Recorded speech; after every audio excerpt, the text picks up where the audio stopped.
next? This was for Aaron Smith, everybody. Here we go. We only have one regular here tonight. He's going to close the show. So we're going to keep flying through this bucket. Any sign of Aaron Smith? No movement. Uh-oh. Okay. Let's pull another name out. Julian Hemmendinger. That's a comedy name if I've ever heard one before. Julian Hemmendinger, ladies and gentlemen. Here he is, live in the flesh. Hello, my Tom Shoe Company. Sorry for looking like a lazy Hitler youth. It's a good thing that Walt Disney's creations are nothing like Hitler, because then you'd be walking around being a huge anti-Semite. You get him sitting down with the sun and say, my God, there is something. The Holocaust? When they were laughing. I've never even seen a Jew. Well, maybe I heard one in the attic once. What was it? What's wrong? The point is, Maxie, right up there with those dang Mexicans tell you, the Holocaust never happened. Nazis, Texas Nazis. Oh God, I'm falling all over the place here. God damn it, it feels good to be on this stage. There it is. Julian Hemmendinger. Is that your real name, Hemmendinger? That is my real name, Julian Hemmendinger. Hell yeah, man. Where are you from? I'm from Washington, D.C. Oh, welcome. What brings you here to Texas? Comedy, and I have a lot of friends out here. I've been through a couple times. I love Austin. Okay. How old are you, Julian? I just turned 30. Wow. 30 years old. You look like you could be your own father. It was incredible. Why do you think you aged so poorly? Jewish? I don't know. You're Jewish? Yeah. Oh, okay. Yeah, go ahead. Why did you say you look like a Hitler youth? My hair's combed to the side. That's all it takes to be a Hitler youth. In that case, Hans looks just like a Hitler youth. Yeah. It really does. Jewish people have never fared well with guys named Hans. And yet, it continues. Another Jew roasted by a Hans, everybody. All right. That's enough. Even I think that's a little too racist. I love it. So you're born and raised in Washington, D.C.? Yes, sir. What do you do for a living? How do you make money? I actually stream on Twitch. I make just enough that I can do that. What do you stream? What do you do on I play video games, and I have puppets that yell at me. One of them's a prostitute. You have puppets? Yeah, one of them's named Misty Fisty, the other one's One-Eyed Willie. Wow. I'm a really lame guy, so I'm sorry. Oh my God, holy shit. What do you keep in your backpack? I actually have a gun for just a mass shoot. No, I'm kidding. That's not funny. I have There's no Jewish mass shooters, everybody. Relax. That's a waste of bullets. Yeah. They're too expensive. I actually normally for my set I have juggling balls, and I have a Diablo that I use. Really? You have juggling balls? Yeah. Will you juggle a little bit more? Can we get some juggling music, guys? Hey! Time to juggle, motherfuckers! Oh, yeah, this is still. Oh, he's horrible at it. Oh. Wow.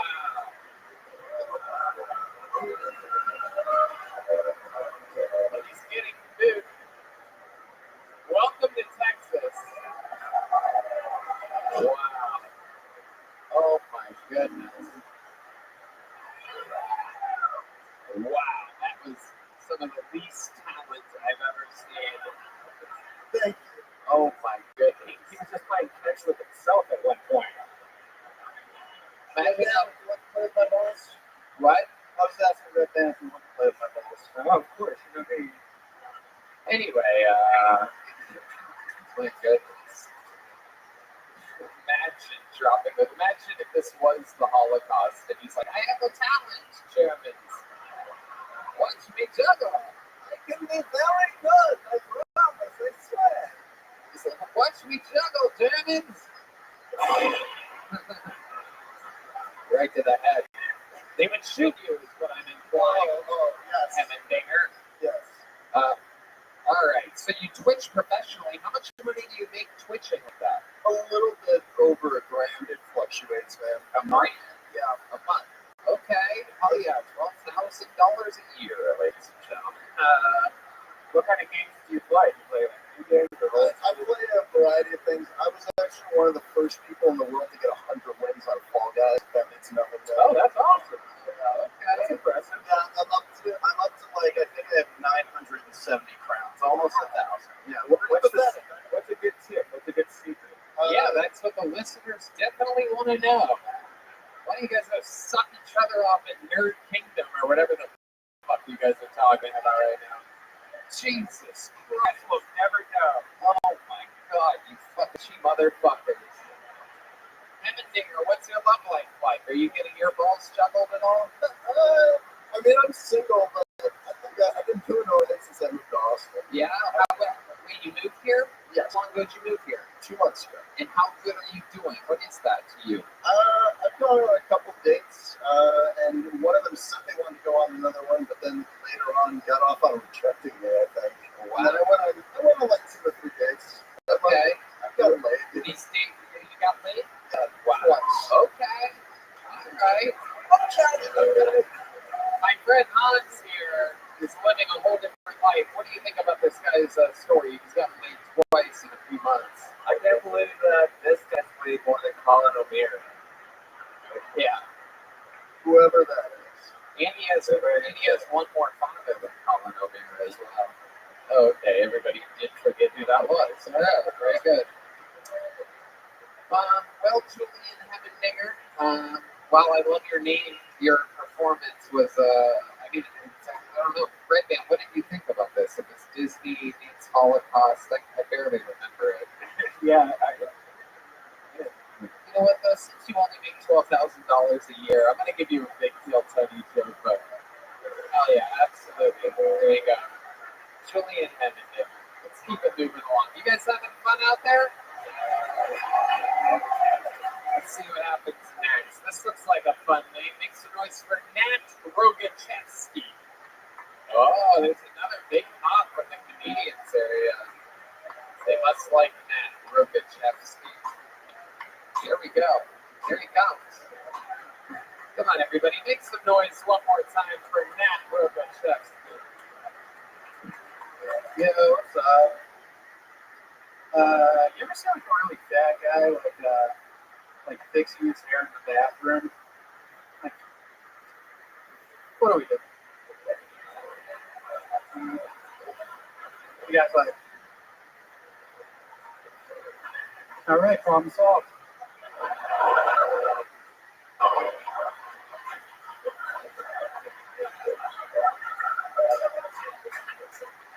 Now they won't know I'm fat as fuck.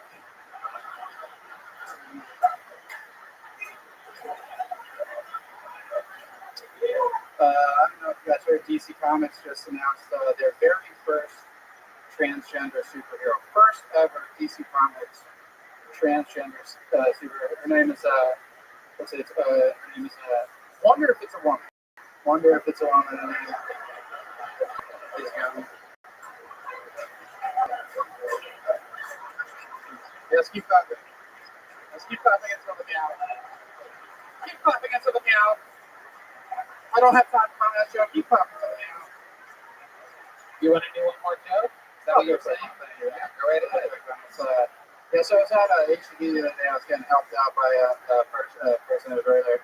It's a transgender person. Their name was Alex, but they spelled their name Alyks. And I was like, look, man, you already changed your name. You don't have to change the name. Nat Rogachevsky. Wow. Very, very, very good. Nat Rogachevsky. Welcome to the show. A fantastic performance. How long have you been doing stand-up comedy? Just over 6 months. Oh, wow. That's really good. Really, really good. Good to see you, buddy. I I love your fat guy fixing his hair joke. What I love about that is you're almost too fat to be able to do that joke. You're like 10 pounds away from being the guy in that joke. Like, when I was writing that joke, I was like looking in the mirror. I was like, I don't know, dude. It's close. Where are you from? You from Austin, Texas? Boston, Massachusetts. Boston, Massachusetts. What the fuck?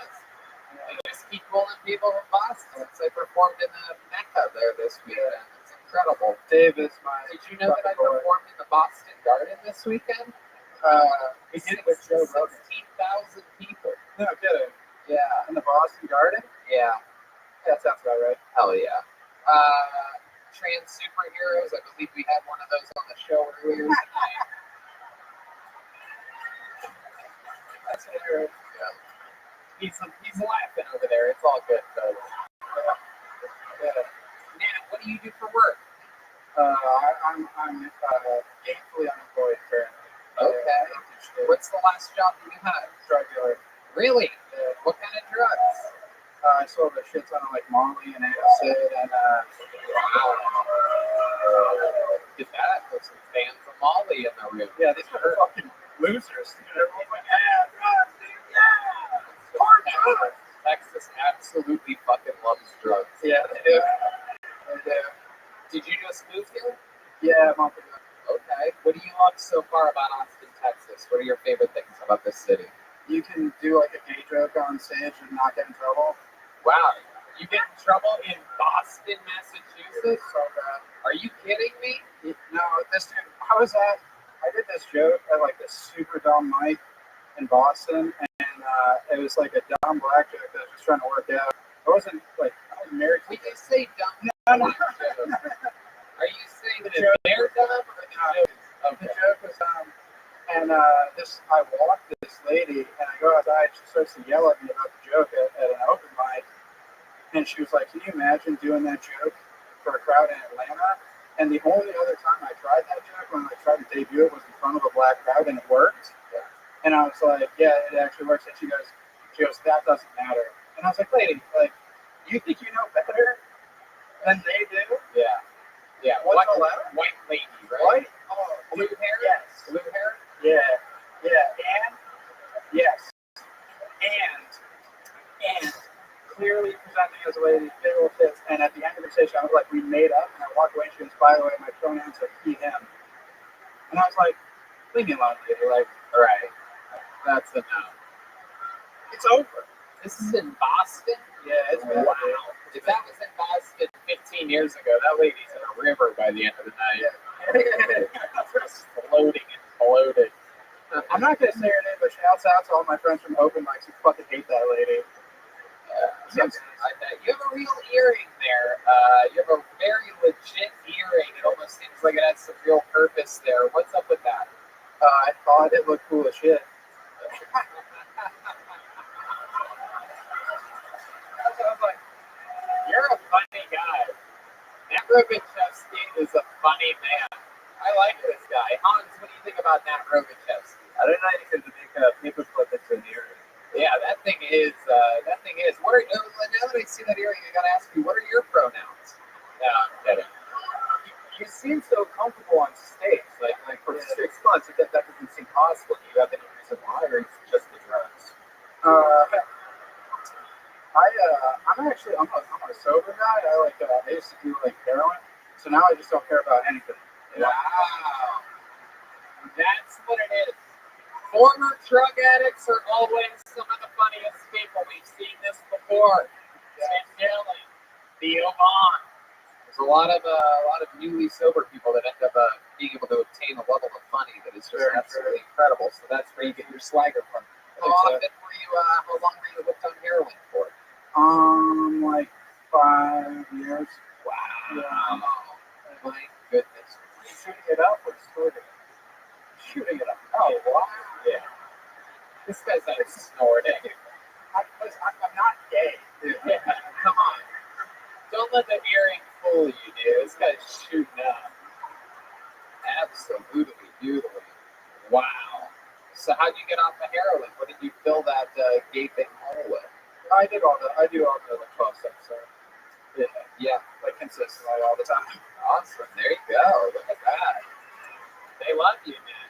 You know you're good if you get a I'm sober applause break at Texas. That means you're really talented. Yeah, it's funny the reactions to that. You tell women they think you're like a 9/11 firefighter. Yeah. Like you're like, I'm sober, like, oh my god, you're so brave. Yeah. You know what's braver actually is never having done heroin. I would say we're not on it. It's also like being a 9/11 fireman because you both have to deal with black tar. Yeah. Very good. Very good. Yeah, baby. That was a good one. I don't need your laughter. I know, because I'm smart, how good that one was. It deserved much more than in the moment heroin 9/11 firefighter hybrid super joke. But rewind it for those of you listening to the podcast. Go back 30 seconds and watch me load up and do it again. Just kidding. It wasn't that great. Now, do you have any special skills and talents? The last guy had juggling balls. No, You sing or anything like that? I wouldn't care to. Really? How many of you think Matt should sing us a little song here? These people love you, Dan. What do you know how to sing? The band can do anything. These guys are monsters. Yeah, I don't know. I don't know that dumb song. Can you freestyle? Now I can't freestyle. I don't know. Keep yelling. Keep yelling. What's that? What are you doing? What is this? The Price is Right? Yeah. It's weird. Now I'm nervous. Well, luckily for you, we have some fresh heroin we're going to shoot in your veins Yes. right now. Yes. Yes. Oh, yeah. Okay.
Hey, Rothschild, ladies and gentlemen.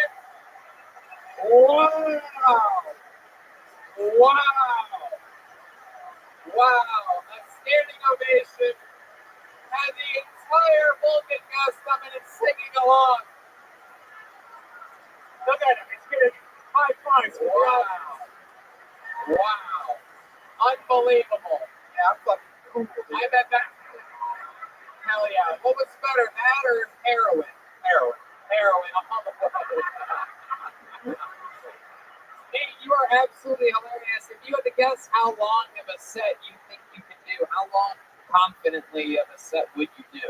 I got a strong 15. For sure. I'd love to have you open up the show Thursday. Whoa! Nate Rogacheski, ladies and gentlemen, absolutely doing it. Absolutely. Killing Tony here in Austin, Texas. Come on, everybody. Make some noise for Nate, everyone. Wow.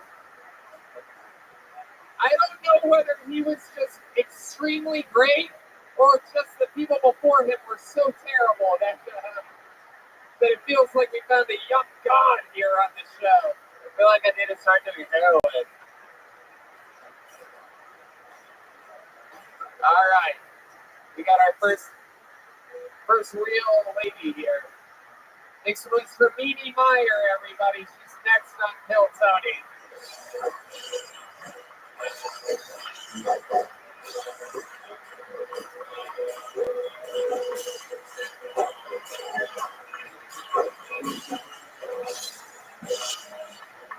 Hi. Come on, one more time for Mimi Meyer, everybody. Come on.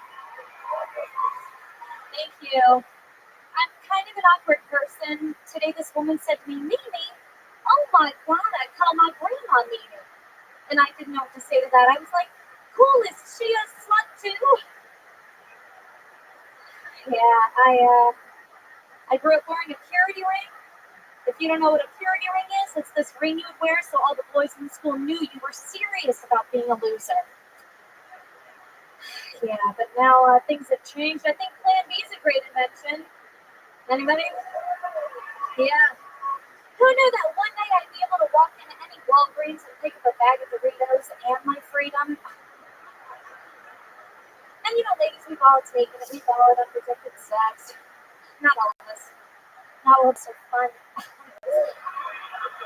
Yeah. I come from an exotic place called Pittsburgh, Pennsylvania. Thank you. Our claim to fame is that we are the city of bridges, which I like. I think it's fitting. But the best part of Pittsburgh is that there's so many great ways to leave. Thank you very much, Mimi Meyer. Mimi Meyer feels low. Hi, welcome to the show, Mimi. Hi, thank you. How are you? I'm like shaking. I'm having so much fun. Wow. I love it. This is a lot better than waiting tables like I did today. Yeah, absolutely. You do wait tables. I've actually been into your restaurant before, and you waited on me, and we talked about the potential of you being on the show one day. Yeah. I met being from Pittsburgh. I don't really run into famous people, so it's a new experience. You know, it's crazy. It's Friday. I performed at the Boston Garden. I don't know if you guys know that or not. And then Saturday, I performed at the PPG Paints Arena, the home of the Pittsburgh Penguins. Yes. Just wanted to make sure everybody knows that that's exactly what I do with my life. Not to be confused with the week before, it was Madison Square Garden, a whole different. Yeah. Get yourself canceled, people. It's the life. Get yourself canceled. I remember when I started working at the restaurant where you came in to eat, my first day of work, I started chatting with this guy, and I was like, yeah, it's like, you know, waiting tables, it's a lot of cardio, it's pretty crazy, I'm so exhausted. And he walked away, and my friend said, hey, Amy, that was Lance Armstrong. Wow, you really dropped the ball on that one. Yeah.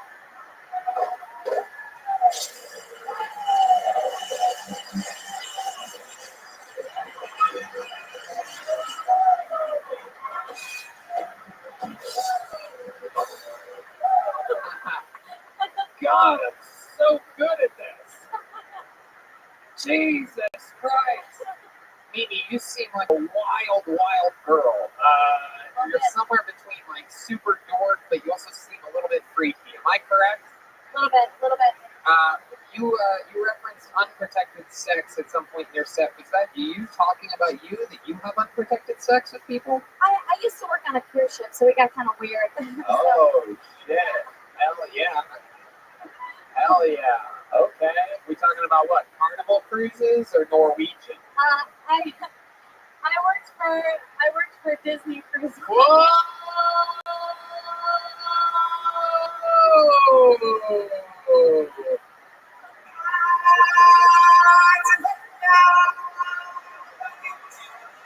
Wow. That means Redman thinks you hooked up with African. No, just a Jedi. Oh, wow. Holy shit. And a couple Portuguese lifeguards, so, you know. Wow. A real life Jedi. Was it the new black guy? Or What? you said Jedi? Jedi. All right. Sometimes that'll be edited out of the regular. So, Mimi Meyer, do you have a boyfriend now? No, I'm single. Okay. What are your thoughts about Hans Kim? Have you ever been with an Asian man before? I couldn't date him. He was my dad. I'm just Really? kidding. You have an Asian dad? No, I was joking. Hans, what do you think about this? We were at a party and she was dressed like a stewardess. And You what? we were at a party together and you were dressed like a stewardess. I was a Yes. boxer. And You were wearing a toga. yeah, I was wearing the toga at first. That's a joke where Hans is on Holly. I was on acid. Yeah, and I'm sorry that you didn't bomb. I don't like to see, but it's fine.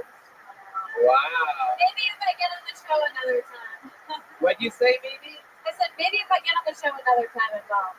Right.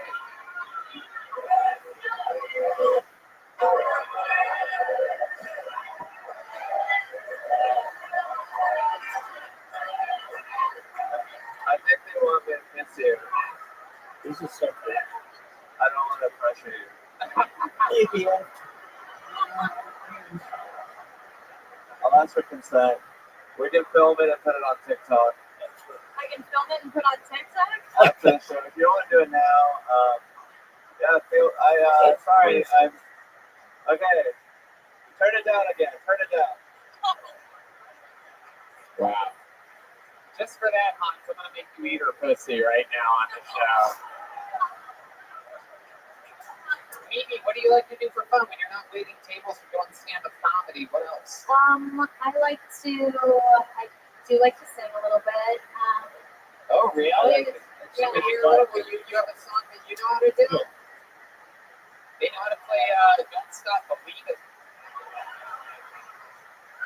Oh, darling, for the Beatles. You guys know that one? Do you know this? You know the Beatles? Darling, please believe me. Okay. And here we go. There's a little bit of the Beatles with Mimi Meyer, everybody. Oh, darling, Woo. please believe me. I'll never make it alone. Believe me when I tell you I'll never do you no harm. Wow. Oh, darling, if you leave me, I forgot the words, but it's okay. Mimi Meyer, everybody. Wow. You know what? After that performance, I'm going to make Hans eat your ass, everybody. So there you go. He eats it with chopsticks, so okay. When it's okay. Oh, wow. Wow. Sorry, I was inattentive for it. My goodness. Wow. Just like Paul McCartney, he doesn't know when to quit. Mimi, you are an absolute little firecracker. I love your energy. You're like the marvelous Miss Maisel, who's like a real little Texas comic or something like that. Keep signing up. Come back again. We want to see another minute. There goes Mimi Meyer, everybody. She's on Instagram at Mimi Meyer. We're flying through this Monday. Yeah, we can do that. Last week we had two massively obese men get pulled out of the bucket on the same show. I told them that we should do something fun and they should do a weight loss challenge. And we right now are going to do an official weigh-in. How does that sound to you guys? Ladies and gentlemen, this is Trey Peck and Sam Hunter, everyone. Here we go. This is very exciting. Since a week ago, we got a scale with a 500-pound capacity.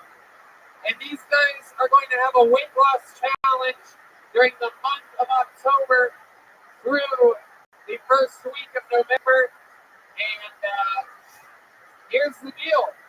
Here's what we figured out. For each pound that you guys lose in the next month, Bill Tony is going to donate $10 for each pound. And if any of you gains any weight, the other one has to give the other one $10 for each pound. Does this make sense? All right, go up. Here you go. Jump on the scale. And weighing in first is Sam Hunter, everybody.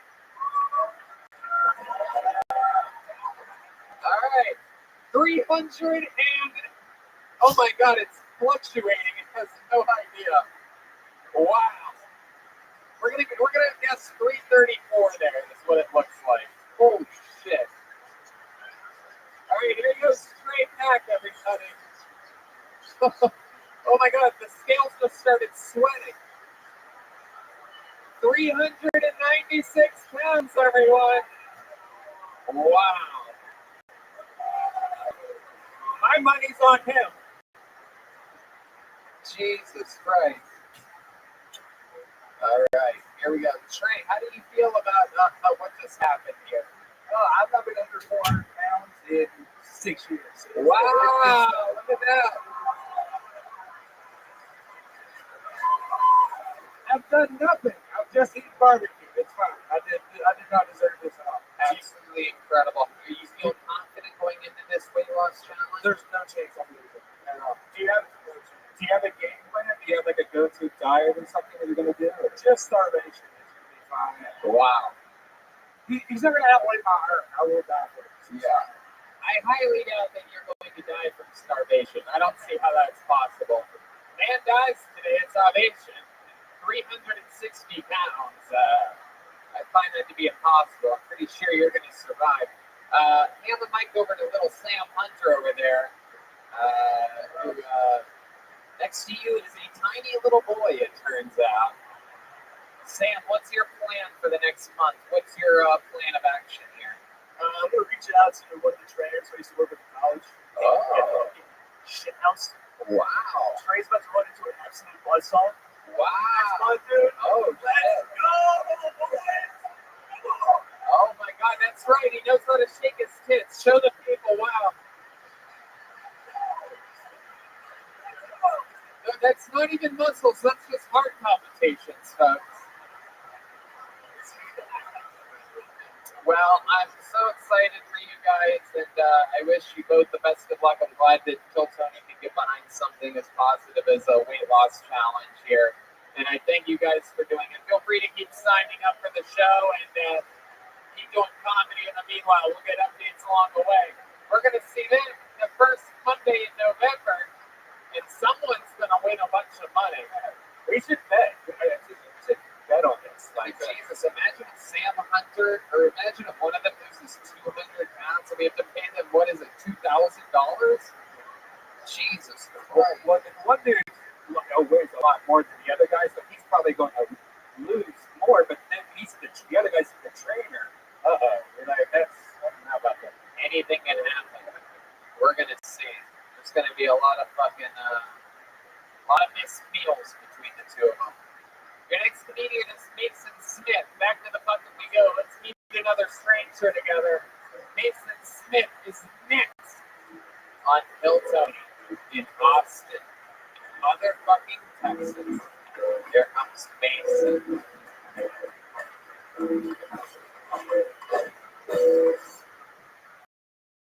Hey, how y'all doing tonight? I'm going through a divorce. Thank you. I either get that response or, oh, I'm sorry. Yeah, but I'm going through a divorce. Guys, if your wife ever comes home and tells you that she's feeling empowered, just know there's a divorce around the corner.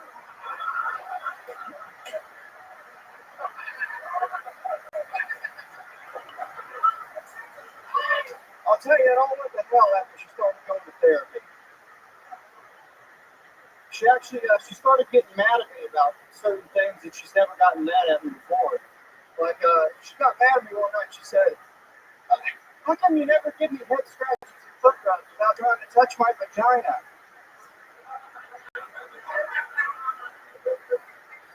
I'm sorry. Sorry, I'm not gay. Mason Smith, hell yeah. Absolutely doing it. Another incredible performance on this episode. It's a little sleeper episode, folks. This is incredible. Mason, how long have you been doing stand-up? Very, very good set. Thank you very much. 3 years next month. 3 years? Where were you doing it at? Where are you from? I've lived in Boston for the last 8 years. You see that? What the fuck is this? This is what I did. This is how the universe works. I fucked that city up so fucking good on Friday night that it's following me. I'm telling you. I don't know if you know this. They performed at Boston Garden on Friday. I think It's considered one of the few mecca arenas in the United States of America. I had heard that. Absolutely. So Mason, what do you do for work? You seem like a real fucking man. Yeah, so I've been a welder for the last 11 years. You're a welder. Wow. I told myself when I moved here, though, I'm never welding again. Okay, so you've given up the. Fucking right, I never want to touch a welder again. All right. So what are you gonna do? I'm trying to do comedy, but right now I'm just gonna fucking. This is how people end up underneath bridges, Mason. I swear to God, on Deep in Texas, I'm never gonna do what I was professionally trained to do ever again. No, I'm gonna get a couple part-time jobs for the daytime, you know. Okay. I got no problem with it. What do you think? What's a real man like you thinking about doing a part-time job? I used to work at a liquor store when I first moved to Boston, and that was pretty fun and easy. Anything's easy after welding for 7 years. Right. Yeah, that's real fucking tough work. Yeah, You get like sparks in your eyes. Oh, I've had flash burn. I got burn marks all over me. Yeah. You ever think to like stick with the welding thing and like become something like a seamstress or something? Like something That's fabric. it's a lot. It's not as dangerous as welding. When you put two things together, it might be good for you. Jesus fucking Christ. Mason.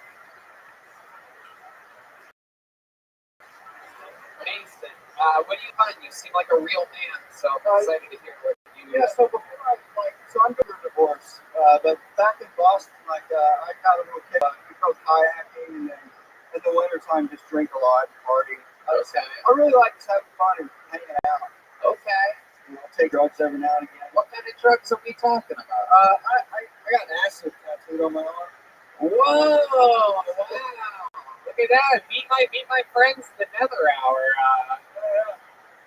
Percy, why don't you come up here real quick? Put your hands together for my friend Percy. This is the bass player for one of my favorite local bands, the Nether Hour. This is very interesting. This is my friend Percy, everybody. I wanted, since you have acid tattoo on your arm, I wanted you to meet the human responsible for actual acid. This is what acid looks like, everybody. Percy. And this is also what acid sounds like. Percy, why don't you say hi to these people? Hey, what's up, dudes? Fuck yeah. This is literally who Percy is all the time. If you're wondering, like, hey, I think he's like being a little bit funny for the show right now. Not at all. This is how it is, dude. Yeah, dude. That's literally all of his catchphrases. Like if he was a doll and had a pull string, that's what he says. He says, "Cheers. This is what I do." It's fuck yeah. Yeah, fuck yeah. Okay, fuck yeah. Absolutely. That was Woody. Percy, just so that people understand what I'm talking about here, how often, and honestly, without being funny at all, give us a ballpark of how often you do acid. Probably 4 or 5 times a week. Off and on, though. I have the guy. Off and on, though. Off and on, though. Nothing too crazy. Just off and on 4 or 5 times a week. Straight up acid. Which lasts, what, 8, 10, 12 hours or something like that? The microdose might last like 4 or 5 hours. As long as another hour set lasts, you know. What's the party afterwards? So. I love it. I just wanted you to come say hi. Make some noise for my friend Percy, Hey, everybody. I love you, Tony. Ben, love you guys. Cheers, man. Yeah. You held on to the mic a little bit long there. Typical acid trip lasts longer than you wanted to. You know what I mean? I love it. So you got to meet what acid looks like there since you have it tattooed on your arm.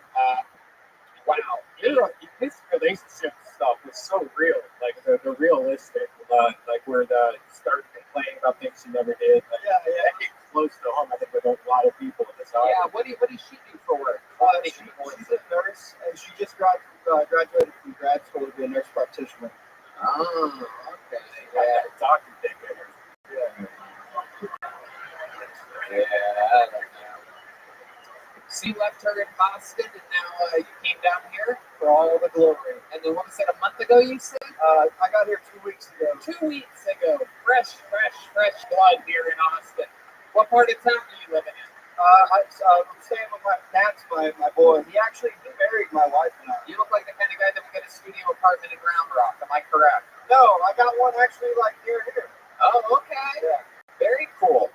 Awesome. And you live by yourself? Yeah. Very good. Do you think you're going to lose any of the whole Hans camp? What do you think about this? I think that he sells some good assets. I actually took tab of his assets recently. Really? Wow. You weren't supposed to tell people. It always surprises me how many drugs Hans actually does. In the Asian community, am I correct? It's like a black pedophile. It doesn't happen often. An Asian drug addict. Yeah, it brings great dishonor to my family. It's too bad you couldn't weld your relationship with your wife together. Oh,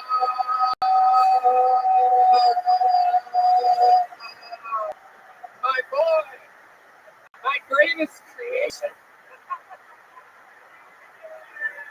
I love it. Mason, you're so much fun. I loved your set. Here's a big joke book from the great Ozai. Come back again. Sign up again. Yeah, can we get a, what do you want, a Jack and Coke? A Jack and Coke for my friend Hans Kim. We're having fun. You guys having fun out there? Very good. Look at all those smiling faces. Zach Goldman is next on Kill Tony. We're flying through it here tonight, though. I like it. We're going through all fun. Hey guys. Hello. So I work door here. And something happened to me racist. So this week happened to me that's pretty racist. 3 days in a row I got called 3 different people by the same black guy. One day he said that I looked like Triple H. The next day he said I looked like Paul Walker. The next day he said I looked like Joe Rogan. I don't believe it. At least I think it was the same black guy. I couldn't tell.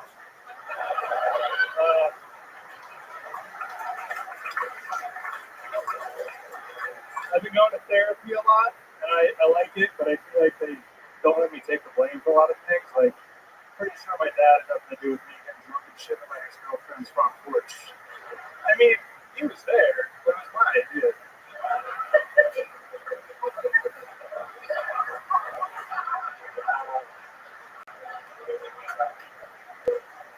That's all I got, guys. There you go. Thinking from Zach Goldman, your guy here at Vulcan Gas Company. A very, very, very good set. You're originally from Columbus, Ohio. You've been on this show before. You're a strong man, Yes. ridiculously strong. And we found this out. Is Cody here? Cody here? He's not here tonight? No Cody? God damn it. Because every time you lifted a midget, you lifted more every time. Yeah, I got the record now, 10. What? Oh shit. One of the strippers talked for a second. Confusing gibberish. Zach. Yes. So what's been happening since you've been on Kill Tony? Give us all an update of the last few weeks since we've seen you last. What's going on in your world? I work pretty much 6-7 days a week, and then trying to hit mics, and I'm recognized as the guy who presses midgets. That's right. And also I'm funny. Yeah. So that's fun. I just been working. Love That's really it. You been in the gym at all? You've been staying strong? I actually haven't been. I've been trying to get in, but it's just, all my time is ready to go. Can't cut to the door? Yeah, pretty much. I've actually down like 30 pounds since I've been down here. Yeah. Wow. I'm weak and skinny now. No, I love it. I love it, Zach. What have you been doing for fun when not working or performing? Something? Did you go to ACL or anything like that? Or No, AFC or anything? really, I'm just trying to stay in and save money. And I play guitar on my off time. Really? You play guitar? Have you ever had you play guitar on the show? You know how to play guitar? Matt, what do you think? Should we give this guy a shot? Let's see what happens here. Very rarely do you get a fat boy playing guitar. This is a rare treat, very rare. Again, like an Asian drug addict or like a black pedophile. This is a fat guitar player. Normally, all right. Can't think really any fat guitar jokes right now, but John Popper. all right, here we go.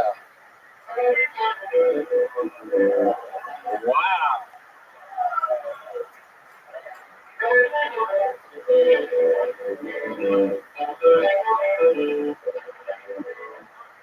screwing this up real bad, guys. Sorry.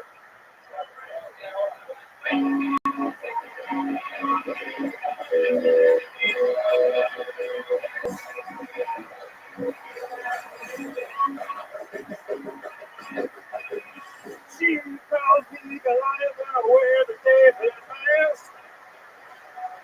Yes, the stones are coming too fast for her now.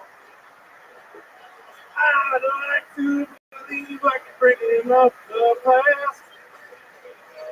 All the stones that are thrown off, building up a wall. I have become cover soul to my day. Wow.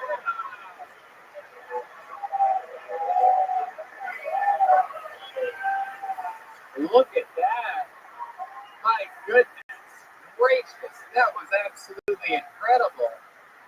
I was more nervous for that.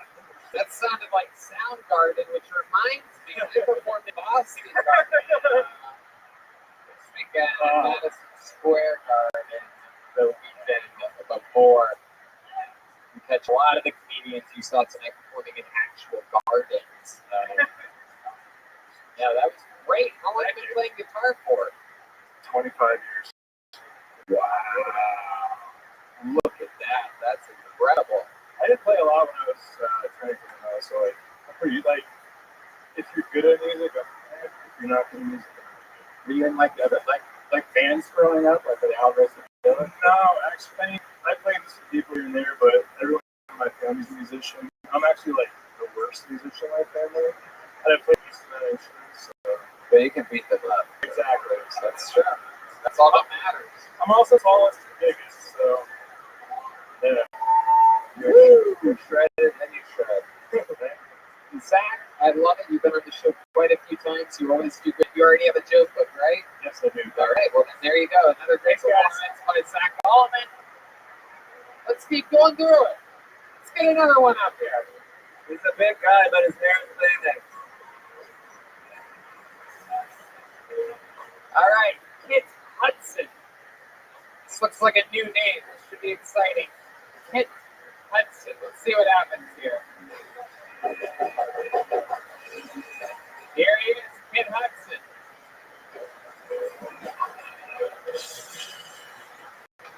One more time for Kit Hudson, everybody.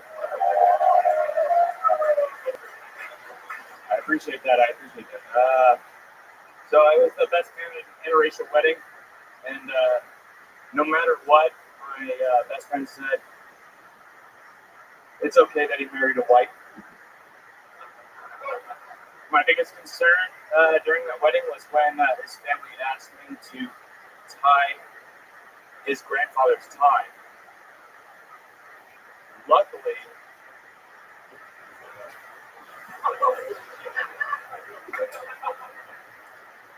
he said that it was the most pleasant experience he had out of the times a white man has tied a knot around his neck.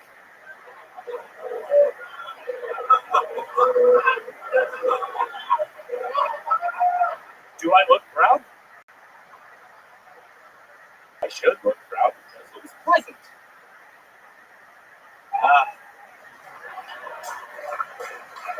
Kit Hudson. Really? Really? That all sounds true. 100% true. Wasn't necessarily as funny as it was brutally honest. There was a second there when you said that you had to tie the grandfather's tie, in which I thought to myself, well, a noose joke is coming here. And then you really took your time and You surprised us all by doing exactly that. Am I correct in assuming that this all really happened? This all really happened, yes. Wow. And your white, so explain to us again. This is a white girl, Hey, black man. say an Australian American black male, yes. Okay. And you're friends with the black man? I know it's hard to believe, but yes. Wow. Yeah. It is hard to believe. When the grandfather said this to your grandfather, right? Yes. Was there any hint of sarcasm in his voice? No. He's very honest. He's making me very uncomfortable. Kit, how long have you been doing stand-up comedy? 0 days. This is your first time ever. Wow, look at that. There's the sheep of the first time. Kit Hudson.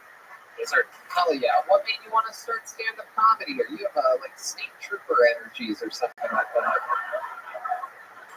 I've always wanted to just entertain people, and I realized I couldn't act. Right.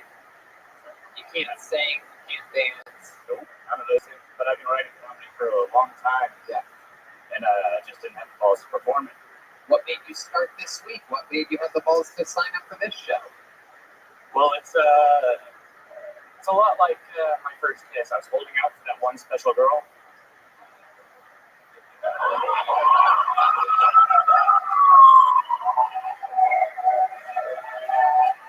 There you go. It's really. How dedicated are you to comedy? Tony is that one special girl that I wanted to stand up for the very first time. So, That me. yes. Thank you very much. Yes. Thank you. There you go. Again, I saw that coming 40 seconds away, much like you have a very special delivery style, Kit. All right. So you just started stand-up. What have you been doing for work up until this point? I've been in the Army for the last 11 years. Oh, wow. An American hero, everybody. What do you do in the Army? During active duty, I was dropping bombs. Right. Where at? I was in Oahu, Hawaii. You're dropping bombs in Hawaii? I was. Jesus Christ. What army are you fighting for? The Japanese, apparently. My goodness. No, that's where I was stationed. I went to Afghanistan. Yes. Okay. All right. Well, you see how that ended up. My bad. So, Kit, what's your love life like? You seem like a good-looking guy for someone that loves the flavor of water.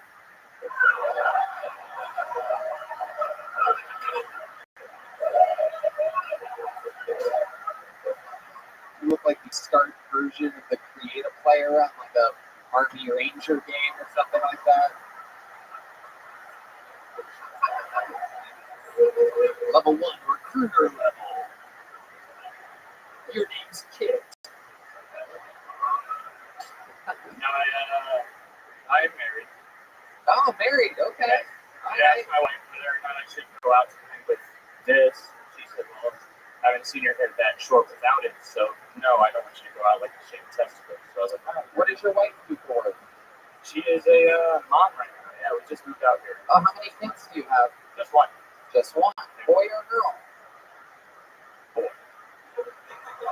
I was going to ask her to answer the how old question. How old's the boy? He turns 2 next month. Okay. All right. What do you like about him?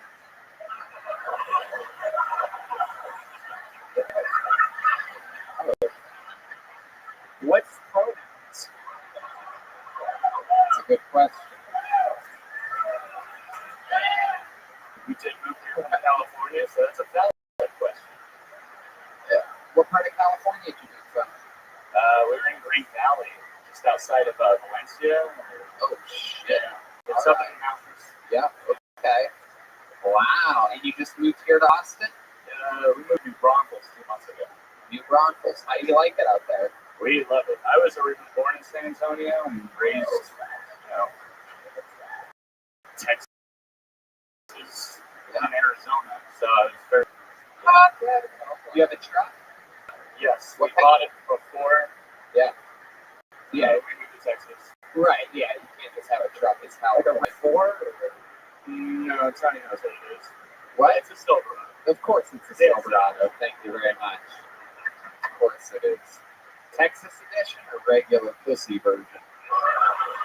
You know what I'm saying about people? If you ain't got that Texas edition, you get the fuck out of my state. Just kidding, kid. Any special skills or talents? Any fun facts about you? You know any like magic tricks or anything like that? Regular pussy edition. To answer your first question. Yeah, we're past that. We're past that question, kid. No, all of my weed kit. I don't know anything. I don't have any other skills. Nothing? I'd rather answer the Silverado question. No. Really? No, I am good in the. Good in the No, what? I'm not good in anything. Were you about to brag about being good at sex for a second there? Sounded like you almost said I'm good in the bed. I was never done. Do you have any special maneuvers that you do in the bedroom? You do like the Afghani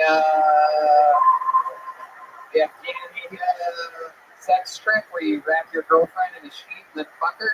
Yes. All right.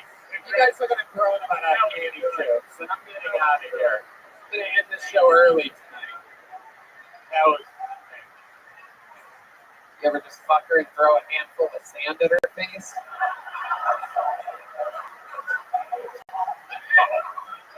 No, but I will. Excuse me. Hey, come on. We're having fun here tonight. Come on. You think I'm going over the line? What's going on? I was just gonna add on to that, the riff. I was just gonna be like, oh, do you ever fuck her and then you leave and then the guy that she was fucking initially comes back like in Afghanistan?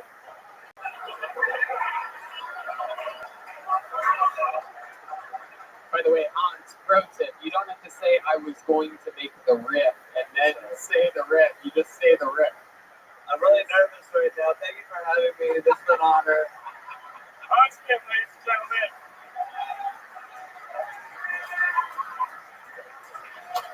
Kid, I liked your performance, and you're going to get one of those joke books, my friend. Congratulations. Welcome to Stanley's first ever time on a stage. Kid Hudson. What do you guys think? Should I pull one more name out of this bucket?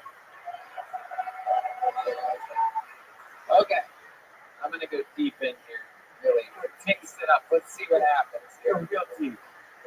Let's see what happens.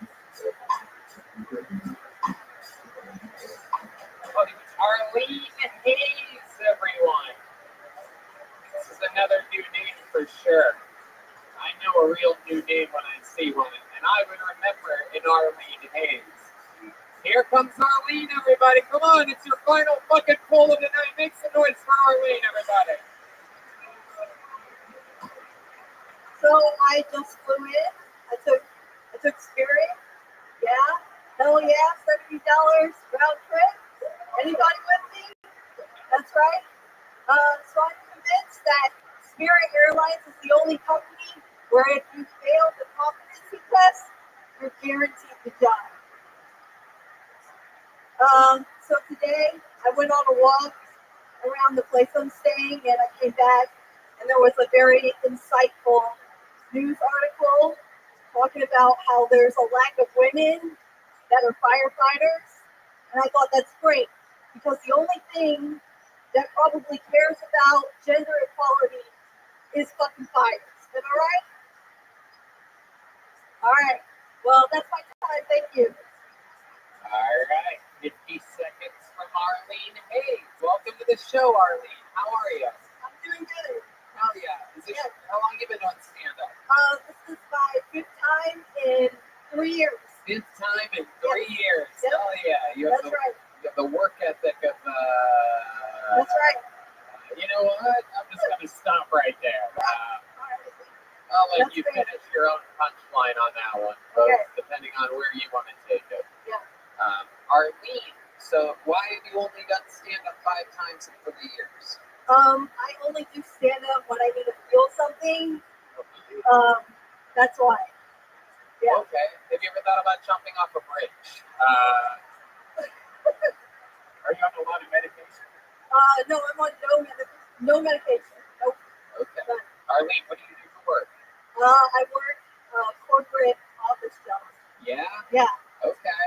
How do you like it? It's okay. I mean, I just pretend like I'm somebody else to get through the day, basically. Yeah. Okay. Yeah. All right. What do you do at the office job? I market insurance. Yes. That's Wow. right. Holy shit. Have you ever thought about going on vacation? There you No. I would never. No. I'm good. go. Okay. What do you like to do for fun? Go to the dog park and talk to the other dog people. Okie dokie. Red Man, do you have a question for her? Yeah. You talk to dog people? Yeah, the dog owners. Okay. Do you have a dog yourself, or are you just so lonely? I have a dog. How many do you think we found the world's loneliest woman here today? Arlene, how would it make you feel to make out with Hans Kim right now on the show? No, I can't. I'm married. Oh, she's married, everybody. You know what? So what? No, just kidding. I hung out with Arlene yesterday. She has a beautiful husband that does MMA. Oh, really? Your husband does MMA? He does. And comedy too. Wait, what? He does comedy. Oh, he does comedy Yeah. too. Really? Yes. Is he here? Yes, he is. What's his name? Joshua Harris. Joshua Harris. How do you think we should bring Joshua Harris up here for a minute? Oh, Ladies and gentlemen, this is 1 minute of comedy from MMA fighter and comedian Joshua Harris, everybody. Hell yeah. Let's see what happens here. Oh, Oh, wait, what? Ladies and gentlemen, here's a minute from Joshua Harris. You stay on the stage, Arlene.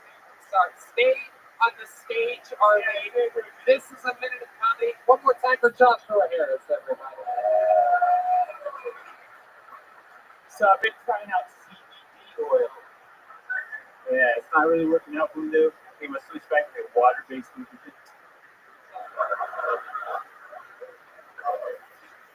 You guys think that porno says unrealistic expectations? I do. The first time I ever had sex, I was like, where the fuck is the camera?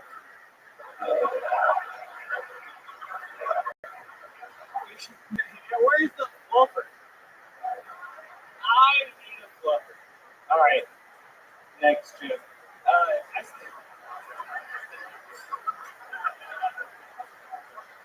I just watched that movie, Mrs. Doubtfire. Have you seen that movie recently? Yeah, that is one movie you could not make today. Yeah.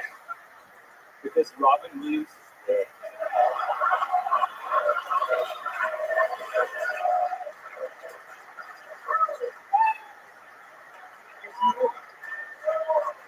There's a minute from Joshua Harris. Welcome to the show, Joshua. Thank you. Wow. How are you, buddy? How long have you been on stand-up? Well, seriously, since June 2020. Okay. First time ever, January 2018. Okay. And MMA, she was just completely lying about that, right? Unless her MMA stands for math, marriage, and academics, I don't think. Yeah, what is that, the wilting way? You think I do academics? What? You think I do academics? What? Do you think I do academics? You look like you can. That's why the thing got all out. Thanks so. I kicked Hans Kim's ass yesterday, so. Did you what? I kicked Hans Kim's ass yesterday. Did you? Is this true, Hans? No, not at all. Why is your shirt tucked in the front, but not the back? Yeah, dude. Oh, his wife liked that one. Hans is asking the tough questions. My wife told me to do this. She said this is the look. This Wow. is how the look. Maybe don't get your advice from your suicidal corporate office working wife. Did she tell you that, or did one of her friends at the dog park tell her that? My goodness gracious. How long have you two been married for? Since 2019. 2019. Where'd you meet her at? High school. High school. Okay. How old are you? How old am I? Yeah. 31. What were you doing at a high school? What grade is Oh, you guys dated for a long time. Just looking for chicks, bro. You guys dated for like, what, 10 years or something? Okay. That's adorable. Wow. Yeah. Is that the only girl you've ever had sex with? Is this gonna be on the internet?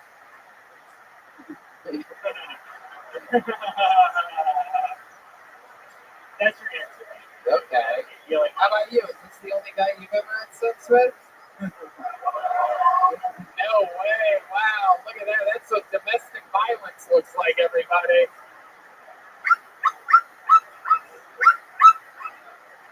she beats me all the time, guys. Hell yeah. Oh, shit. Was she kidding about the, you guys are all kidding about the MMA thing, or are you No, I do this much. Really? Shout out to the Lady Breeze Fight Club. That's my teacher. What? Lady Breeze? Yeah, he's Why does he sound like a douche? Tony Hicksmith said that. So he's a feminine. Yeah, you know what, Lady Breeze? I'm in Austin, Texas, my friend. And with a name like that, I don't care what you're trained in. You come here and get a little cup of ass whoop, all right? You want to keep him fast? Come by. We're going to edit that out of the podcast. Edit that out. Just for you guys here. I don't think Lady Breeze is in the audience tonight. But yeah, that guy sounds tough as shit. He is. Yeah. What does he specialize in? Like striking, jiu-jitsu? What is it? A lot of everything. Yeah, he's a jiu-jitsu guy, Right. or a feminine guy. No gi, right? No gi, right? Yeah, definitely. Like booty shorts and his horse bra. Oh, my goodness gracious. How many fights have you had? No, I'm not. I don't fight. I gotta look out for this shit. So you just train? Yeah. Oh. I do. Okay. All right. You think you will ever do that, or is it something that? I couldn't do comedy going to like train to fight every day. I gotta practice and shit. All right. Jesus Christ. So, I mean, your girl's saying that she's barely feeling it and she's about to kill herself. Do you have anything to say about that? Like, have you tried, or I mean, are you just really fucking her life up? Or I'm in the same, like, I'm worse than she is. Like, everybody who is, like, Honestly, I think you both need to get fucked by a black guy. There's only one way to solve this problem. We get a black guy up here. Deep Madness, come on!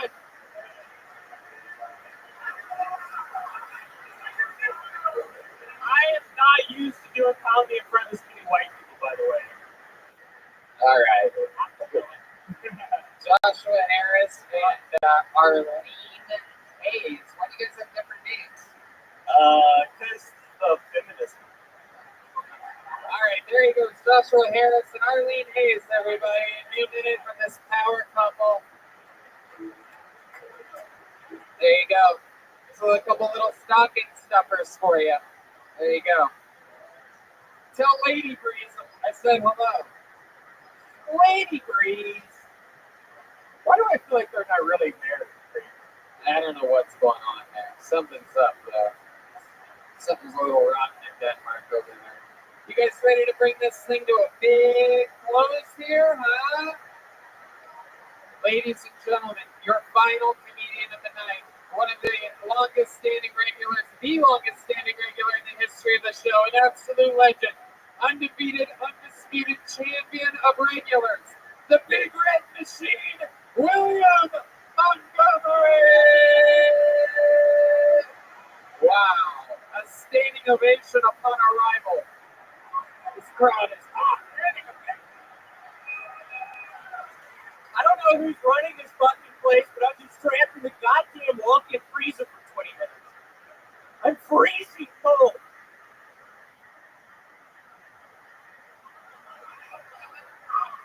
Sorry, I'm back on my bullshit. I had 7 kombuchas earlier. I just cropped up the stage, so the good news is that by the time it reaches you, I'll be off stage. They say Jesus Christ Christ was a liberal, and look at where it got him.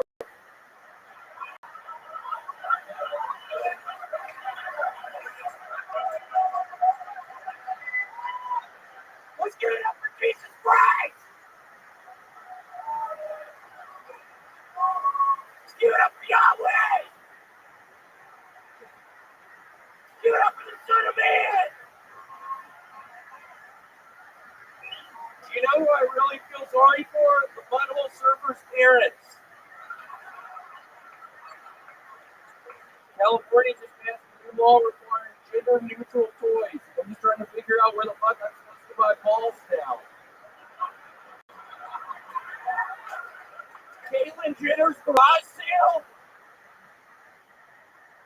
I should have ended it after I should have added Caitlyn Jenner's. Okay, that's it. William Montgomery with a powerful new minute of stand-up comedy. Unbelievable. William coming off of a week, an entire week of opening for myself and Joe Rogan here at Vulcan Gas Company. Hans Kim was also on those shows. Very, very, very exciting stuff. This guy on the top of his game. You're watching a man in his prime right now. And I'm not kidding. I'm also freezing fucking cold. I'm not fucking around. I was in that goddamn place for 20 minutes. What happened? I went in there to smoke a joint, and the fucking door shut, and I was trapped in the dark. It was freezing fucking cold. I'm wearing this goddamn t-shirt. It's like 30 degrees in there. Did you get to smoke the joint? Yeah, I did. I got way too fucking high in there, and then I got fucking paranoid that I'm never going to get out. And I knew I was going to have to fucking come on the stage very soon. It was horrible. Was there anything in the cooler that you liked? Was there any drinks or food? Some igloo coolers. They had coolers inside of the cooler? They did some igloo brand coolers. I bring that up. That's a new sponsor of mine. Oh, really? They reached out to me, yeah. Okay, yeah. You're very famously, as the crowd is aggressively yelling, we have... Yeah, I don't know who the fuck you said race bread. Shut your fucking mouth. Don't fucking throw me off. I'm literally freezing cold. How much raisin bread have you had this week? We found out you're newly addicted to raisin bread after gaining sobriety a few months ago. How much raisin bread did we get through this It's like week? 3.5 months. Since Thursday. Since Thursday? Oh my goodness, that is a loaf a day, basically. Pretty much. Wow. That math works. Yeah, it's about a loaf a day. I can't quit fucking eating it. So, like, do you toast it, you put butter on it, you make sandwiches, or do you just go one slice at a time, raw dog? Sometimes if I'm feeling pretty down, I will just eat it a slice at a time. Wow. I start sitting in my fucking apartment, I'm feeling real down, I'm watching a bunch of Life Swap, and I'll polish off a loaf or two. I don't know if y'all seen Life Swap recently. What a hell of a show. That's a great show. Can you give us some examples of what you love about White Swap? Like, is there something particular that's happened on the show that you find extremely entertaining? I think the world wants to know. Oh, man. You caught me. I haven't been watching White Swap. Oh. No. The rare lie from William Montgomery. Oh, no. Everything else is completely honest. Everything else is true. No, I haven't been watching. Oh my goodness. Wow. You spent the whole weekend at a comedy festival in Eureka, California. 2 years in a row, you going out and headlining Eureka. How was that? It was fun. Okay. Yeah, it was fun. Anything interesting happen out there? I was able to smuggle probably an ounce of weed back in my baggage. I felt cool doing that. Wow. You did? I did, yeah. I had it in my apartment. Where'd you put it in your bag? Did you put it like in a sock or something special? Did you try it all to hide it, or like? I didn't at all. I just put the bag in there. I was feeling pretty down. I had been eating a bunch of fucking raisin bread. My sets were honestly a fucking disaster up there. You didn't turn into a nightmare. It turned into a what am I fucking doing with my life? This has turned into a giant fucking mistake. I was up there trying to make people fucking laugh. I wasn't able to do it. It literally, it was sort of a crime of soul searching for me. I think I've made a horrible mistake. And then I get fucking trapped in the goddamn freezer. I start freezing. I'm hiding shit in there.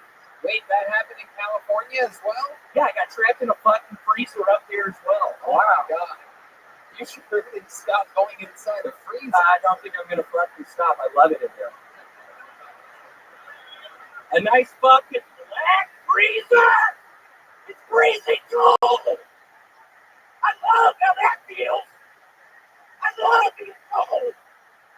I love being cold! Nobody's gonna stop me in there! Ain't nobody stop me in the freezer! I promise you that!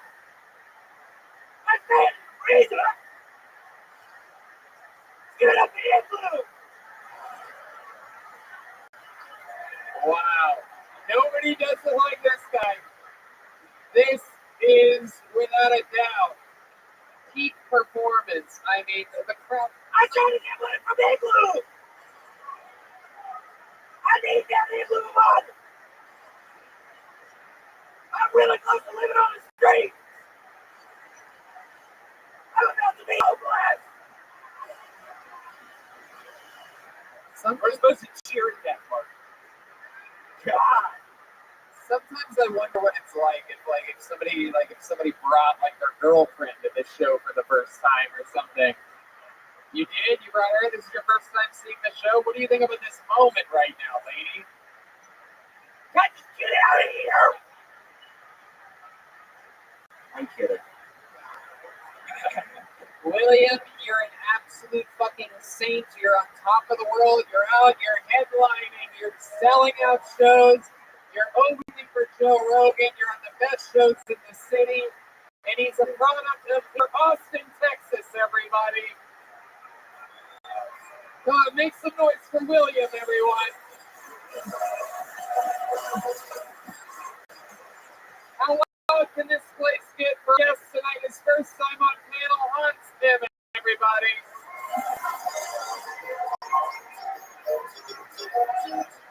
How about one more time for the Kill Tony band, everyone?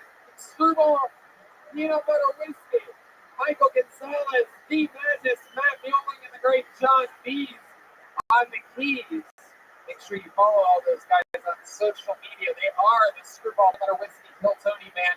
The drawing from Ryan J. E-Belt is in. It is absolutely incredible. It's Hans Kim with a machete. Me and Red Band. Very cool stuff. Go to RyanJEbelt.com for all these Kill Tony prints. It's absolutely amazing. What appears to be the Liquid Death after party.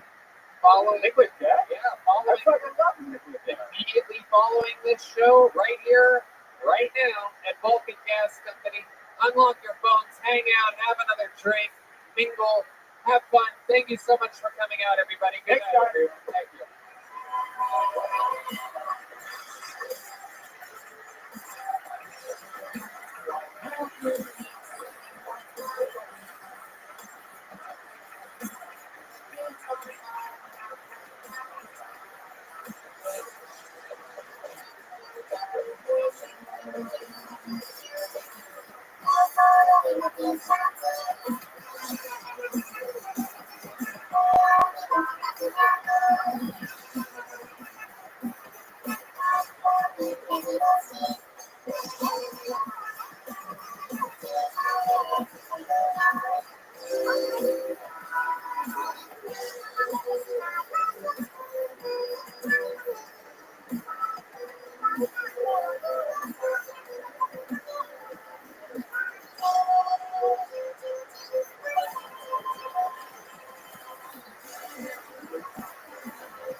Hey, this is Richard from you live from Vulcan Gas Company here in Austin, Texas. For a brand new episode of Kill Tony, here I call.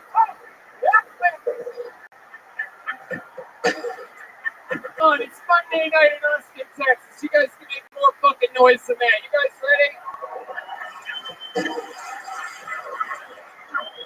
Yeah, let's do this shit. I'm gonna aim for the band, everybody. Come on. That's the goddamn Screwball Peanut Butter Whiskey band.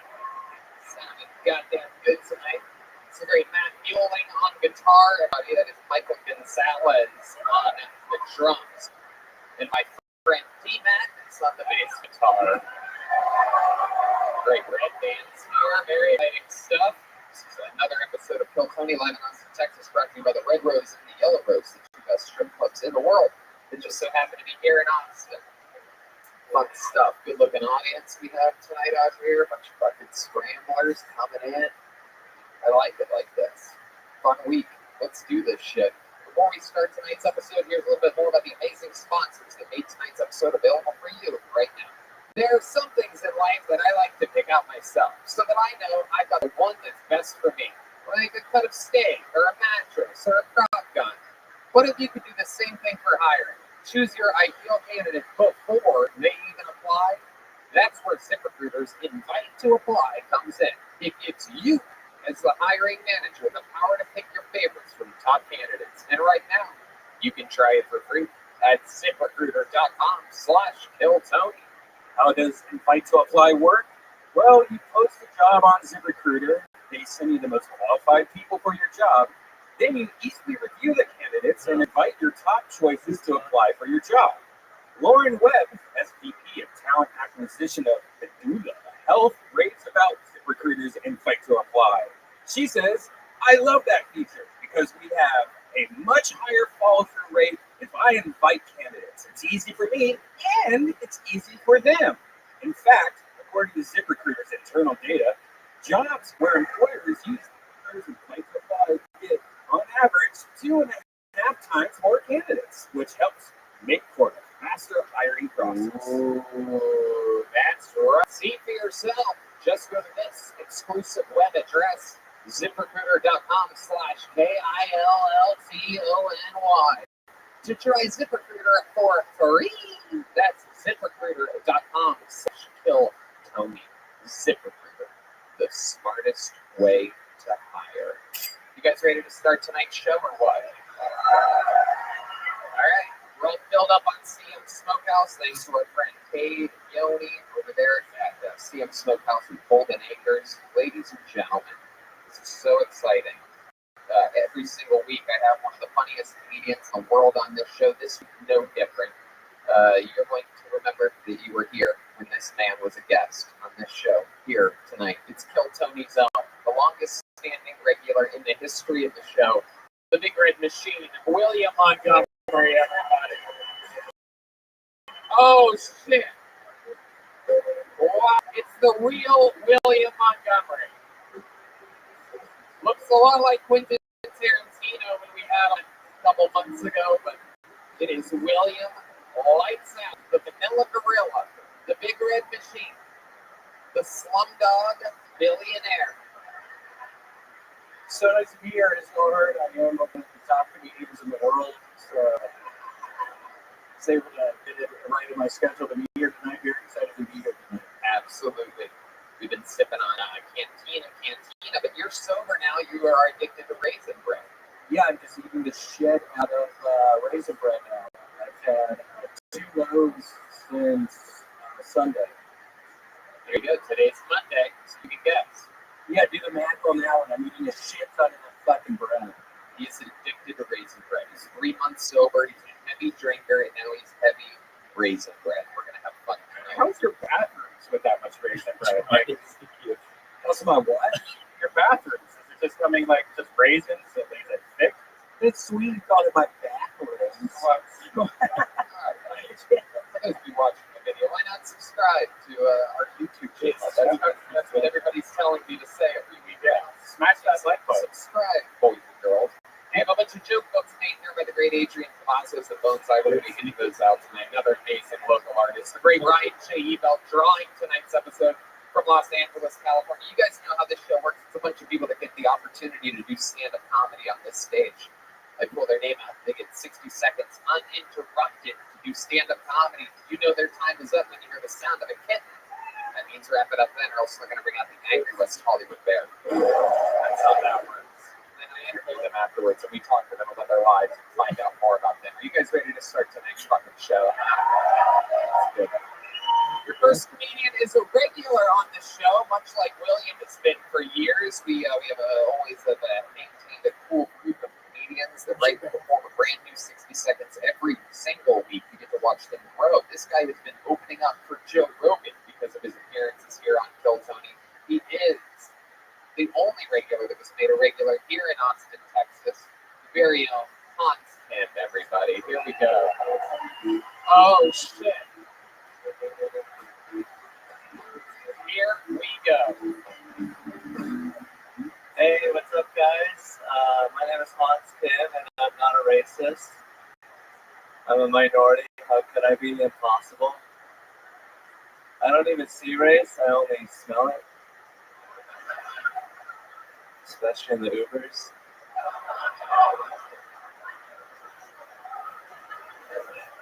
I don't know why they call it the Middle East. How do you have a middle of a direction? It's like being like, hey, take a left in the center of right. Maybe that's why they're so mad all the time. Literally.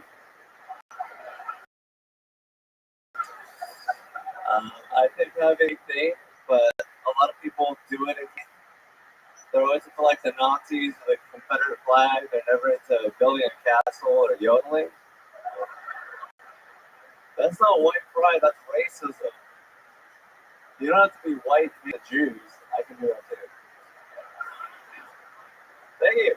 Hans Kim, getting tonight's show started. Always so much fun. Hans rocking a brand new peacoat we've never seen before. There's so many people with a peacoat that live in a van, but you pull it off, my friend. I gotta get this thing. Is this new? This is from my mother. She bought it for me. I've had it for like 3 years. It hangs in my van. I get to bust it out. You know, you gotta be the first one to bust out the winter gear. You know, you have an advantage. Yeah, absolutely. That thing looks like it's been through a lot, huh? How many of these Squid Games did you play with that jacket on? What did you think this was? Have you watched Squid Games? Yes. You love that shit, huh? That's like your American Idol or something like that, isn't it? It's like you're fucking everything, huh? It's an allegory. It's a great cinematic narrative. You know, it's like, it's got sex. You're a horny dude, huh? How's that been going for you? We found out last week that you broke up with your girlfriend, and here we are tonight. New peacoat. What's shaking? You know, Fun fact: a peacoat is also R. Kelly's favorite kind of coat. During the winter time, that's what he would wear. Sometimes he wear a poop coat as well. Depends on what he was into. That black one. Okie Red Band. Red Band did a shot of Screwball peanut butter whiskey before the show, so anything can happen here. I'm back with Paige again. She's visiting. Wait, you're back with this broad again? Every week. Off again, on again, like that fun jacket. I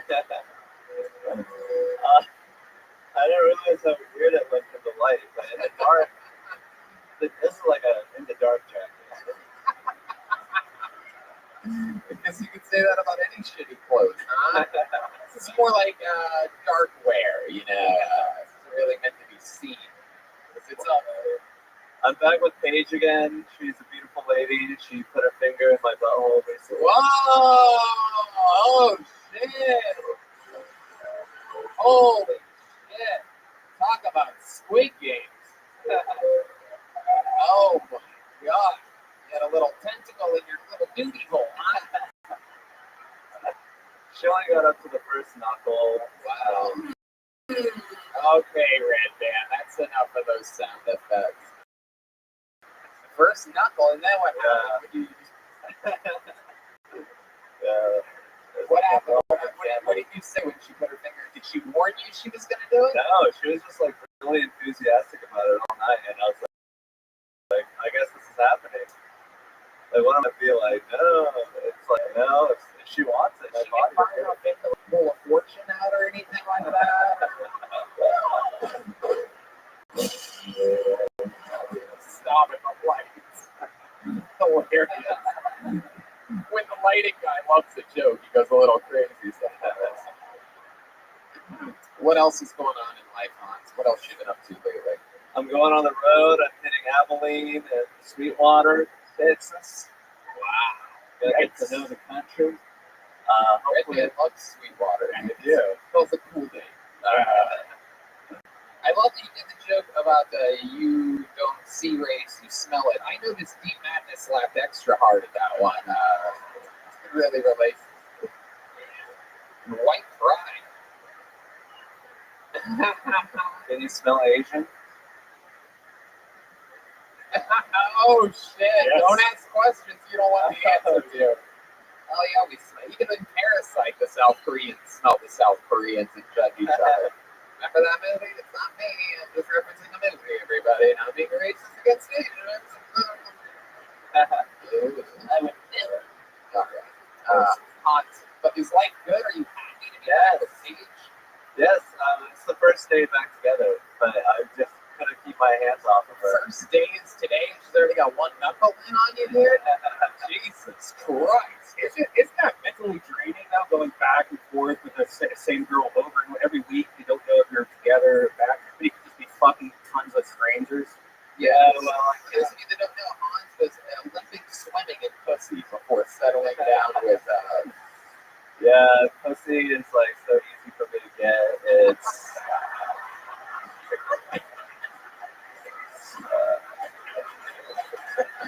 Oh, you are the best, dude. You are the very best. Hans is autistic, for those of you that can't tell. Brilliantly hilarious. That doesn't mean he's not autistic. He's super autistic, especially off stage. You do anything, so that people understand, you do anything extra autistic recently? autistic. I played solos with 10 and was playing artists from my bros who I'll bet. I beat them in a game of wit and intellect.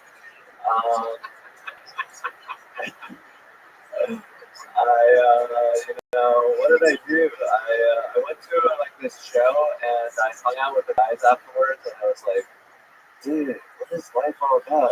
You know, like just asking them questions. It was super interesting. They're like people, and I'm like living in a band doing comedy. So, Right. William, you know Hans. You've seen him times. What do you think about his performance here? Well, it was interesting that you said that, Hans. You're a self-proclaimed atheist. I think we need to start reading the Bible together or something. Jesus is real. I'm worried about your soul. You have the atheist jokes. I'm always cringing when you say it. You just lay off of that shit. Please, Well, you know, did you go to church with William? Yeah, when you start going to church, do a podcast. yeah, we can do a podcast in the church. I would love that. But I know, science is pretty, like, really convincing. This is a man that beat his friends just yesterday in a game of the people.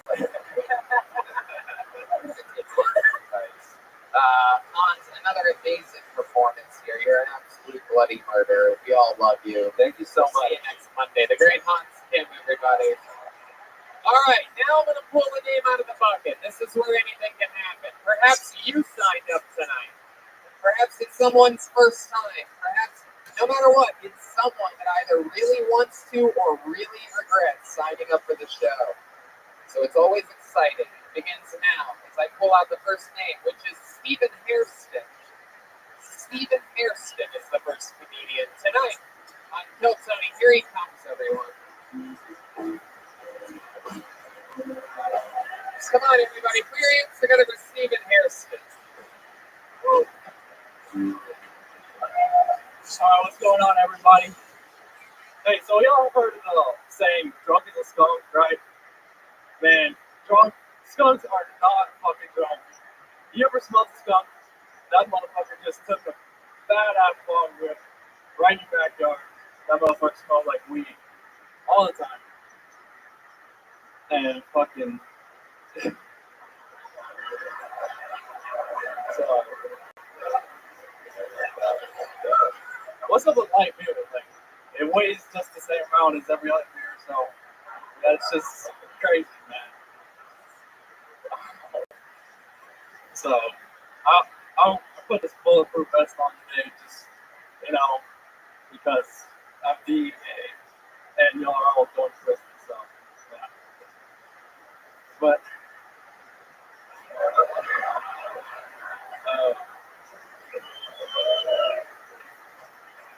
I didn't prepare very well today. All right, Stephen Hairston. Here we go. That was 60 seconds from Stephen Hairston. This is a very special look you have, Stephen.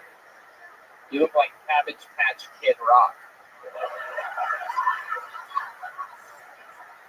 You look like you should be looking for Brian Laundrie right now. Oh, yeah? Hey, Tony Hinchcliffe, he looks like one Jeff Dunham's puppets come to life. Oh, you fucking got me good, dude. Trying to start an insurrection up there. Why are you dressed like that? Why are you wearing a bulletproof vest? Bulletproof vests don't protect against bombing. I don't know if you know that. That would be a bomb suit. Perhaps a bomb suit, ladies and gentlemen, would have been more fitting. I love it, though. It's good. What's going on? You trying to hunt with Joe Rogan? What did you think was happening? Hell yeah. Why are you dressed like this? Is this your new look? You go on a lot of stages like this, or is this a one-night only thing? What's going on? No, I just like Warzone and, playing video games. So I was like, bulletproof vests are cool. So I bought one. I got a bulletproof mask too. William, what do you think about this guy? I think you better be playing fucking video games because that was a fucking nightmare. What the fuck did I just witness? Is that scared you have a fucking gun somewhere or something? Oh man. Whoa. You've been on this show before, am I correct? Yeah, so just on the Joe Rogan and Bert Kreischer and Don Mario. With his parents. Remember his parents? Oh, it's all coming back to this. This is like your second time ever on stage, right? Wow. Look at you. You're already trying to be a fucking character over here. He's big on TikTok, so I feel like that's some TikTok shit right there. Wow. I don't ever want those words big on TikTok ever spoken in succession on this show ever again. I will never want to know when someone's big on TikTok, by the way. Ever again. That is this show's N-word. I'm saying it right now. I don't want to hear it. Anybody that says it, I'm going to beat them up. Sorry, black people. We're just using the N-word. All right, forget it. I made it weird. So, what is your story, dude? Remind us all of what made you want to start stand-up comedy a couple weeks ago. Well, this show honestly is probably a whole lot just because I saw the opportunity that I could perform in front of. What am I doing? What have I done? Giving these people hopes and dreams. Good job, Tom. Jesus Christ! This is the target audience. Everyone said. Why is there a monkey right there? TikTok monkey? No, okay. Stop saying fucking TikTok on the show. Dead. Of course he's big on TikTok. This is how lame TikTok people are. This guy's big on TikTok. Fuck yeah, a bunch of daydreaming idiots watching this guy dance in a circle or something gay like that. What do you do on TikTok? You ever thought about killing yourself on it? Because I think the video would be good. I think it would, right? I would probably just take that. Just avoid the bulletproof vest if you shoot yourself.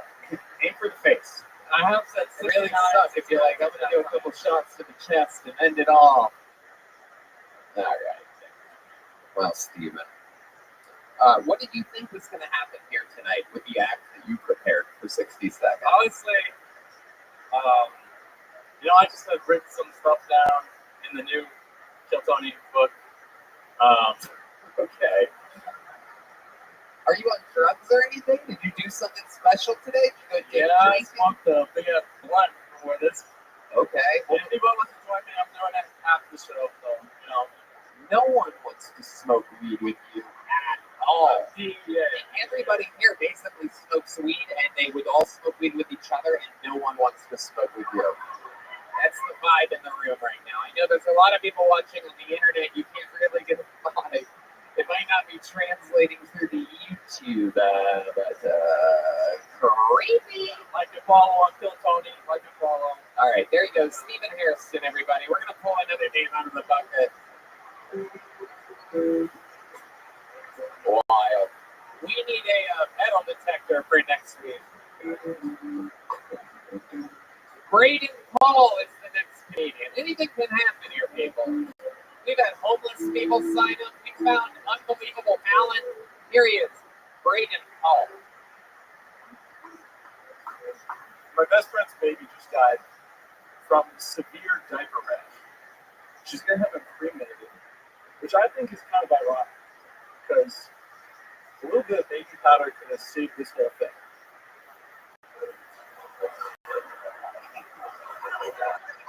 My first job was at Planned Parenthood in marketing. God, I miss that job.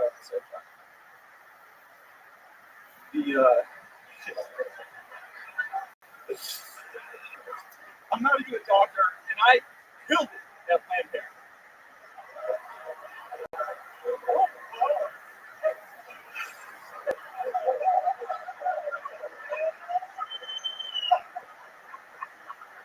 I recently started a genealogy company for inbreds. It's called 23andMe.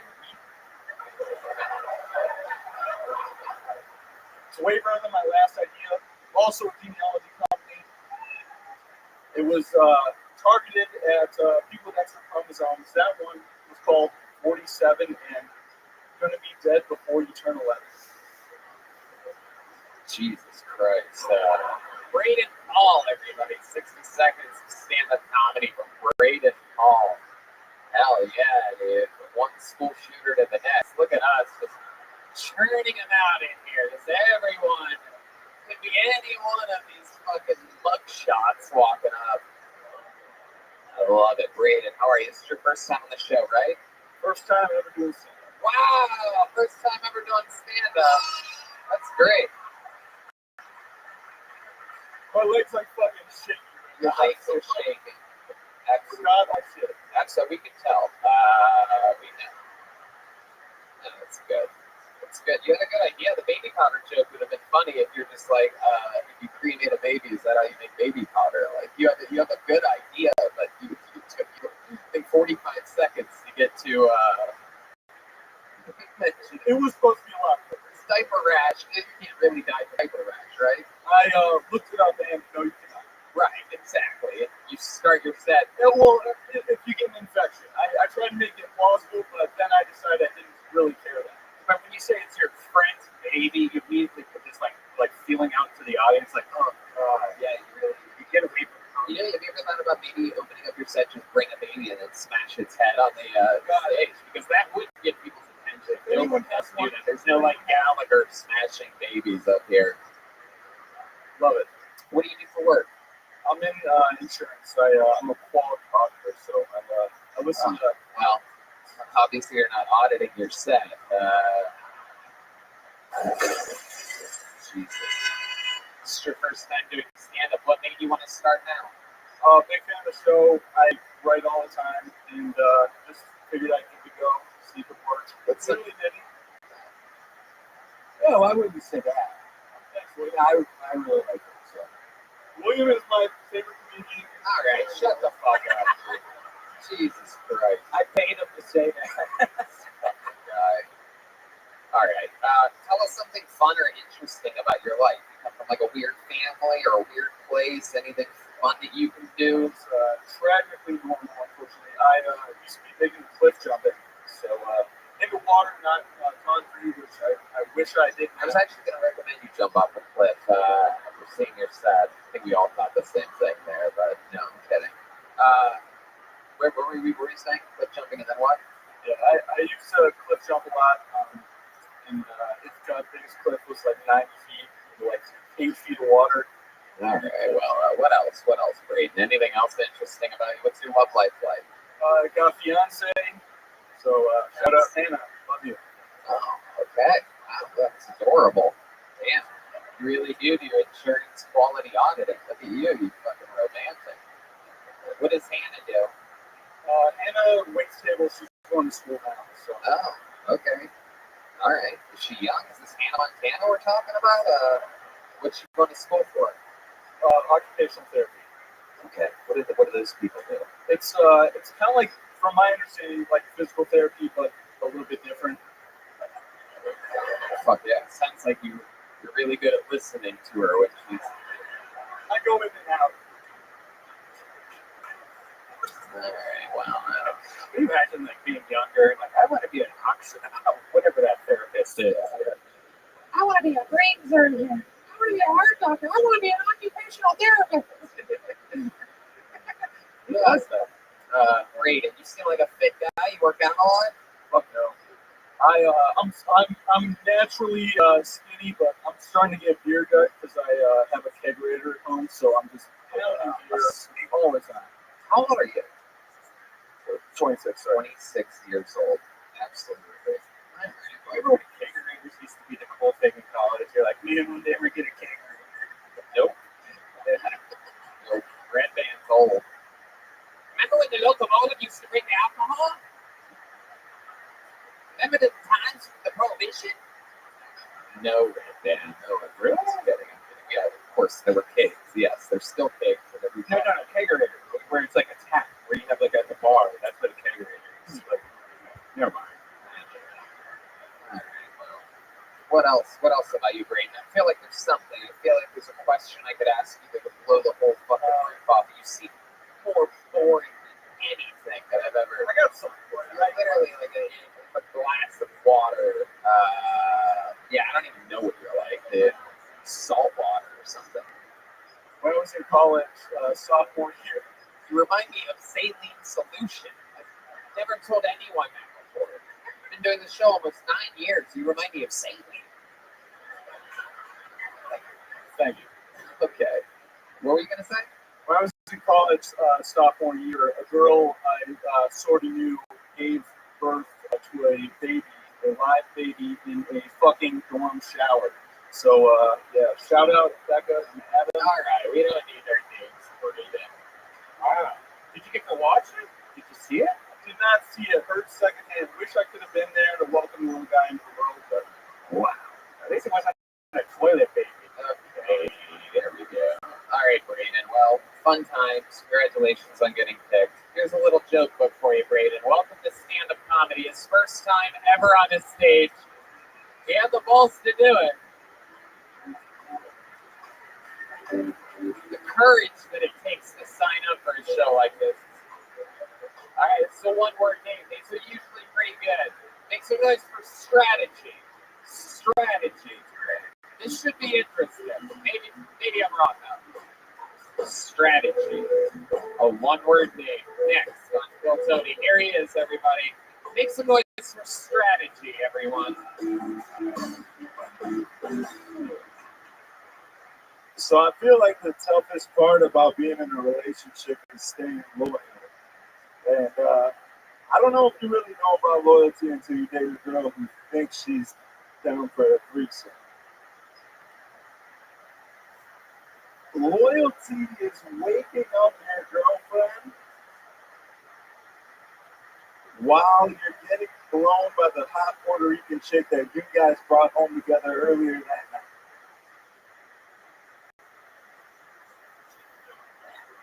Waking up your girlfriend to intrude on the blowjob that you're getting from a stranger feels like inviting your mother into the room to watch you jerk off. It's really one of the only things where two heads are not better than one. That's all I got. 1 minute from strategy. All right, strategy. I welcome to the show. Thank you. I love it. Did that mic stand out of the way so that people on YouTube can see you clearly? You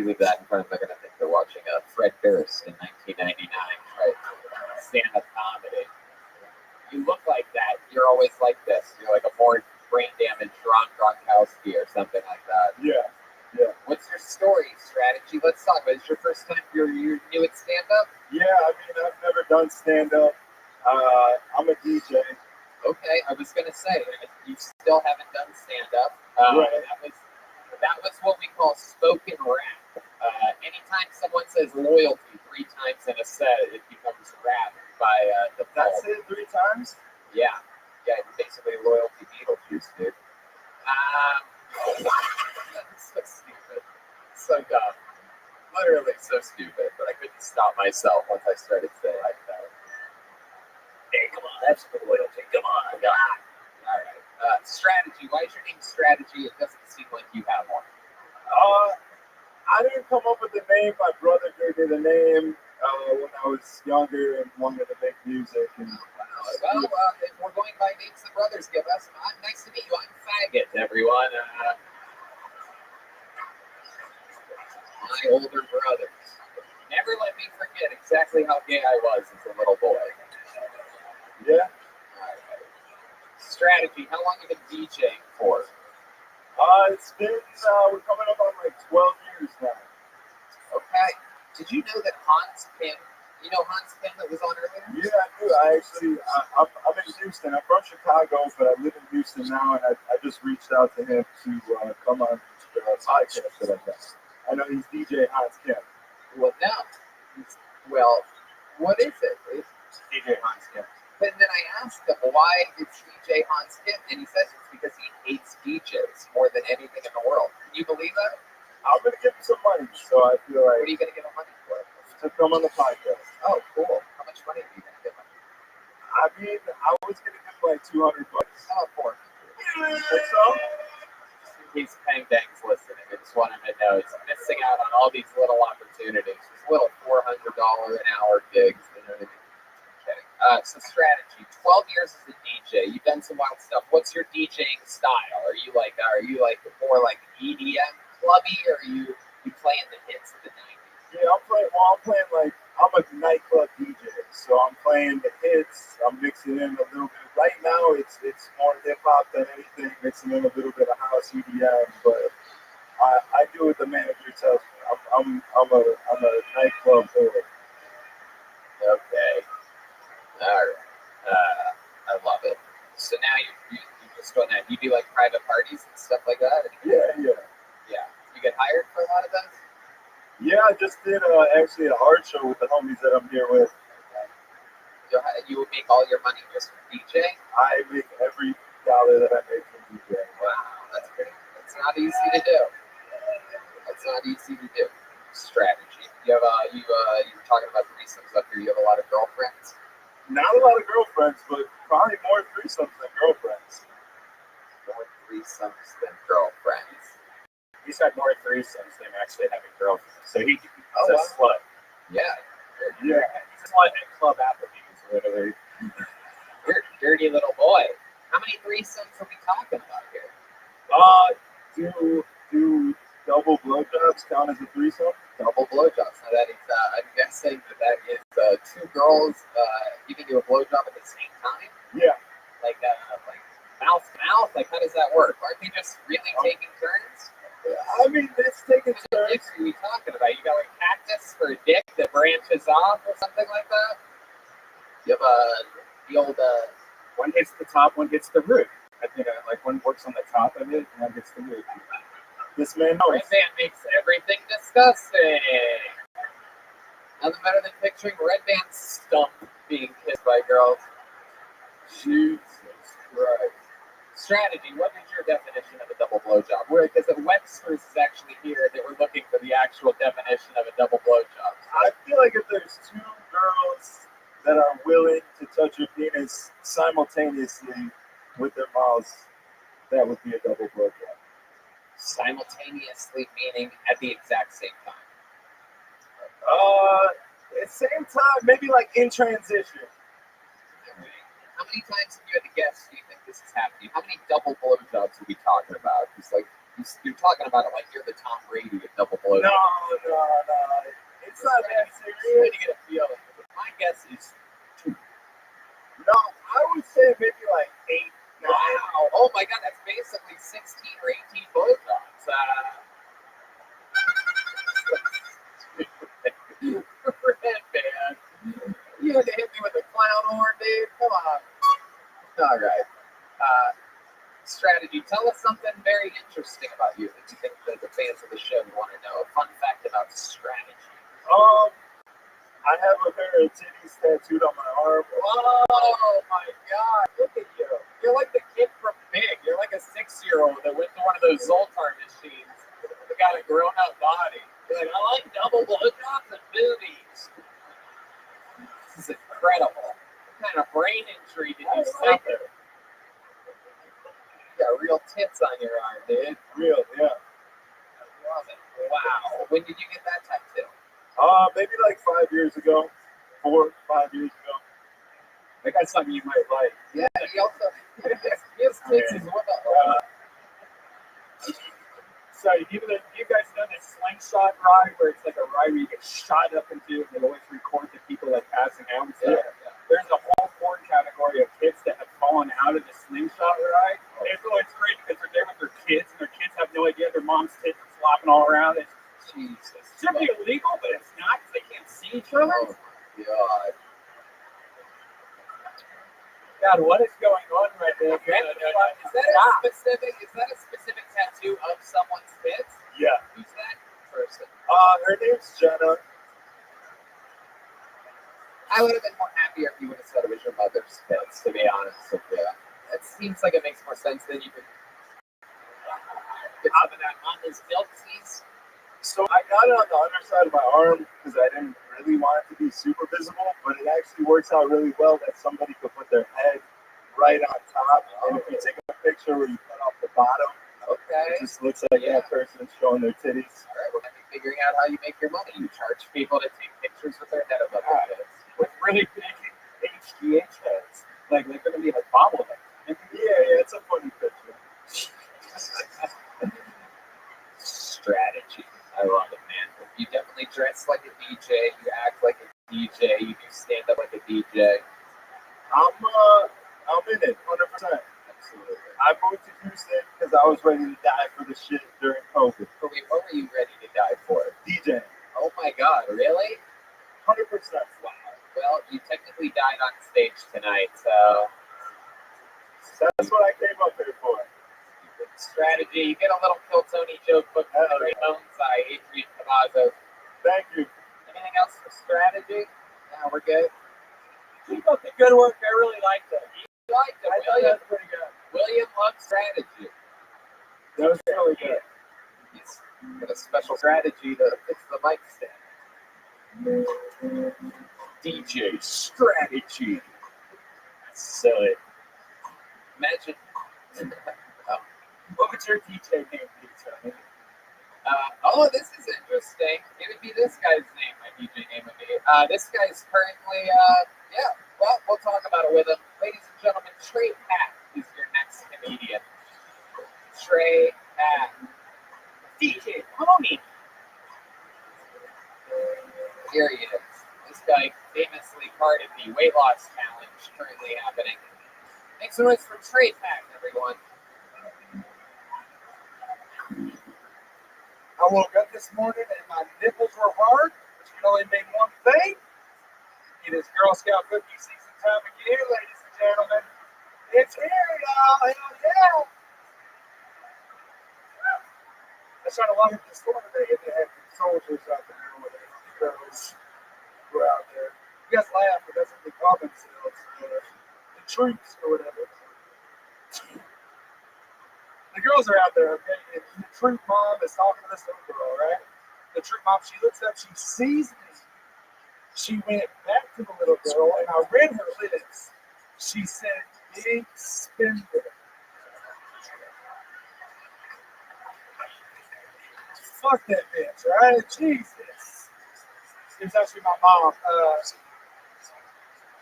Here's the thing, I'm all for the teaching these little girls sales tactics, right? And that's super cool, right, ladies? Yeah? Yeah.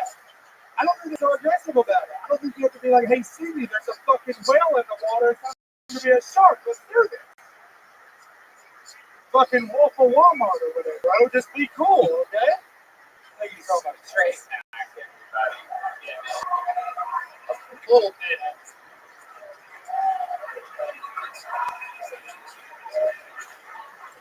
Using all of his time and then some extra. Very good, Trey.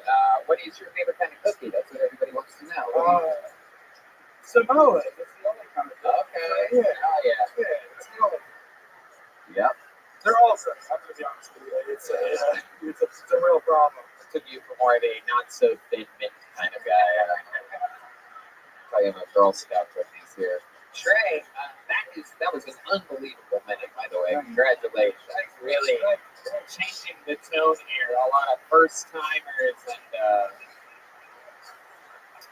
people up there. You're something special. Remind us again how long you've been on stand up. Consistently about 4 years. 4 years? Not so good. And now you live here. Yes, sir. What do you do for work?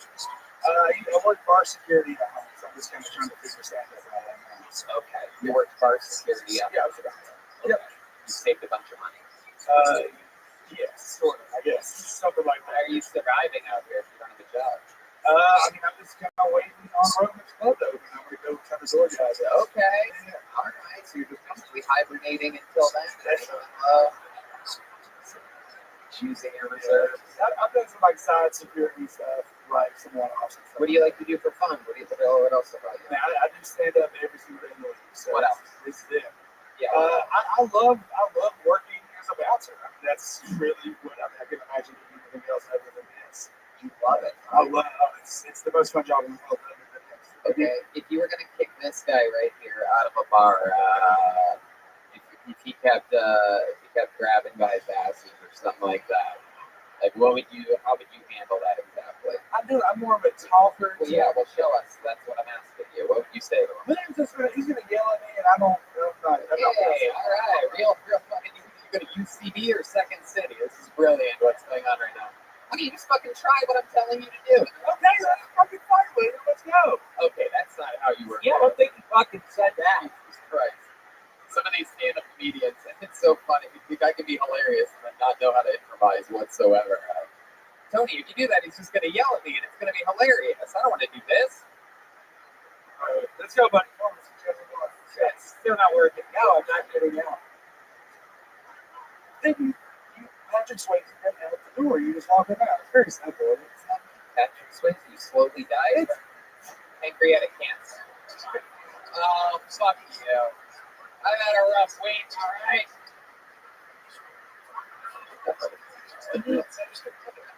Straight Pat, has there ever been a time where you're bouncing somebody else and things go around? I'll go this kid's different. You broke a dick? Oh, shit. Was he getting a double blowjob at the time?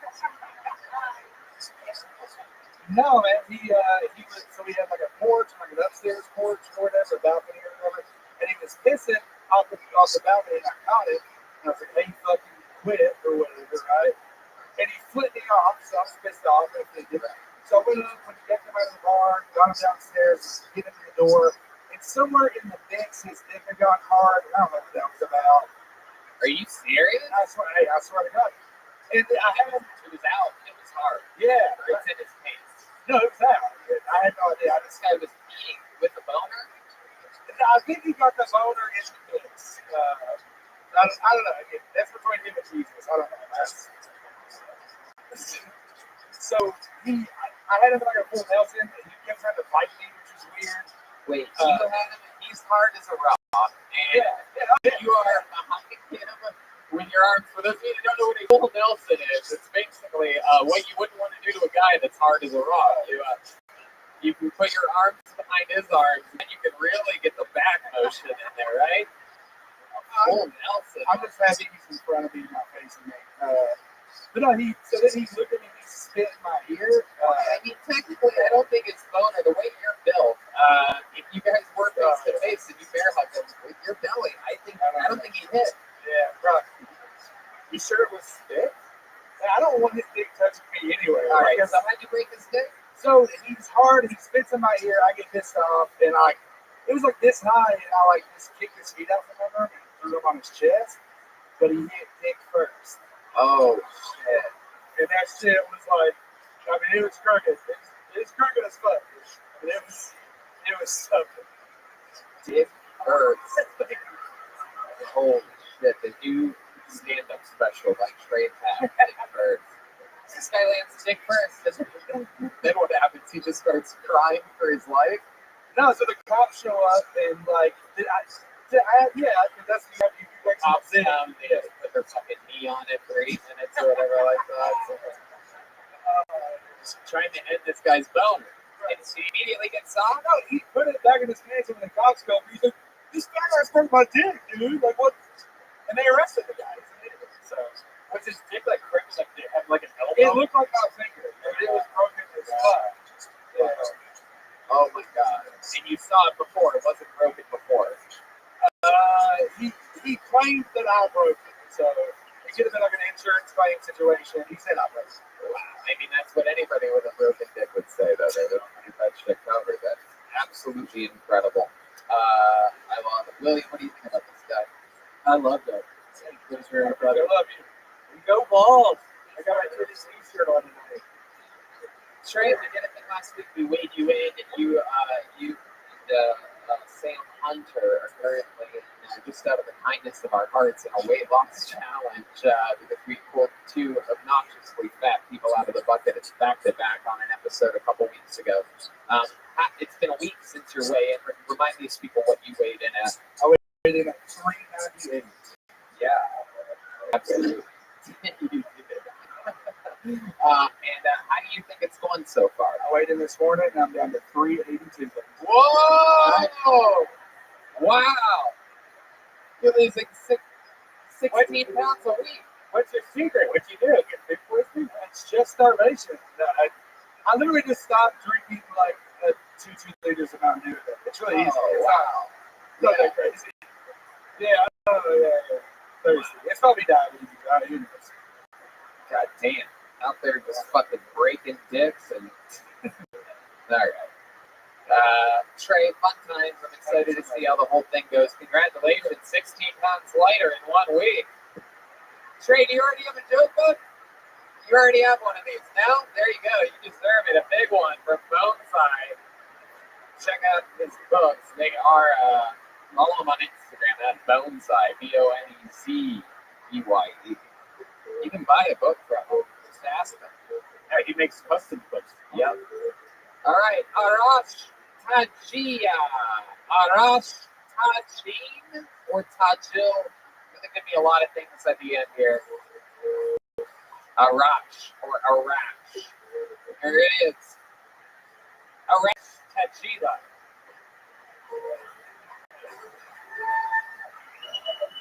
Hey, how's it going? Yeah, my name's Arash. Moved to the United States when I was 2001. Which is, yeah. Didn't finish the joke. All right, yeah, great time to come to the United States. Great time. I moved to Utah in 2001. Good decision. Yeah, we came here in April. It was like the greatest country I've ever seen. And a few months later, it's like, all right, I'm back. Childhood, actually. It's going to be rough. Yeah, then Bush got reelected. I'm like, more bullying. Okay, this is going to be bad. Like, nobody was more happy about pulling Paladine than me. I shed a tear. I was like, how many fucking elections I got? Fucking Fallujah back there. It's terrible. So anyway, rest in peace. Yeah. Well, glad it ended here at a almost ended there. Okay, 58 seconds from Arash. Am I saying that right? Yeah, Arash, yeah. Arash.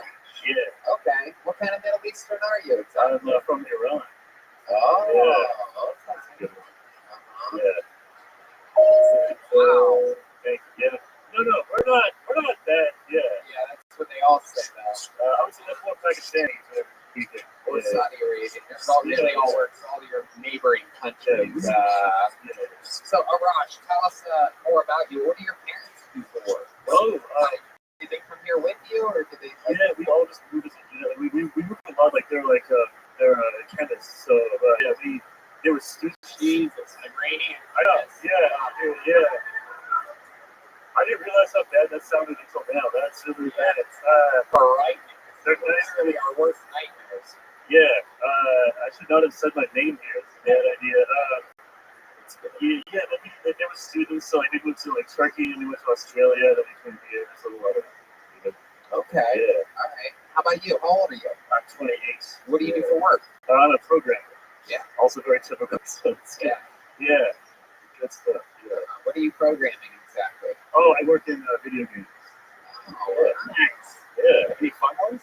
I can't say. I have like NDAs, Oh, yeah. and, yeah. Of course, that makes sense. Yeah. That's good that you're in it. You're in it. Yeah. You're in it. How long have you been doing stand-up? About 5 years. 5 years. Yeah. Wow.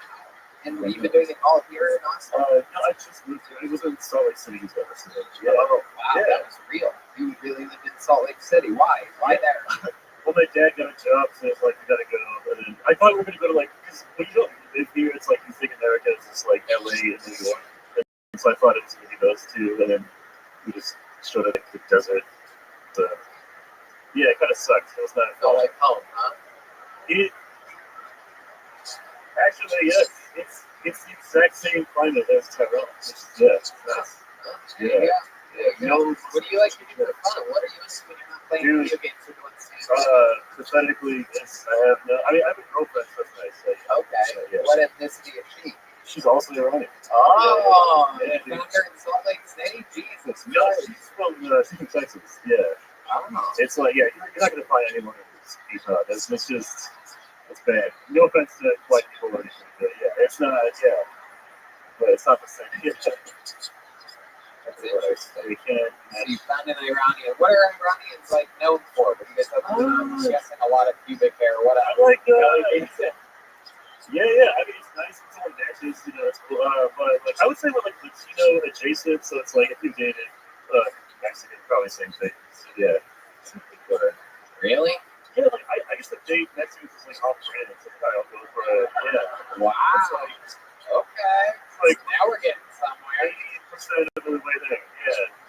That makes sense. That'll hold you over for a little bit, right? Yeah, dude. Yeah. Exactly. That's why I moved here. It's like I can't do this anymore. Yeah. Yes, but they both like PETA or something like that. Yeah, we do that our own brands. Like everyone thinks they invented the same shit. Like there's like 8 euros and stuff. What did she do? What did your Iranian girlfriend do? Oh, dude, she's a dentist. She's very accomplished. She's Wow. yeah. Okay. Yeah. Okay. Look at you out there drilling a dentist for a change. Yeah, I thought, damn it, I never came up with that joke either. That's really good. Yeah. That's really, How long have you been with her? oh, not that long. Like 5 months. Yeah. That's good. And she ever let you sit in the dentist chair and give you a double blowjob or anything like that? No, but I'm just not as cool as a DJ, dude. I do something that kind of What close. kind of music do you like to listen to? Honestly, like I go from like hip hop to just like Middle Eastern songs. Oh, okay. Do you have any favorite? Do you have any favorite Middle Eastern artists coming up, like Keith Turban or anything like that? Or... It's like that's the thing. It's like I don't know. I mean, like It's the lighting guy on that one, huh? I can say like Omar Suleiman is really good. If you like dancing music, you should check it out. Will you do a little Middle Eastern dance for us? How do you think we should do? Have this guy do a little Middle Eastern dance? There it is. I feel like this is already really humiliating. I don't need more. Yeah. Okay. I don't want to. If it's cool if I could not dance, that'd be nice. Do you dance? Do you know how to dance? No, I don't dance. What do you know how to do? Let's have you do something. You know how to do like a magic trick or anything like that? These all sound very serious. There we go. No. Oh shit, dude, they want it. Whoa, the lighting guy's in on it. You can basically do anything right now. The crowd will go wild. I just like the only Persian guys who dance when get kicked out of clubs and they like wear a lot of clothes. It's gonna suck. So I can't be like those guys.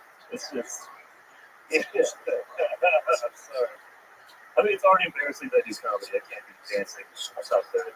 No. Sorry. He's not Egyptian. All right. That's enough. That's enough. Not Egyptian at all. No. So, Total different country. Okay. I love it. You close with your parents? What do they say about you doing stand-up comedy? I just don't tell them anything. Yeah, it goes well. Yeah. I mean, they vaguely know. They're happy to have a dude. What's the longest set you've done? Oh, I mean, Howard. Wow. Yeah. I'd love to have you on the Secret Show Thursday. Oh, unbelievable. Here you go. Take a notebook. Arash Tajiri, everybody. Very exciting. He's got a real stand-up gig out of it. William, how do you feel about that guy? I know you're not big on immigrants. No kidding. Not, yeah, historically or not. I think he could have just stopped his set at the beginning with the, I moved here in 2001. That was the funniest part. It's true. It all went downhill from there. Much like the World Trade Centers did because of those types of people.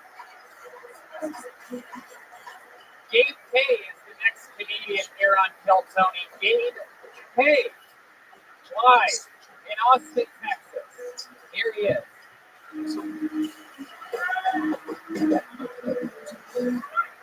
What's up, everybody? So I, believe it or not, was raised Christian. Not like a little bit, but super Christian. My dad was a pastor. His dad was a pastor. I was actually a pastor for a little while myself. And gone a slightly different direction since then. So I don't have a lot of fond memories of that time. But one thing that was a lot for a young pastor's kid was church girls. Listen, if you never had a rushed, paranoid, guilt-ridden hand job in the back of the youth room on Wednesday night, you missed out, my friend. And if you were any kind of bad guy, then you became like your own personal project. And the more your soul was in danger, the nastier the shit that they would do. Listen, until you had a girl suck your dick, like your salvation was on the line, you haven't missed. It's a real come to Jesus moment. All right. Okay. Talking about Christianity. I love it. Makes sense. You look like fat Jesus. You son of a bitch. You look like the crucifix wouldn't be able to hold you up there. You know, The only holes on your hands are the donut holes. You look like you turn everything into bread and wine. how fucking many do you have? Were you going to give me that? Was that what I noticed? It looked like you were loading up for one. Yeah. Oh, okay. You got one on you. Come on, you got to prepare. You look like that. Somebody's puppet, you faggot. Come on. Oh, son of a bitch. You look like that frat boy character in every early 2000s movie that would beat up the gay kids. I look like a frat boy. You look like a bad boy. What are we doing here? At You don't want to try to roast me back. You don't roast me back. You can't do that. So you have Team Madness leaving now. He's disappointed. lost fucking Team Madness. He thinks the show's over. Bye, Team Madness. All right, Gabe K. Remind us all. You've been doing stand-up for how long? 2 years. 2 years. All been here in Austin, Texas? No, I just haven't felt it. You moved here? I broke it. Yeah, from San Jose. Yeah, what am I, a couch? Broke me for a second. San Jose. But now you live here. Yeah. Right. With your, you still, you were in a, you and your wife let a lady in, join your relationship. Yeah. We broke it after that. We're talking about that. Wow, look at you. I didn't realize this is like the new thing. Disgusting is the new hot or something like that. I can't believe that there's girls just lining up to, Where do you find these girls? Like, is this like a Craigslist thing? Or is this like, you go to No, there's apps for it. There's apps for it. hell yeah. What is it? Fucking 3 times. what is it? 3 times. Really? Yeah. Number 3 in the word fun? Yeah, right on the nose. Yeah. And you can find threesomes. Yeah. Have you ever got? I have to ask. I know everyone knows where I'm going with this, but we all learned about double blowjob for the first time. Yeah, it's good shit. Yeah. Oh, you know about Oh, it. yeah. Oh my goodness. Can you even see them when they're doing it? Doesn't it just look like? I have my phone. But Okay. record it. Yeah. Got a little selfie stick down there. I love it. Hey, what do you do for work? This. You do stand up Full time. full time. Wow. How do you? Okay, 2 years in stand up comedy. So how are you making money doing it? Not making a lot. Right. Yeah. How do you make a little bit of money? What? But my wife makes money. Oh, okay. What does she do? She's an engineer. She's an engineer? Yeah. Damn. You see where's the pants in this fucking relationship. You're dressed like a giant baby. I love it. You seem comfortable though. Are you comfortable? Yeah, very much. You seem like the most comfortable comedian on stage all night. Seems super fucking cozy. Hell yeah. I love this. All right. Tell us something else. What else haven't we talked about? You've been on the show a bunch of times before, months ago, and it's been a while. Yeah, it's been a bit. Any new developments in life? I got COVID. Whoa, you did? Wow. Okay. It was my second time. What were your symptoms? I couldn't smell that. I did lose my smell. Okay. But I did the antibiotic shit. I killed it. What do you do exactly? Huh? Pretend like you're Joe Rogan and rattle off the things. I didn't get to Looks like you did extra pancakes and waffles or something like that. Bitch. Son of a bitch. Hell yeah. Those Has anyone ever told you that you look like if Jason Momoa was a floated corpse on a river? Like if he drowned and was found months later. That's what you look like. I'm just trying to describe it for D Madness. He hasn't been here. He's always wondering what the people look like. So this is my way. You're welcome, Steve. I love it. Well, all right. We're doing it here. Anything else, Gabe? William, what do you think about this fucking guy? He's up here. When you said your wife was an engineer, I was picturing her being a train engineer. But you're talking about like somebody that built bridges and stuff. Yeah, she wears that. Okay. Yeah, it's your train engineer. What kind of engineer is she? Industrial. Oh, okay. She works for Google. She works for somebody. Okay. There you go. All right. Like, what's like the last gig you did where you made money doing stand-up? What was that like? It was like a month ago in Florida. Okay. Hell yeah, that's Red Band's territory. Oh yeah. Red Band set up shop in the old Pflugerville, everyone. Nothing more exciting than a 30-minute drive home. Is that where you live, Pflugerville? No. What? How far north? Like an hour. Wow, what's the name of your city? Belton. Hell yeah. So if I go to 3 Fun and I see someone's in Belton, I'm going to know that it's you. I'm going to come up there and fucking suck your cock. How about that? Yeah. I don't know what's going on here tonight. I'm an animal tonight. All right. So it's for Game K, everyone. Gabe, do you have a joke book yet? You do? Okay, there you go. All right. We're having fun. You know He's flying through it. You know the real big guy that was just up? He got out of his car and he hit my car and my alarm went off. He said my car was broken into, but it was just his big ass. Wow, that's great. There you go. Reedy Wonder. Reedy Wonder. That's a cool name. I have high hopes for this one. Everybody clap your hands for Reedy Wonder. These people, I know we're getting later in the show, but these people, they wait.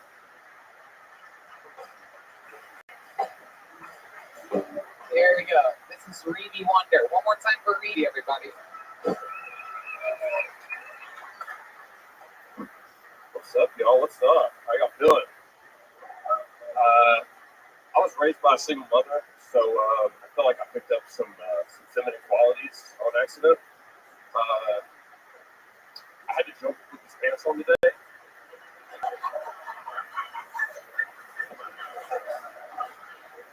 That's not a joke. I really did.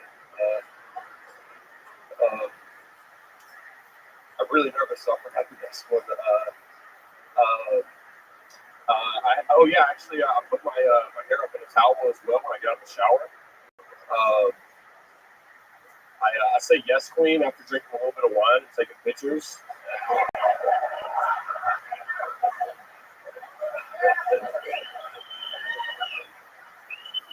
I get a little excited when I see like another girl with a really cute outfit on. I don't know, just kind of go with it.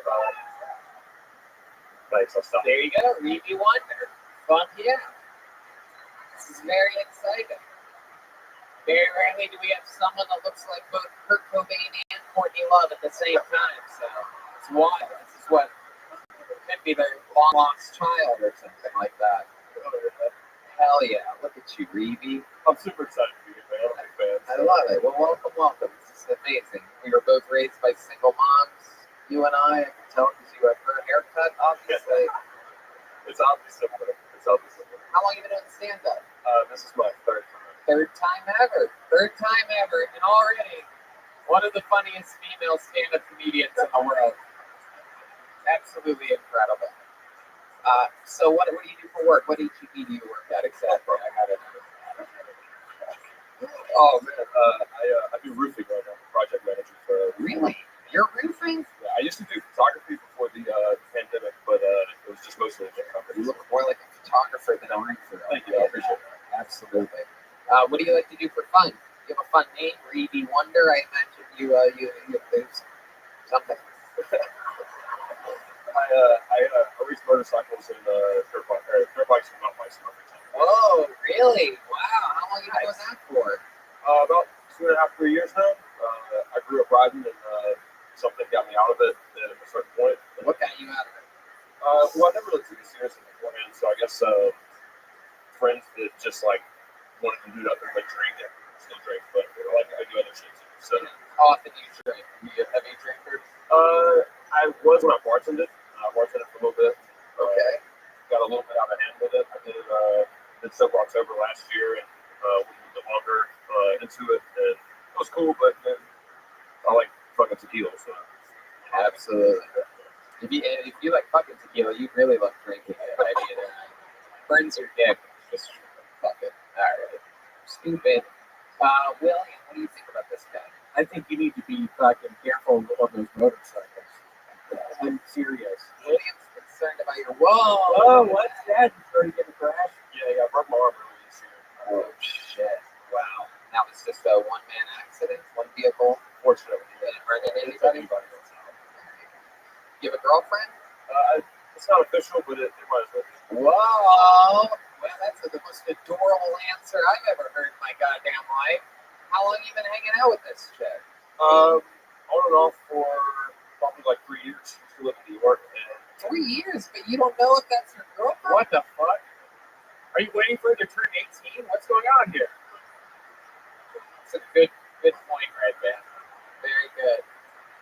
Redman knows from experience that that's the only reason you wouldn't say your girlfriend. Wow. 3 years and you really don't know? What makes you say you don't know? Well, I know now. It was just she wasn't into it at first. It was just being called a girlfriend? Wait, she wasn't into what at first? It was just casual. She didn't want it to be, anything more than that. She lived in New York and I live in Georgia. So she finally moved back. That's her hometown. And I think how often do you talk to her? Every day. Yeah, I mean she lives in Georgia now, so. But you guys don't know if she would consider herself your girlfriend? Oh no, she would for sure. Oh, okay. Yeah, I just haven't asked her, hey, you want to be my girlfriend? So, what? How many do you think we should call her right now and ask her?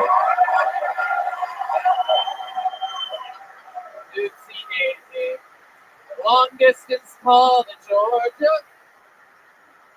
Let's get that phone unlocked from our friends here at Yonder. The lock up your phone bag company, Yonder. Not an official sponsor, but if we keep saying their name like that, they will be. Here it is, the Yonder Unlocker. Here you go. Here's the Fat Lebowski to unlock it for. That's a Yonder wizard right there. My goodness, look at that fucking bag of brisket right there. Jesus Christ, dude. It's even dressed like mustard. Incredible. All right. You calling her? You got to put the end up with the speaker, volume all the way up.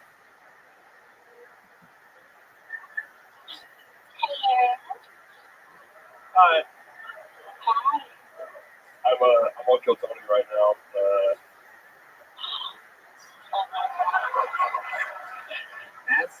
Ask her the question. So this is, I guess, a little long overdue, but do you want to make things like face Facebook official. It's just for real. You better ask her if she wants to be your girlfriend before. So, topic of you came up on the show, and I was calling to see if you wanted to be my girlfriend. Let's do it. Wow! Look at that! Dreams are coming true. 3 years. 3 years. People have been wondering when this day would come. And that call to Georgia makes it official. Absolutely incredible. I'll call you after the podcast. All right. He hung up real quick. You could tell I was thinking of another question. I was going to ask if there's anything weird about his penis. So that was going to be my question to her. Rabbi, how does that make you feel? You have a girlfriend, and by the looks of you, I think she has a girlfriend as well. This is very exciting. You guys are girlfriend.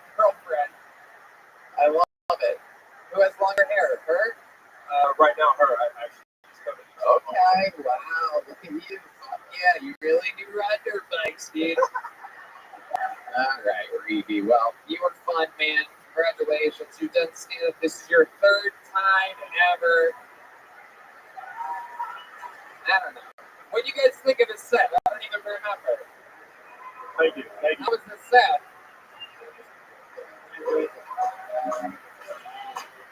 Rabbi, here, take one of these. Keep going that way. Go that way. Right there. All right. I'm going to pull another name out. Let's see what happens here. Mike Ivy. You guys having fun out there? Mike Ivy is next. Here he comes. He's got a steady pace coming to the stage. All right. One more time for Mike Ivy, everyone. Hey, how's it going? Hey. I'm a weird black guy. Like Wu-Tang Clan and Japanese animation. Big fan of that stuff.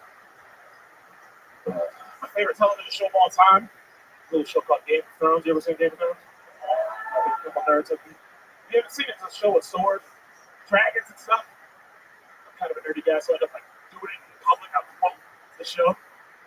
He died today, brothers. He died bleeding from 100 wounds, with arrows in our necks, and spears in our guts. They will think about the back to the winter hell until the iron islands have slipped beneath the waves. Every man, woman, and child will know who we were and how long we stood. Iron born will scream out our names as we leap over the wall as they go into our castle. That's usually when they kick me out of HEB. They're like, you can't do this. Post 9/11. All right, that's it. Mike Ivy, absolutely. Very good. Hell yeah. Wow. It's powerful. You did it. How's it going, Mike? You've been on this show before, right?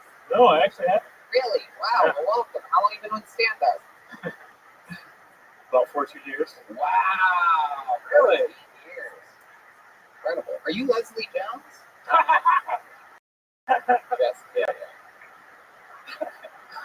So, 14 years. All of it here in Texas? Cleveland. Ohio. Home of hilarity. Home of hilarity. My home club. That's your home club. Absolutely. I've been on that stage more than anyone else. Really?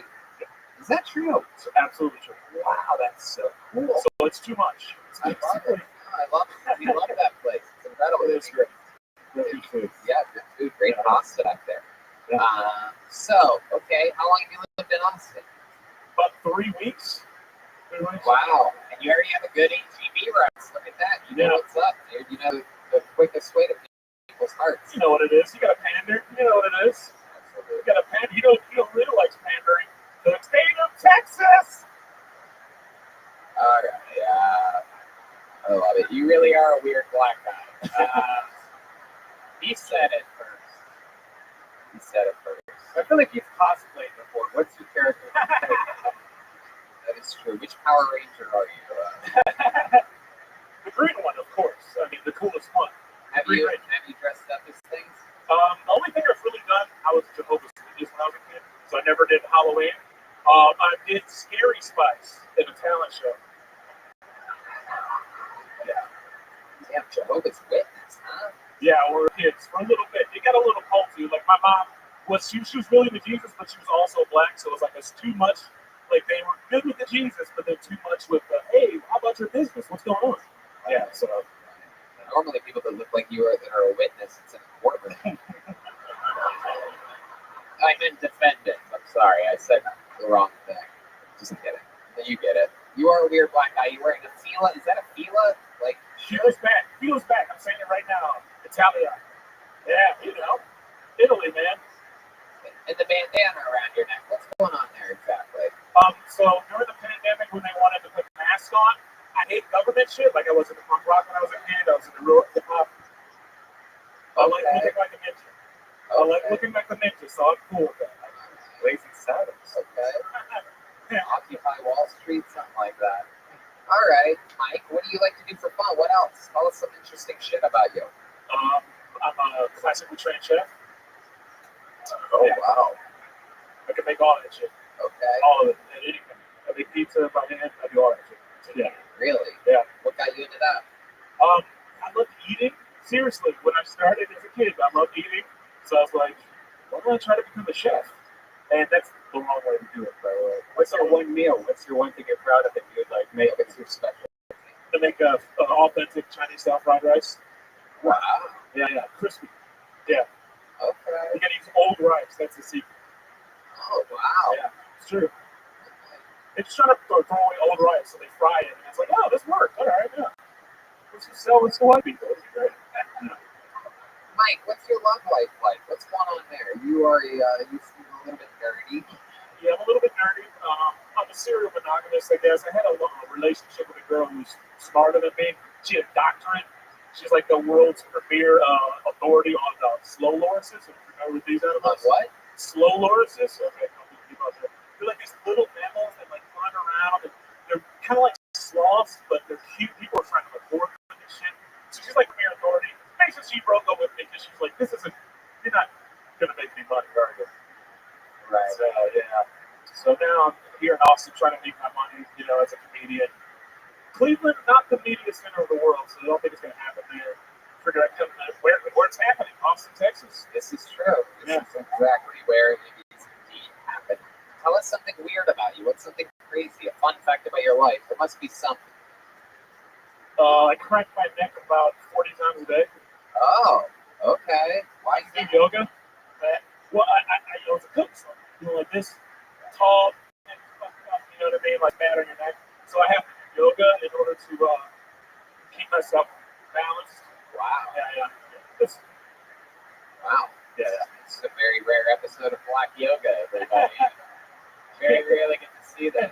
Next, he's going to do downward facing cough. I don't know myself. I don't know what some Black Yoga jokes can I do.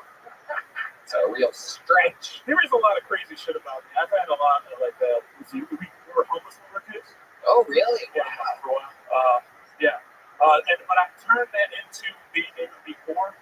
So like I'm fucking awesome at being poor. I bought a salvage Toyota Scion because all poor people know these Toyotas are good cars, even if they're pieces of shit. So I got $1,500. I drove it down here. Let's change a couple of spark plugs. Like I'm that kind of guy. I'm like the black guy that can fix your car by hitting it with a hammer.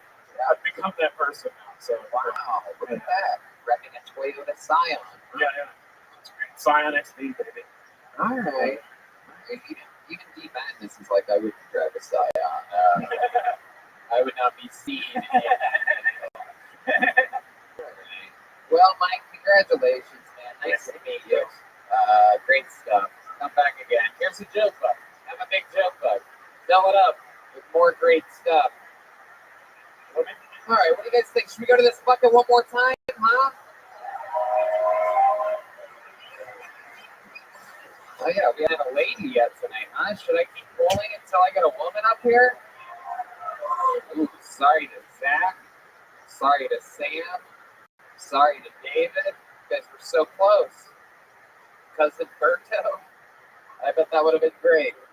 Sorry, Brad, Thomas, Cameron, Chad, another Gabe, Thomas, Will. Okay, here we go. I got one. You guys ready for this? It's Lauren Jameson, everybody.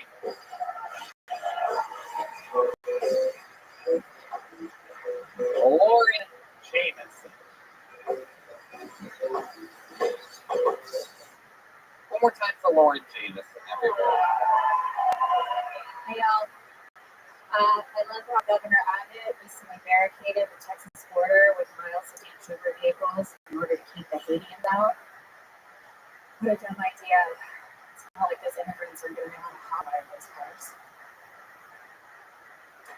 I'm a big Disney fan. I'm really excited about the remake of Cinderella. This time we're going to be Mexican, which makes sense because she is a maid. A slipper or like glass cleaner. Give Camila Cabello a bottle of Windex, she'll get that cast with spick and span. Okay, fine. Mermaid's my favorite too. All right. She's come out with a new one.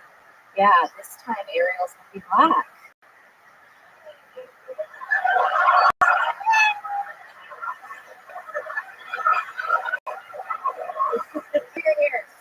Every years.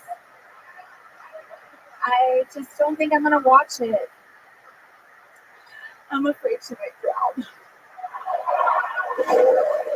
No. Oh, God. Lauren Jameson. Almost knocked D. Madness out of his seat by even acknowledging that there's going to be a black Ariel. Wow. A couple slurs in there, but who am I, Judge? Perfect platform. Lauren, welcome to the show. Have you been on before? Wow. In LA? Santiago. Okay. All With right. Fahiki. Yeah. Oh, yeah. A while back. What did I say about you back then? Do you remember any of the things that I made fun of you about? Did I tell you that you look like the corpse of John Benet Ramsey? That is amazing. You should use that. I mean, that would be my that opening is joke close. about you. You can finally close that case. I love it. Do you remember anything that I said where I made fun of you? You know, it's funny that Mike was talking about Game of Thrones. This was actually the Sunday. It was the finale. I of Game remember of that. Thrones. I remember driving home from San Diego very fast that day in my Corvette. I made it there in like 45 minutes. For those of you that know, the drive from San Diego to LA shouldn't be that short at all. But I made it. I remember being 20 minutes in and passing up Disneyland and being like, wow, we're doing this. This is what traveling at 120 miles per hour is. This is exciting. I didn't want to miss it. Yeah, I missed it for you, like in real time. I came to, line up with the comics to kill Tony, and I was the only girl I got picked that night. Yeah, it was a good one. I came back to redeem myself. Don't look it up. Oh, you buried in the dark. You bombed harder than you did here tonight. Oh boy. Was that redemption? No, it's not. We're just kidding. Lauren, how long have you been on stand-up? Are you smoking a cig in here? Is that allowed? Yeah. We are back in Texas. I just moved from California. So Lauren, why don't you take your liberal mentality? No! I love it. Give me one. This is Texas, where it is a state law that artists are allowed to I perform love on it. stage. I'm from Texas. I'm from Houston. Well, then you should know better. I was just surprised. I know. Yeah, because we're on stage, we're allowed to. We're doing like a play. How long have you been doing stand-up? I enjoyed the monologue earlier. That was very Shakespearean. 4 years. 4 years. Okay, what do you do for work? This and this. Come on, what are you people lying about? I'm really not.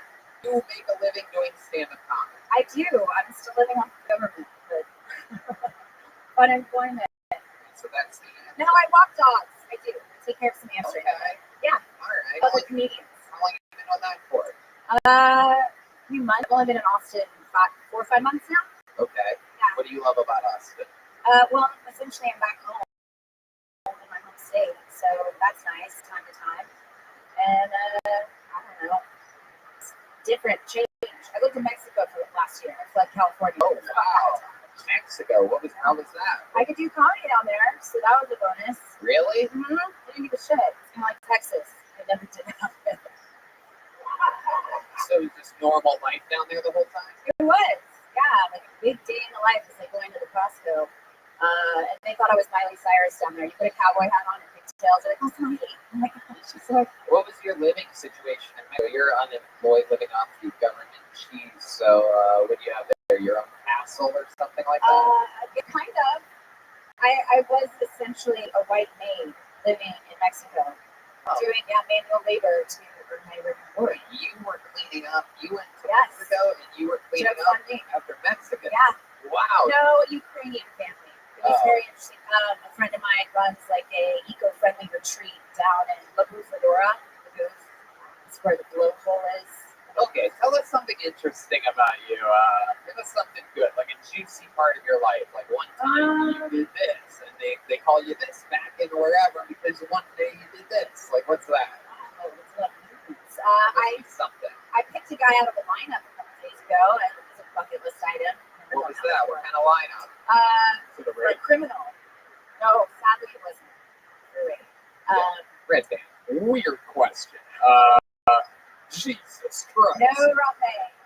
What was No, in Mexico? What happened? drunken motorcyclist hit my car and fled the scene. Okay. And yeah, took the license plates, not realizing they could run the VIN. And so the detective's going to be reaching out to you in a couple of weeks to pick a guy out of the lineup. I'm really excited. Like, this is so CSI. And I get there, and it was just pictures, sadly. It was like photographic deal. Right. So it wasn't behind the plate glass. Was he wearing a helmet when he ran into your car? No, it wasn't. And I got him on video, so I picked the right guy. I did. One more reason to wear a helmet, I know. folks. I can pick a guy out of the lineup, but not. You're hitting around with great success using a motorcycle helmet, everybody. That's what sucks. Can't run into shit. Dangerous. Hi, Willie. Hey, how are you? How are you? William, what do you think about what do you think about Lauren Jinx? I enjoyed it. We went with her. I don't know if you and Ryan. It sounded like that wasn't going good or something. But I went with Philadelphia with them. It's comedy. What about Ryan? Yeah, what's going on there? It sounds like there's a lot of bullshit going on. What's even happening? I thought we were friends. Are you guys in a relationship? I You and this Ryan? client relationship. Really is. Oh, he's This is not the place to come and talk about your personal life, is it? Anyway, Tell jokes. yeah, well, you didn't do that either. Wow. I thought I heard Laura. laughs. Lauren. So you currently are like sort of kind of dating a comedian? Is that what I'm getting the impression of here? That William? Because William doesn't, yes, he might be in the realm of comedy. Okay. Is he here tonight? I hope not. You don't know if the guy that you might be in a relationship with is here tonight? No, it's definitely not. He Oh. wouldn't be. Okay. No, he definitely wouldn't. He would be caught dead here. I mean, what does that mean exactly? What the fuck is this Ryan? I'm not going to say it. William, go Is it ahead. Ryan Joseph? yes. Is that the answer? Yes. Oh, wow. Yeah, he would totally be caught dead here. He'd be caught alive here almost every single Monday. Ryan, are you here? No. Not this week, no. No. He's home with COVID. So. Oh, That's that's wow. Well, then he might be I caught gave it dead to here next week. Who knows? All right, Lauren. Fun times. Congratulations on getting your redemption. Thank you. I appreciate that from you, Tony. Lauren Jameson, everybody. Here's a joke book for you, Lauren. So that you remember your redemption. A handmade Kill Tony joke book. I don't know. You guys think we should do one more out of the bucket? Some quick one. Let's get a quickie up here. Let's see what happens here. I'm going to really dig around here and try to find a good one. Here we go. Swiggy. Swiggy. Here comes Swiggy, everybody. Your final comedian of the night. Come on. It's the last time you got to do it. Make noise for Swiggy, everybody. Oh, what's up? Swiggy. Yo. I actually went to get a massage a minute ago. It was like a few months ago. I went to go. It was $160. It's fucking expensive. I'm like, yo. As soon as the masseuse came out, it dawned on me. You know, like she started taking her robe off, got naked. I'm like, yo, she's probably like a sex slave, like a human trafficker. I'm like, yo, I got to see it. Yo, you should get your shit together. Let's get you the fuck out of here real quick. You finish jerking me off first. I'm just kidding. I understand. I just came with the kids. But as I was leaving, she's like, "Whoa, why they come here? You know, you're kind of funny. Got a big dick. You know, why they come here?" I'm like, "Yo, lady, not a very good salesperson, are you? If anything, you should be like, whoa, this is the best pussy. That's where you come to get it. You know, the only place to get it. Like, shit, man. Like, bitch trying to make a sale. I don't know. Fuck. Sweet.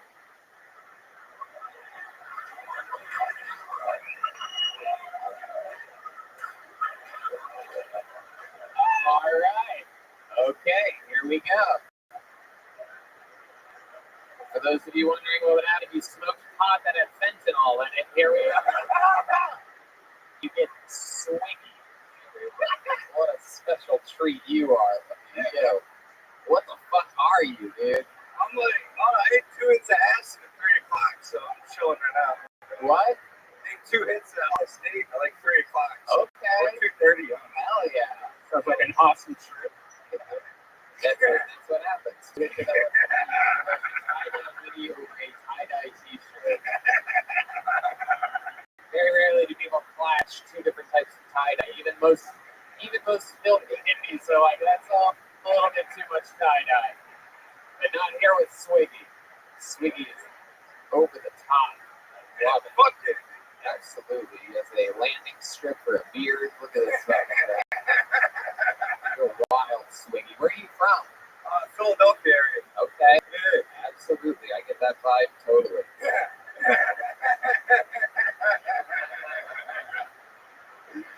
What do you do for work, Swiggy? I work at Terry Black's. Whoa! Holy shit! What the fuck are you doing at Terry Black? I work cashier. They want me to be like a meat cutter. So like, every now and then I'll cut meat and stuff, but most of that's been doing cashier. But eventually I'll be doing that. Wow, how long did you work there? Since like May when I moved down here. How did you get a job? You just walked in, applied? Fuck yeah, dude. Yo, fuck yeah. Yo, I walked in there and applied, got that shit, man. Start through the application. Yeah, Sweet. yeah, dude. Fuck yeah. I told him I'm going to open up my own Swiggy Whites. Wait, what? Open up the Swiggy Whites. So not funny. Got Terry Black's Swiggy Whites. That laugh. That laugh is something else. Swiggy, you're so goddamn charismatic. We've had so many fucking glasses of water on this show tonight. I forgot humans could be this alive as you are. I bet you answer all these questions good. What do you like to do for fun when you're not doing acid? Like, what else? What else about Swiggy? You know, like smoke weed, like hang out with friends. Oh, yeah. What do you like to do with your friends? What do you guys do? Play laser tag or something like that? I just like fuck around, tell jokes, or hang out with them. All right. That makes sense. How old are you? You could be any 33. I just turned 33. So 33 years old. Cashiering at Terry Black's, 2 hits of acid deep on a Monday. fuck yeah, dude. Yeah.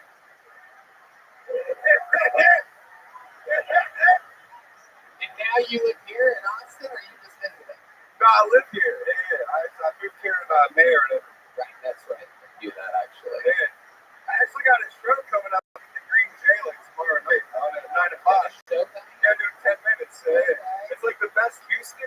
I've never even been to Houston. Somehow I'm on the best in Houston. Oh no, I've never been there. You're lying. He must be struggling tremendous. What? Oh shit, there it is. That's what everybody wants. Tony, how did you? He opened up his set by saying Swiggy, and I leaned over to Red Band in the middle of it, and I said that he's going to say Swiggy after all punchlines. I didn't know you were only going to do one punchline, but You called that shit. I did. And here's how I know is because I started with a guy that has the exact same energy that you have, Swiggy. His name, I swear to God, was Skeezy.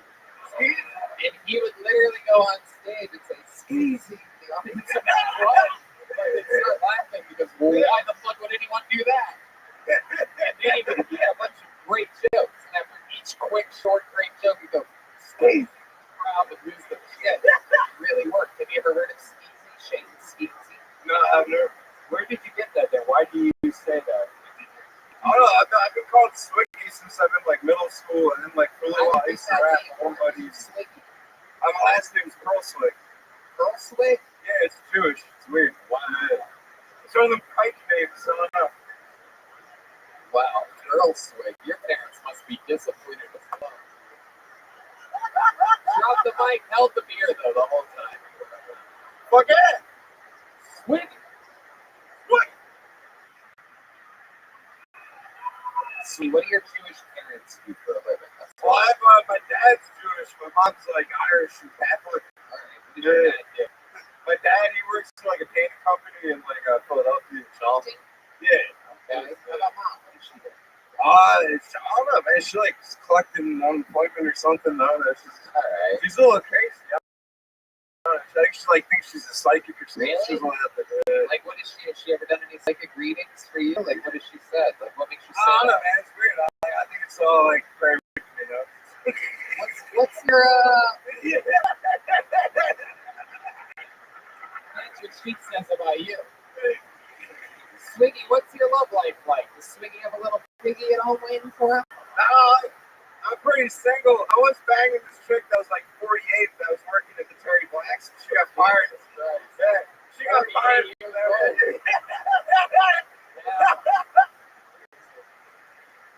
This guy Miguel that works there, he's like, you took my Victoria from me. And I'm like, what? Like, he asked, like, how much did you pay her? I'm like, I didn't pay her shit, man. I didn't pay her money.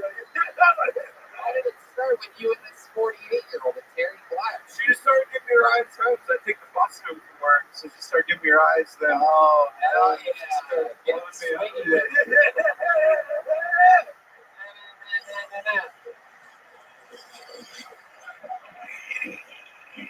gives you a ride home. There you guys are just using fucking barbecue sauce for loser. I love it.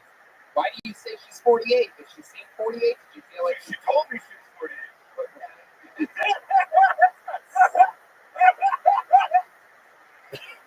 He's not Seth Rogen. I thought she was like 50 something. I'll get 57. No, it's 48. We're going to Were you guys running in the car at all? Like, how were you guys doing? Were you taking about your place? Dude, she was weird. She was like, you probably don't want me to be seen with you. Like, oh, I'm like, oh, no. She's like, oh, I'm 40. Yeah, whatever it has. We got to go out to this crowbar. Like, oh, you got the crowbar. I'm like, oh, we just hang out here. She just want to fuck me. Don't want to go out. And I was like, yeah, I don't know. Like, okay. And then you take her to a bar after having sex with her? Yeah. Now we went there. Yeah, they have like a dude that looked like Diamond or something. It said like employee of the month. Yeah, I thought that was pretty cool. Did you have sex with her again after having drinks at the crowbar? Yeah. Okay. Before and after. Yeah. And again, I don't know. I'm not quite sure that I got a direct answer there. Where exactly did you have sex with her? I had her apartment, and then at my place, at a different time. Okay. How many roommates do you have? My guess is 13. I'll have one roommate. Yeah. Okay. Yeah. What's your roommate do for work? He works at the bank. Wow. Weird. Jewish father works in painting and the roommate works at the bank. Very interesting twist here. It's 2021. Stereotypes no longer exist. What's that? What's the chick you banged black? No, I banged a black chick before, but no, this chick was white. Have you ever noticed, let me ask you this, have you ever noticed a difference between having sex with a black woman and a white woman? What's different from having sex with a black woman? I mean, I remember one time I was in one and like a beef popped off. That blew me off. And then I thought it was her hair. She was like, Swiggy, really? You thought that was my hair? And I'm like, yeah, I don't know. I thought that's why there's so many barbershop movies. What the fuck? Like, What the fuck?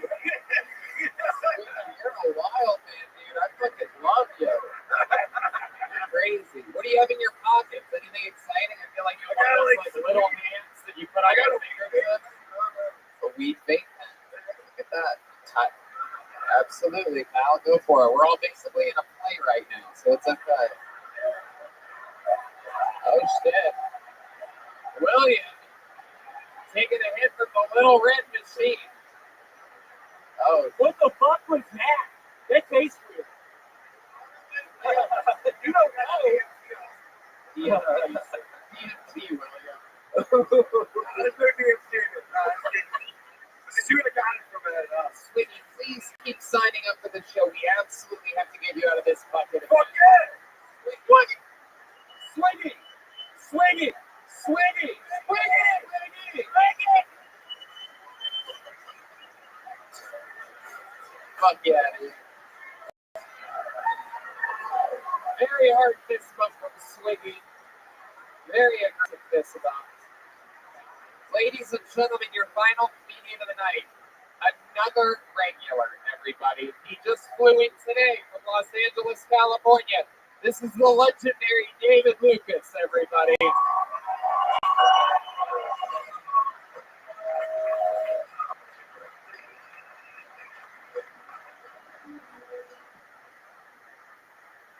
Yeah, what's up? They probably got my dog R. Kelly, man. R. Kelly was gone. R. Kelly. I knew R. Kelly was going to prison when they brought that gay nigga out to testify. He was like, God damn, man, I said I'm fucking guilty. What the fuck? Y'all brought Latrell out? I don't know, man. Like, I'm not canceling R. Kelly, man. Like, so what? He beat on some bitches, you know? Women beat on men and call that shit squirt. Why the fuck should I cancel R. Kelly for doing the same shit y'all do to us? Like, nigga, I would sacrifice my mama for the remix to the Ignition. You know what I'm saying? I'm not canceling no goddamn R. If we cancel R. Kelly, what the fuck we gonna step in the name of at a wedding? That's what I want to know. All right, guys, thanks. Hell yeah. Brand new R. Kelly material. Hot off the presses with the recent imprisonment of the great R. Kelly. I ain't seen you like 3 weeks, bro. You got rid of that cowboy shit. No, I'm just taking the night off tonight. Yeah, you can't dress like a gay Harry Potter today. Oh, no, you didn't. Oh my God. Harry Potter and the Sorcerer's Dildo. Oh my God.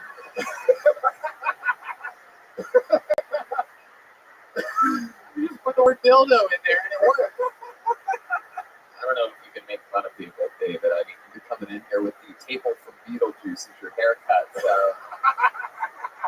this is where we all say jump in the line from Harry Belafonte. You look like a dick jumping out of a blue tube sock. Busting out.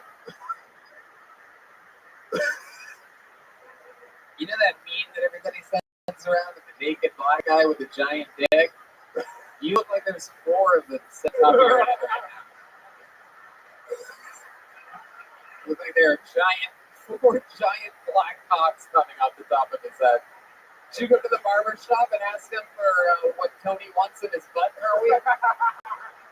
Oh, he flipped the gate show on himself, folks. He just jujitsu. I said, give me 4 of Tony sex toys. But you know the person who got that black guy saying that your screen lock. That's true. That is my home screen. Is my good friend. Yeah, but I love it. What have you been up to? Where you been?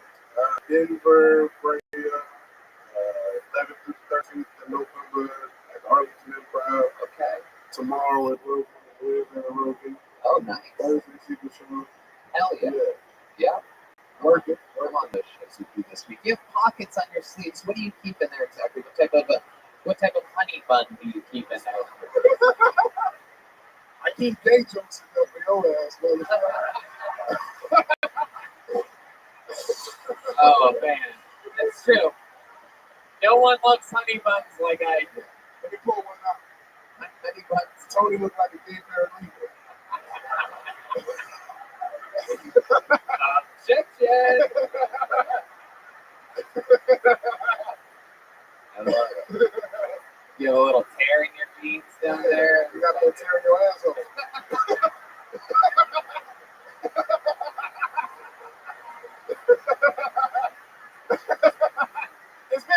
man. I got some shit for you. It is. It has been 3 weeks. I love it. Yeah, that nigga said with a cosmopolitan. Yeah, that's gonna be a black folks drink.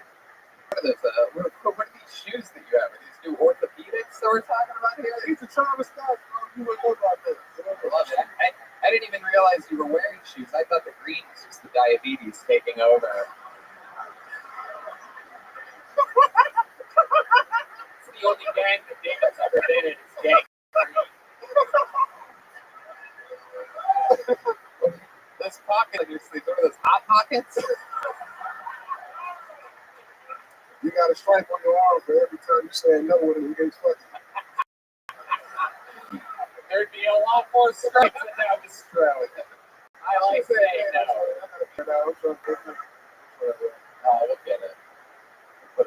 We'll get rid of it. We'll get rid of it. Yeah, you did good, dog. This should turn me off. You used to do a podcast with William, famously Brothers in Cursive. Helped launch both of your careers. William, your brother in Cursive, David Lucas. Right? Well, It's so nice to see you. I'm glad of all of your successes. My life is starting to turn into a nightmare. So I'm glad somebody's doing good. nah, bro, you doing good, dog. You just did. You sold what? 200 tickets and Philly? What you did? That was a made-up story. After you told me all the places you were opening, I had to make that up. So Nah, bro. you hit it here first. We need somebody to put me in love on a co-headliner tour. That'll sell out all over America, dog. Yeah, absolutely. That'll sell out, bro. I'm like, hey, where, last time I asked my manager, I got one. Where agent at?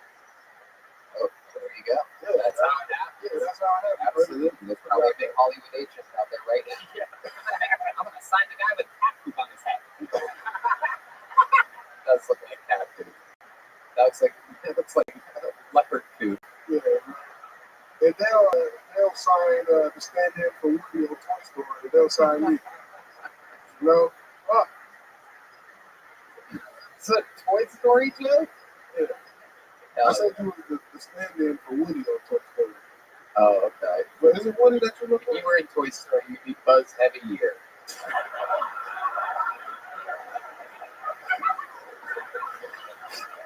David Lucas and I have been roasting each other for years. If you were in Toy Story, you'd be the potato head. Because you like to have shit pushed in. You son of a bitch. You son of a bitch. God damn it. You got me good. You got me good on that one. And you had the One only, fucking Toy Story character to save my life right now. you had the only Miss Potato Head with a hole in the ass for you to. Not all of us can be shaped like the things that don't want to get grabbed in the grab machine in Toy Story. That is what you look like right now. You do look like a BET version of Shrek right now. David, you're the absolute best. I'm so glad that you're back in town. Just doing shows with Rogan and I all week. The great David Lucas is back, everybody. And that was tonight's amazing episode. Thank you to the Yellow Rose and the Red Rose, and of course, have another hand for the Screwball Peanut Butter Whiskey Pill Tony Band, Matt Yoli, Michael Gonzalez, and D Madness. How loud can this place get for our guest and one of my best friends, and without a doubt, one of my favorite comedians in the world, William Montgomery, everybody? Thank you for having me. Yeah, another great showing from Ryan and Jay Ebelt is in. Shout out to all of you for coming out tonight. So much fun, always a pleasure. And be sure to check out CM Smokehouse at Golden Acres. It's really unbelievable. We're talking about barbecue a lot this episode, so check that out, you local people. And to those of you listening around the world on the internet, thank you. We'll see you next week. Thanks, guys. Good night, everybody. Thank you very much.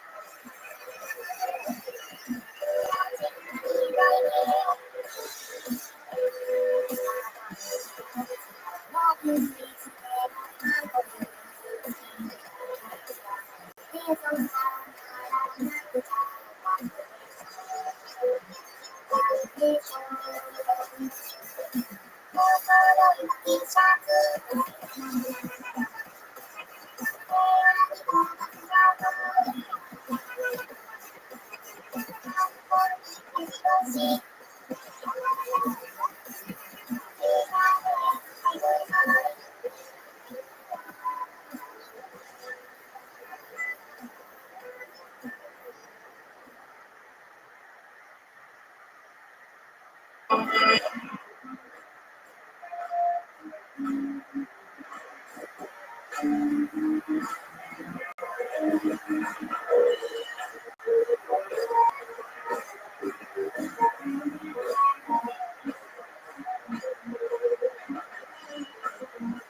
Austin, Texas. Come on, you can make more noise than that. It's Monday fucking night.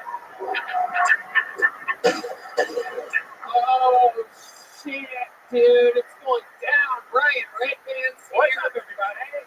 How about a hand for the band, everybody? Am I right? What the fuck is going on here? Nobody does Mondays quite like we do. The #1 live podcast in the world, and this is the Screwball Peanut Butter Whiskey Kill Tony Band, everybody. The great Matt Mueling on guitar. We got Kevin on drums tonight, his first time joining us, while the great Michael Gonzalez is out touring with some huge musicians. And of course, we have our staple, the main man holding it down, D Madness, everybody, here on bass guitar. This is Kill Tony, brought to you by the Yellow Rose and the Red Rose. Of course, like I said, the Screwball Peanut Butter Whiskey Band, Canteen and Cantina. That's vodka soda and tequila soda.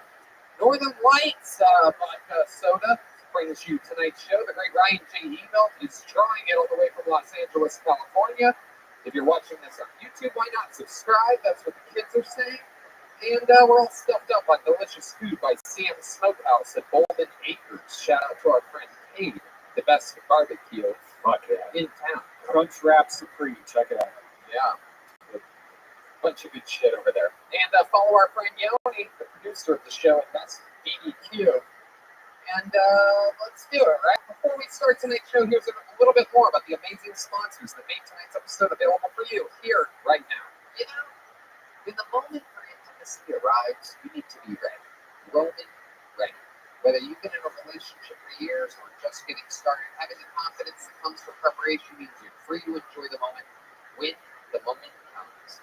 Even though you are far from ordinary, the truth is that ED is really common. In fact, 52% of guys aged 40 to 70 experience some form of erectile dysfunction. Go to getroman.com/Tony now to speak to a U.S. licensed healthcare professional about erectile dysfunction and get $15 off your first month of treatment. You know, Red Band, ED is more common than most people think. In fact, 52% of men between ages 40 and 70 will experience some form of ED. We're two people. You're that 50%, aren't you? I'm in that age range for sure. The benefits of ED treatment help you reconnect with your partner, rediscover the joy of sex. Roman's system is completely confidential and totally discreet. No big logos or labels on the packages, so when you get it delivered, no one knows. With Roman, you can get a free online evaluation and ongoing therapy for erectile dysfunction, all from the comfort and privacy of your home. A U.S. licensed healthcare professional will work with you to find the best treatment plan, and if medication is appropriate, it ships you with free 2-day shipping. The whole process is straightforward, convenient, and discreet. Getting started is simple. Just go to getroman.com/Tony, Tony, and complete an online visit. Yeah, take care of your ED without leaving your home. Complete an online visit today to connect with a U.S. licensed healthcare professional and take care of it. Stand-up comedy is hard, and you should be too. Go to getroman.com/Tony today, and if you're prescribed, get $15 off your first month of ED treatment. Make sure you're ready to have confidence and control this fall. Roman ready. You know, the weather's finally dying down here. The heat of Texas is lessening, showing some mercy. However, I still want to stay super hydrated with liquid IV. You know, flu season is in full swing. Proper hydration and vitamins can help support a strong immune system. Making it a priority helps us feel healthier on a day-to-day basis and fuels us to be our highest potential. One stick of liquid IV and 16 ounces of water hydrates faster and more efficiently than water alone. Not only that, the product tastes great with flavors like watermelon, strawberry, and my favorite, lemon lime. Are you going to be enjoying a few extra drinks now that the holidays are approaching? This is what you need. I know with Skankfest and a few festivals happening, we're going to be getting toasted and roasted. I'm bringing a bag of liquid IV along with me. Red Band, you know all about this. I'm on my third one today. Last night was Halloween. Man, I had one right before I went to bed, one right when I woke up, and I have one right now. It's great. Not only does it help if you add a little bit to drink, but it also has vitamin C. It has more vitamin C than an orange and as much potassium as a banana. Liquid IV hydrates faster and more effectively than water alone. Healthier than sugary sports drinks, has no artificial flavors or preservatives, and less sugar than an apple. Made with clean ingredients, non-GMO, vegan, free of gluten, dairy, and soy. Yeah, we absolutely love this stuff. You heard us talk about it a lot. We mean it. It is truly our most used by us sponsor. Every single day, this stuff makes us come to life.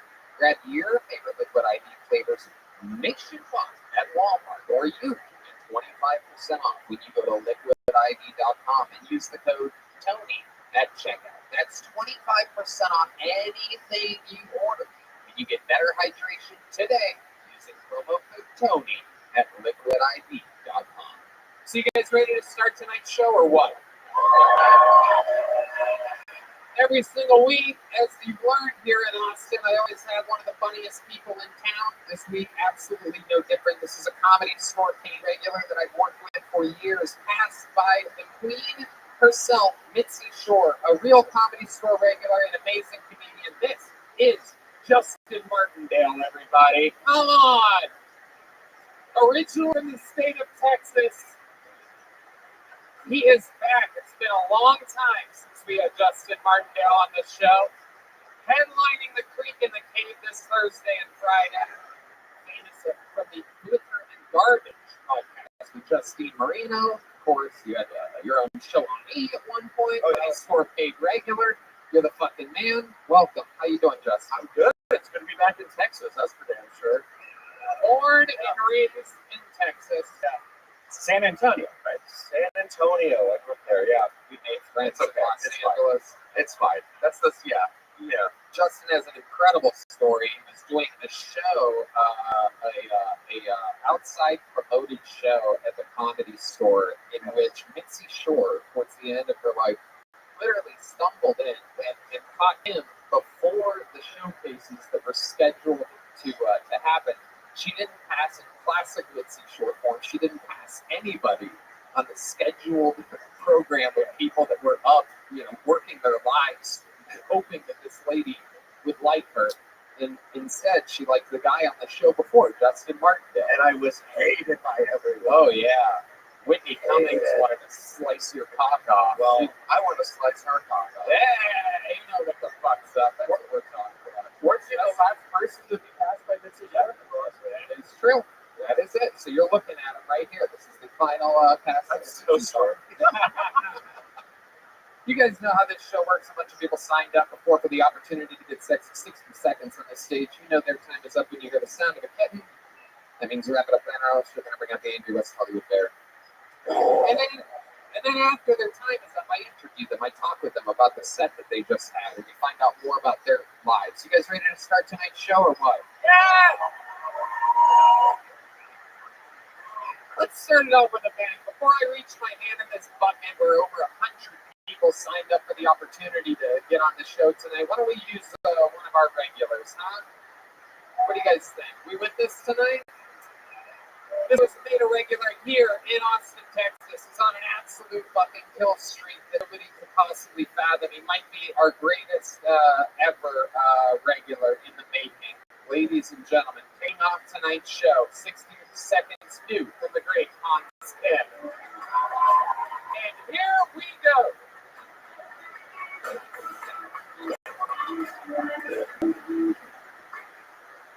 What's up, guys? I love you.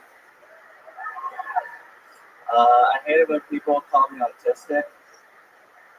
It makes me want to break eye contact and hum a song quietly to myself. I'm in a long distance relationship right now, which is the worst because that's the worst place to have a girlfriend. It's far away. It's like owning a star.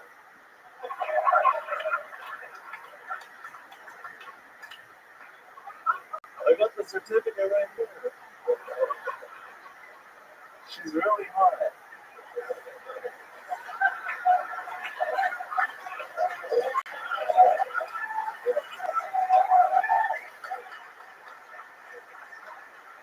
It's like an African child that I send a dick pic to every now and then.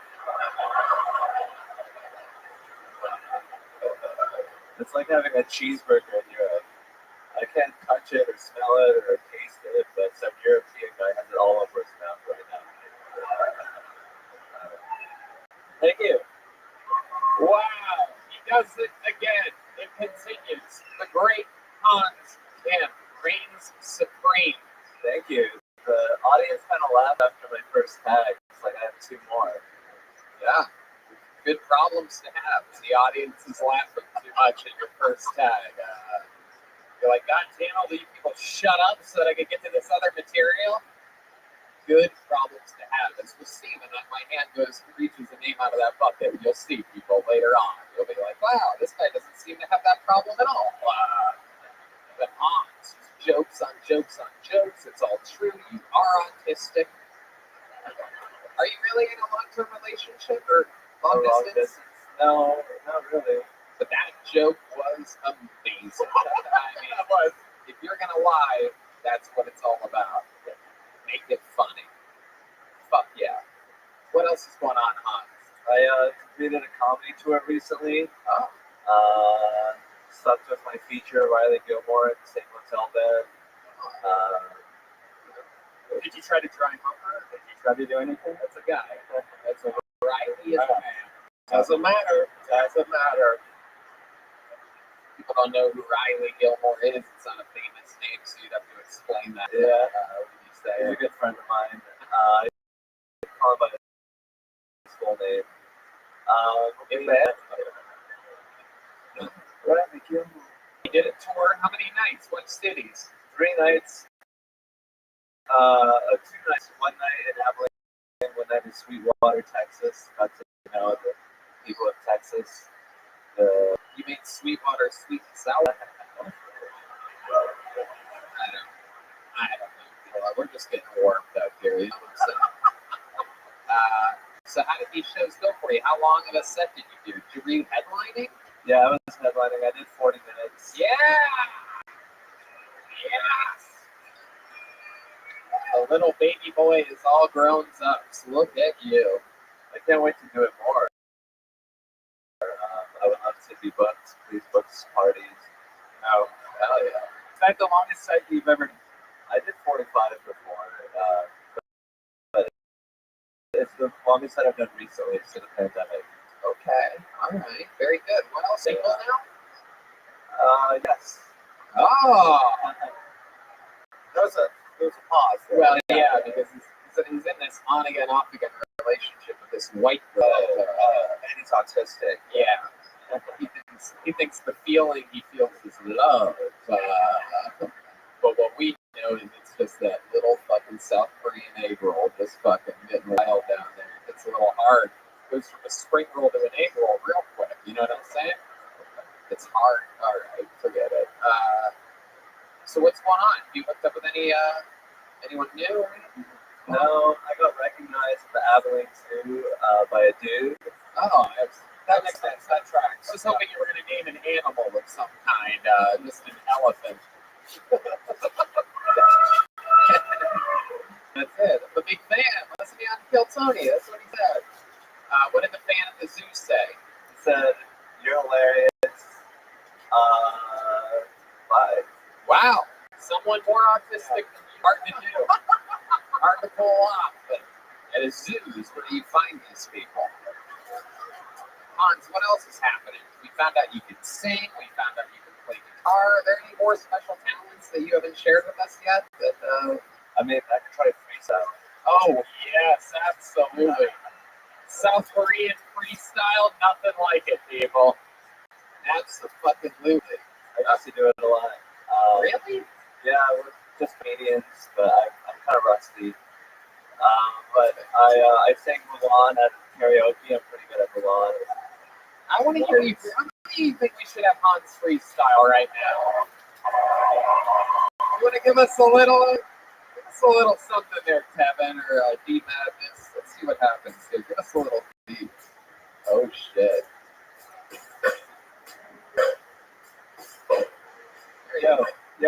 Yo. Here on Kill Tony, freestyling like I'm phony, but don't worry, cause I'm made of money. Don't worry, I'll steal your honey. Don't worry, I'm kind of funny. Cause that's what I'm all about. I'm Kill Tony, I sing Mulan at karaoke. Kill your bitch, she owes me a fee. Watch out, cause I'll pee on her, and she'll like it, cause that's what she's all about. She'll like it when I take a shit on her. She'll like it when I purr. Like I'm Kill Tony, being real phony. Watch out, I'm made of money. Oh shit, okay. I mean, it's got a chorus. He does have a chorus to his freestyle rap. You don't see that very often. I'm on Kill Tony, I'm not bony, I'm made of money. I take shit on women. Yeah, I think true words have never been spoken. Yeah. That is a wild freestyle rap. I didn't realize you were made of money, Hans. I thought you lived in your van. Mulan would be proud, I think. It's funny, in the rap world, that's what you can do. You can pretty much say anything about money, even if you owe the IRS a bunch of it. Do you pay taxes, Hans? Yeah, my dad does it for me. Yeah, that's an Asian stereotype right there. They always pay no taxes. I specialize in Asian stereotypes, for those of you that don't know. Yeah, I heard about that. I got to study. Yeah. I have a degree in, all right. Have you ever dated an Asian girl, Hans? Oh, No, I haven't. it's like looking in a mirror. He doesn't like it. He likes white, as he's described, Nordic women. Oh, yes. The pure whiteness. That's defiling pure whiteness. So like an Elsa? So, yeah. But you didn't get laid after any of these shows. You're out there headlining.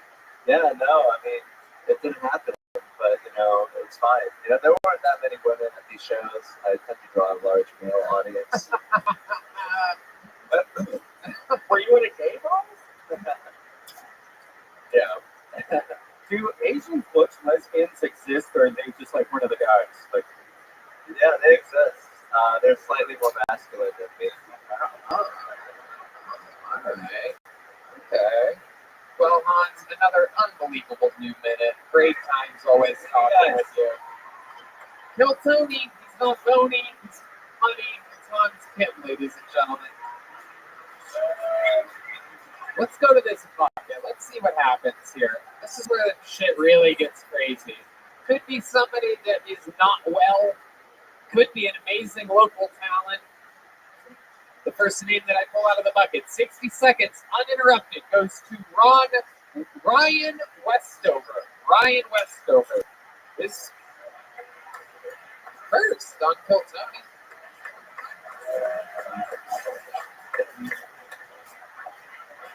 Here he is, ladies and gentlemen. One more time for Ryan Westover, everybody. Hello, everyone. I'm very insecure. I always have been. Like, even when I was little, I used to hang out with pedophiles to seek reassurance, It helped me out. It did. Landed them a sentence, but it made me feel like I was worth something, Sitting in the back of that van, like, you know what, John? I am a confident young man. I'll take my pants off now,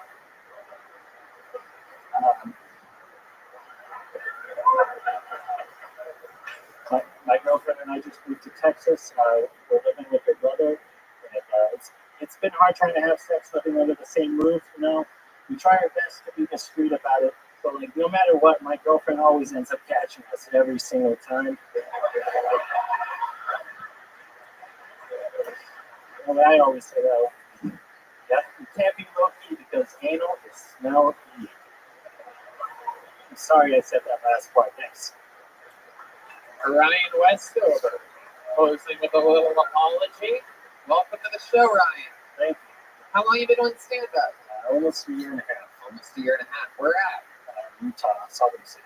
Salt Lake City, Utah. Absolutely. The kind of white people that Hans Kim loves the most. Welcome. Is this true? You live with your girlfriend? Yeah, we live at her parents' house. Okay. All right. I like it. What do you do for work? I work at a burger biscuit function. I work make sandwiches. Okay. Yeah, just got the job.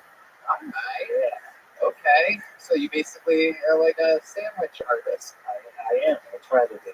All right. I'm good at it. Okay. What level of education do you have? I have a high school diploma. That's right. You will be making sandwiches for the rest of your life. That's right. That's life. Welcome to life. It's not easy. I'm learning that. This is what the world has come to. Good white people like Ryan out here making sandwiches for better white people. That's just what the world is. That's how it works. Nothing. It's not all glitz and glam out here in Someone's got to do it. show business. Ryan, what does your girlfriend do for work? She's a server at a restaurant. Okay. Yeah. So we're at a restaurant. And what about you, Ryan? What else about you? Like, what do you do for fun? What's something you'd be surprised to know? I like to drink. It's a good hobby, basically. Yeah, and I just do this very, very simple life. Yeah. What about when you drink? Do you do anything particular for fun? Are you like a pinball wizard or anything like that? No, not at all. I just get drunk and really sad. Really? Yeah. It's about sandwiches. Yeah. It's Just crying into sandwiches. I just talk to my girlfriend later. I'm like, am I funny? Do you think I'm funny? That's basically it. Wow. Jesus Christ. Oh my God. He's going to cut later. Yeah. A sandwich and a half, am I right? All right. Wow, there must be something we're missing here. How about during the day? Any weird habits or things that you do? I jerked off a bunch today. Why do you jerk off if your girlfriend's there? No, she wasn't there all day. She was working. Oh, I had okay. a day off. All right. What did you jerk off to exactly? What type of porn did you specifically end up on? Sandwich porn. Yeah. Give me some bread. Guac is extra. I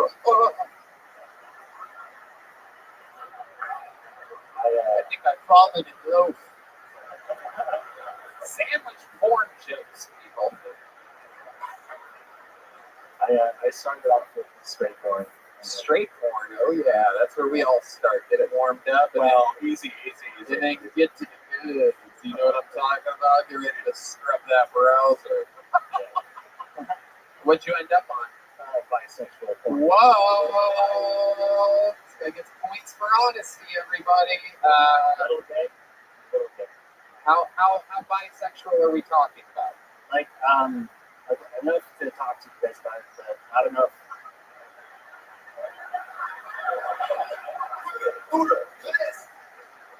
Yeah. Go on. but not enough to tell my uncle about it. Oh, very good.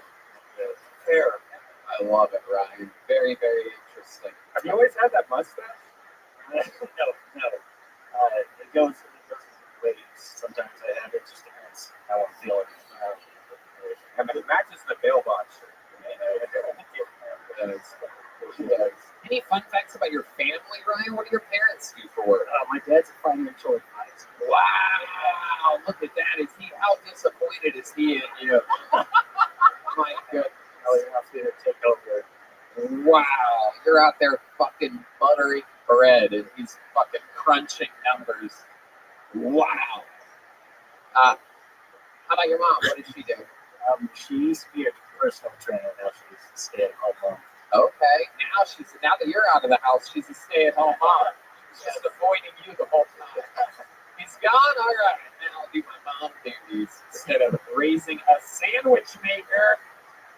You have younger brothers and sisters, obviously. I do. I have an older brother, a younger brother, and a younger sister. Okay, that's good. That's good. Well, is there anyone in the family more promising than you? Yeah. Actually, my older brother has a bachelor's in psychology, so he's doing good. Wow. And my little brother's in college, so the only one that has. I went to community college. Oh my goodness, really? Yeah. Yikes. Doing great, you know? How old are you? Ryan? I'm 23. 23 years old. You're doing a good job. Yeah, you're going to be just fine. You're making sandwiches today. These are custom made, handmade leather joke books by the great Boneseye. You get a big one today. Congratulations. There you go. Ryan Westover. There you go. Yeah, I like that. He's cute. He'll be fine. Matt Rogachevsky is next on Go Tony. Let's see what happens here. Matt Rogachevsky. All right. Here comes the Matt. One more time for Matt Rogachevsky. Damn, I timed that perfectly. Holy shit. That was fucking cool. Guys, I hate working. I hate 9 to 5s and stuff like that. Like, how do you work a 9 to 5, go home, and not just immediately just beat the shit out of your kids? You know what I mean?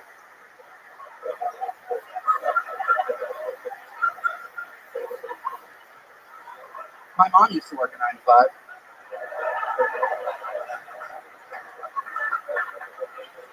Not good, dude.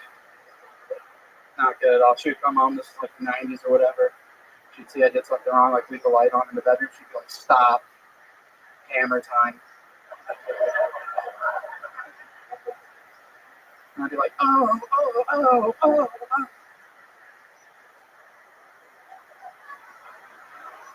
My mom hits me so hard.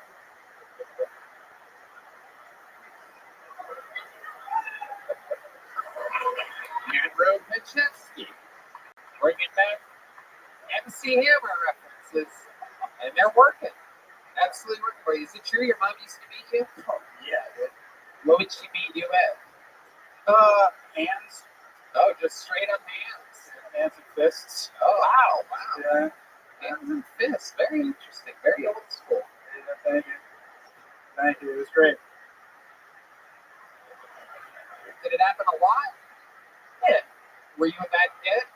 Sometimes. Not as much as I was beat up. This is a cry for help. Yeah, I think it's welcome to another episode of Too Little, Too Late, everybody. You actually have your mom here. Come on out, Jeffrey. Come on out. Who's MC Hammer? I love it. Did you ever stand up to her and say, can't touch this? No? Hey, there you go. Add it to the mix. You could be like Hans Kevin too many times. Yeah, I do have that tag. I just ran out of time. Oh, okay. Hell yeah, there you go. I dabbled. Yeah. So now you've been on the show before. Remind us of what we talked about last time you were on. I was addicted to heroin. We talked about that. Oh, yeah. Got into it pretty good there. That was it, dude. That was it. So we talked about being addicted to heroin a lot. Yeah. That's cool. I love it. Your shirt's still on heroin. That's what being on heroin feels like. It's what that looks like. I love it. What else? What do you do for work again, Matt? I'm unemployed right now. Unemployed? How are you surviving? I'm just rolling through savings. I used to sell a bunch of drugs, so I'm just rolling through all that money. Wow. The rare drug dealer that saves money. Very interesting. I love it. Yeah, I love it. You make any investments or anything like that? Yeah, I actually crushed on GameStop. Really? Yeah. Look at that. Absolutely. Damn, people going crazy over here at the GameStop reference. Yeah. How much money did you make? Are you like Hans Hammer? You made of money? I went up like 60 on GameStop. 60,000. Yeah. Wow, that's very good. That's good for a comedian. That's good for a heroin addict. That's good for somebody that used to get beaten by their mother. A lot better than the fucking lazy ass sandwich maker we had up here a second ago.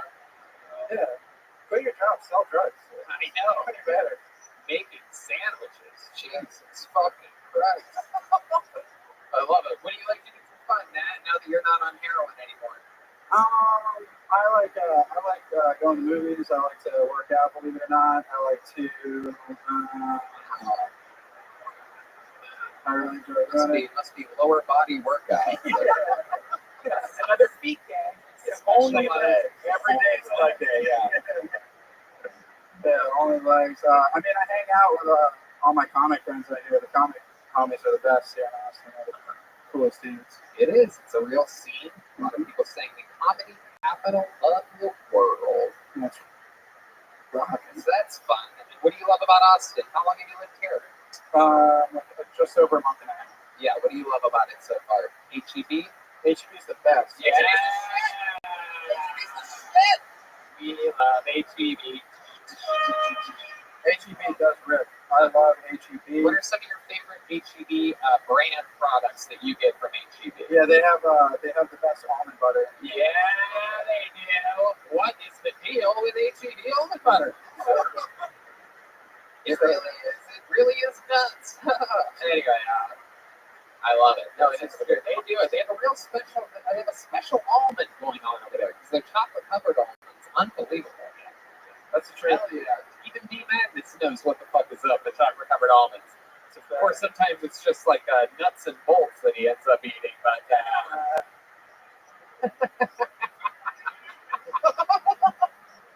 oh, no, don't attack me, D. Don't attack me. D just jumps at one of the speakers thinking that he's going to get me. I know where that sound's coming from. These are funny because D Madness is blind, believe it or not. Oh! I know, you just thought he was the world's sleepiest bass player back there, but can't see it. Has your mom ever apologized for beating the fuck out of you, or it's a lot better now? But don't you notice that moms sort of play it down like they didn't really beat you up as much as you quite remember? Yeah, they like to the way they like to talk about it. They're like, man, back then was crazy, huh? Yeah, my mom used to beat the shit out of me, but I don't ever play the victim card in public, so I can't really relate to it. But I'm pretty sure it's why I became wildly successful. It is weird too that she apologized and then you did heroin. Like my mom would kick the shit out of me if I did heroin. Do you beat girls now because of it? Maybe she beat him up like karma, like it happened before. Like maybe she knew she's beating you up for doing heroin. Yeah, that was way later. Right, but maybe she knew mother's instinct. Yeah. She was trying to beat the heroin addiction out of you before. Yeah. That's well, she failed. Right. Yeah. Exactly. She wanted to hit you with a belt. You're like, tie it around. Nat, you did it again. Did you get a joke book last time you were on? He's already got a big joke book. This guy's walking on water. Another great set. Nat Rogachevsky, everybody. We're going to keep it moving. He's on Instagram at nat.comedian. I'm going to pull another name out of this bucket. Yeah, a little ashtray. Oh, this is very exciting. This guy's a buddy of ours. He just moved here, very new to stand-up comedy. I'm excited to see what happens here. This is Yonder, everybody. Yonder, one of the newest residents of Austin, Texas. Very fun gentleman. Yonder Wizard. Here he comes. From this side over here. Come on, put your hands together one more time for our friend Yonder, everybody. Let's see what happens here.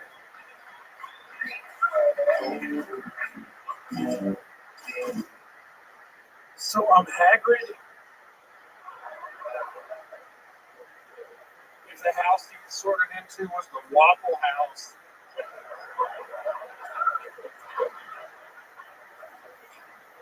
I want to start a Christmas music festival. We call it Fa La La La La La Lollapalooza.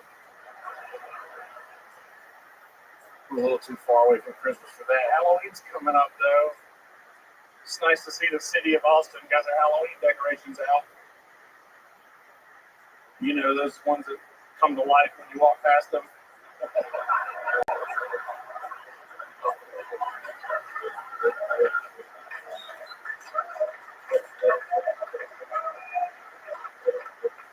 Except they only say, hey man, you got a cigarette?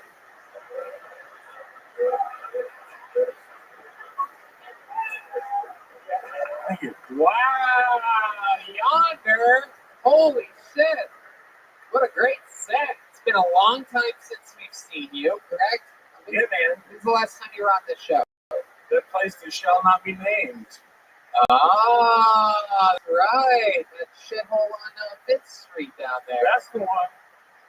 Right between the Russian House and Eddie B's. Like, it's a shame I can't remember what the fuck it's called.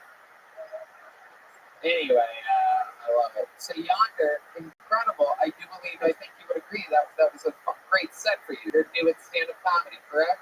Yeah, pretty new, within the last year or so. Yep, absolutely. That's to us, that's new as shit. Yeah. I love it, man. Look at you. You are just really something else, huh? I've never seen it. You remind me of like the type of guy that would grow out of a tree or something like that. Like a tree growing out of you. I picture you being like a peaceful, happy tree at the root. You bark. I can see, like, I feel like when you come, you always say, What's up? Yeah, how do you do it? I feel like he doesn't ever come. Am I right? You seem like the kind of guy that's held on to your nut for quite a long time. Dude, all this is backed up. Come, if I blow, I'll be your size, bro. Oh, shit. Man, I love it. I had a feeling. I have good instincts for things like that. I always knew the last time a guy comes. I have a real knack for it. Yonder, what is your love life like? You seem like you kind of look like who you might end up with if you drink too much tequila. Like you wake up. Yeah. Seems like you would wake up next to someone that looks like you. I keep a mirror by me at all times. Well, yeah, I don't really care. I don't try to fuck. I just don't care. You're like a nerd, right? I'm kind of a nerd. Well, I mean, so this is kind of funny. I actually had to explain my first sexual experience to a lot of people. Go on. I got a blowjob from my 8th grade teacher when I was in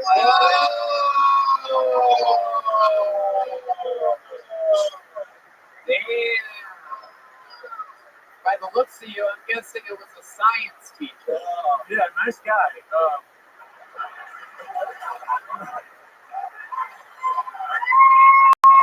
Wow, they love it. Austin's going wild for Yonder visiting tonight. It was actually at a Christian school. It was one of those. Yeah. We'll teach you all the subjects. Spoiler alert, we're not surprised. Yeah. That's what they do at Christian school. Get on your knees, boy, and pray. That's right. Was he a pastor? No, it was a she. But no, she was the youth leader. She was our youth leader. Did she teach a specific subject? Yeah, it was one of those like commingled. One teacher would teach a couple Did subjects. she blow you to completion? Yes. Wow. Damn. Those little 8th grade fucking HEB elements. Oh, busting, right? Crazy. Shooting that fucking almond butter right down her throat. Incredible. We had just finished praying for the health of our Sunday school teacher. I was a fucking Sunday school teacher. Wow. Look at that. You said Sundays can't be the best day of the week. Yeah. So how does this happen? Do you remember what she said to you or anything like that? Is she like, take your diaper off, I'm going to suck your cock? As a matter of fact, I do. She said, take your diaper off. No, come on. No, she literally, we got done, and I was a good little Christian boy, and I was so upset. I was like, I'm going to disappoint God. He's not going to let me in heaven, and I don't want to do this. Is this during the blowjob or after? Yeah, I'm like, no. That's the part where I usually come, right there. We're like, oh, Jesus is disappointed in me. Me too, same, yeah. That's the fun part. That's the best. But, she called me on my grandmother's cell phone that I used to borrow back then. Whoa. And Nokia? yes. Hell yeah. 33. Before she put your snake in her mouth. Look Yeah, at that. and she said to me, All I need was 5 minutes. Wow, how long did it take? Not that long. She's like, what do I do with this extra 4.5 minutes? How old was she? Like, she was like 24. Oh, that's hot. Have you tried to find her on Facebook or anything? Yeah, let's find her. We're Facebook friends. Yeah. Oh, fuck yeah. All water under the bridge, you know. God damn it. That is fucking wild. Have you hit her up since then? No, I have not. I figured it's probably for the best. Like, I had to explain all this shit because, back in the day, before cell phones, if you picked up one phone to talk to somebody in the house, you could hear conversations, and conversations were heard. And How old are you, young? So you look like you could be anywhere between 25 and 4,000. I literally turned Yeah.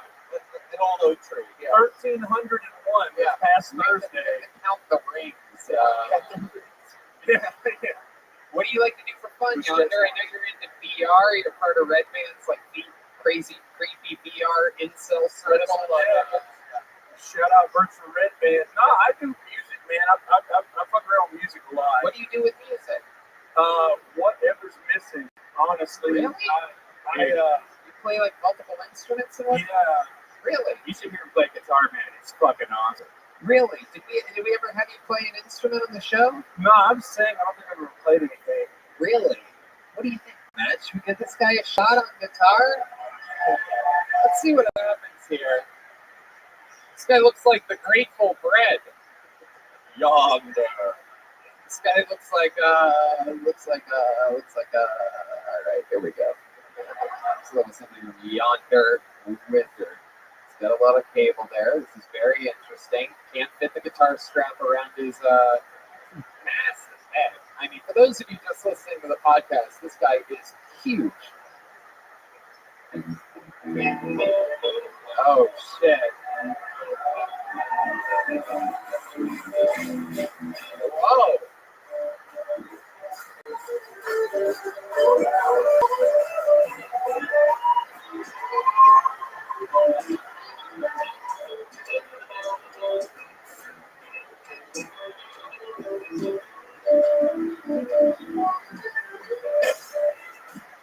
Wow.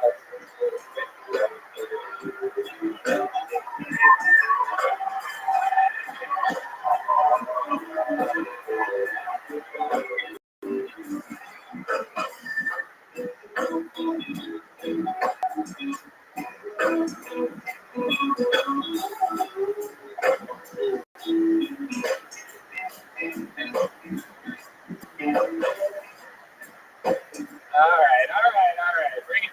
Here we go. Hell yeah. Fuck yeah. Jamming over here. Wow. Wow. Keep your eye on me, dude. It's like if fish had carbs in it. Fish fillet. Yeah. Bro, that's the one. It's With like the cheese. Like if Nickelback went to Outback. Yeah.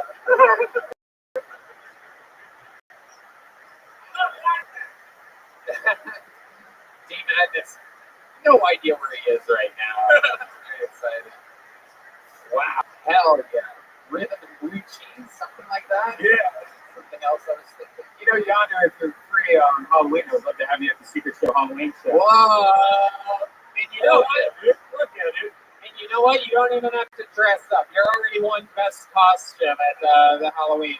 Have you gotten one of these joke books before? I got a giant joke book. He actually ordered a custom one. Straight to Boneseye, the great Yeah. Adrian Cavazos, which anybody can do if you're listening. Get a custom-made joke book for yourself by going to hitting up Boneseye on Instagram, Bonezeye. Yonder, congratulations! I've known you for quite a while as a leader amongst like the fan base and whatnot out there on the Discord. And, Your Patreon, he actually graduated. yeah, I'm very, very proud of you for that. You attended a lot of those classes that there was something for me to do during the lockdown pandemic when I came out with Roast University on Patreon. You were an amazing student. It makes me so happy that you killed with this minute. It's incredible to watch you go from fucking a comedy fan to somebody getting big laughs. There he goes, the Under Wizard, everybody. Follow him on social media at all one word, the Under Wizard, WIZZERD. I'm so proud of him. That was good. All right, let's pull another name out of this bucket before we get to our next special treat. Let's see what happens. Are you guys having fun out there? All right. Luke Newman is next on Kill Tony. Make some noise for Luke Newman. He's going to make his way to the stage. Here he comes. It's all happening. Monday night, live in Austin, Texas. One more time, this is Luke Newman, everybody.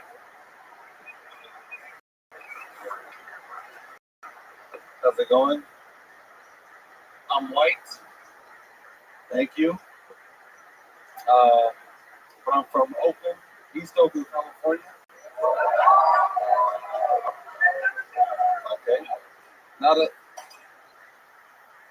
a lot of white people out there. I'm here for some of the first white people. There's some OGs, original gentrifiers. And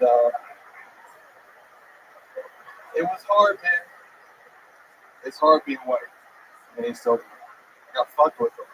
People always think I was from the suburbs and shit, you know. Like, where you from, white boy? You know, but then you broke into my house.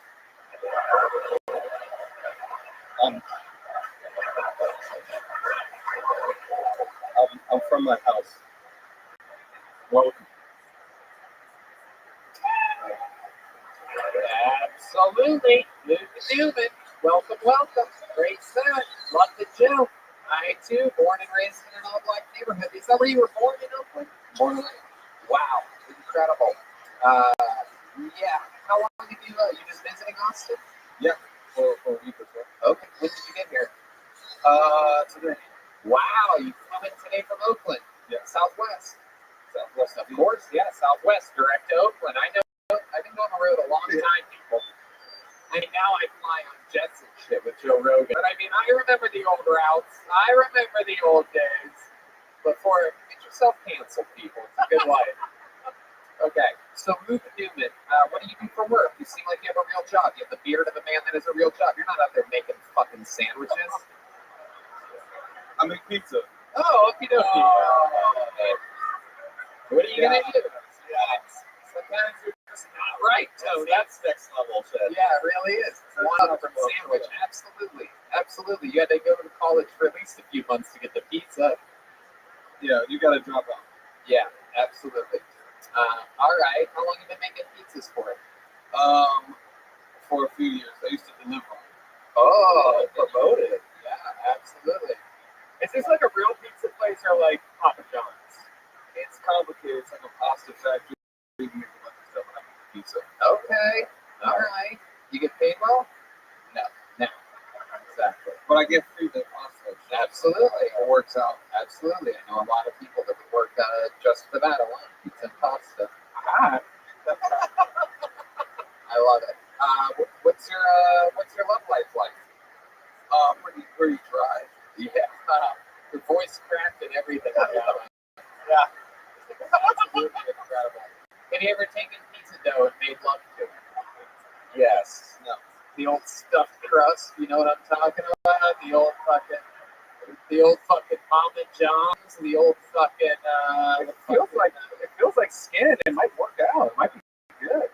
Can you put enough oil in there? Yeah. Jim, All right, you guys. You know what? You guys made it weird, not me. Well, I don't. Do you have a big or a little Caesar? Yeah. This is chicken. You ever think about putting a bun in the oven? You know what I'm talking about? All right, Pizza slut. it's a sex jokes. I love it. What's your best kind of pizza that you make? I make. You have a special pizza that you make? Yeah, I got to put some serranos on there. Oh, hell yeah. You see the hand movement there? How he said serranos? How he fucking threw it? Like, Godfather pizza. Red Band thinks serrano peppers are Italian. Yeah. Hey, Tony Serrano. Didn't they just go to the movie about those guys? The Serranos. I swear to God. I put some Thanks, Doug. Hell yeah. Oh, Oh, absolutely. All right, hilarious. so the love life's struggling. Oh, What do you like to do hilarious. for fun? You have any special skills or talents? I play a little music. What type of music do you play? I used to be like a rapper. Get the fuck out of here. On this very special episode of Unsuspecting Rappers, wow. I've heard of 8 Mile. Welcome to 6th Street, everybody.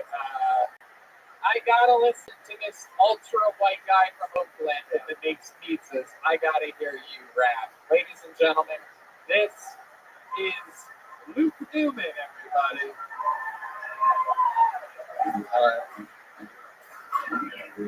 Please slow down a little bit. Oh, yeah. There you go. I like he's in full control. All right. Got that bourbon virus, trying to earn my Irish. Stand swivel headed, I be spitting lead. Talking gasoline, you want to practice too. Trying to filibuster, boy, I'm killing customers. Out on the Vegas strip, but you ain't playing shit. Watch me dip downtown on surround sound. Got a couple broken ankles, God know I'm thankful. And I forgot to do it. Hell yeah, absolutely.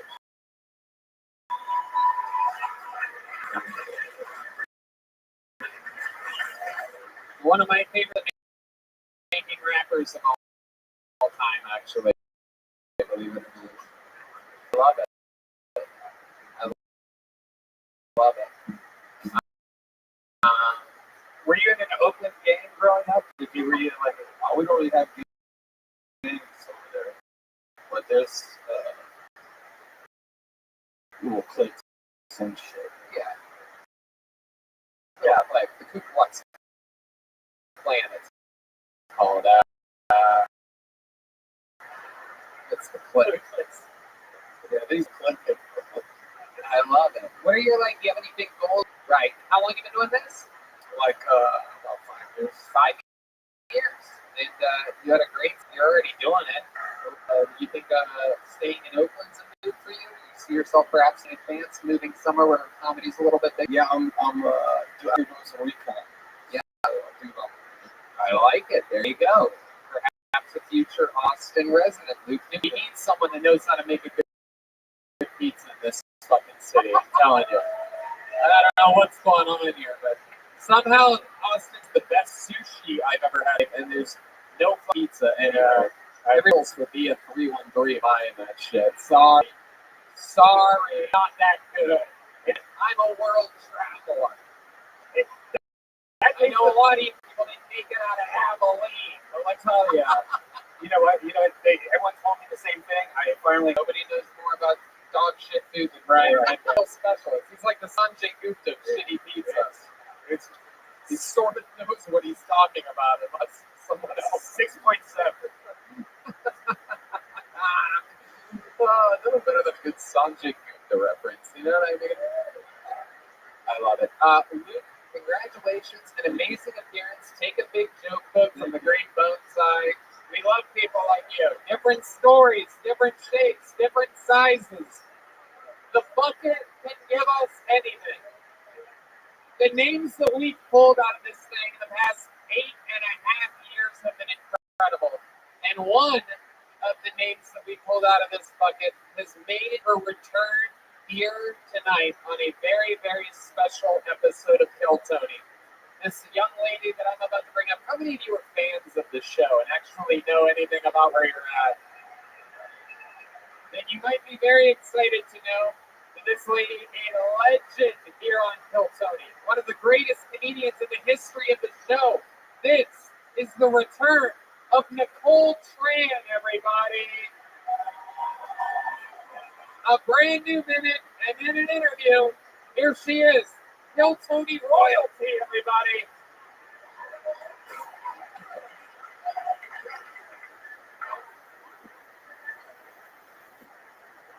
This is what happens when nothing's in a Dollar Tree.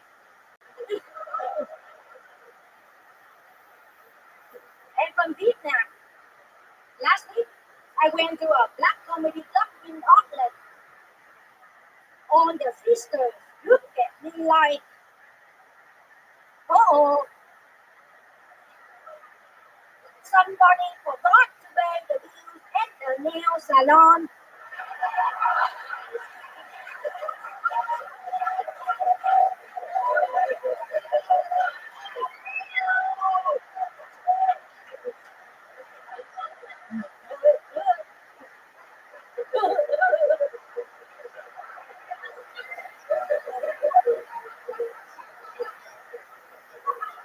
I went on a rocky to the comedian.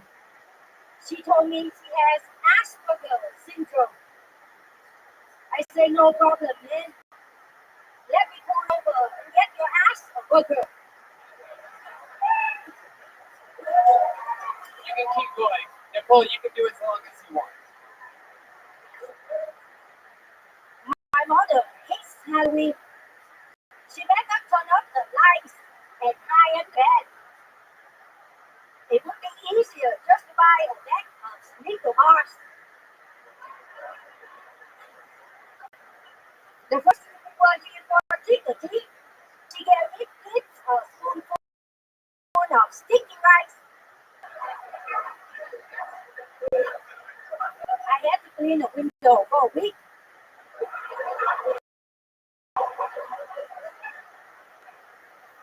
After a pumpkin patch in Houston, I saw a 2,000-pound pumpkin. In Vietnam, we would carve the pumpkin, then move in. And where's the house? It's the four chocolates and on the left.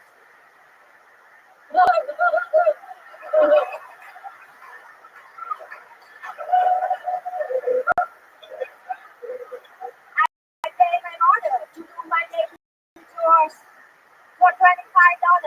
She does my laundry. For $50, she cleans my room. I pay her $10 an hour to surf the internet for blue-eyed white guys.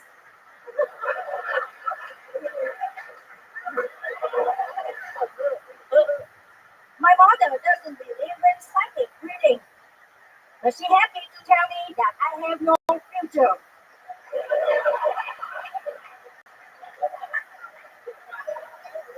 If she hears me sing, someday my dreams will come.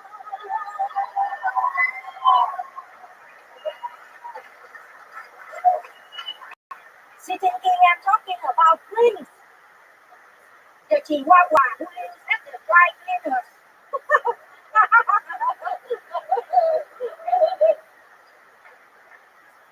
My little sister is my bookkeeper.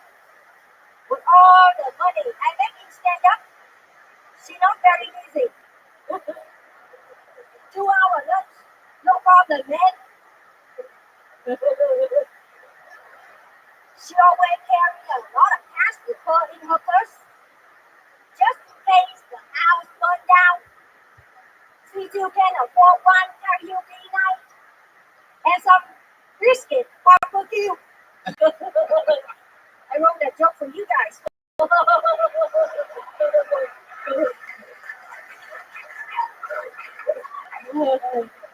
Nicole, what do you think? You got more? You're at 4.5 minutes right now. I think that's One the more. more. I think you want to hear one more from Nicole Tran.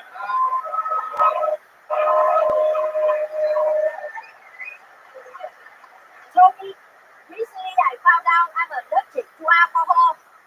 I took one sip of tequila. I screamed for 10 minutes in Spanish.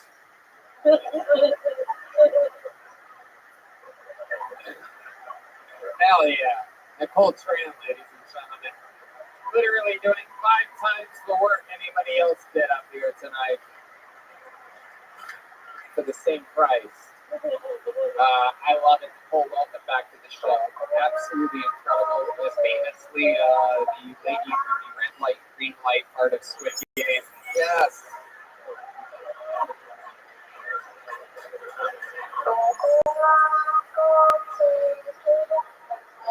You watch Squid Game? We actually have this. There you go. Sort of a technical difficulty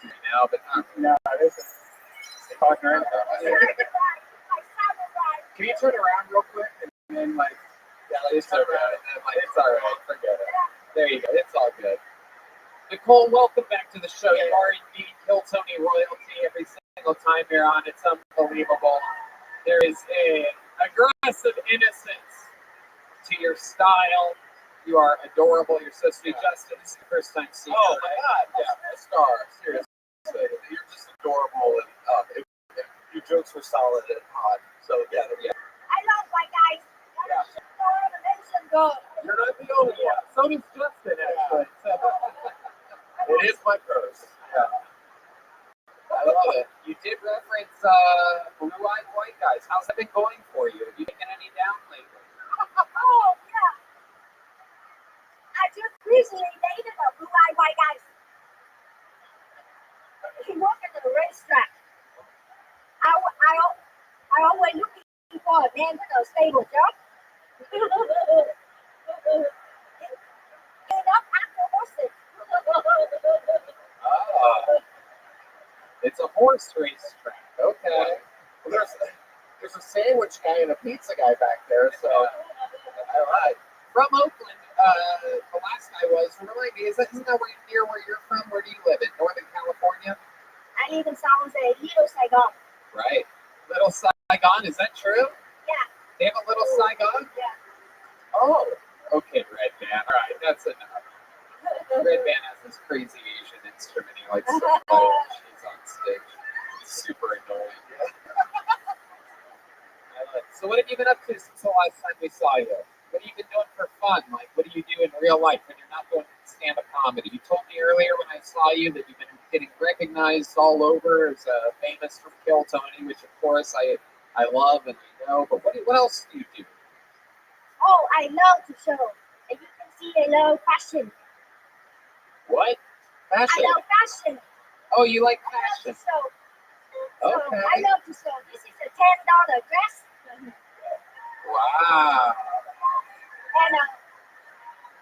And a $75 spank. Oh, hell yeah.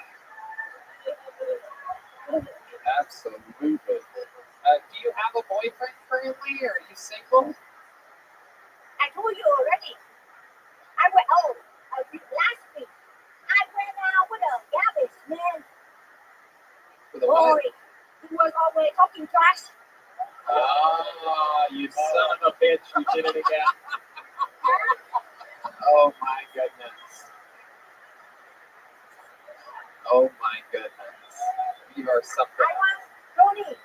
Yeah. I want to date a man with sport car with only 2 seats. That way I don't have to bring my mother. That's incredible. What is your mother alive? Do you live with her? Yeah. What does she do? She just hangs around the house. She looks, and as soon as I step in, she said, "Trời ơi, mày đi mày trong nhà tôi, mày nhà tao mới lau, ôi trời ơi, mày Absolutely. That means I step in the house where you choose a very good way. Without taking up the Asian way. Fuck yeah. Fuck yeah. Whatever you just said, I completely agree with. Yeah, 100%. It's a shame that I can't turn on the subtitles. I'm trying right now. Maybe we'll do this. Either we'll dub it or we'll do subtitles. That's my style, man. I love it. So you're Vietnamese, is that correct? And Vietnamese. Okay. Hell yeah. You say it like a doll with a pull string or something.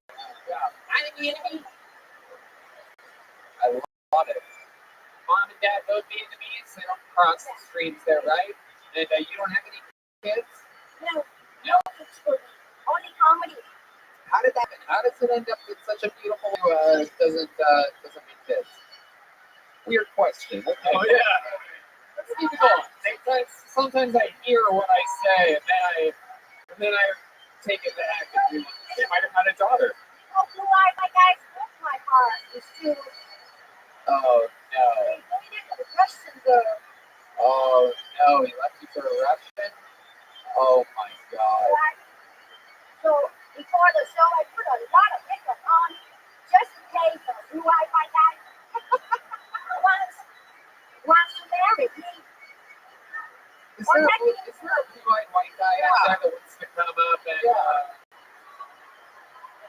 Just here, come up here, sir. You come on. Oh, I love a fall. It's a blue eye like that. I love a fall romance. Yeah? No? Oh, right. Look at this. All right, no, get back down. Get down. Get out of here. No, go back. Go back. No, this way. This way. Go back. Go back. I changed my mind. It changed my mind. She got scared real quick. Oh, Tony, you called my bluff. No, I didn't finish. My joke is not finished. Oh, okay, go ahead. Before the show, I just put a lot of makeup on just in case. Do I like guys watch the marriage thing? I'll take me to the taco truck. What the fuck? These people in California have been locked down way too long, man. Yeah, right here. Everybody. Am I on Nicole Tran, you are the very best. You're the sweetest thing in the history of the show. You have anything else? What? I bet you fucking will. I bet you will. Jesus Christ, relax. Stockyard, I'll take her. Yeah. These people. All right. Do you have anything else for us? Anything else? You want to do a song? She famously sang the national anthem at Kiltony Mania. She's sang songs many times before. Beautiful voice on her, ladies and gentlemen. This is, and you do this a cappella, is that right? Yeah. Okay, ladies and gentlemen, this is That's Nicole all Tran. silent. Indeed. Here she is. Kiltony royalty traveled here just for this. This is Nicole Tran.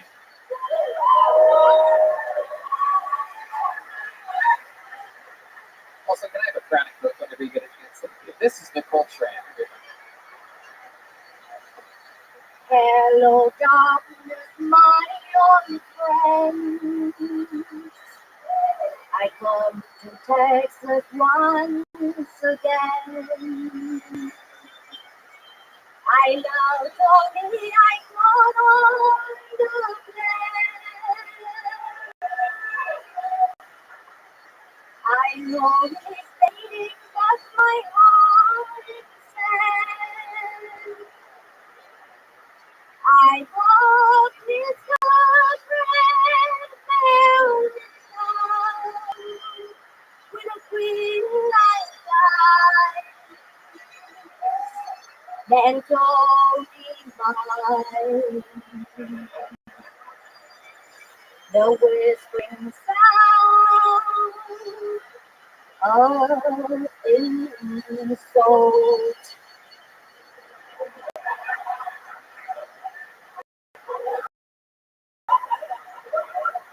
I know secretly the Asians very much.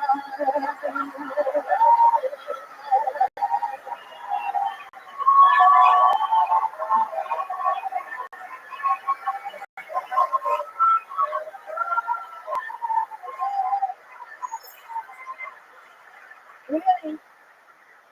I came here for you today. I'm a very well-educated person, so I came to me really support the meanings of diverse culture. That is absolutely true. And you know what? Just for that, Nicole, I have blue eyes. I'm white. I'm going to get you pregnant tonight. Let's do this. Oh, no, I'm going to do it. I'm going to get an American's revenge on Vietnam on you tonight. Take one down for the red, white, and blue. You know what I'm saying? Right.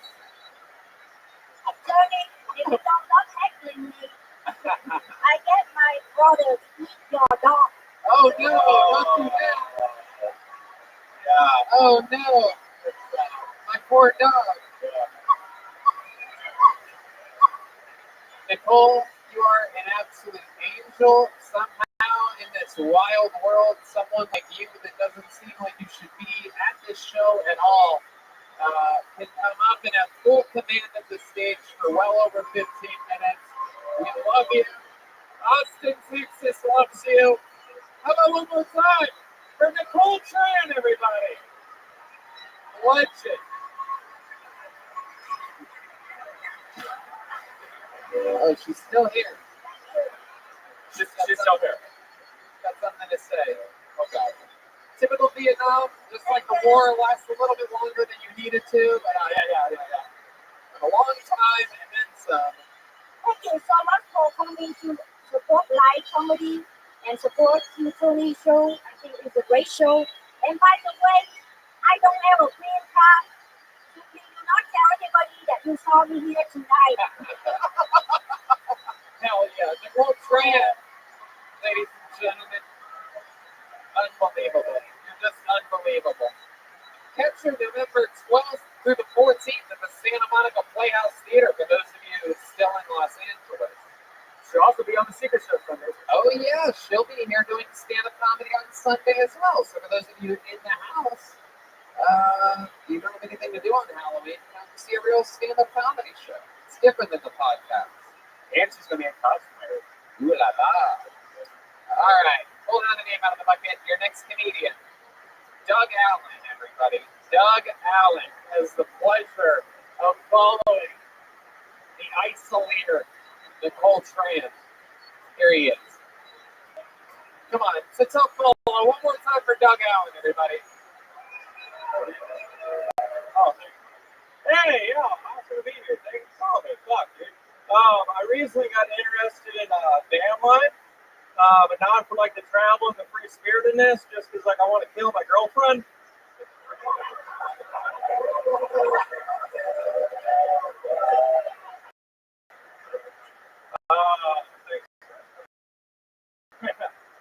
I do look like this. Look like a cop, and only the ones that sing about the YMCA. Like, black man, get down on the ground. I said, black man.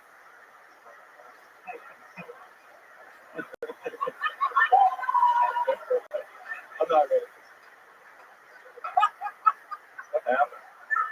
Was he yelling at me? I'm sorry. Staring you down. Yes, okay. We stared at me.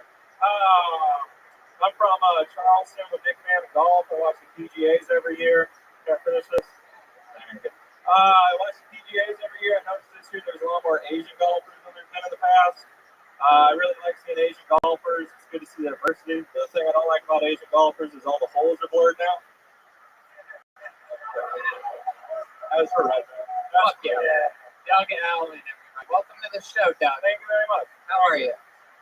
You can take that cover off that microphone. We got to get that back to Nicole Tran somehow, but I don't know. I don't believe in that shit. You know what I mean? I want you to raw dog that public microphone, Doug. Welcome. How long have you been doing stand-up? 2 years. 2 years. Where at? Charleston. Charleston, South Carolina. South Carolina. That's right. Absolutely. The home is that the home of Bill Murray? Yes, sir. Yeah. Owns River Dogs. All right. Baseball. The River Dogs? Yeah. Damn, the whole giant is starving right now. And are you just visiting Austin? I moved down here about like 2 months ago. Okay. What do you love about Austin so far? Dude. I just haven't hit mics. I haven't been out. Homeless people. My windshield's clean every stoplight. That's wild. That's wild. Okay, what do you do for work? I'm unemployed right now. Okay. I was selling carriage tour tickets back in Charleston. So, what kind of tickets? Carriage tour. We had horses pull people around town. Oh, God. Beat the shit out of them. Jesus. We're good. We're good to the horses. All right. Okay. Wow. So you just do stand-up. You're unemployed. How much money did you save working at the carriage? Dogecoin got me. I didn't make as much as Matt. These people on this show, you can find out everything about. You can learn how to manage money by listening to Bill Tony nowadays. I love it. So Dogecoin did you write? How much money did you make on that? Like 30. $30,000. Wow. Oh yeah. Absolutely incredible. I had 700,000 Dogecoin before I went to a bank, and then this is interesting. I would have got $100,000, but yeah, sold it. Oh yeah. Clearly, barbers don't take Dogecoin. What else, Doug? You must have something interesting about your life. Any fun facts about you with growing up, or? I used to live in a van. I've been to Vietnam before. Really? Yeah. Wow, you're like everything that's happened in the show so far tonight. What did you do in Vietnam? Backpack around, travel families, all that. Your parents have money? No. They're all right. I never questioned it. Right. Maybe. This was the part I was so worried about. Yeah. Yeah, me too. How about your love life? What's your love life like? There must be something there. I dated a chick like 2 years ago. Been single for a while. What happened with that relationship? Why did that end? I went to Skank Fest with her, and Why would you ever do that? I like half-heartedly invited her to it. She's like, yeah, sure. I want her breaking up the entire time. It's like 3 days. Yeah. Interesting. D-Madness is back, everybody. D-Madness. This is the part of the show where we all make sure he makes the next program. He's back, guys. He's back. No point in trying anything until that part's done. I love it. So you took her to Skank Fest, and that was that. Have you been girl since moving here to Texas? Yeah. How did that happen? You on that dating app? How did that happen? I don't know. I'm not terrible with it. Saturday night, went a little late at the bar. Just met her at a bar? Yeah. You went up to her? What's your opening line? Go ahead. I play cool, man. Let's see. If I was gonna walk up, I'd be like, "Hey, what's up, baby? This is dude. Fuck that guy. I like your maroon headband." Hey, Wow. Okay. All right. Jesus, Doug. Any special skills or talents in the stand-up comedy for you? handstand or handstand. Really? Will you do a handstand for us right now? Can I get some good handstand music, a drum roll or something here? Here he is, doing a handstand. A very rare white guy handstand here on Kill Tony. Oh, shit. Wow. There we go. Very, very, very impressive. Wow. Good job, Doug. Good job. Fuck yeah. All right, Doug. Well, very, very fun stuff. Red Band, anything for Doug? Why do you know how to do a handstand? Like, what made you learn how to do that? Like a bunch of gay sex? It's a good trick. I don't know. All right. Great gymnastics. Okay. What so I say? Well, Doug, congratulations on getting pulled out of the bucket here. Come back again, will you? Thank you very much. Here, Doug, have one of these. Doug. There you go. Absolutely. Hell yeah, he caught it. I have a cannon on me, dude. This is a Buckeye arm right here. They don't have arms like this in Texas. You sons of bitches. Take your fucking horns and you hook them right up your ass. Whoa! Yeah, I said it. Red Band and I are Buckeyes till we die, buckos. Ladies and gentlemen, this lady's got pulled out of the bucket before. She absolutely destroyed. She's been doing shows with us pretty regularly since then. Very, very funny human. Make some noise for Christina Mariani, everybody. She's a real up-and-coming talent here in Austin, Texas. This is the real deal. We're going to get another 2 minute from her. Christina Mariani. Here she comes, everyone. Come on, everybody. Make some noise for Christina.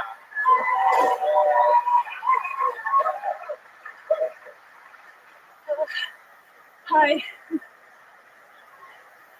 I've been having a hard time dating. Well, at least getting laid's a little bit easier, you know. Yeah, I've been trying some pickup lines. I'm out. I've been trying some pickup lines. So far, the one that's gotten me the most action has been no.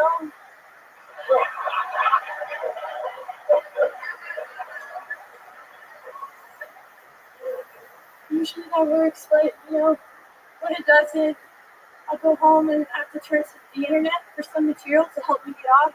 You know, I'm really into shower stuff. I think shower stuff's pretty hot. With Pornhub, I've been getting real stingy with those Holocaust videos.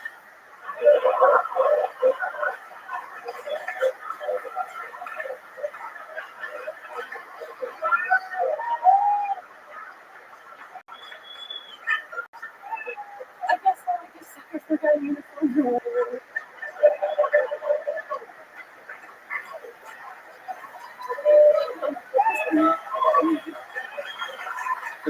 Mariani with another brand new minute. Hell yeah. Welcome back to the show, Christina. I don't know. How's it going? Cool on. You got it. Fuck yeah, absolutely. You got this shit. Powerful. Another set, good stuff. I love it. Absolutely great. You were on the secret show here on Thursday? Yeah, she's been killing it on the secret show. Great. Yeah. Remind us all, how long have you been on stand comedy again? Like 6 months now, I think, maybe 7. Yeah. Okay. 6 months, maybe 7. And absolutely doing fantastic. All these sets, you have a very obviously awkward, shy style to you, which works well. You have the look of the young Howard Stern, which is, get that. It's a good vibe. W-A-N-B-C. W-A-N-B-C. All right. Christina, you are a very, very charismatic young lady. What's your love life like? Do you have a boyfriend? No. Did you have a boyfriend last time you were on the show? No, I didn't. Oh, okay. All right. Sorry, I didn't realize this was like the beginning of a rom-com or something like that. No, I didn't. Tony takes glasses off. Oh, she's a different person. Wow, incredible. How do you stay single? These comedians, I'd imagine, I know what it's like being out there on the circuit. I've been there. These guys are all very aggressive. How do you stay single? I focus on comedy pretty much. Right.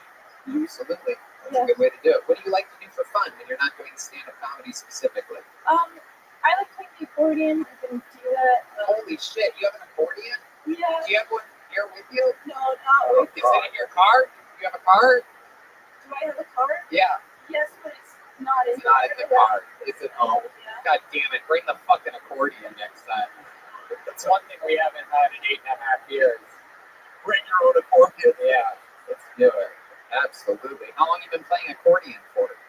For a while, since I was a kid.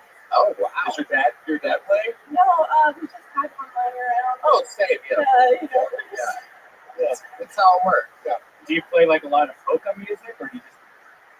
yeah, a lot of polka music, you know, some rap. I actually can rap too. You know. Oh, God. Here we go. Here we go. Oh, okay. If you really can rap, you'd be the first person all night that can actually rap. So that would be impressive. Not get through half memorized shit. But you can't rap? Is that what you're saying? Oh, my God. Okay, Christina, that's fun. So you play accordion. What else? Well, I work. What do you do for work? I work at an insurance company. You like answer the phone there or something? No, I'm an underwriter, so I underwrite insurance and then I sell it. It's very exciting. Hell yeah. My goodness. I don't even know what that means. I don't know if you've ever listened to tonight's show, but I only know about making pizza and sandwiches. Very simple jobs. Being mostly unemployed seems to be the theme of tonight's show. An underwriter for insurance. What exactly do you do? So I get applications and then I decide on pricing based on different factors, and it's so boring. I get so bored talking about it. It's incredible. Absolutely incredible. It's a shame Jake from State Farm doesn't look like you, or else everybody would just have State Farm and you go, I need Jake immediately. Is that true? Do you ever look at porn on the internet? Do I look at porn on the internet? Yeah. You know, sometimes, but it's porn. I was thinking about it. I believe that. Oh, I bet if you dig deep enough, Yeah, Schindler's Fist, that's true. That's true. it's out there. Oh, it's out there. That is true. Asswitz Yeah. is one. Yeah. That is Yeah. Oh, wait. Wait. Fiddler on the Roof. Oh, shit. Jewish porn. Yeah. Jew girls, one cup. What else is there? This bagel is Fire my Schindler? All right. Anyway, all right. and Seinfeld.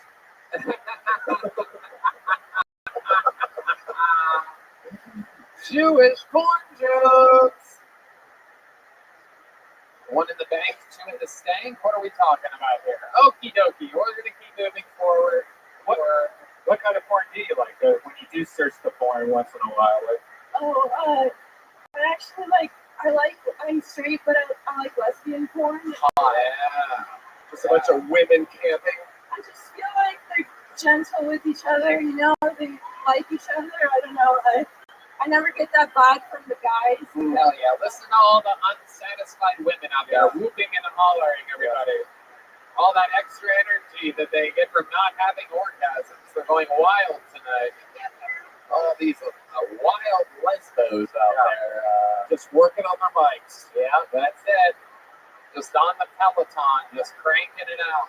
Oh, Yeah, scissoring aggressively. that's true. That's what they do. I love it. Interesting, because a lot of lesbians I happen to know are into accordion porn. So it's amazing how that. All right. Christina, you're absolutely hilarious. You're always a great human and always a great interview. You're so awkward yet completely charismatic. You gotten a joke book before on the show? You have a big one? Perfect. There you go. I'd love to have you on the secret show on Halloween if you can do it. I would love to. I'm going to be in California, though. All right, don't worry. You're going to California? Yeah. Why? I'm from Stockton. Oh, wow. 209. Fuck yeah. Represent. I'm friends with Nate Diaz and Nick Diaz. Do you know that? Yeah, we talked about this last time. Oh, okay. One of my friends fucked one of the Diaz brothers. Okay. Okay. Like many of Nick Diaz's friends, I don't remember a lot of things. We smoke a lot of marijuana in our little circle. She didn't remember either. I love it. Christina, you're so different. You're so special. Keep coming back. Christina Mariani, everybody. What do you guys think? Should we go to this bucket one more time, huh? Let's see what happens here. Is that a lady with purple hair? Wow, hello. Thank you for coming here while not protesting Chappelle's new special. Incredible. Incredible. Thank you. Thank you for still supporting live comedy. All right. Your final bucket full of it goes by the name of J.T. Stockman, everybody. This looks like a brand new name. Cool name, J.T. Stockman. Let's see what happens here.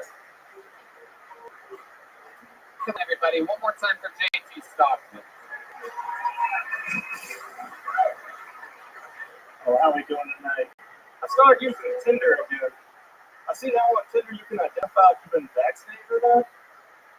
Yeah, I saw that. I was like, I think we're looking for the wrong diseases on that app. Like, that's why I checked. The diseases out there don't come from Wuhan, they come from the Wuhan. Oh, I like being in Texas, so I got called a cracker recently. That kind of hurt my feelings. Said it was a hard R and everything. I was like, it hurt because it's something about black people. Like, had a white guy call me a cracker, I wouldn't care so much for it. It hurt.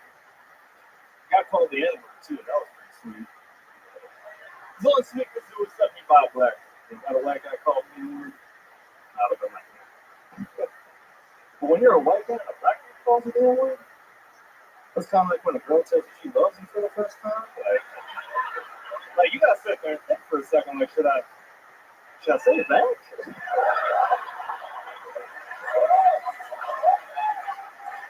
J.T. Stockman. Welcome to the show, sir. This is your first time here, right?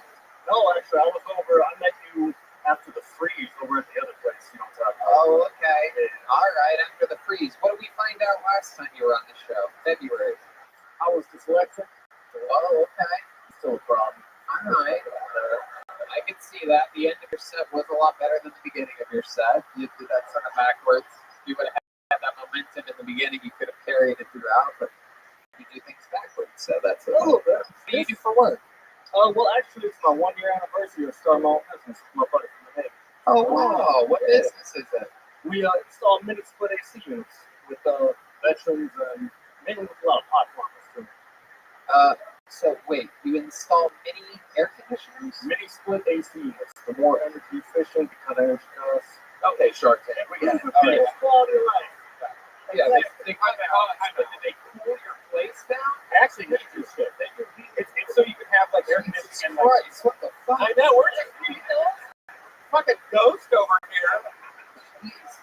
Some would say split air. Nobody knows about air conditioning more than the fat Oh, boy yeah. on the show. Well, let me just tell you guys, it's that fast. It's so you can separate your house in different zones, so you don't have to have air conditioning your whole house. Wow. Did you hook Red Band up with your fucking shit? Insane enterprises. Okay, cool. I need it. Wow. Look at that. We're learning homeowner, Brian, right? Yeah.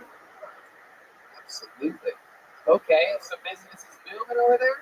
It's doing a lot better. Well, actually, this is also a 1-year anniversary on the dead, too. Okay. Oh, yeah.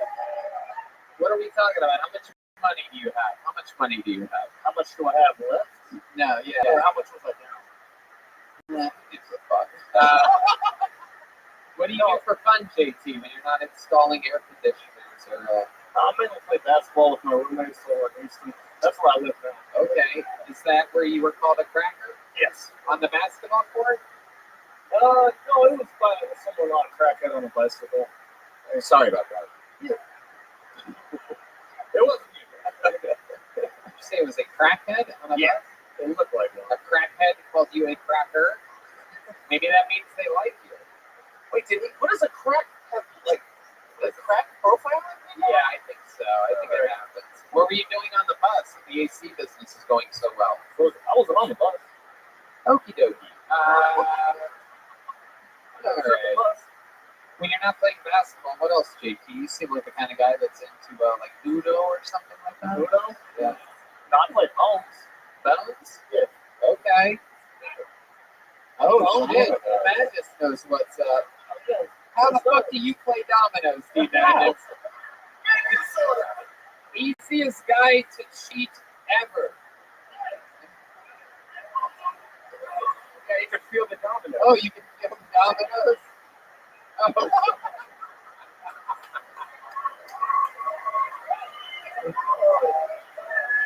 Son of a bitch. I just got called a dumbass by a blind guy, so knock that off my fucking bucket list. Jesus Christ, D Madness is ruthless. Oh my God. They got holes in them and you dumbass. That's what I'm gonna Like accordions, yeah. I love it. D Madness, you are the very best. JT, you're love life. What are we talking about here? You seem like a tall glass of water. What do you got going on over there? I've been single ever since I got divorced. Oh, you got a divorce, huh? Yeah. What was that? What happened there? How long were you with that lady for? 4 years. And what went on there? Why'd you get a divorce? She joined the army. Oh, okay. She lives in Hawaii now. Okay. Does she like camping? I think so. I don't know. She never seemed like people. You ever miss her? You miss her? I do. Yeah, that must have been weird that she left you to go to the army. We got married when I was in the Navy, too. Wow. Okay. So why do you think she did that? Why do you think she went to the army? She always wanted to do it. She wanted as a med-vac, so she wanted to help people more. And just an opportunity for her. I'm not buying it. We grew up buying it. What do you think? I don't know. I think there's a dude. Yeah, she's definitely getting fucking. She's like, I want to join the army, damn it. No. I mean, that's Getting my face. any woman that's like, I want a divorce and go into the army and just wants to get gangbanged. Yeah. It's just a bunch of soldiers. Yeah, she's squirting all over that mess hole. Yeah, Absolutely. It's like one of those Hawaiian volcanoes. Just So, yeah, I do miss her. incredible. So what's it like ever since your divorce? What's going on with you? Nothing really steady, just on and off with different. Yeah, you really on Tinder? I am, but not really that much. It's weird on it. Yeah, why is it weird? It's just kind of dead, I guess. I don't know.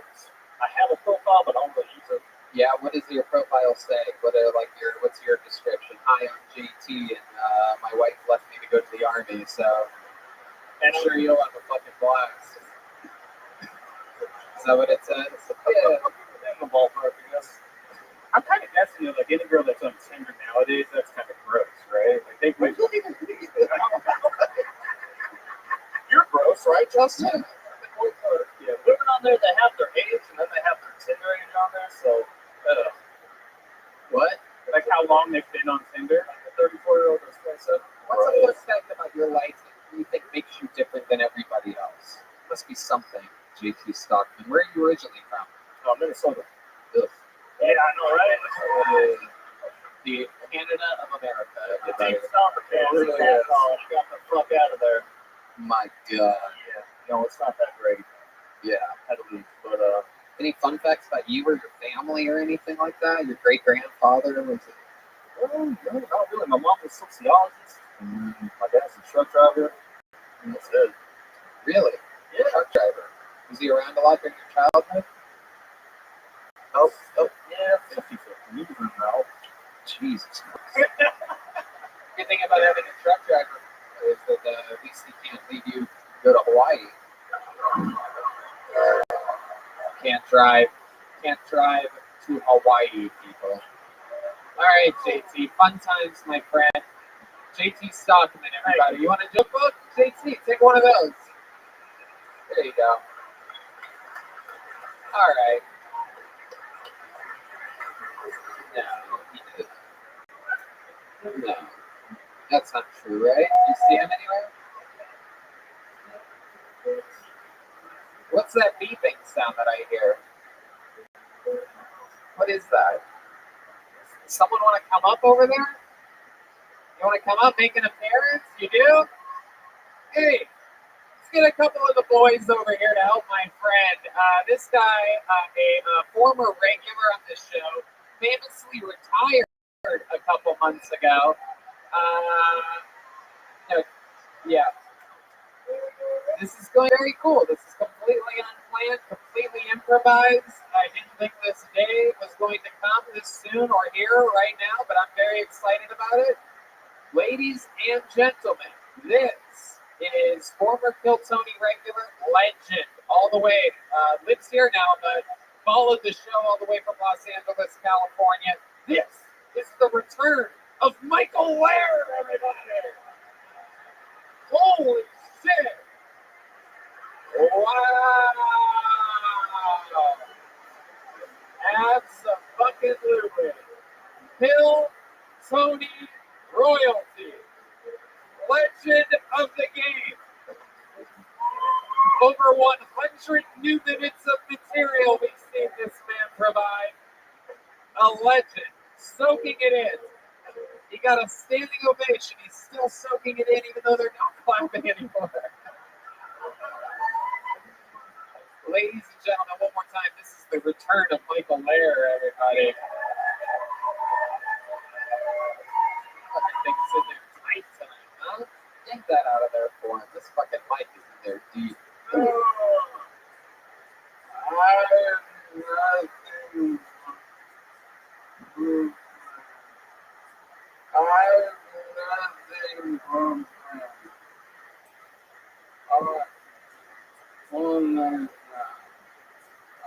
Justin, pull that out for another. Yank that thing.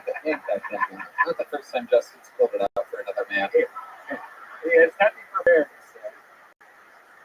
How about one more time for Michael Lair, everybody? He's here. Famously diagnosed with ALS a few years ago. One of the worst diseases that a human being can possibly have. Meanwhile, this guy fights the good fight all the time. We live in the same area. We have coffee together a couple times a week or so. At least we try. And it seems as though he's just staring down the barrel of the camera. I think he's going to try to walk for the first time. We've never seen this before.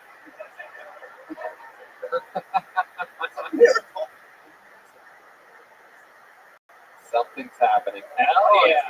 Oh, fuck yeah. An unstoppable force. Michael lights out Larry.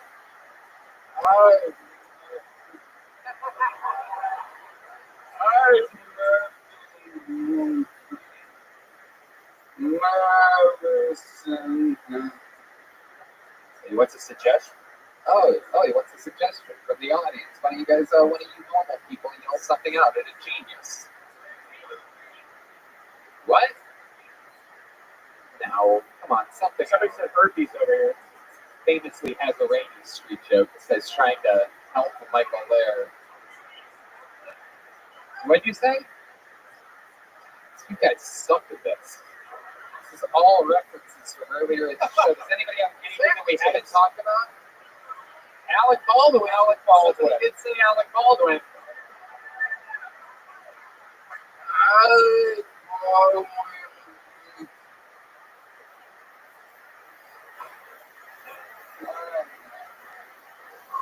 It's okay.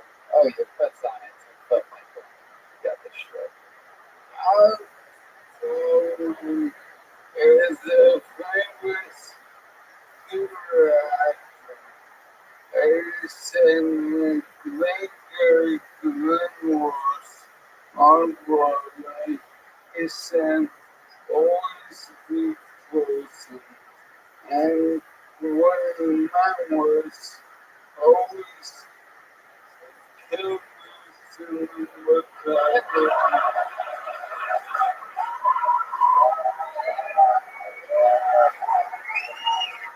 Hell yeah!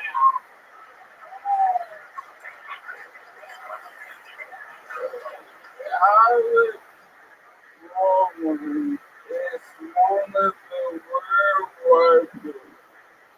There are a lot of white people in this audience, but no one ever is ever met anyone else named Alec.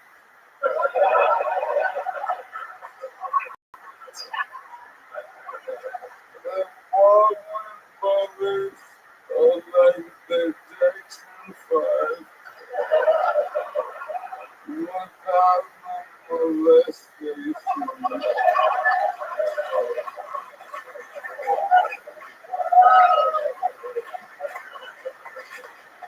But the moment Catholic, so you never know. Wow. I mean, look how easy he makes it look. Still fucking got it, this guy. What are you doing tonight? You're just hanging out? Just came to hang with some old friends? I was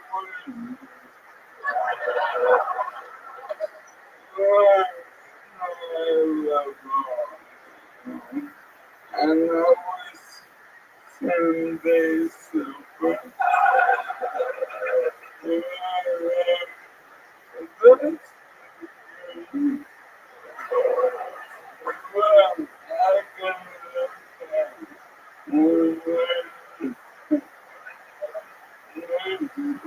Oh, you got into a fight with your hair/girlfriend. Oh shit, you got out of the house. Oh shit.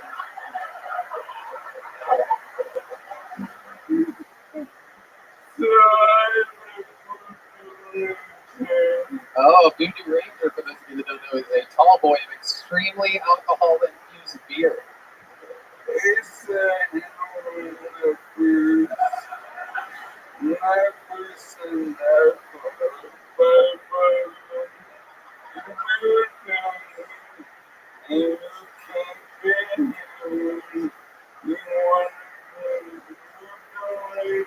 It is true. A lot of people call Miller High Life the champagne of beers. Voodoo Ranger is the heroin of beers. Pretty much. I love it, Michael Lair. What a fun surprise. Yeah, but I like that belly you have now, by the way. That's fucking hot, dude. you got the castaway beard in the belly. Yeah. I love it. This is exactly what we thought you would turn into when you retired a few months ago. Just letting it all go. I fucking love it. Hold on, no. I love it, Michael. You want to hang out up here while the final comedian goes on? It's your favorite comedian. I do know that for a fact. I think he passed away, everybody. I think this was fun. He died doing what he loved the most. Yeah. And you did it on Phil Tony. Yeah. We'll tell your story. Tell your story. Michael Lair, ladies and gentlemen. One of the true legends of the game. This is a star-studded show here tonight. Michael's laughing. Someone want to get up here and help him off the stage? Because we don't. Matt Neoling. He's in charge of the microphone, not lifting you. There they are. There's the big boys over there. Guys, come on. One more time for one of the legends of the show. Monster comedian. And still one of the greatest Hiltonian comedians of all time. That is Michael Lehr. Follow him. MichaelLehrComedy.com. Leher. Get a good grip on there, guys. Mike, stick around. Let's do a shot for this, right? Don't get in shots, Red Band. Jesus Christ. Dr. Red Band. Give that guy a liquor. That's great. The manslaughter. Let's have some keys together, Mo. Stick around. How about one more time for Michael Lehr, everybody? There we go. And now it's time to bring up the man who took over for Michael, closing the show. He is the longest-standing regular in the show's history. He absolutely destroys everywhere he goes. He's headlining now. Just headlined a festival. He opens for Joe Rogan almost every single week here in Austin, Texas. Ladies and gentlemen, born and bred here on Hiltonian, this is the Big Red Machine, William Montgomery, everybody. Boom. The Vanilla Gorilla, the Big Red Machine, the Widespread Panic. This is William Montgomery. It kind of threw me off when Michael's and Alec Baldwin jokes are way better than mine, and he just improvised them. So let's try this out. I can't believe what happened with Alec Baldwin killing someone, so I went back to look at it, and I think we should have seen it coming. I mean, you have Dr. Death, Glenn Gary, Glenn Bang, and then you can forget 30 Glock.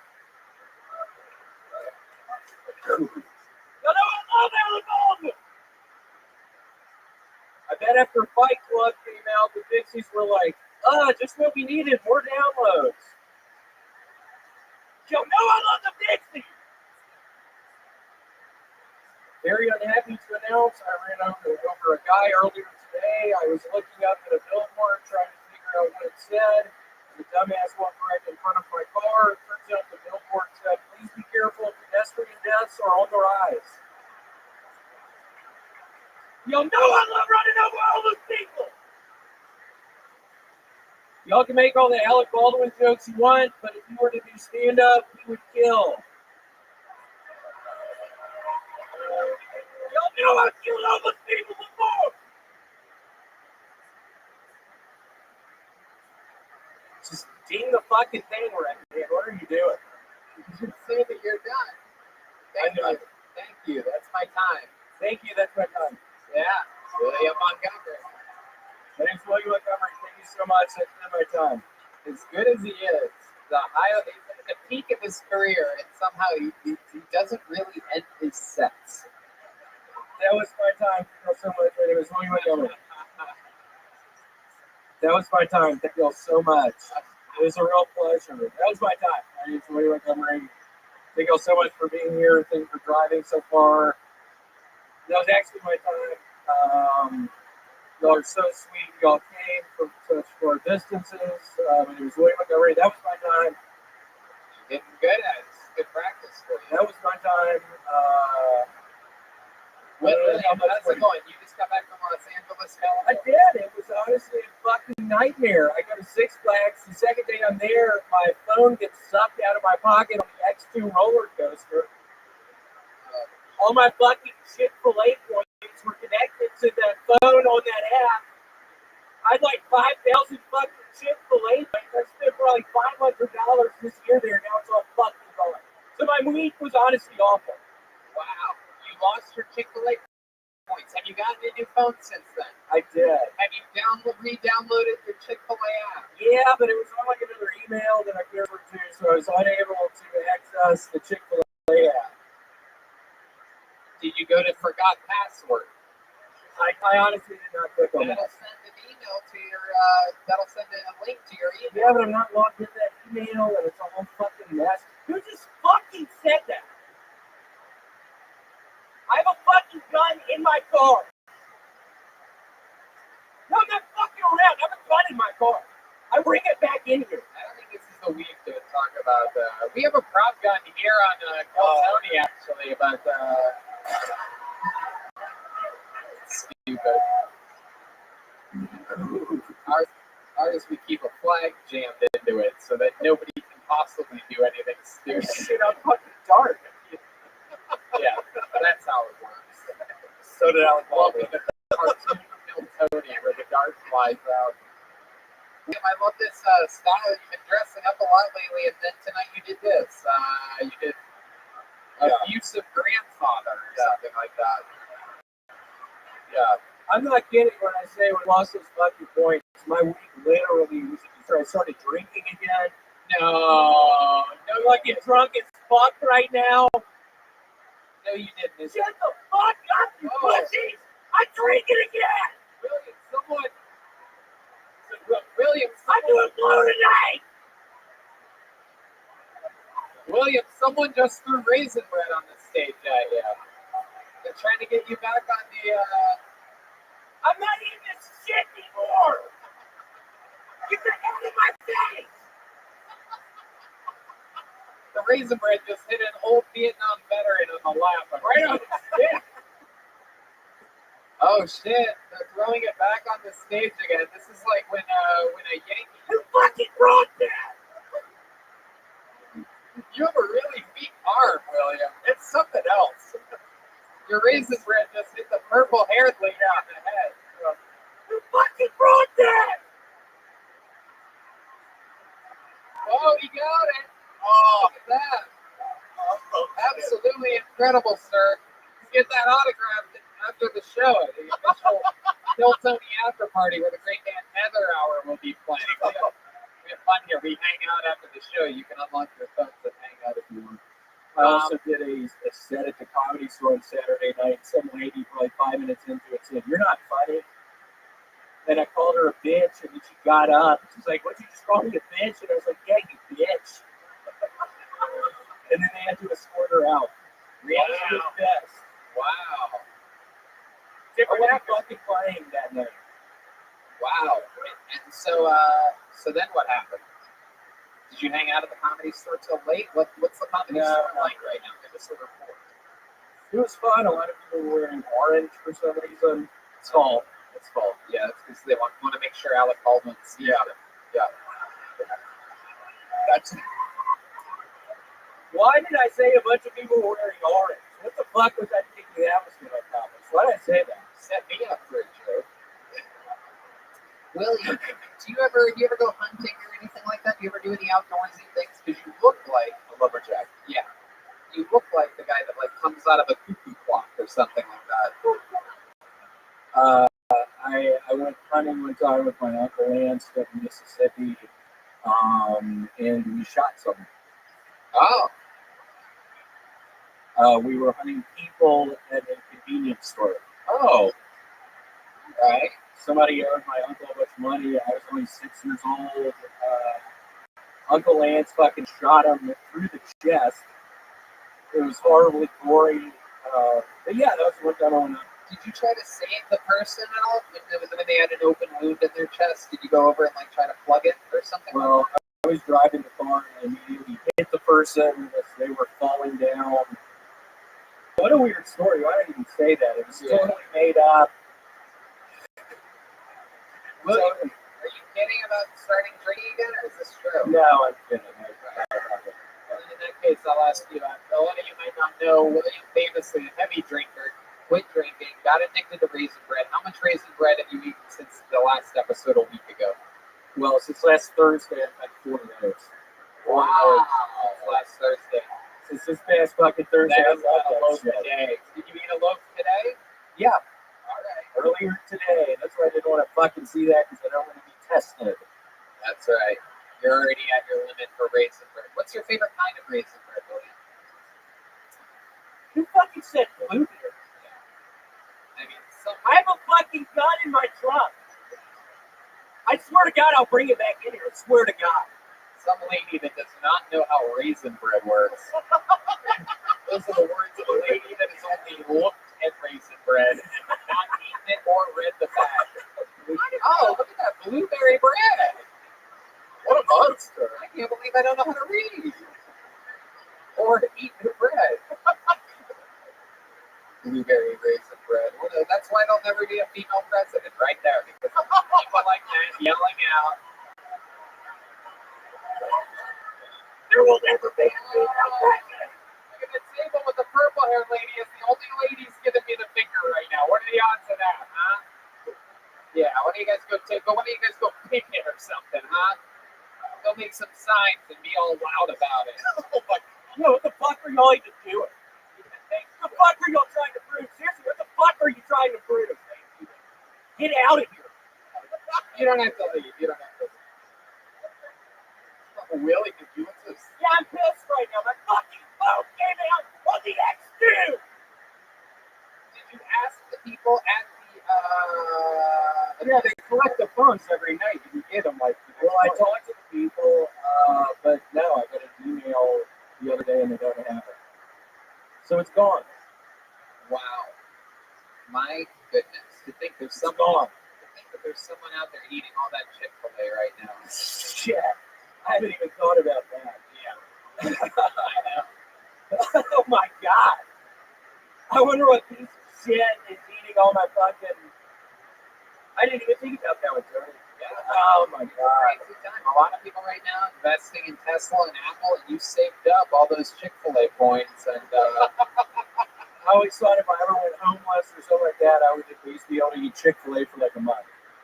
Well, I got my legs back under me, so that's why I was collecting the points. I was curious. if people were to send you Filet gift cards, where would they send those to? Maybe here? Yeah, here works for sure. Yeah, I think I need some. Look up the address to Vulcan Gas Company. Attention, William Montgomery. Yeah, attention William Montgomery at Vulcan Gas Company. And we'll see if we can get you some Chick-fil-A. Please do, that'd be Does great. that sound good? That sounds really You good. love Chick-fil-A, don't you? I love it. How much do you love Chick-fil-A? I fucking love Chick-fil-A, I swear to God. Tell these people how much you love. What do you It's love? my favorite fucking place. What do you like to get there? What do you like to get there, William? Couple Chick-fil-A chicken sandwiches. Hold the pickles. Oh, What are y'all doing in that shit? Oh, hold on a second. Hold the pickles. Texas does not fuck around. They are doing Hold the fucking pickles. Oh, shut the fuck up. Wow. There's no way. This is I what hate fucking pickles. There's no way I'll eat all the pickles. There's no way. Hulk Hogan joined There's the no way. There's no way. I feel like I'm in a nightmare right now. This is a Yeah. I cannot believe it. The crowd is turned on William Montgomery. Yeah, what the fuck happened? This is a pro pickle audience. That's The bullshit. lady with purple hair just pulled one out of her vagina. I refuse to fucking believe that. That many people like fucking pickles. It's How many of you unbelievable. love pickles out there?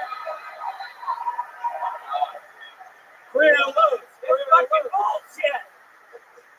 There's no way. How many of you love dill pickles? That's the worst kind. There's no way. There's no way. I refuse to believe what's going on. What the fuck are you doing with your hands? I'm gonna get my gun. Oh, shit. I think that's tonight's episode of Kill Tony. How about another hit for William Montgomery, everybody? We did it again. Good stuff, William. Guys, listen to the Glitter and Garbage podcast with Justin Martindale and Justine Marino. He's at the Creek in the Cave this Thursday and Friday. How about one more time for our friend Justin Martindale, huh? Yes. How about a hand for the Kill Tony band, the Screwball Peanut Butter Whiskey Band, Matt Mueling on guitar, Tevin on drums, and one more time for the great D Madness on the bass guitar, everybody. Tonight's drawing from Ryan J. Ebelt, unbelievable. Me, Redman, and the great Justin Martindale. Write down the favorites that are available at RyanJEvil.com, including the new Kill Tony Bingo card set where you can play live Kill Tony Bingo along with the episode. I do believe there's going to be some Kill Tony merch for sale, perhaps immediately after the show at the official Kill Tony After Party. You guys are free now to unlock your phones, hang out, and drink more. How about a hand for the amazing staff here at Vulcan Gas Company? Thanks a lot, guys. On every Monday. And thank you to the live audience. We love you. We'll see you next week, everybody. Good night. Thank you.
It's a Monday night in Austin, Texas. You guys ready to have a great fucking night tonight or what?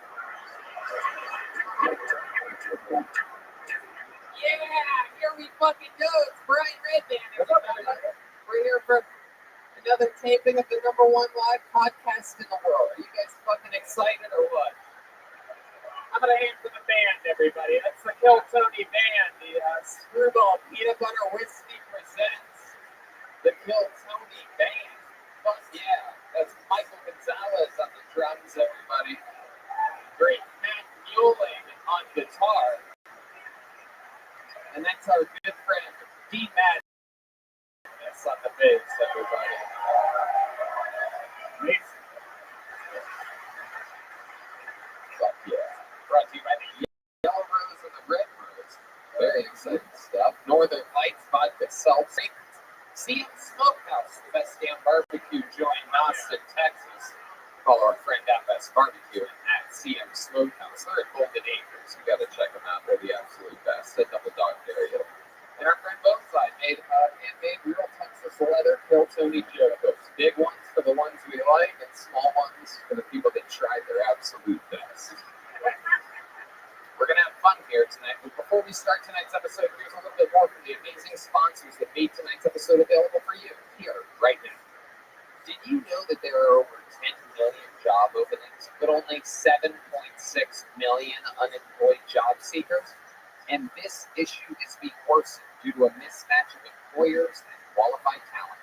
So employers are having to go above and beyond to entice people to want to work for them. Some of them are providing discount programs, offering legal services, providing identity theft protection.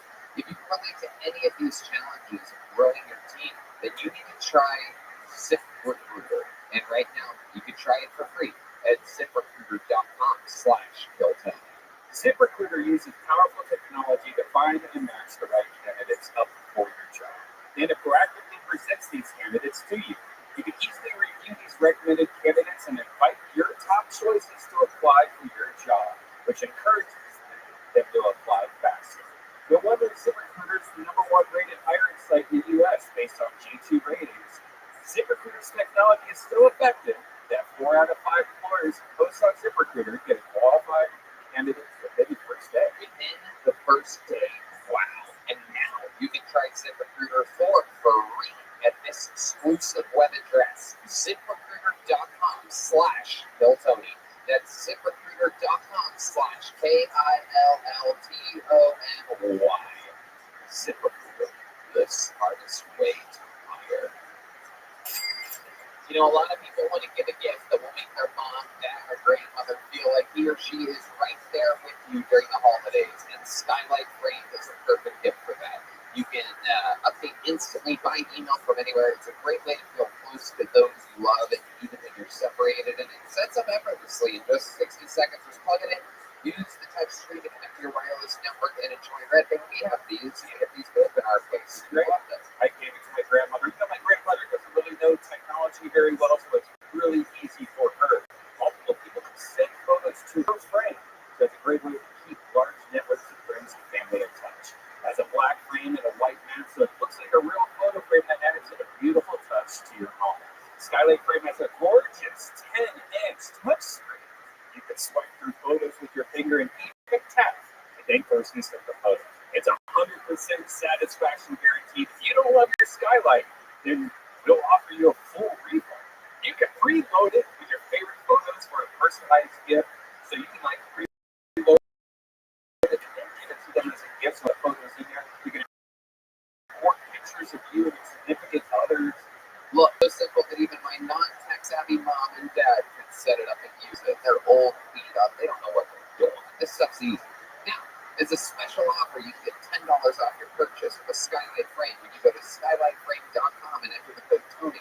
That's right, you get $10 off your purchase of a Skylight Frame. Just go to skylightframe.com and enter the code TONY. That's SKYLIGHTFRAME.com, promo code TONY.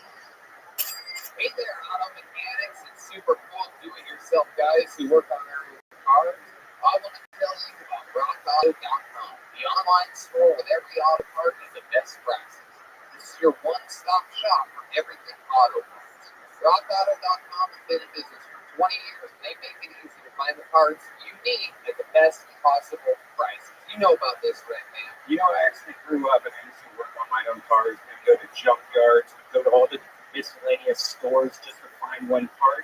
No more talking to counter guys who need to order your parts. You're not really sure what you're looking for. You never have quite what you need, and all that hassle, and they still charge you storefront markups. At RockAuto.com, you can easily find everything you need, and whether you're a mechanic, an auto shop, or just working on your own car, everyone has access to the same incredible pricing at RockAuto.com. Yeah, so if you're a car guy right now, go to RockAuto.com and check out all the parts available for your car. You're going to have so much fun looking at car parts. I mean, I know I'm a car guy. I got myself a little America piece. That's right. So once more, go to RockAuto.com. No promo code needed as their pricing is already that good. But you want to make sure to tell RockAuto.com that you've heard about them on Bill Tony. Again, it's RockAuto, RockAuto.com. Back to the show. You guys ready to start tonight's episode?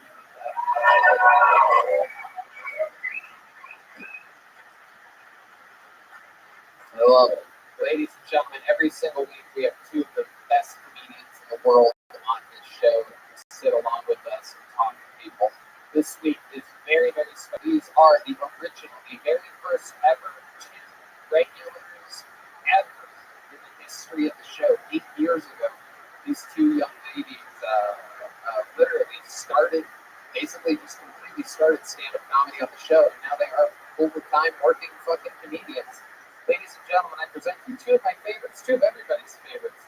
They're in town this week. Make some noise for the great Sarah Weinshank and Kim Condon, everybody. Holy shit. Oh, shit. Oh, shit. Gangsters, uphill Tony. On the Mount Rushmore, uphill Tony. Two young ladies that had the courageous, almost impossible job at the time of writing a brand new minute every single week to start their young comedy careers. And look at them now. Wow, thank you so much. How you guys doing? So good. We got so high. Weird. Got so high they end up matching sunglasses somehow. It's cool. Rose-colored glass, which reminds me, the red rose and the yellow rose are our sponsors of the show. Welcome, ladies. You guys are at, you guys have your own podcast. It is Nikki, Kimmy, and Shay. Yes, just launched today. Look at that. Thank you. Listen, you guys, I know every single one of you personally. You've been begging for it. I'm here. I'm talking about the podcast.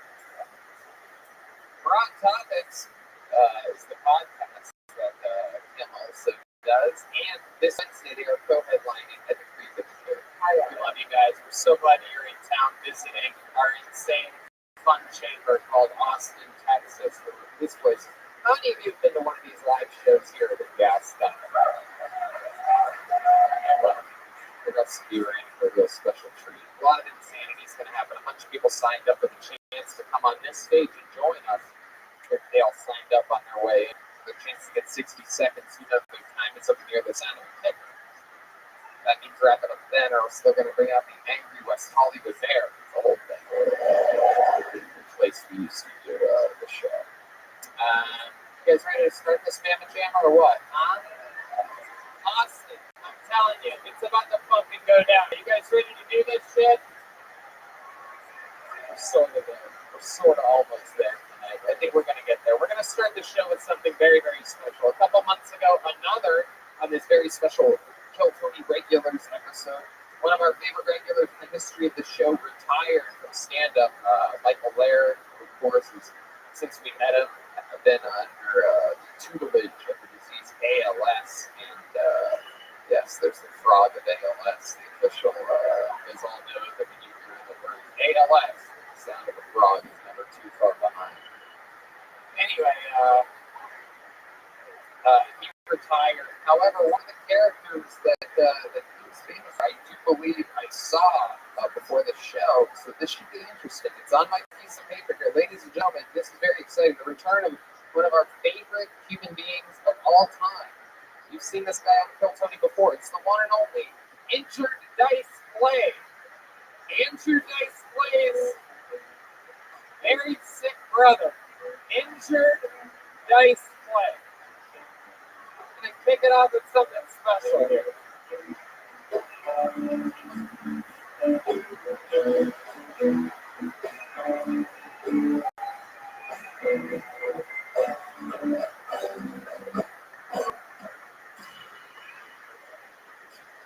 One more time for the great, powerful Injured Dice Clay, everybody. Come on.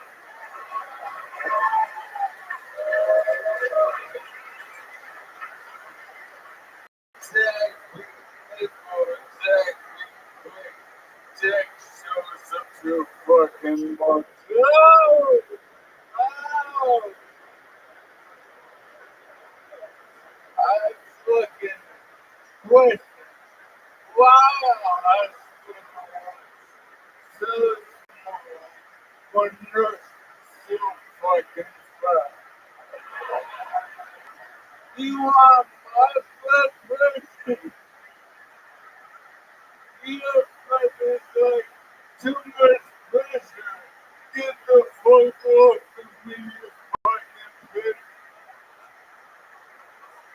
I don't know what it is about nurses that make me come so hard. But all I know is after this visit, this dude is gonna need a new pair of shorts. You don't want to hear some nursery rhymes. Oh yeah, the little motherfuckers. We have to sit home about it. Hunting numbers sat on the wall. who is trying to get across the border to get her baby out of my cage. Little Bobby lost her sheep to COVID disease. Now Bobby is really good because she refused the sheep vaccine. Maybe had a young man and the syndrome known as Downs. She had the strength of 100 men and trouble keeping off the pounds. Oh! Wow. Ladies and motherfucking gentlemen. Absolutely incredible. The return of injured dice play was a partial standing ovation happening. A lot of the people are behind you, Michael. It's a shame you'll never know how good of a job you did tonight. That's all unfair. You get a standing ovation from the people behind you. That's just, well, that's the universe for you. No one just injured dice play. Oh, what a bunch of bullshit.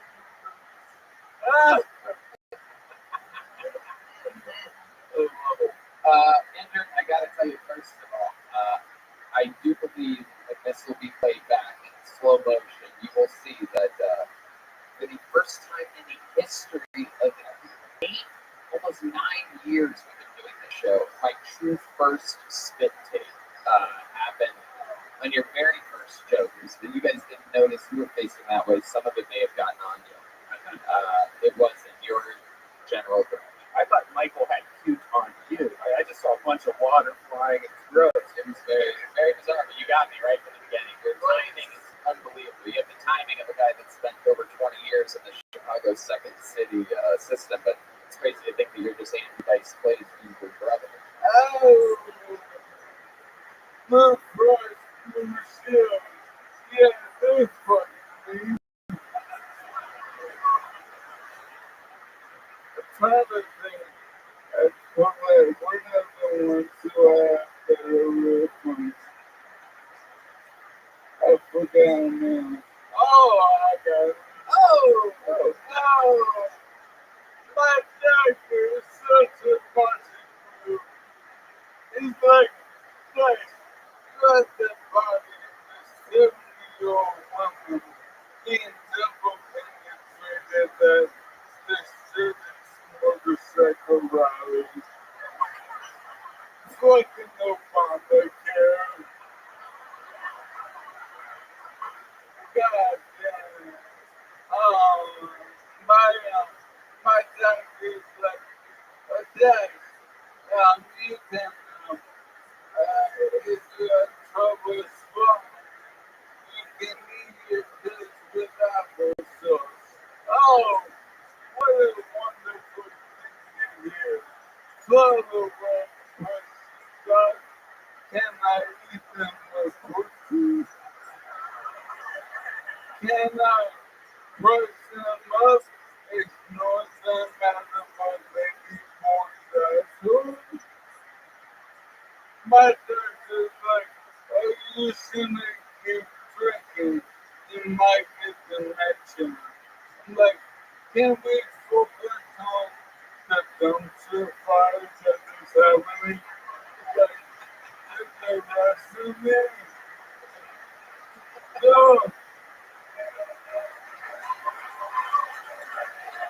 Yeah. Oh, it's the ALS prerogative. No. That's the ALS. It would be funny if I had dementia and struck out I couldn't walk, and every 5 minutes I stand up and just fall to the ground. So how is the ALS been? Has it been like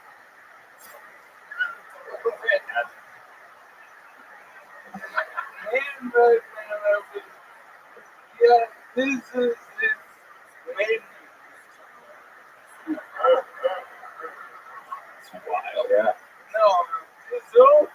I'm drinking less than ever. I feel like shit. Wow. But one of the things that you've said in the past that you like that seems to help a little bit is a liquid IV. Yeah. Yeah. Liquid. Or what's it? No, you said it 25% if you keep on the plutonium. Yeah. Liquid IV is good for neighbors. You saw it, camera one, right down the barrel. We gotta get a nice zoom on that moment. Oh shit! I think you just made us all rich. You heard it. ALS patient Michael Mayer says it is the cure. Hell yeah. Yeah, I learned it in my videos. I believe with that. Thank you so much. May I say one more thing? Excellent. Since I quit myself, I always have to find somebody to obsess over. It used to be easy, and then it was comedy, and now it's comedy. I really got beat up this past weekend, so I guess overwatching the broken and at home together with WeWantFix.com or WeWantFix the YouTube channel. WeWantFix is right on my headline. Please. Wait, is this a sponsor of yours? Yeah, what is going on here? You get a sponsor and you're just dropping it? And that's why you asked to be on today? Are you just using us as your little soapbox? Wait, not soapbox. You know we edit the show, right? Well, They won't release my son if I don't do this. Well, how much is your son worth to you, Michael? How much money you got left in you? $300,000 in my tour 18 years. Injured Dice Play, it is an absolute honor to have you up here with us. We miss you so much. We love you. The great, of course. Guys, make some fucking noise for the great Michael Lair, everybody. Unbelievable. The fucking gangster of the game. Alright. Dude, play some music or something, guys, during this creepy part where he has to roll away and it's like sort of sad at this part. Give me some music. Come on. There's not a dying guy being lifted off the stage. Hey, over here, it's a comedy show. Alright. You guys ready to pull a name out of his bucket and meet a fucking stranger? This is a high pressure situation. That was Michael Lair. I'm going to be honest with you. There's a walkie-talkie. That was Michael Lair. Spoiler alert. But this next person is somewhere crammed in the corner of the room and has been waiting for this moment, hoping, in a bucket filled with names that I say there. So your first comedian tonight goes by the name of, this should be interesting, Miles Riley Martin Hooch Owens. I wonder if this is a real person. This seems too good to be true. Hopefully it's not shit. Okay, here comes the person. Miles Riley Martin Hooch Owens, everybody. Come on, put your hands together for Miles Riley Martin Hooch Owens.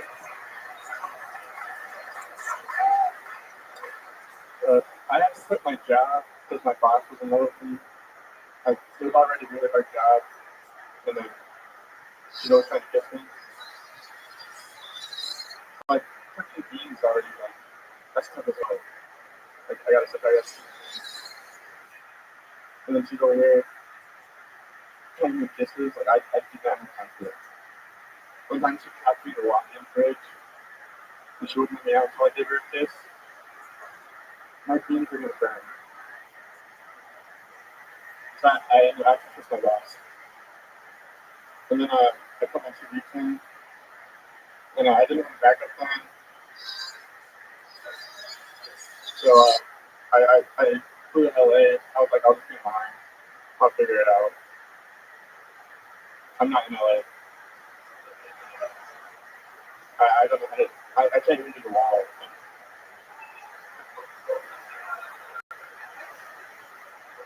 Okay, bucket. All right, it's a minute from Miles, Riley, Martin, Gooch, Owens. Is that your name? Oh, yeah. Wow, you have more names than you have jokes. It's incredible. What the fuck was that, dude? What was that? What were you trying to say that whole time? Two people came on the stage and only one of them was dying. Yeah. I can't believe it. Yeah. It sounded like you were writing it as you were saying it. Like, and then, I guess they're like, what are you talking about? I don't know. Is this a job that you have? Yeah, I could beans. You cook beans. All right. He's like my iPhone when it's on 1%.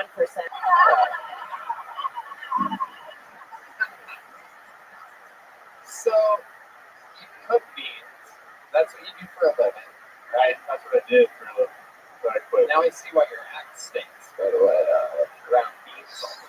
Beans farting jokes, everybody. This is what I'm up to nowadays. So, your boss is a woman that wanted to kiss you? Yeah, this was like 4 years ago. And she wanted to kiss me out.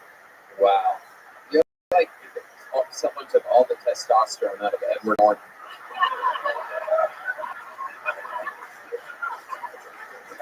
It's like if he did like the reverse Hulk where he got like super sick instead of super strong. Young Edward Norton. Okay. How long have you been cooking beans for? You still do that job? No, I did that for 2 years now. I work in the kindergarten classroom. Oh my God. Everybody got it sketched out. Yeah. This is frightening.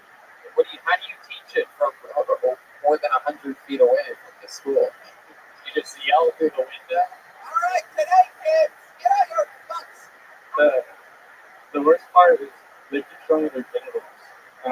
What the fuck are you talking about, dude? This is going to be used in court or something. We were all having fun on a podcast a second ago. You had to go and fucking talk about kids showing their genitals. Like, they gotta cut it out. Like, What? they gotta stop showing the Ceremony thing. First of all, I don't know what's been happening since I've been on. Second of all, I really want to like you because your shirt says I love grandma. And then you come up here, it's hard to understand what you're saying, and I'm rooting for you, really. And you just keep digging yourself deeper into like this weird hole. Well, you started with the girl kissed me. And everybody was like, I don't know.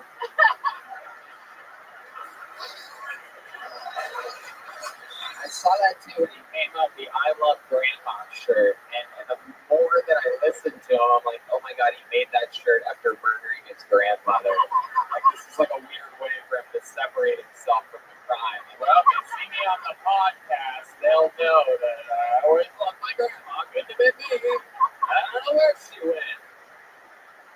This guy's not laughing at all. It almost seems as though I've actually caught you and you're thinking about moving the body now to a different place. Where would you, if you were going to kill somebody, what would you do with the body? You seem like a guy that's watched a few episodes of Forensic Files in your day. You seem like Dexter's little fucking retarded nephew or something like that. This stuff a vibe, right? What would you do with the body? Miles, Riley, Marcus, Coach, Owens. Why the fuck is that your name, by the way? My mom messed up the paperwork. Obviously, you have the same name editor as you have joke editor because it's a really long thing that doesn't really go anywhere at the end. Miles, Riley, Martin, Coach, Owens. You are a band name.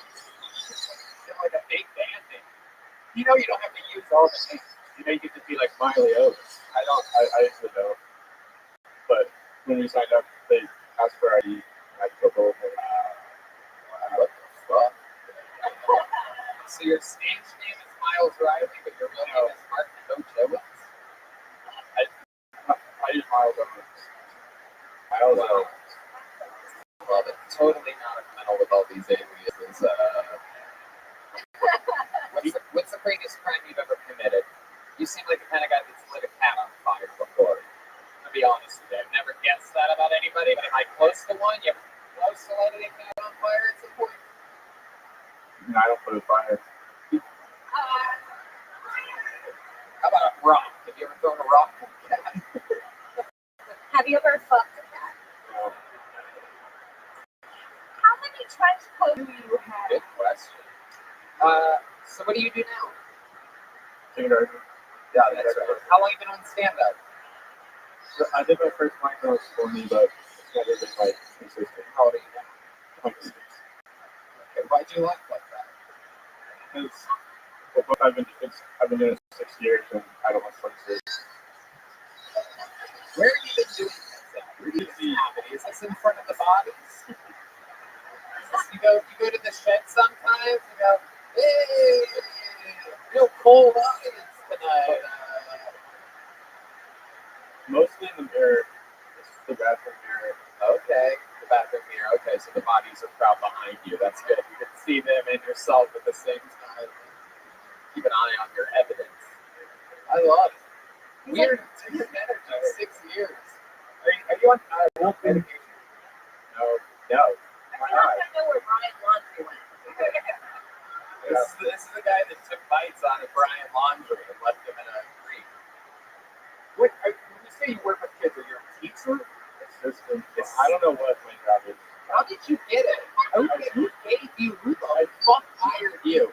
Are you one of these people that got hired with all the completely capable vaccinated people and had to quit, or unvaccinated people had to quit their jobs because they already had the virus? I think nobody else can fly.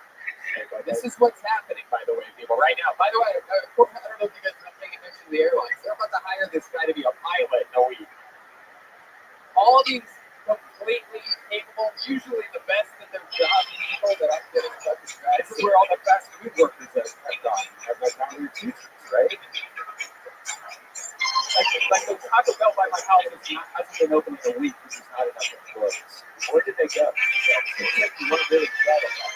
You need a resume and it's just I take these. They're like, they're like trying to, they so desperately need to hire somebody. They're like, maybe, and they're all there with it.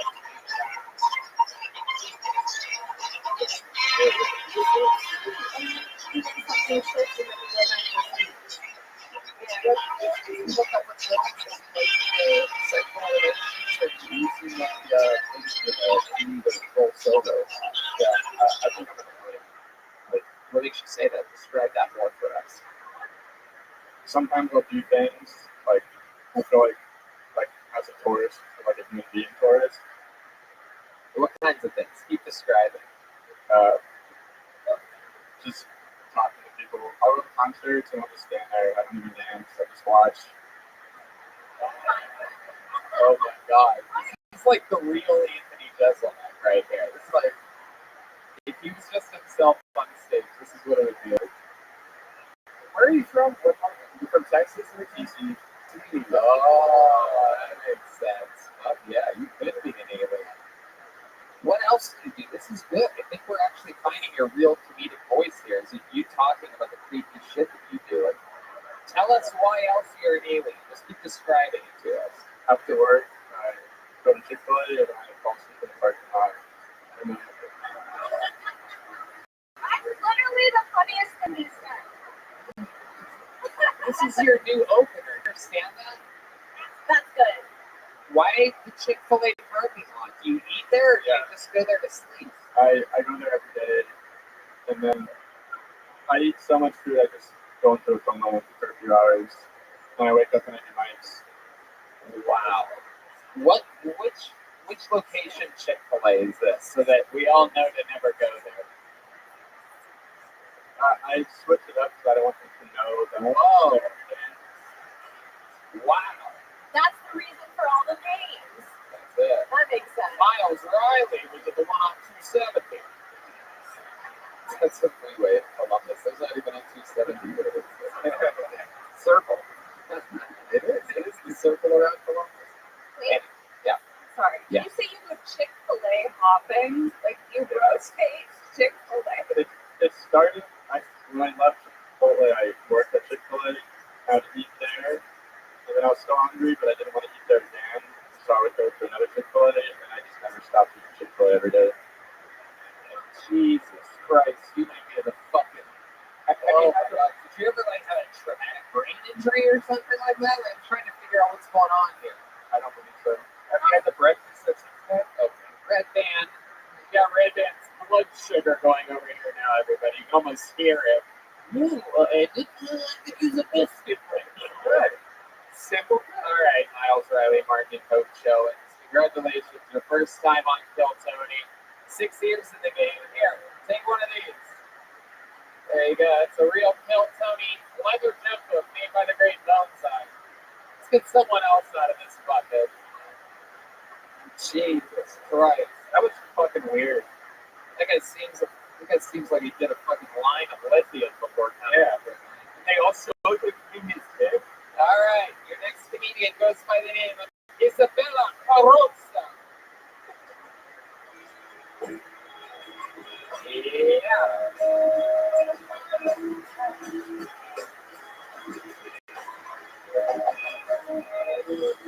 What up? I just visited my hometown in New Jersey. I had to tell my Italian Catholic mother that I'm a stripper. She was like, Isabella, you're selling your soul. I was like, Mom, it's not what I'm selling. I don't know. My friends from high school are like engaged to be married right now. You know? It's not where I thought I would be. The guys I date are like, oh, she's crazy. But like, I tell them the first date, I'm Italian, I'm from New Jersey, I'm a stripper, I'm trying to become a comedian before my knees give out. And still they act confused. Like, who slashed my tires? And they ask me dumb questions, like, what that mouth do? Ruin your life. That's it. That's all I'm thinking of. All right, 52 seconds from Isabella Carrozza. Am I saying that right? Are you Italian? Yeah. Okay. All right. Is it true you're really a stripper? Yeah. Wow, I didn't realize they had that at the chocolate factory. That's good. You look like if Selena didn't have a dad. Cheers. So, I was Selena for Halloween this year, so that actually hit. son of a bitch. All right. Isabella, how long have you been in stand-up comedy? About a year. Okay. You like it? Yeah. All right. Fun. That's straight. You really strict to pay the bills? Yeah. Wow. Okay. Where at? Palacios? Oh, okay. We're gonna edit that out. Yeah, I know. We're gonna put in subtitles and a deaf voice stuff. This is the yellow rose and the red rose. Dude, I lost my social security card, so I can't work at the Yellow Rose or Red Rose. Oh, wow. Palacios. I can't believe they force girls to show that their social security card. That's just what they tell the girls they don't want to hire. Like, oh, yeah. Totally need a social security card. Oh, yeah. Oh, you got that? We're going to need a birth certificate, 2 forks of ID, 4 credit cards. All the things strippers lose. Oh, shit. Isabella. All right. I love it. Where are you originally from? From New Jersey. I was going to guess that. That's so interesting. You seem like that. Yeah. Did you see the many things in Newark? What? Nothing. Forget it. What part of Jersey? Morristown? So like Morris. All right. You don't have an accent at all. How's that possible? Thank God. I don't know. Sort of a little Fran Drescher. Yeah. Fran Drescher troll doll or something like that. How classy is the strip club you work at? Like, is there a back room? Plus, I've never been to a class. A strip club with a refrigerator. The chicken tenders are good cold. All right. it's nice. It's like super like high end. All the customers just assume I'm the bus boy. Any wild nights there? Any of these guys? I always wonder what that's like. Are there any like rich guys that like fall in love with you and tell you they're, like want to do something crazy that night? How does that work? How many roses? I dated DMX a dance. I got DMX a lap dance. Really? That's what killed him. Oh, no. Oh, shit. Oh, shit. Oh, shit. Really funny. Was it DMX or was this a dog? I swear I heard it. He was like, oh, oh. It's ridiculous. Anybody else other than DMX? No, that was about the extent. It was DMX right before he died. Wow, how soon before he died? Like 2 weeks. Oh, no. Oh my god, this is the saddest thing about DMX. That's funny how that this was his last lap dance. Everybody. Is there anything more depressing than finding out this is a Kill Cody exclusive? Breaking news. We found the girl that did DMX's last lap dance. Oh my god. Yeah.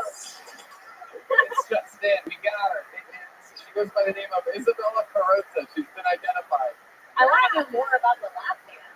Tell us more about it. So what is it? Hey, what's up, girl? He ended up getting kicked out. He got kicked out.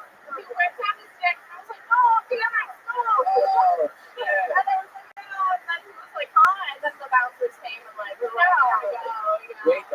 Wait a second. Hold on. Let's slow it down. So, DMX pulls out his dick. Let me ask you this. Does his dick make a noise? Is it like... I'm pretty sure it was the one doing the barking. That echo? That's the It was an intimidating dick. And I was like, Really? What are we talking about here? What are we talking about? Is it true that it had the same glasses D Madness is wearing right now? DMX. So did you tell on DMX? no, they have cameras. So they just started being out there. they do? I like stood up and I was like, DMX, no. And they're playing like X, so they'll give it to you. I was like, no. Oh yeah, he almost did. If those cameras weren't there, he was going to give it to you. There's no doubt about it. What a nightmare. If it was a little bit smaller, would you have done it? No. No. It's like, why do that? You can just not do that. And he give you a heads up where you just look down and there's just DMX's dick. DMX XL. He was. Yeah. Was he wearing boxers or briefs? What's your stage name? I stayed at Sophia. Sophia. Like the Gilmore Girls. For those of you with the strippers under the height of 4'5", you're in for a treat. Here comes Sophia, everybody. I've got that old stripper for you. Everybody in the room agrees there's something a little loopy about it. It's what I've got. It's like four. I bet. Have you ever been there for Halloween? No. You wouldn't have to do anything. You could just go outside, trick or treating. Oh, sweetheart, look at the cute little Oompa Loompa.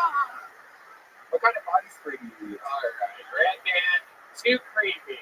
He has all of them at home, and then he goes and he thinks about it. Oh, I feel like you're a coconut girl. You come around, you smell like coconut. Cucumber. Oh, God. Yeah. Definitely smells like a cucumber. Yeah. That's a famous stripper thing. It's cucumber, I do believe. Really? I have no idea. Is Cody here from the Red Rose? Yes, he Yellow Rose? Cody, why don't you come down?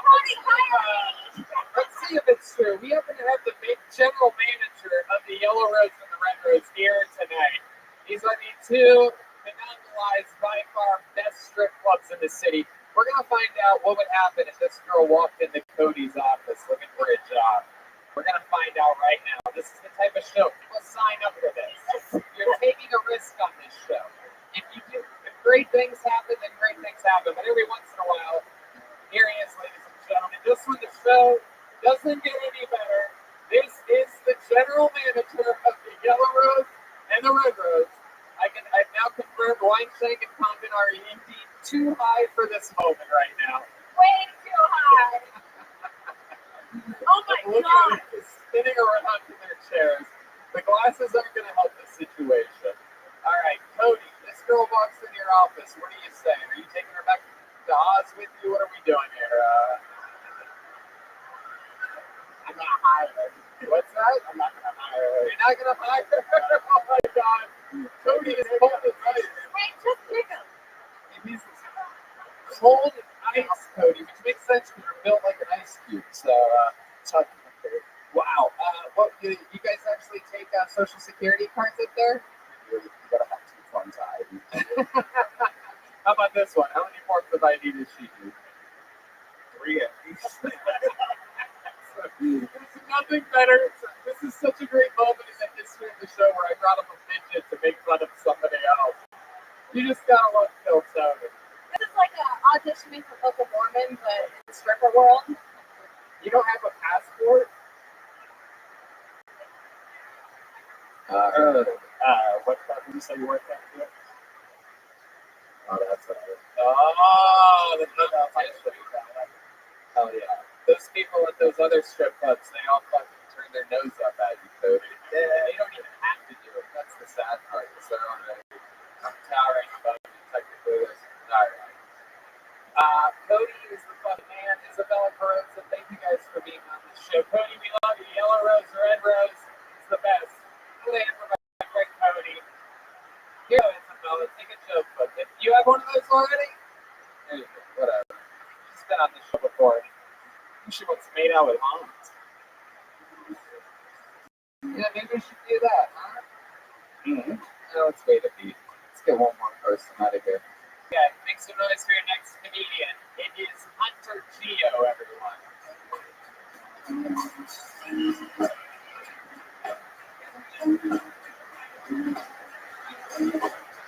Here we go. You guys having fun out there tonight? Somebody coming? I don't see any movement. Is that a human coming? Alright, coming. Oh, okay. British John is next. Look at that. Alright, everybody. One more time for Hunter Geo. Clap your hands for Hunter, everybody. It's a real wide show. So we're going to start now? Yeah? Okay. This is my first time doing stand-up, so it's fun. Hey, put the mic up there. Like this? Like up your mouth. We're going to start it over one more time, everybody. One more time for Hunter Geo, everybody. My time's over already. I sound like a dying cat. That's fine. But yeah, no. So I'm kind of new to the area, and I've been to 6th Street before, and I'm sure a lot of you have as well. And people are really weird on 6th Street. Like, some guy came up to me on 6th Street, and he was talking to me, and he was like, yo, so my sister's in town, and, you know, my sister's in town, we get to hook up and stuff. And I was like, okay, that's cool. And then he kept on going, and he was like, no, you don't understand, like, she's DTF, like, she goes all the way. And that's kind of a weird thing to kind of just bring up to someone, let alone a stranger, just talking about, like, you know, your sibling, right? It's a really weird thing to bring up. So that got me thinking, like, how common is that for people to kind of, you know, point their siblings or their relatives? And, yeah, I looked into it, and it's like 15%. Like, every single day, it's like 10 to 15%. So if we're looking around the room here, that means probably like, I don't know, 10 or 20 of you probably have, you know, hooked up with your relatives or to some extent or another. So, Jesus fucking right. Hunter Geo, everybody, making his Kill Tony debut. This could perhaps very well be his first time ever being outside of his house, everybody. I work remotely, so you picked up on that. Wow, I love it. This is Jason Voorhees when he takes the mask off, everybody. This is great. I had last week, I just got basic bill. Alright, no one gives a fuck. Are you sure about that? What do you think, we're playing a wacky improv game right now, you son of a bitch? Hunter, how old are you? 25. 25 years old. Where are you from? I'm from Jersey as well. Not where that hobbit is from. Whoa, you just called her a hobbit, dude? You need 5 forms of ID, bro. How dare you? I don't know. If I was a chick, I think black people love me. Like, right. You have the confidence of somebody that's actually funny. Like, the way you say things is wildly confident, and there's just nothing there whatsoever. I have a nice ass. Hunter, focus over here.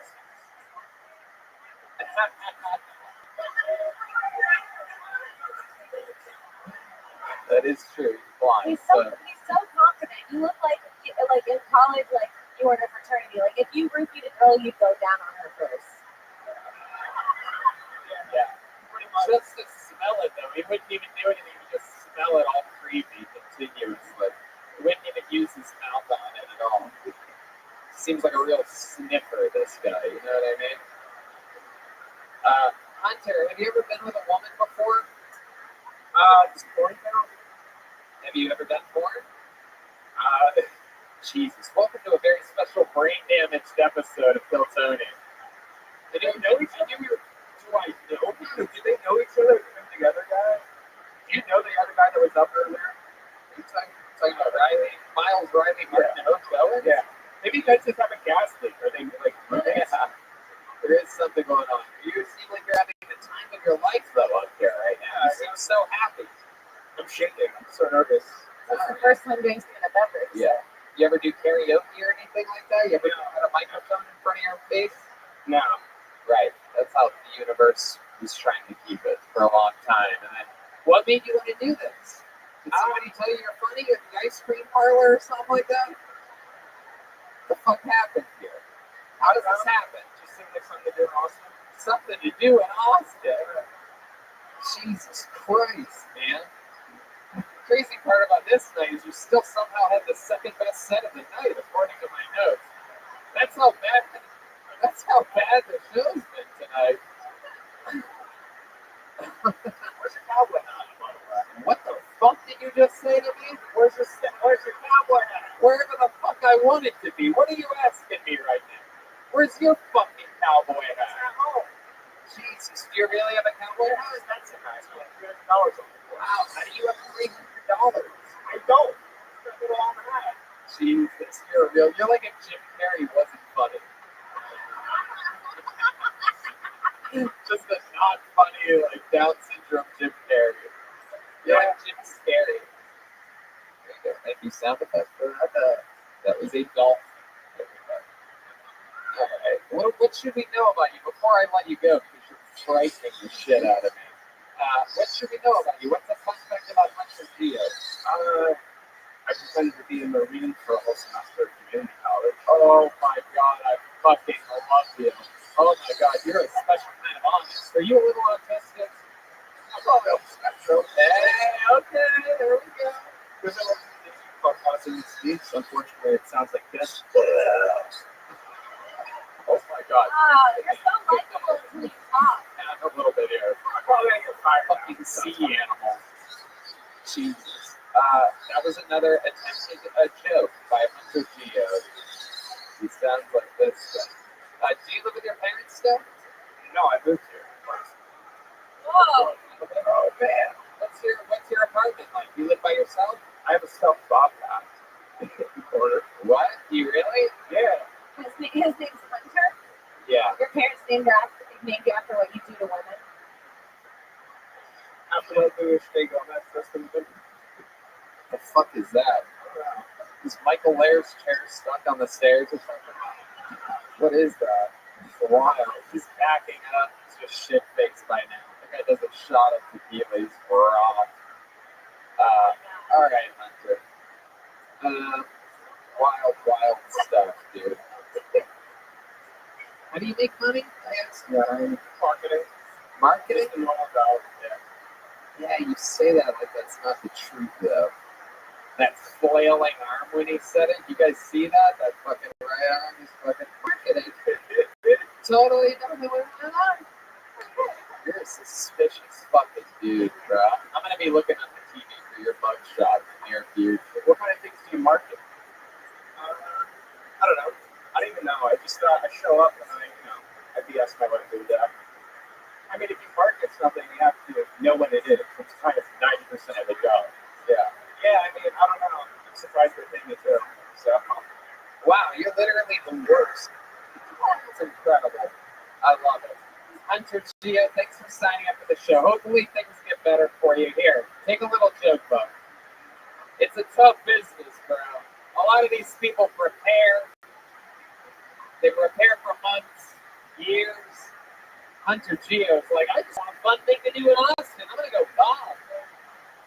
All right, let's get a regular up here, everybody. Let's get someone up here that we know is gonna make the best of this moment. This guy is a regular here on Cookzone. He was made a regular here in Austin, Texas. And he's been on a complete kill streak ever since. This is the one, the only, a brand new minute from the great and powerful Hans Kim, everyone. Here we go.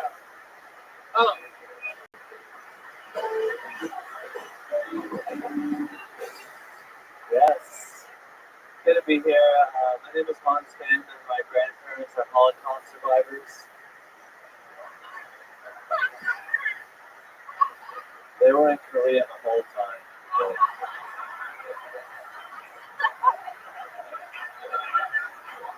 They avoided it completely.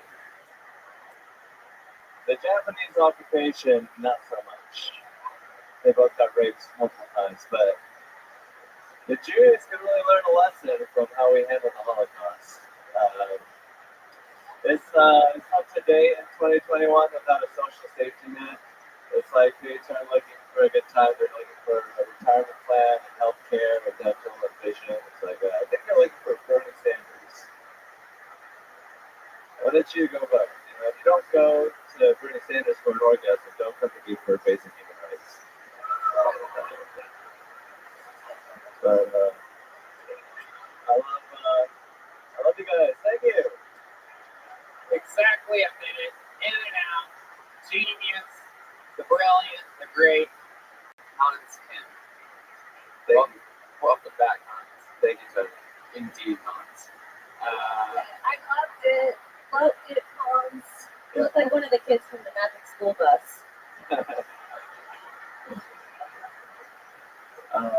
Thank you. Yes. Yes. You're really funny. Thank you. You might also recognize him. He plays 30 of the characters in Squid Games. He's like the Eddie Murphy of that movie. Just playing all these different roles. I am your grandmother. Alright, there's not even a grandma in that fucking show. I don't know why I said that. Anyway, Hans, what's going on in the world? You out there fucking slaying it? Yeah, I'm doing pretty good. Going on Instagram Live, talked to a couple of my followers. Literally a couple? A couple, 3 of them at once. It's just a good time, chill vibes. Alright, Instagram Live, super excited. Is this something you just found out about? Like you're just sitting there talking to people? Yeah. Oh shit, dude. I can't believe I can do it. Are you lonely? A little bit. What's been going on with your love life? Absolutely zero. You know, it's like women don't even watch Kill Tony. Women don't watch Kill Tony anymore? Is that what he said? I meant like I'm not attractive, but What the fuck just happened? Did you just insult the show and then insulted yourself to save the show?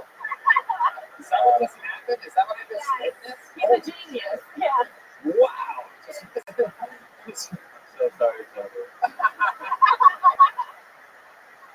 Genuine. How many days this year have you been single? About 5. 5 of the 7 days this week. What happened the other 2 days? I broke up with Paige again. I took her table and she let me. You live in a van. What do you need a table for? It was from my friend Riley. It's like I was in between. I went down to get a table and bring up my Paige and then came back. Okay, well, you got a table. Yeah, I got the table. That's nice. It doesn't take 4 legs to be a woman. That's a breakup with your girl and a table joke at the same time. That's why it didn't work, and I'll never do it again. I promise. I promise, everybody. One time only. You know, we might even. How many of you think we should edit that out of it? I'm kidding. I'm just joking. They all get to hear this part. They're like, why are they talking about editing stuff? And then we don't even do it. Hans, if you could edit one thing out of the history of this podcast, what would it be?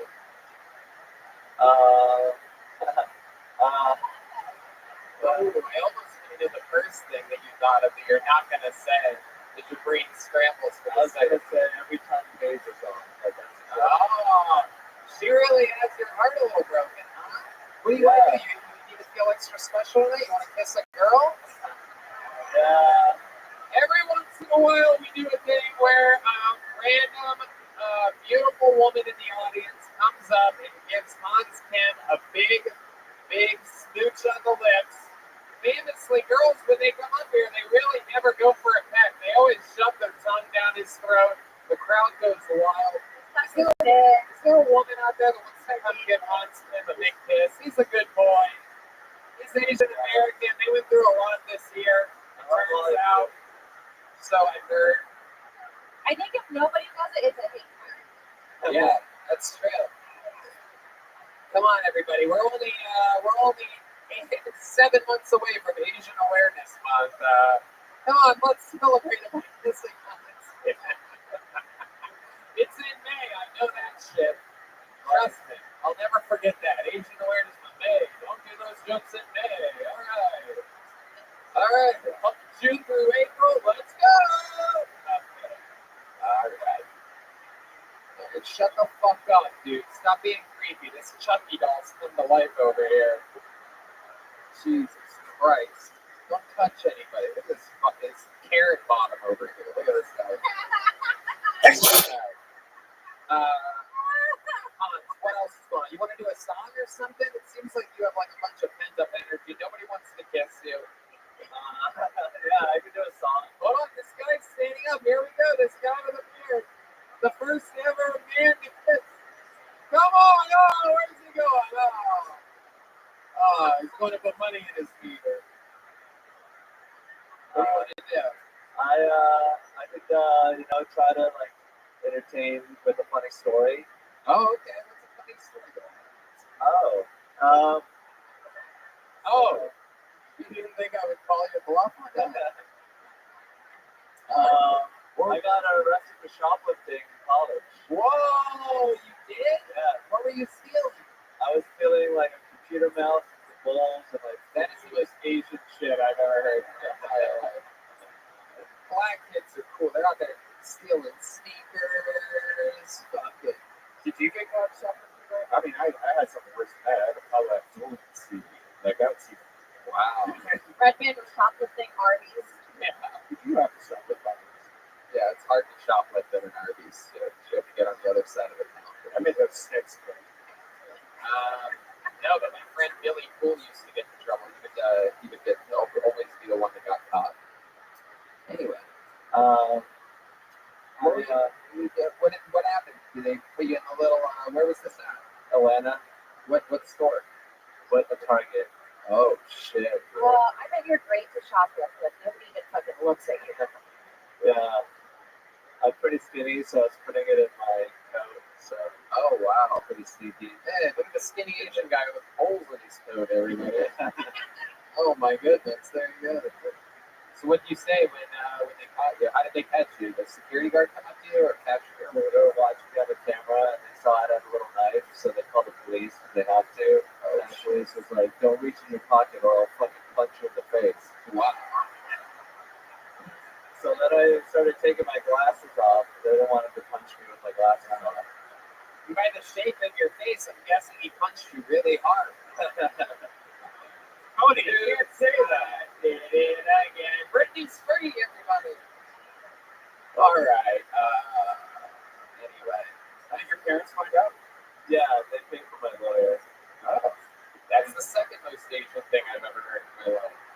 Absolutely incredible. Wait, if you had a lawyer, like, I mean, that's just like a ticket, isn't it? Yeah, I just did community service, and What did you have to do? What kind of community service? I helped set up chairs at a church.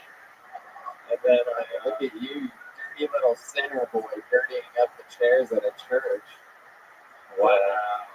Absolutely incredible. Any crazy church things ever happen with you? They make you wear like an orange jumpsuit or something? I did church for my community service. Yeah. I was like, like a peon. I mean, they were like not that serious about it, and I just forged the document, and then like I sent it in. It's like I did all these hours, but I didn't make it.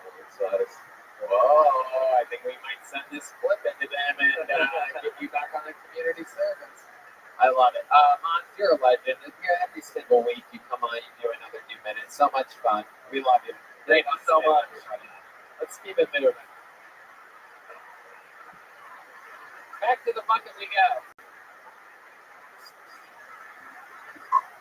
Your next comedian goes by the name of Pedro Valenzuela. Pedro Valenzuela, right out of the bucket. Poor Hans, no one wanted to kiss him. Yeah. Hey, what the fuck is up, Vulcan? Who's trying to turn up tonight? Let's go. Last night I got so turned up, I didn't even turn up to my Narcotics Anonymous feed. Come on, let's go. You ever done a bunch of cocaine, but you only use one nostril? So one half of your brain's coming up with business deals?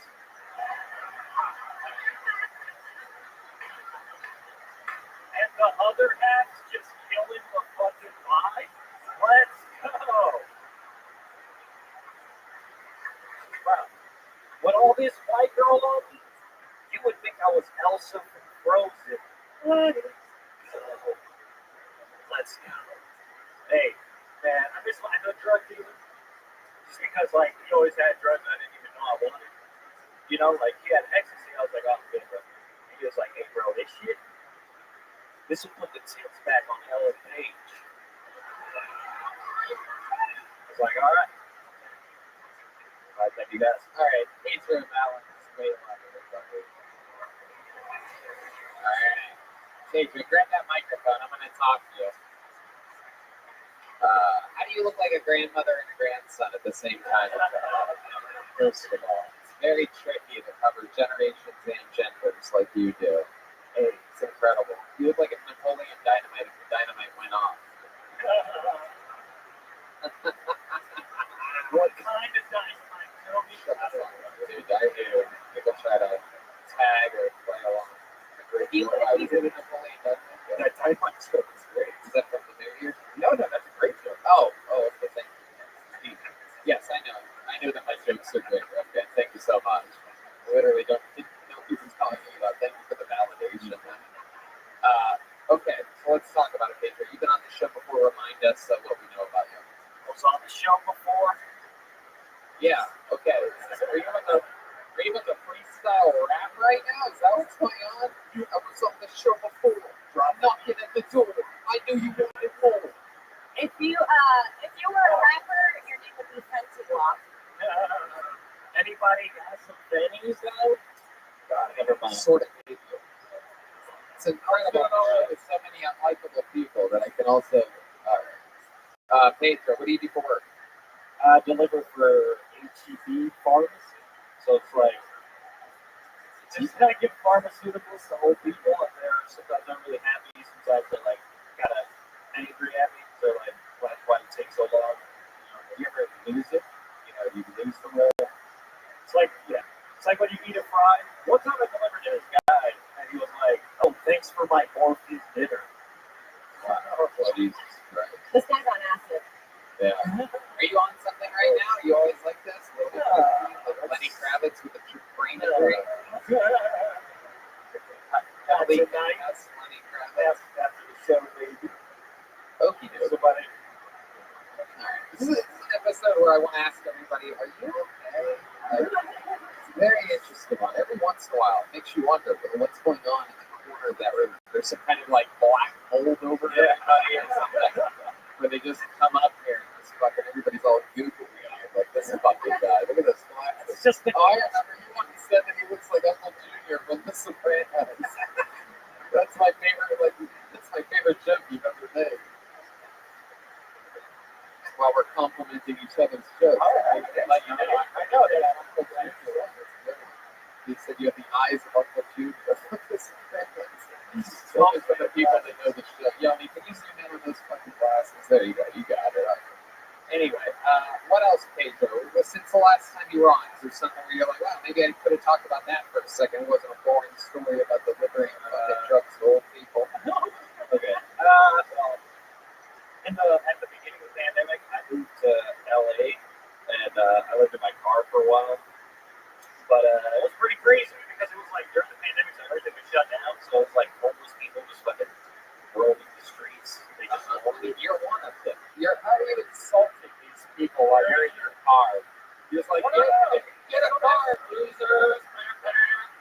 That's the story. You say about homeless people that don't have a car, you asshole. Jesus Christ, that's capitalism for you right there. Just people right at the bottom shitting on those just barely beneath them. So I was parking my car because I live in my car, and I parked like in front of this tent.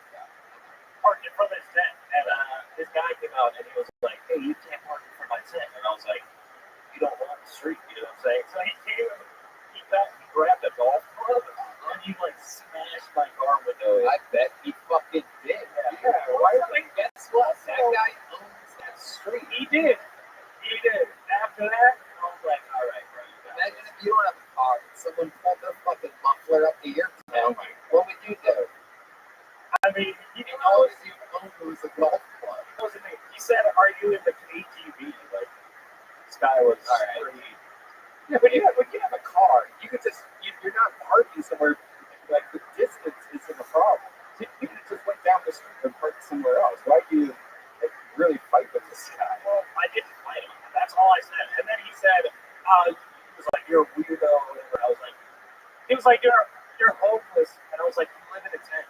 I live in my car." You know, it's not even homeless dude called That's what Rothschild. Yeah, exactly. This isn't the story most people would brag about. I'm not bragging about it.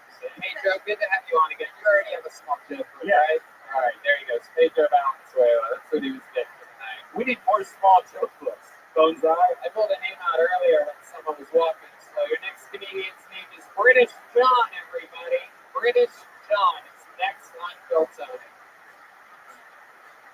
How I hope this is a real British man named John. It is. Make some noise one more time for British John, everybody. Good evening. I'm keeping the mask. This is the solution to British dentistry. This is.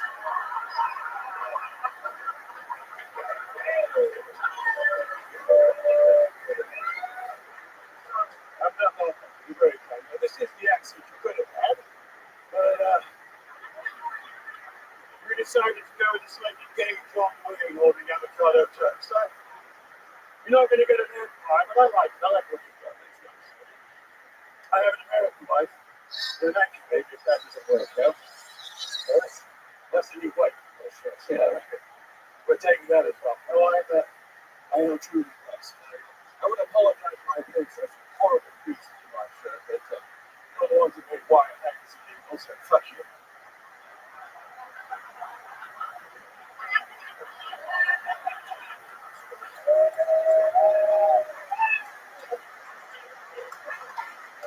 British fucking John. Powerful performance, sir. This is amazing.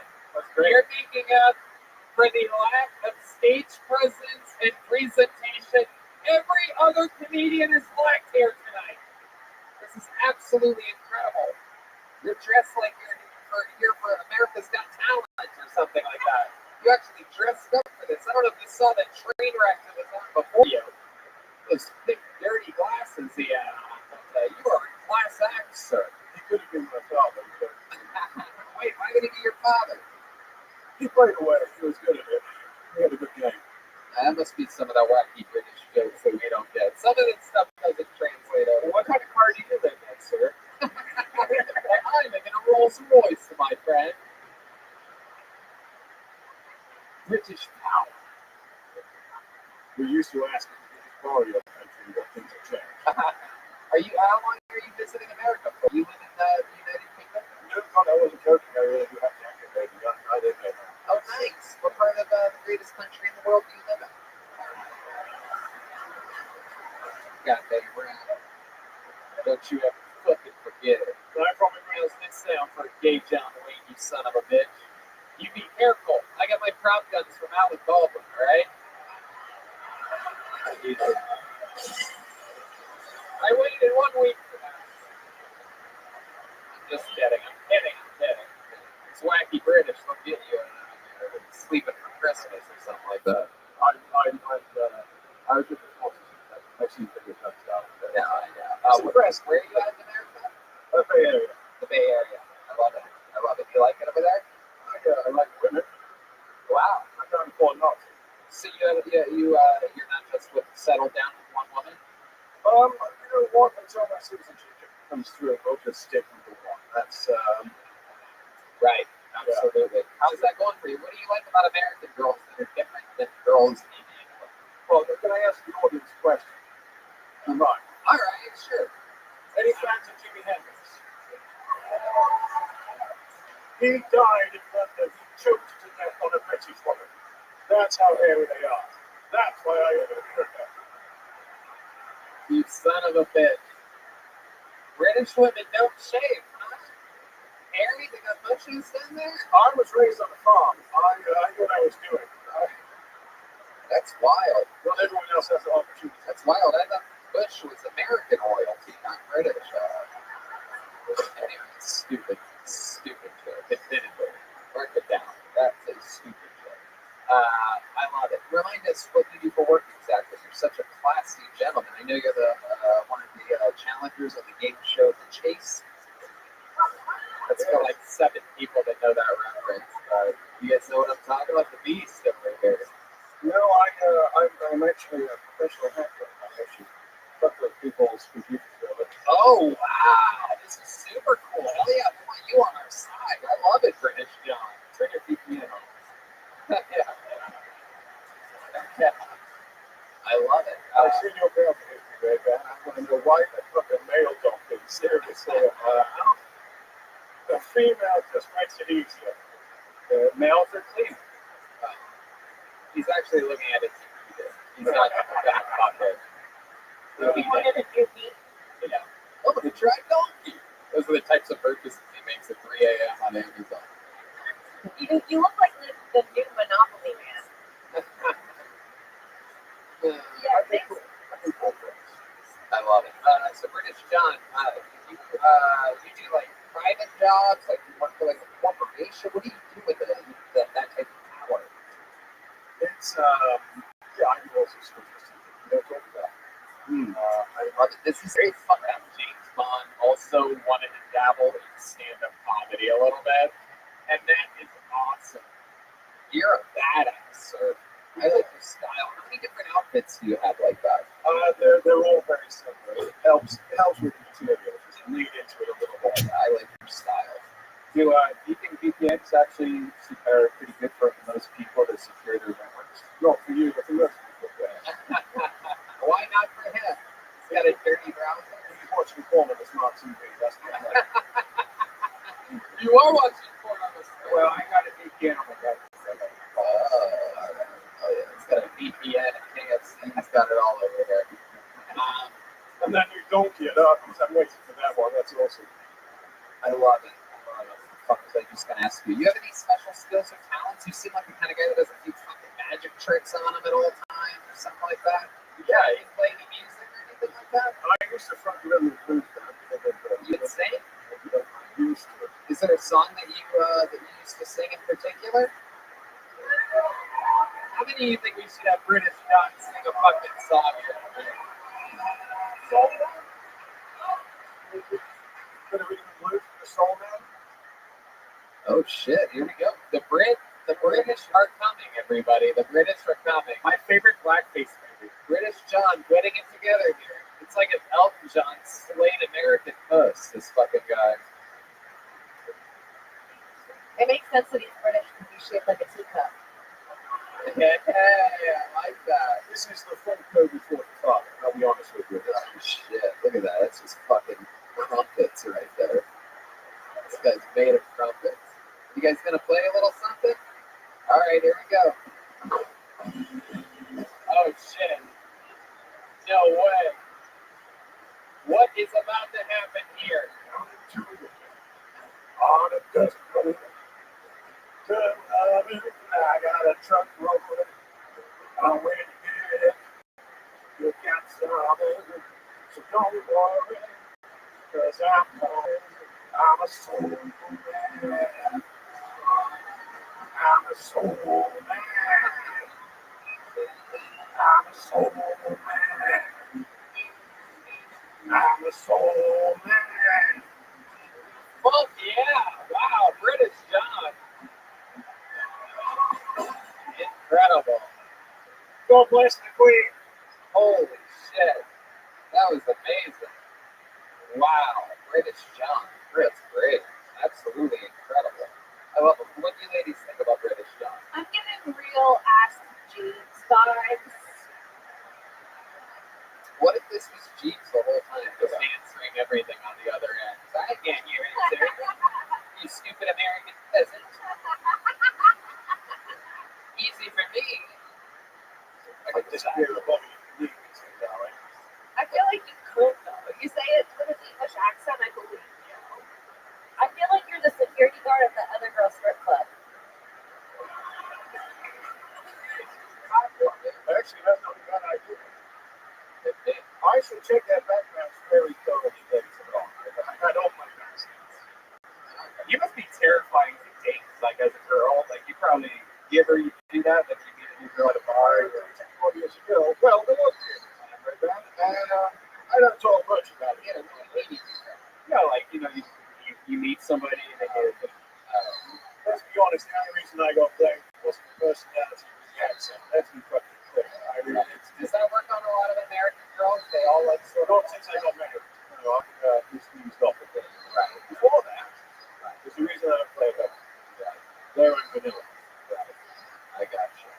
All right. The movie was originally American Cream Pie. Son of a bitch. British John. Anything else crazy we should know about you before we let you go? You go back. I've been watching Salt Lake City Wise Guys on the 13th. Oh, awesome. It's in San Diego at the American Comedy Club on the Oh, cool. 15th. And BritishJohn.com. I'm supporting this for the next couple of months. Are you fucking Are you loving in it? town Thursday? Damn it, $3 yes. I would love to have you on the sleeper show, man. Hell yeah. British John joining us. Getting a big joke on. Handmade leather Hiltony joke on. Very fun. All right. The tide is turning. Back to the bucket we go. British John. All right, let's see what happens now. It's Ellis H, everyone. Ellis H. Ooh, I heard like a groan from the comedian circle. That's interesting. Freedom's running, everybody. One more time for Ellis H, everyone. All right. Okay, so parents love giving their kids cute things. Shit like that, right? You know what my mama called me growing up? Deep throat. I'm telling you, yeah, this is what it's to eat. It's really food, really fucking bad. My mama was like, God damn, boy, you got a deep throat. And that's what the name stuck. But ladies and gentlemen, you get worse connotation. You know what I'm saying? In London, spotted dick is a bitch. In America, spotted dick is a problem. I did not go to sexual education for high things when I got into high school. My whole way from this, I was like, hey man, you know Rachel. He's like, oh, she got it. I said, shit, you too. Yeah, but my daddy said I got a real deep throat. He said, your daddy. I said, well, it's my mama who's starting. Hey, are we playing basketball or not? All right, that's it. If y'all really good, get the hell, yo. Yeah. Like you're understood. Ellis H. Fuck yeah. I love it. Wow. Ellis H. Look at you. Fuck yeah. Like a thick Kevin Hart. Yeah. Hey, Kevin Hart failure, right? You know what I'm saying? Look. Love it. Absolutely. Welcome to the show, Ellis. This is your first time on Hiltony, correct? Yes, sir. How long have you been on stand-up? 3 years, son. Where at? In San Antonio and St. Martin. Nice, nice. Is that where you're from? Yeah, but I have focused my shit this year. I've been playing house. Oh, okay. How long were you with her for? 4 years, bro. She's married and a baby. Oh my goodness. Yeah, that bitch ain't shit. Wow. Damn. I'm out here working my ass off for this one. Is it your baby? No, it ain't right. Both of you do. How recently did you break up with her? December of last year. December of last year. Okay. You had me nervous there for a second because I'm doing the math on 9 months. And, all right. December of last year. Why did you break up with her? Well, she's like, Because she got pregnant from somebody else? no. You know what's crazy? Like, women don't believe you when you say, like, I'm an actor and I can stand up. And she thought it was cute in the beginning, but when I was still doing it, she's like, okay, so you really serious about this shit. Right. Right. You weren't spending a lot of time with her, is what you're saying, right? Yeah, man. But you loved her. No. Oh, okay. She a dirty, she a dirty ass bitch. Oh my God, there's sometimes this show just has little moments like that where it's so honest and real and powerful. Holy fucking shit.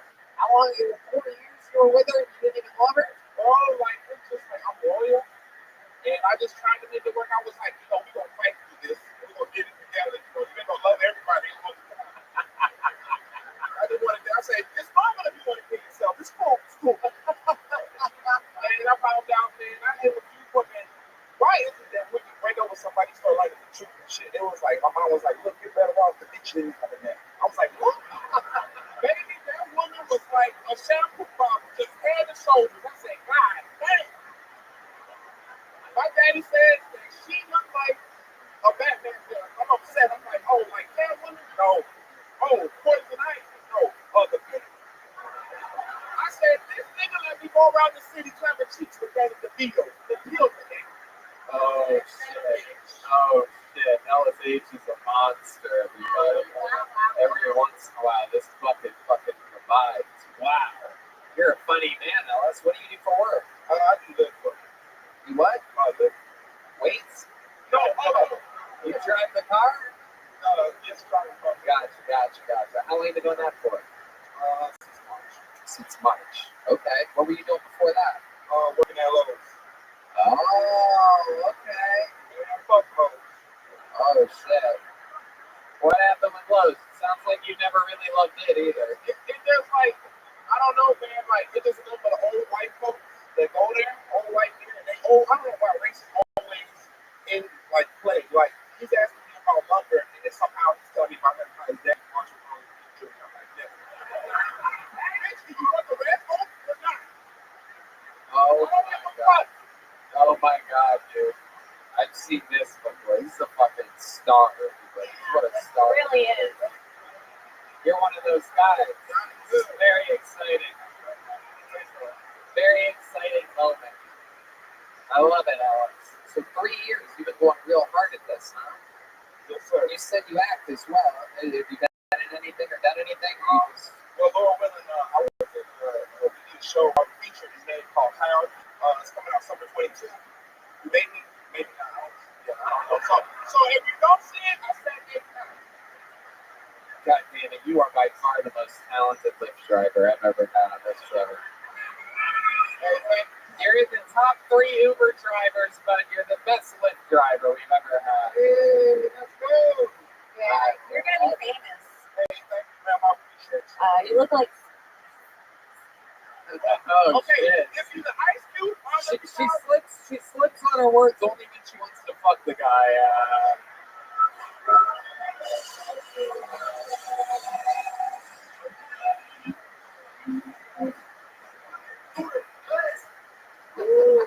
Wow, I didn't realize the Migos were joining the party here. What types of girls are you into? Have you ever been with a Puerto Rican woman before? man, you know it's crazy. It's like I mostly date Mexican chicks, but I'm trying to switch it up, so I went on black.com. But I'm Wait. This is where I'm hitting the pause button for just a second. You say black.com? Is that a black man?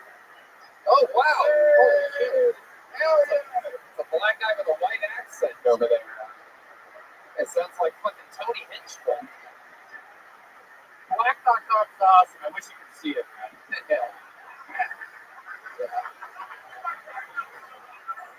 They don't make dating sites in Braille yet? Wait, I don't think black.com is a dating site. Yeah, wait. Is black.com porn or dating? No, it's dating. Wow. And it's just that simple. BLACK.com and it says You know, it's okay. whoa. That's totally different. That's not what our education is. Okay. Sometimes I try to go to MLK.com and I hit the wrong button and I end up there. Because I'm always interested in the Martin Luther King foundations and whatnot. Anyway, so you go to the black.com, then what happens? You know, and then I'm I'm trying to switch it up. I've been dating other Mexican chicks, and now I'm trying to get, that couple butter with it. And Wait, now you're saying now you're trying to hook up with more black girls? more black women. Yeah. Okay. But I can actually Mexicans even more black. Wow. Jesus Christ. It's following me. What? I don't know why. At first I thought they segregated and shit. Like only black people pick me on that phone. Very good. Well, it's crazy that you keep getting Mexicans. It's like you went from Lowe's to Home Depot. One of the best in the world. In the whole wide planet. Hey, can I be real though? I don't want. This gonna sound weird. I'm gonna go back on this book. I have a feeling that I've met you at a Walmart. Wow. That is, I'm pretty sure that was MLK's original speech. I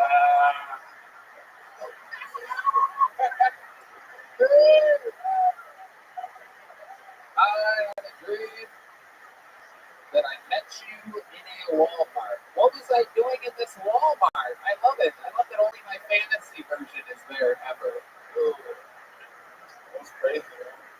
Yeah, you were just shopping and shit, and I said, "Hey man, I'm gonna get some." And he was like, "Okay, well, go for it then."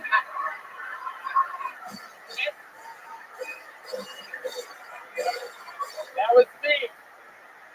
That's what I would have said. That's a very realistic dream. Wow. You know what, man? That was something I'll be on the Secret Show Thursday also.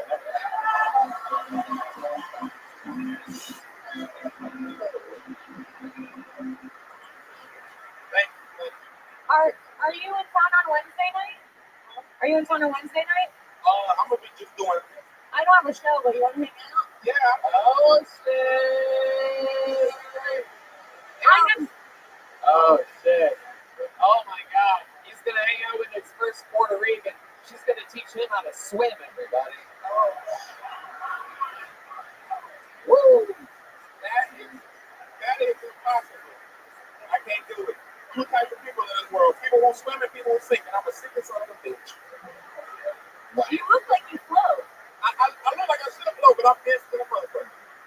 Oh, my goodness. Yes, ma'am. Ellis, I absolutely fucking love your energy. Hey, I appreciate you. Will you keep coming back here to Kill Tony? Sign up again.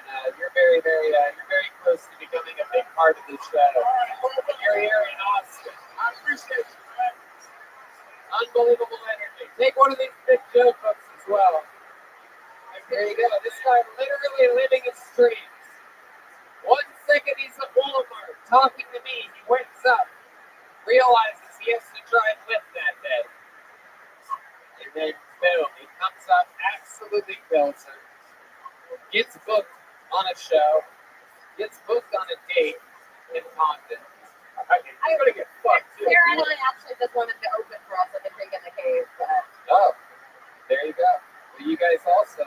What? Oh, yeah. That's right. We have a special treat, everybody. This young lady, Kill Tony Legend, the game. Turns out she's in town 2 weeks in a row. Very special treat for you. Kill Tony Legend. We found her out of the bucket. It's the one and only Nicole Tran, everyone.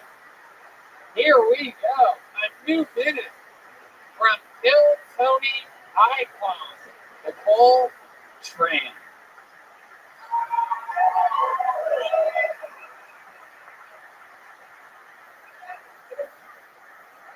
and from beat now. May excuse me the way I speak. There are some letters in the English language I cannot pronounce. I could tell you which one they are, but I cannot pronounce them.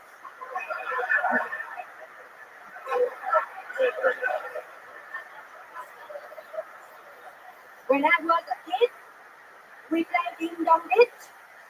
We did not have doorbell. We just ditched our friend ding dong.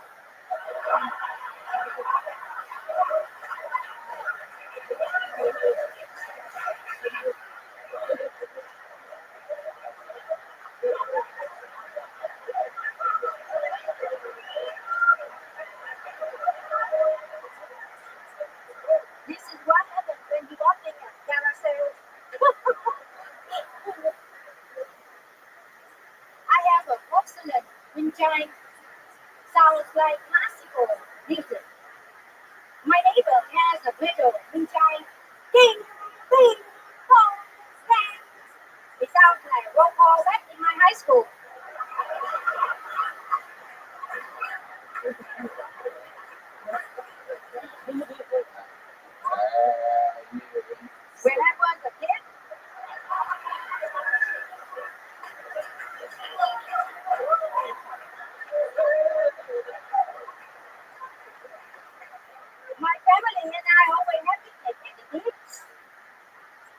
those clothes, boy.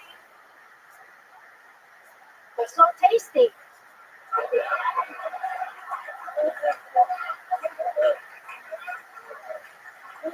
Wow. Nicole Tran, ladies and gentlemen, I believe she. If I don't stop her, I'm pretty sure she'll just go all night.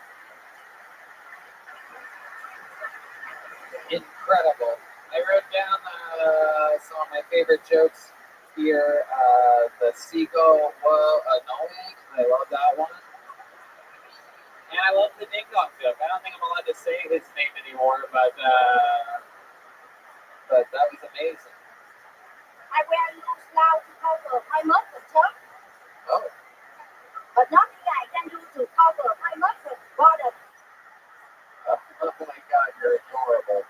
For those of you that don't know, Nicole is 134 years old. So this is how. I wear nothing to gotta say, man. Pretty sure she's a current leader in North Korea. She's got a great sense of humor, though. She's letting her brother be the figurehead right now. Nicole, how's your stay been? You've been in Texas a whole week now. You extended your stay. What's going on? So I'm extending to stay just next door lot. This is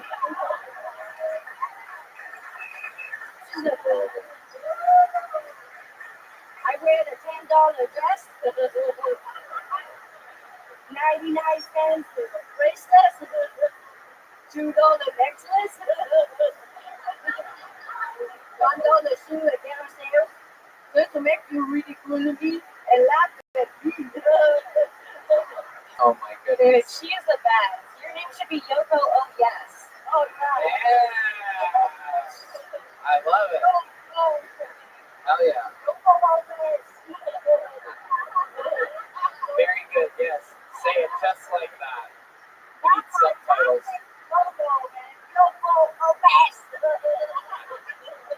Hell yeah, Nicole, you nailed it. So tell us, what else have you been doing this week while in town? What have you been doing? What Texas stuff have you done? Did you do a rodeo or perhaps an HEB or anything like that? Oh, I went to eat. Went to eat I went to eat at the restaurant at the restaurant. named Bak Bak. Oh shit. Got exactly what I ordered. Bak Bak. And a glass of Jesus, wow. Christ, this is either an Asian woman or a Down syndrome boy on mushroom. Not exactly sure what's happening right now. Your commentary is hilarious. I'm trying to keep up. With the Bak Bak? Is that the name of an actual place? Yeah, the specialty is falafel. I tried one. They were right. I feel awful. Oh my God. Nicole, you're out of control. You're out of control. She gets all of her jokes out of the insides of fortune cookies. So. It was really good at first, and she turned into slobby lady. Oh no. Oh no. I love it. Nicole, I mean, you're on 2 weeks in a row. Is there anything else crazy we should know about? You're going back to the San Francisco Bay Area, correct? Yeah, right after the show, man. Oh yeah. You flying Jet Yellow? What airline are you? Shut the fuck up. I don't know what you're talking about, man. I fly out Delta, man. Okay. Anything with coronavirus. Absolutely. Did you hit somebody's DMT then before coming out here? Someone give you ketamine. That's what they do here in Texas. Have you done ketamine before? No. Okay. How about She's in a K-Town hole. Hey! Rothschild royalty in condoms. Nicole, it's so much fun. You're on 2 weeks in a row. You're an absolute legend. Come visit us again soon, okay? Nicole, wait, what? Hold on. Wait. It's never over. What? I have a song. You want to do a song? Okay. How many of you want to hear Nicole Tran do a song? All right. Here it is, everybody. You may have heard it before. It's a song called Soul Man. Okay. No, I'm kidding. Ladies and gentlemen. All my exes meet in Texas. Okay, here she is. Ladies and gentlemen, Nicole Tran, everybody. Everything Boston, left in Austin. Bang, bang, bang, bang. I got a room for 27.95. Bang, bang, bang, bang. Take off the 19 and break. Bang, bang, bang. I ate so much waffle, I thought I would die. Bang, bang, bang. I ate so much waffle, I thought I would die.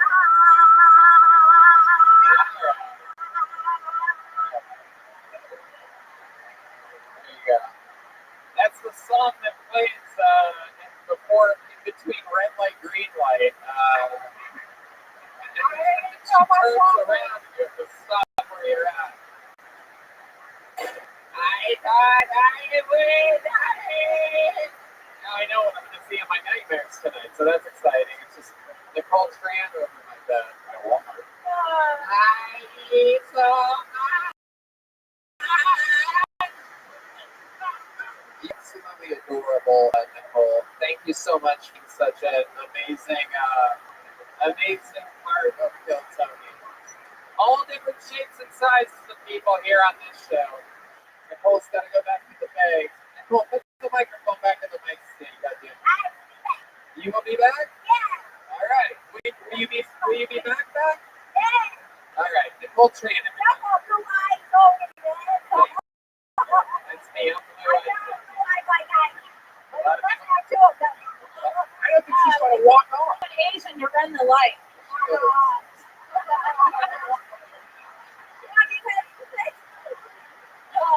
Nicole, put the fucking mic in the mic stand. That's what's wrong with you. Okay, thank you very much for coming to support Live Company and the Yeah, they're going to clap. And by the way, I don't have a free job, so please do not tell everybody that you saw me here tonight. You son of a bitch. You did it again. Nicole Tran, everybody. God damn it.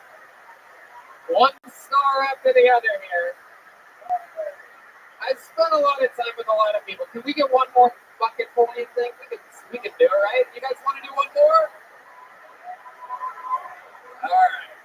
It's a tough act to follow, but we're going to try it anyway. We've had a lot of fucking home runs tonight. We have fucking home again? Yeah, we have. We had Isabella Carrozza. Alright, your final comedian out of the bucket, it appears, goes by the name of Tyler Hoferes. Tyler Hoferes. Or Hoferes? Hoferes? Tyler. Is there movement back there? Someone coming? Somebody moving? Is that Tyler? Alright. Here he is, everybody. One more time for Tyler Hoferes, everyone.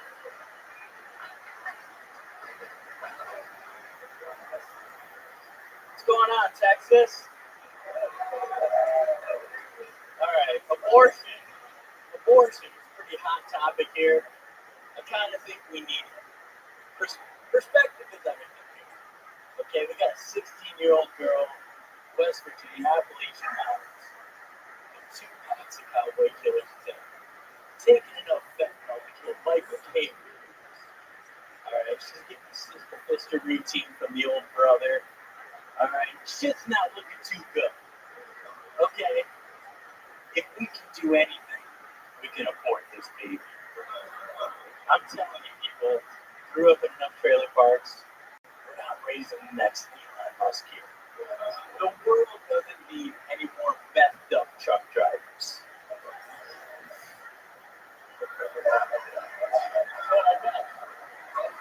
All right. 56 seconds of Tyler Hoferes. Am I saying that right? Hoferes? Yeah, LaForest. LaForest? Is that an L? LaForest? It's French. Yeah, LaForest. Everybody looks at me cross-eyed. Why? I don't think the French made their way over here. The Germans made their way over here for the smoking of meat. Okay. All right. What the fuck? All right. Tyler, welcome. I love it. Okay. So, where are you from? Michigan. Michigan. You're just visiting right now? No, actually, about 3.5 hours away over in the Panhandle, San Angelo. Okay. What made you move over there from Michigan? Money, man. I started working in an oil field, actually. I got a GED. Right. I know you're from Michigan. I get it. Trust me. We know. We're from Ohio. We know what that's like. Fuck Ohio State. Oh, how dare you? How dare you? Andy, you be careful, dude. I have a new surge gun here with new gel pellets that shoot gel water pellets. Yeah. What? Hit me with one of those. Oh, you want to? Wait, I can turn it off. Hey, where's the film director of Rust when you need it, right? Oh, wow. Look at that. That shoots a bunch of ones. And then this way. Yeah. You get it? Fun. The new gel blaster, a new gun that I have. The great people over at Surge. You can go to, what is it, gelblaster.com? Yeah, go to gelblaster.com. And it doesn't hurt, and it's just water. There you go. It's not just breaks right on the live podcast. No, I'm kidding. No, Red Man, don't. No. Jesus Christ. Okie dokie. So, Tyler, welcome to the show. Tell us about your life. Why are you the way that you are exactly? Your father's a preacher up in Michigan. Your mother's a school teacher. Am I correct? My dad went to Jacksonville prison, and So I'm pretty close. Believes in religion. yeah. Deeply religious. Super religious. Right. What's the deal with your mom? Single mom? Yeah, single mom, raised 2 kids in the trailer park, What'd your dad go to prison for? selling firearms out of the back of his trunk. Wow. And you were raised in the real trailer park. Yeah, and a couple of them. Okay. I'm starting to really like you. Thank you. So now you live in an oil field. What do you do for fun out there? And I work and then exercise to try not to Do drugs. I do drugs. I'm just trying not to get What kind of drugs do you do? What do you do an average month? Well, I took a trip out to Vegas, took a bunch of MDMA. Vegas? That's just the gayer Vegas. I went to Vegas. What the fuck is that? Are you trying to say Vegas? Yeah, Vegas. Oh, What? what the fuck? Wow, you really, they didn't teach you this in GED school? No, man, an alternative school. Oh my god, wow. What's the capital of California? Oh shit, this is great. Wait. Give me some trivia music. Let's ask some super easy questions. And let's see what this guy actually knows. Oh, the band's got it. They got it. Let them play. I like this. Okay. Yeah, that's a good idea. Kim has a good idea. She says to make you spell things. We're going to have you spell the word whiskey. The famous drink. WHISKEY. Whoa! Very good. Incredible. Sorry. Red Man wants you to spell Mississippi. Mississippi. Yeah. MISSIPPI. Whoa! Mississippi! Take a trip to Mississippi, direct from Coggins. Oh my god. Oh my god, I love this. Hold on a second. Hold on. Shut the fuck up. What's 9 divided by 3? 9 divided by 3 is 3. Oh! It's fun to see what you know and what you don't know. Okay. All right. 9 times 7. 7? Yeah. Fuck, dude. Welcome to Retarded Jeopardy, everybody. What it is. This is oh my god. Sometimes just think that I'm the biggest genius of all time. To have moments like this, I noticed how stupid you were so fast. And look at the fun we're able to have. This is the first ever like reverse trivia that I've ever seen before. In trivia, they always have smart people. I like it like this. I like stupid people trivia. We all know the answers. You have to like try your hardest not to fucking yell it. All right. Do you know anything about the arts at all? Do you know anything about like movies, like TV shows? Did you have probably didn't have a very good satellite on your train? You could, Yeah, I watch a lot of movies. Really? Okay. you could trick women into thinking you're really smart. You're conventionally hot enough. Whoa. Women, don't you think he's like hot? He's pretty good looking, right? Yeah. It's like a good looking guy. Really, that's Vegas. Yeah. My I wanna- pussy has never been I drier. want to take you somewhere romantic, like Fagas. Or perhaps we can travel internationally to Kentucky. What the fuck? Your geography is what really boggles my mind. LA? What? California, not really the capital. Did you say LA? Was that your final answer? Do you want to lock that in? Do you want to fucking lock that shit in? Los Angeles, a big city. It seems like a good bet. How many of you think you should lock in Los Angeles? You guys are assholes. It's fun for me to get a barometer on how many of you are dicks as well out there. Look at all you people going wild. You want to lock it in? LA, final answer, capital California. These people all clap. There's some people screaming no from the back. They don't want you to go down this road. All right, so you're going to say no. All right, you want to give it a second guess? Definitely not. No, I'm just a stupid truck driver. Can you name a second city in California? Sacramento? Whoa!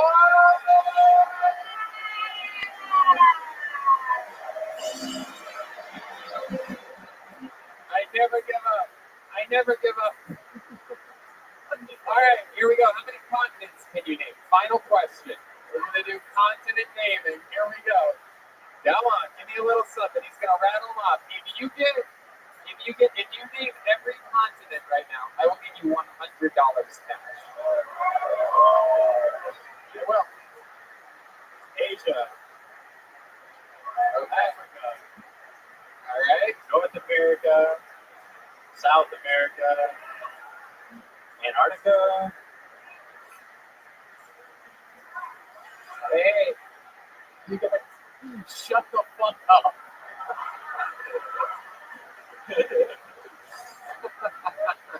Come on, we'll give you some time here. It's harder to think up here. Okay, don't judge me. This is the guy that fucking went cross-eyed when I asked him 9 to 7. And there's one remaining. For those of you that don't know, it's a big one.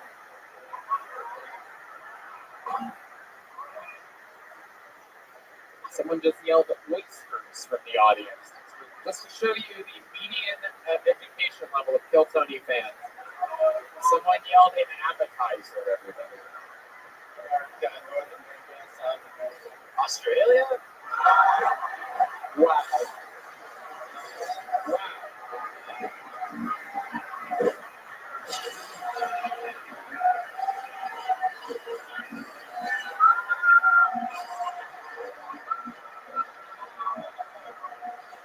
What can I say?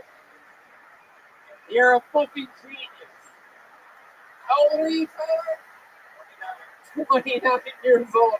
It took him 8.5 minutes to name the continents, everybody. Tyler, we love you, man. You're very charismatic, guys. This is your first time doing stand-up? First time. Wow, I love it. Look, dude, I don't think you can do anything else. So work out in the oil field. Come visit us again. Sign up again for the show, okay? There goes Tyler, everybody. And you know what? Come here. Since you're a smart boy, I'm going to give you a big joke book. There you go. This boy knows his continents. Don't let him leave the tip if you go out with him. Not really good at math. There's only one way to end a show like this. There's only one thing in the world that can follow that. As I said earlier, Cam and Weinshank, absolute courageous warriors for writing a new minute every single week at the very beginning of their careers. This young man you're about to see right now has been a regular longer than anybody has ever been a regular in the history of the show. We watched him run the gambit from being a relatively unknown comedian from Memphis, Tennessee, to currently opening for Joe Rogan and Tony Hinchcliffe and other great comedians. Ladies and gentlemen, headlining his own shows now, doing his own stuff, a monster, the only man that could close the show. It's the Big Red Machine, William Montgomery, everybody. Here he is, live in the flesh, the real deal, the vanilla gorilla.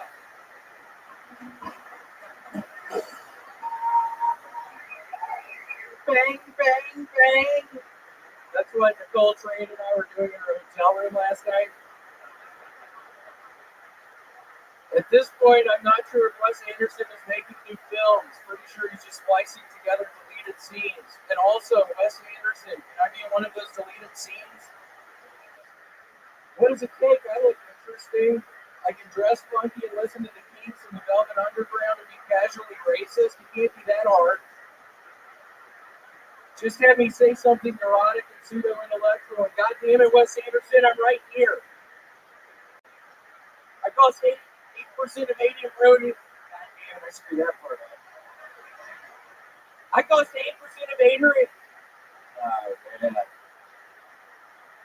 Adrian Brody's salary. Let me on a deleted scene.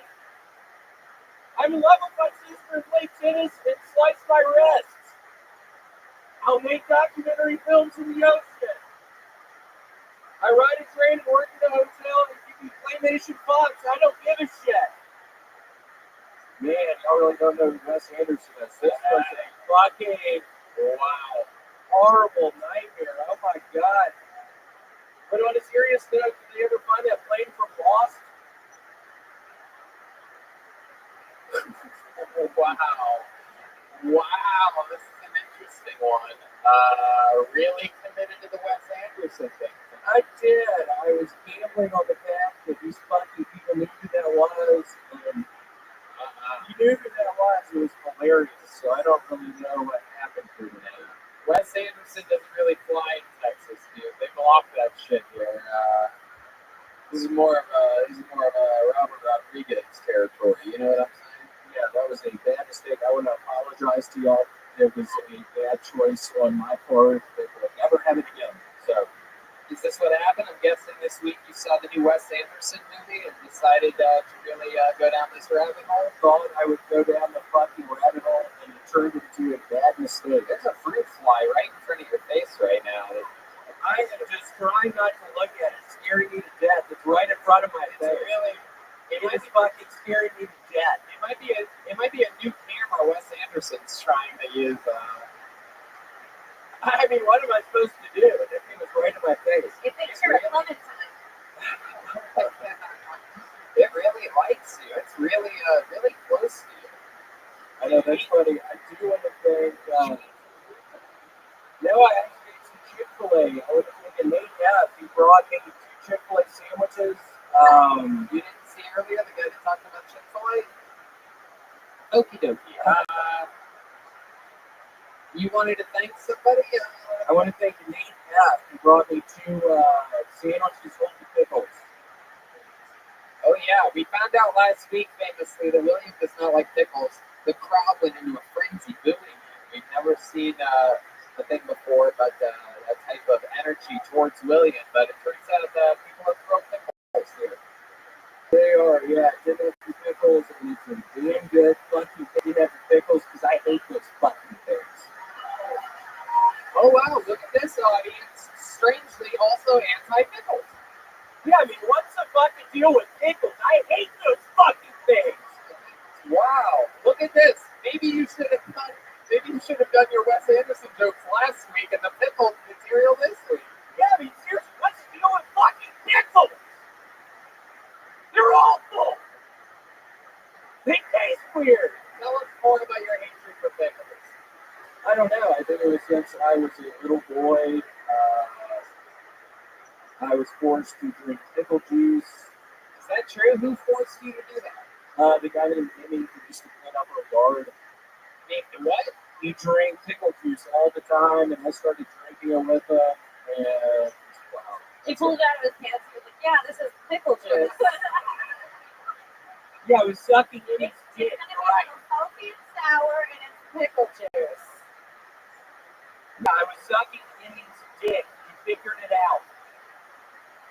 God. You figured that one out. Wow. Look, I used to suck a guy's dick. Fucking found me out. I used to love that. I don't know how many y'all suck dick, but it's great. I had to stop. Yeah, I stopped like 5 years ago. I had to stop. You stopped sucking people's penises. Yeah, it was really getting in the way of my relationship. So, yeah, it got really weird for some reason. But yeah, I couldn't stop sucking people's dick. And I was meeting online. I was meeting on Craigslist, and was in a real healthy, happy relationship. And once that was found out, it was kind of a nightmare. I got broken up with. Do you have any special techniques that you use while getting a blowjob? I can't imagine with getting a blowjob from a manly man like yourself. It's like even the madness is bothered by this, and he doesn't even know what you look like. He just knows what you sound like. You look like it gave up.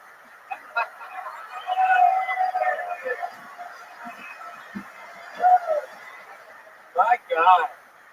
Roast battle boss, Big Con in the house. No, but Team Madness, I'm a very fit, white redhead. William, don't come here. Don't come.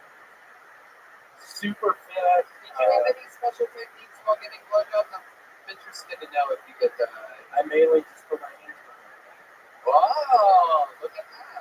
That's why they call that the William Montgomery. I've always said this. You put your hands behind your back. The William Montgomery, y'all remember that one? What do you like? Lock your hands behind your back, or you do sort of like a Houdini? I would put handcuffs on. Wow, you can put them on yourself. Yes. And then how would you get out of them? Sometimes I wouldn't. Sometimes I wouldn't. I was in a fucking red-room bed in Phoenix, Arizona, and I was literally trapped in the fucking red-room bed in Arizona for, I don't know, 36 hours. I couldn't fucking get out. I was starving. What did you end up doing?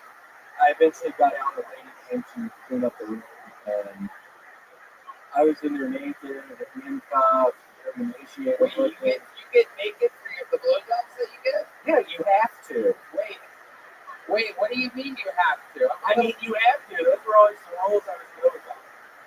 Would you sometimes give these blowjobs with your butthole? I don't know what you're getting at with that question. Would you sometimes use things other than your mouth to pleasure another man?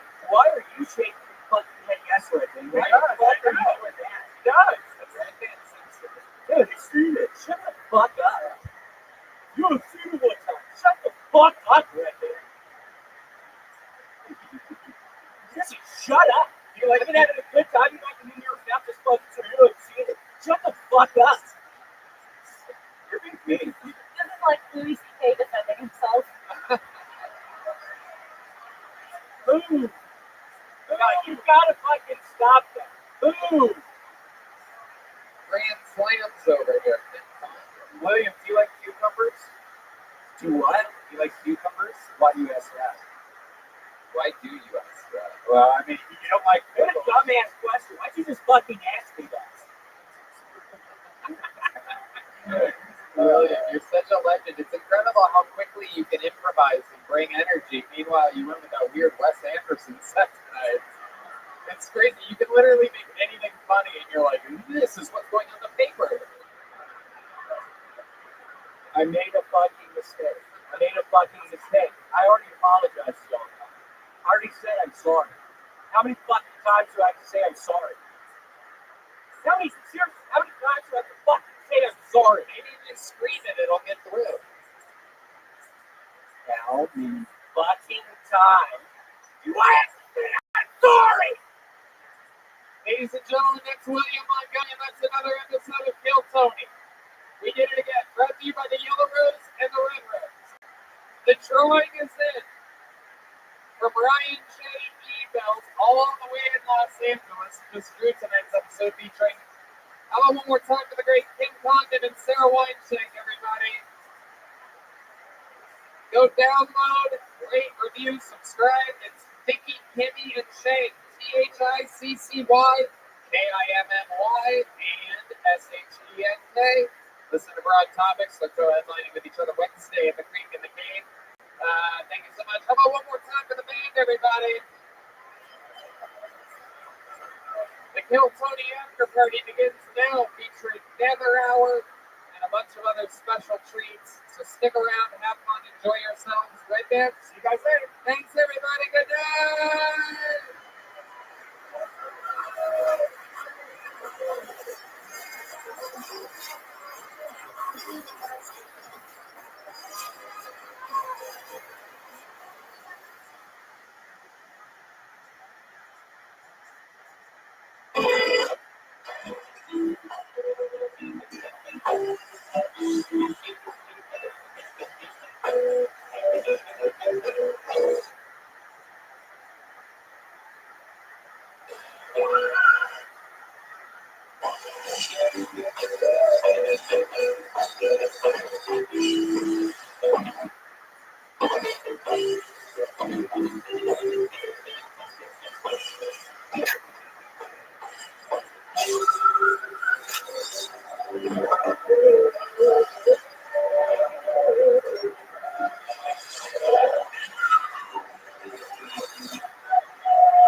Coming to you live from Vulcan Gas Company here in Austin, Texas, for a brand new episode of Kill Tony and our Tony.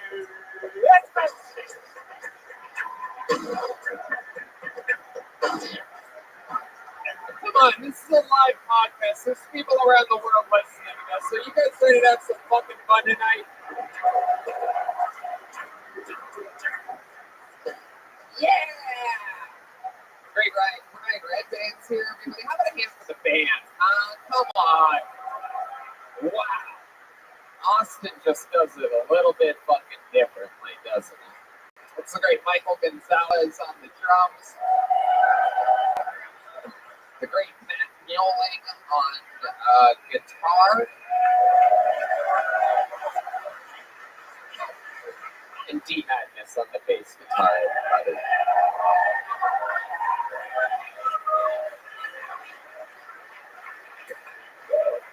Fuck yeah. That is the Screwball Peanut Butter Whiskey band, everyone. Delicious Screwball Peanut Butter Whiskey. How many of you like whiskey out there? Make some goddamn noise if you like peanut butter. Fuck! I say mix them together. Screwball Peanut Butter Whiskey, it's delicious. You can mix it with shit. It's like peanut butter.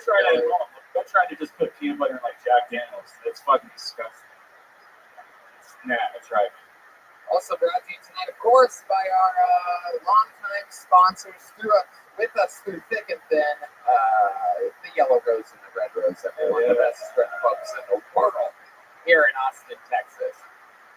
Shout out to Blue North or Vodka Seltzer, available here for sale tonight. Very, very good stuff. And CM Smokehouse, our favorite barbecue in town. Great Yoni leads us there, the best barbecue show. We got handmade joke books made by the great Bones Eye. This guy used to fucking, these are real Texas leather right here. Give them out to comedians. He's a taxidermist. The guy that makes these really fucking stuffs animals. Real Texas shit. You guys know what it is. Before we start tonight's show, here's a little bit more from the amazing sponsors that made tonight's episode available for you here, right now. Hey y'all, the holiday season is here, and with it come the yearly questions of what do I wear to non-ugly sweater parties, and how do I maximize my time savoring holiday moments and minimize my time shopping for gifts? Fear not, weary holiday wanderer. Mac Weldon has all the answers. Whether it's an office party, a party with family or friends, or just a holiday party of you, your couch, and a game on TV, Mac Weldon has all the essentials to keep you stylish and comfortable throughout the season. And their innovative daily wear system has taken the hard work out of outfit planning with pieces designed to work together for any occasion, saving you time and sparing you any holiday stress. We're talking about top-notch tops, best-selling bottoms, like me, and underwear and accessories that will please even the Scroogiest guys on your list. With Mac Weldon, your holiday heavy lifting will be complete within minutes. I got a lot of their stuff. I love it. I know you're into it too, Red Band. Yeah, Mac Weldon's Ace sweatshirts and sweatpants are some of the most comfortable clothes I've ever worn. Definitely would make some amazing gifts. And as somebody that hates, going shopping and stuff, you can just go online, order it all together at once. As something of a stickler when it comes to comfortable sweatpants and sweatshirts, I was initially skeptical. But when I heard the hype around Mac Weldon's Ace collection, I was on board. I'm not going to lie, I'm not a fan of the cold. Feeling like a walking popsicle just doesn't suit me. But with Mac Weldon's Warm Kit collection that features shirts, vests, pajama pants, and more, my chilly winter days are behind me. Using innovative technology that uses your own body heat to keep you at the perfect temperature. These products from Mac Weldon have me saying something I never thought I would. I'm ready for the cold. Ooh, what a concept. One gift that holds many gifts inside. And no one is doing better gift sets this holiday season than Mac Weldon. With limited edition color drops and a bevy of new releases, their holiday gift sets are the perfect present for any guy on your list. For 20% off your first order, visit macweldon.com/Tony and enter promo code Tony. That's macweldon.com/Tony. Promo code Tony for 20% off. MACKWELDON. Mac Weldon. Get it right this holiday season. You guys ready to start tonight's episode or what? All right. Look, sometimes we get 2 comedian guests on the show. Sometimes we've even in the past we've had 3. You already know what this chaos is. Tonight, I like this. Fucking one guest, Texas gentleman, literally one of the greatest comedians of all time. You know him, you love him from everything, the Blue Collar Comedy Tour, everything. It's the great and powerful Ron White, everyone. Wow. Oh shit. One of the best to ever do it. Austin Zone. Ron White. This is the man that convinced me to move to Texas in November of the year 2020. And here we are. He was selling me on it a year ago today. And here we are, almost a 1-year anniversary of me living here. And my pal, the great Ron White, is here, everybody. Thank you. I'm telling you, how good a year having. That's very cool. That's crazy, right? We had all taken a long break from stand-up. The pandemic shut us all down. I came in town to do a show, and it was right here at Baltic Gas Company, that one-night stand-up show that I did. And you and Joe Rogan opened for me that night, and it was so fucking cool. And you hadn't done stand-up in 8 months, and he hadn't done stand-up since moving to Austin. It was fucking up. It was unbelievable. It was unbelievable. People falling over the balconies.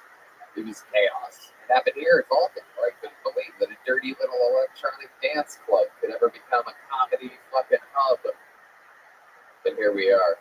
Everything's just normal now. Ron, we're going to have fun. You guys all know what it is. A bunch of people signed up for the chance to do 60 seconds uninterrupted on this stage. You guys know their time is up. When you hear the sound of a pin, that means they have to wrap it up then, or else they're going to bring out the Angry West Hollywood Bear. That's a big deal. That's what that sounds like when that happens. And yeah, and then we talk to them afterwards about their set and their life and whatever else might be interesting about them. Anything can happen. A lot of wild people sign up for this show. It's fucking crazy. Are you guys ready to start this thing or what? Great. Let's do it. But before I go to that bucket, what do you guys think? Should we start with a regular here tonight? Someone you guys know and love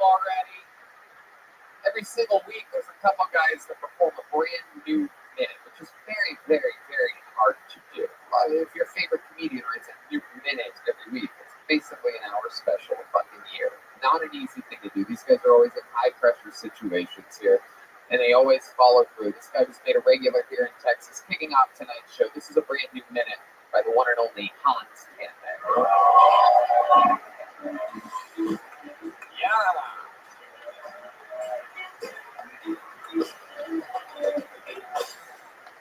Thank you guys. So the Travis Scott concert happened, and a bunch of people got trapped at a trap concert. Only they could have seen that coming. It was a very terrible tragedy, but they also set a world record for the most Supreme shirts ironed at the same time.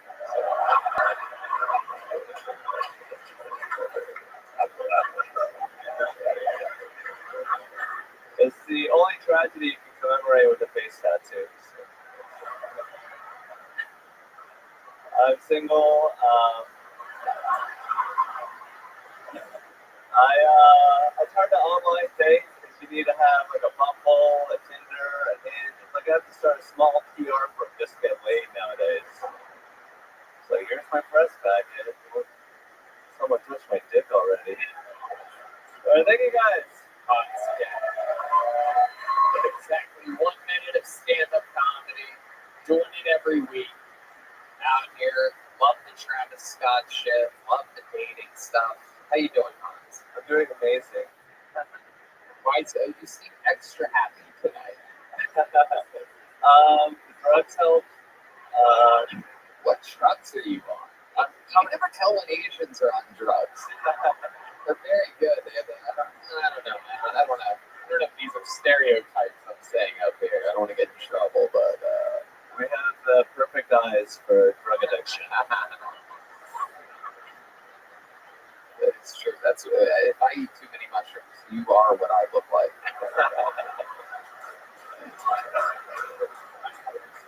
I love it. So what drugs are you on right now?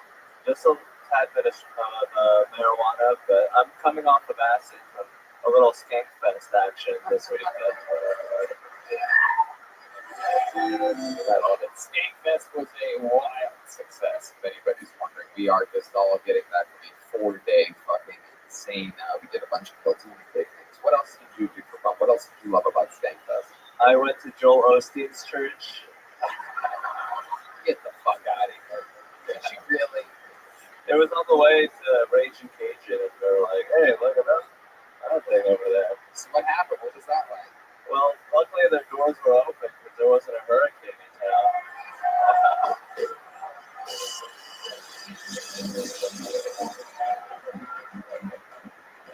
I literally don't know this reference. It just got that big of a laugh, and I'm super confused. How did this not? I didn't get this in my daily reports of what to make jokes about. Joel Osteen closed his doors when he didn't want anyone in there to ruin the place. He said that they had just cleaned the carpets. Yeah, that's what he fucking said, right? He said, "Oh, he just cleaned the carpets. All those people are floating around outside." And he ran them off.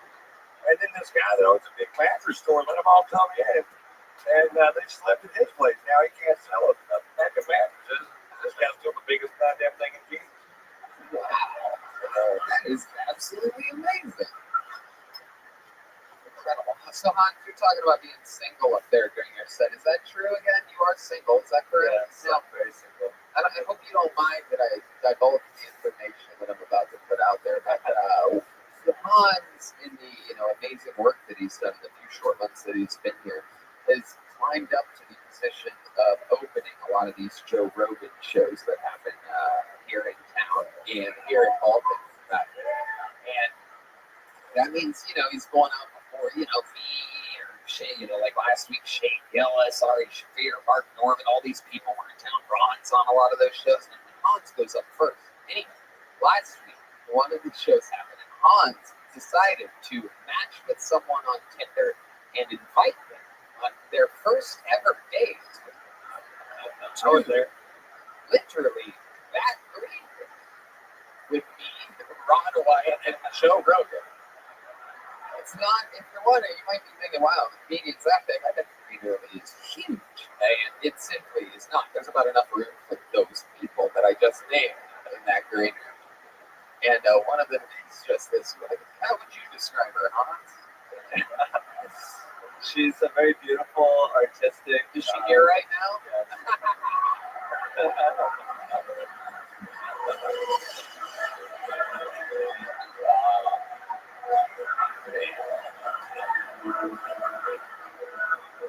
I fucking knew it. She's got big, beautiful eyes. That's one way of putting it. Especially when they're looking opposite directions from one another. No, I'm kidding. She's not. I'm sorry, sweetheart.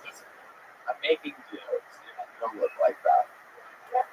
You do contrast each other well when it comes to your eyes. I'm going to describe yours as hey, look at that. Wow, that's pretty good.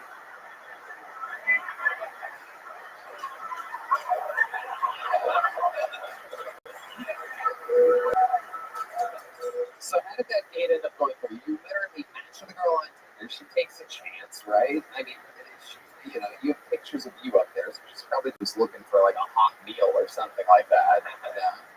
And then next thing you know, she's in a green room with some of the great comedians of the world. I'm imagining you must have gotten laid that night. Am I correct? Nope.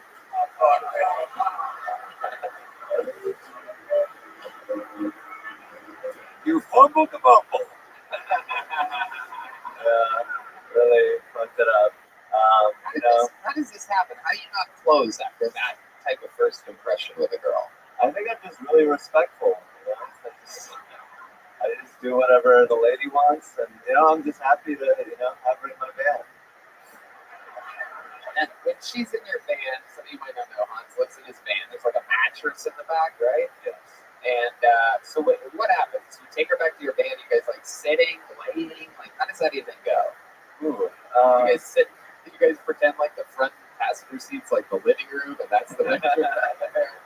Yeah, you just want to sit and talk for a little bit, see if we end up having to fall backwards into the bedroom. the bathroom and the kitchen are the same room. I think that we just went in the back. Outside of the van, I do believe. And then she fell asleep, I think. And then I don't really remember. But usually she's been in my van twice now, and we just sort of cuddle and kiss. Ooh, it's getting Van Wilder and Wilder. Twice. Look out, everybody. I love it. So, all right. Well, what do you think, Rabbi? Why have you not been wearing your glasses lately? I don't like the glasses are kind of like a thing on my face, and Do you think it's magnifying how fucked up you are? Do you think you're less fucked up because you have your glasses on? I don't know why I asked you about your opinion on this. I don't know what made me do. The second I did it, I'm like, why did I do that? Now I'm like, really like, why did I do that? You're amazing. You did it again. Another brand new minute. I love everything. I reword the trap thing. I think for the first time ever, I'm going to give you a note here because I love the joke so much. I think you should hide that trap music thing a little bit better. It should come like at the end. Started off as a rap concert, ended up a trap concert or something like that. Hide that big. Your premise is so good that you're like teeing it off a little bit. I don't know. Maybe I'm wrong. Thank you. You're a killer. Hans Kim, everybody. thank you. Hey, look at this. Well, we found a bottle of delicious #1 tequila. For those of you that don't know, it's the best fucking tequila in the world. The tequila that I drink when I'm at home drinking tequila. You should too. It's available at all your favorite retail stores and whatnot, liquor outlets. And founded by the great Ron White. I don't know if I mentioned that. I guess #1 tequila. It's his tequila. All right, let's get a name out of this bucket. You guys ready to really start the wild shit that could happen here? We've had a lot of fun lately. Let's see what happens here. Kicking off tonight's bucket. Your first uninterrupted 60 seconds by, we have no idea who, goes by the name of Clemente Villegas, everybody. That's the name. Clemente Villegas.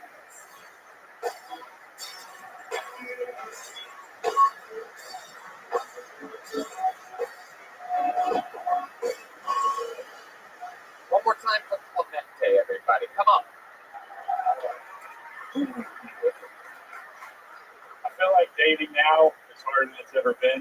You know, because when a guy who wants to take their breath away, I'm tired of choking these hoes. It's really, it's too much. Like too much true crime ladies. Like you gotta choke a bitch just to get a second date. You know. But like, why'd y'all stop talking? She chewed to the duct tape. You know. So I had a girl ask me to tease her with a knife in bed. Terrifying, right? Like I can't have a knife out while my dick's also out. You know. I might fall and recircumcise myself. Then I can't get into Jewish heaven. If you guys are not familiar with Jewish heaven, it's all like Christian heaven, except in Jewish heaven, there's no foreskin and Jesus isn't allowed. And this is where it is 3 feet. If you guys aren't familiar with Christian heaven, it's all like Muslim heaven, except in Muslim heaven, there's just more explosions. That's a joke. I'm kidding. Muslims don't go to heaven. Okay, thank you very much. It's a minute from Clemente Villegas. Really saving it there at the end, or the Muslims don't go to heaven line. Really pulling it all together. Hey, young Clemente, have you been on the show before? Yeah, I've been on once. Okay, what happened that time? What happened with you? What was the highlights of your interview part? What did we find out about you? My interview kind of sucked. I'm from Amarillo, so Ron's from West Texas. Okay. Also, I think you're from Amarillo, right? All right, fucking Carmen, San Diego. I don't know about where everybody's from. Okay. And what else about you? What did we find out other than the location that you were born in? I do believe Tony's from Youngstown, Ohio. We're right in Columbus. Not far from one another, just like all of us.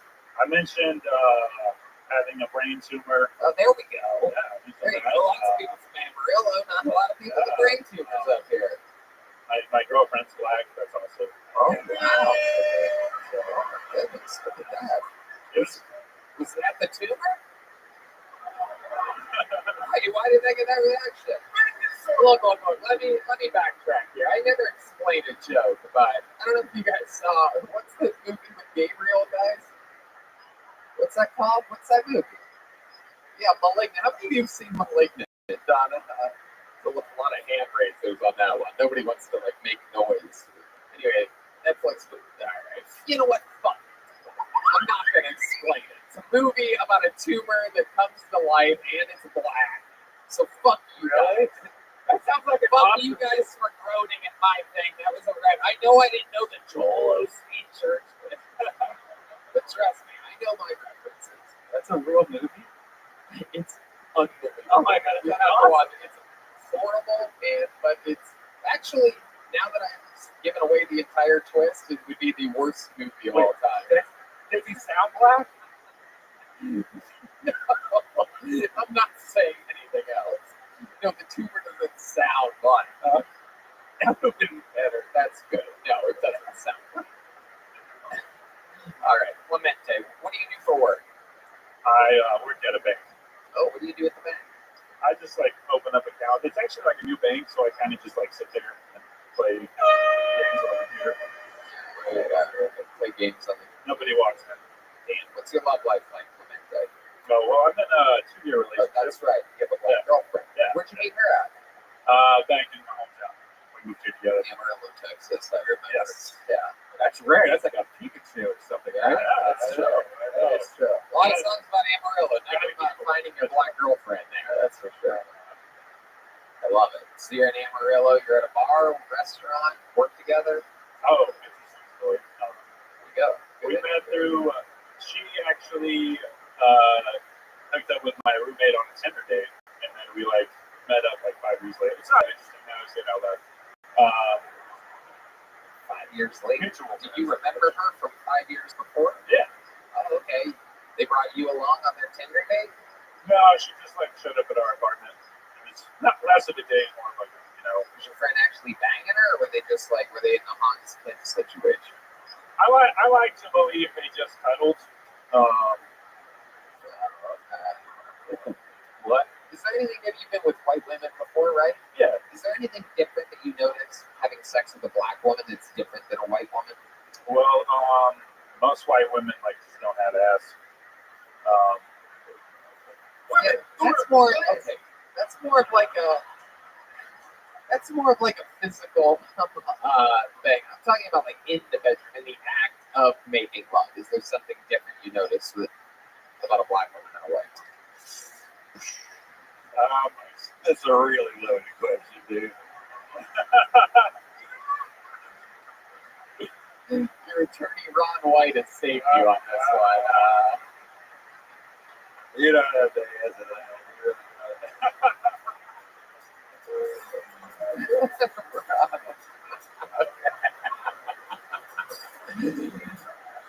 The judge, the jury, and the executioner, the great Ron White. Clemente, I love it. How long have you been with stand-up? 4 years. 4 years. Wow. Where do you do stand up besides here? You go to, is this the only thing you do? Or you go to a comedy club and do open mic nights? Or? Oh yes, like every night a week. Like there's Creepy Dave, several other. Okay. Because I know.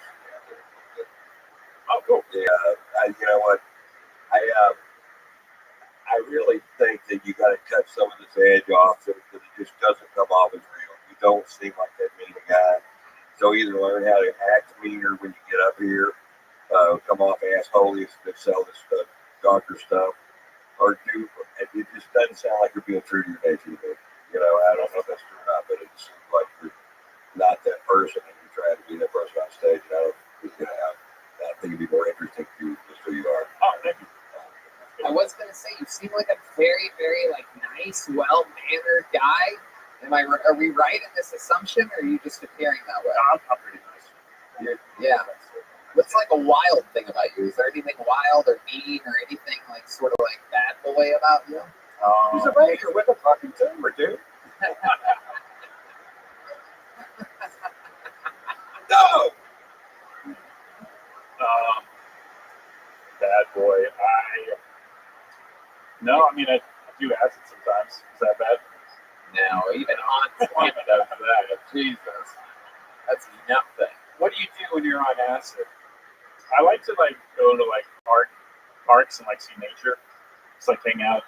Oh, all right. Fucking real fucking. I went to a concert over here. Concerts? Yeah. What's your favorite concert you've ever been to? I just went to Tame Impala for like psychedelic rock band.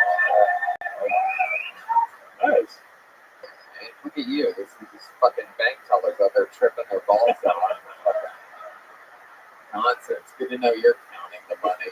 Yeah. We got machines for that. You ever think about I mean, I can't imagine working at a bank because I think that my mind would always be about how do I sneak a fucking bag of this money out of here. Right? Isn't it crazy being surrounded by money and you probably make a decent wage, but I mean, not what you could make if you just left with the money. Yeah, but I mean, they'll find me. Is it ever tempting though? It seems like it would be constant temptations. Yeah, I mean, I've thought about it, but I would like to object right here. You don't have to answer that question.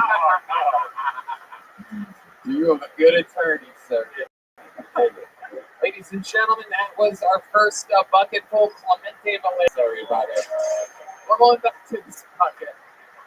Hey. Clemente, here you go. Have a joke, buddy. I like your style. He's a good guy. Bonsai. The great Bonsai. Follow him on Instagram. BONEZEYE. Okay. Wordna. Or Wordina, perhaps? Wordna? WERDNA? Wordna. That's an interesting one. Here we go. Oh, here he comes, everybody. Make some noise for Wordna, everyone. Here we go.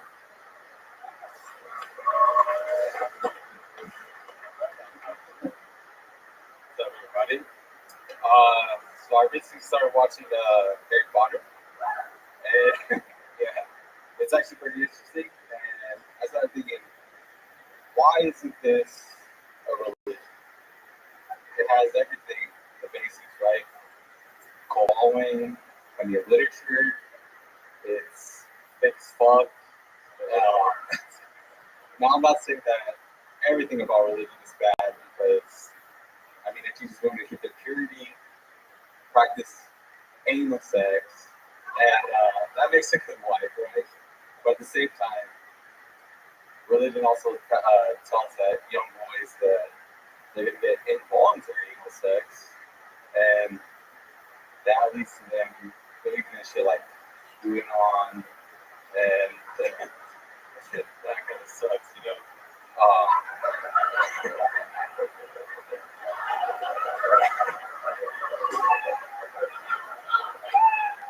And I'm not saying that QAnon is like, you know, they're not on molesting or anything, but they're pretty retarded.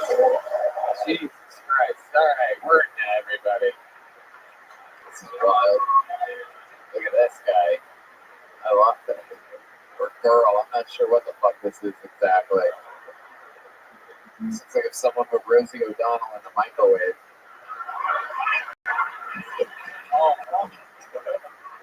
Wordna. Am I saying that right? Is that your name? Wordna? Oh, my name is Andrew, actually. Wordna backwards. So, wow, that's so gay. Yeah.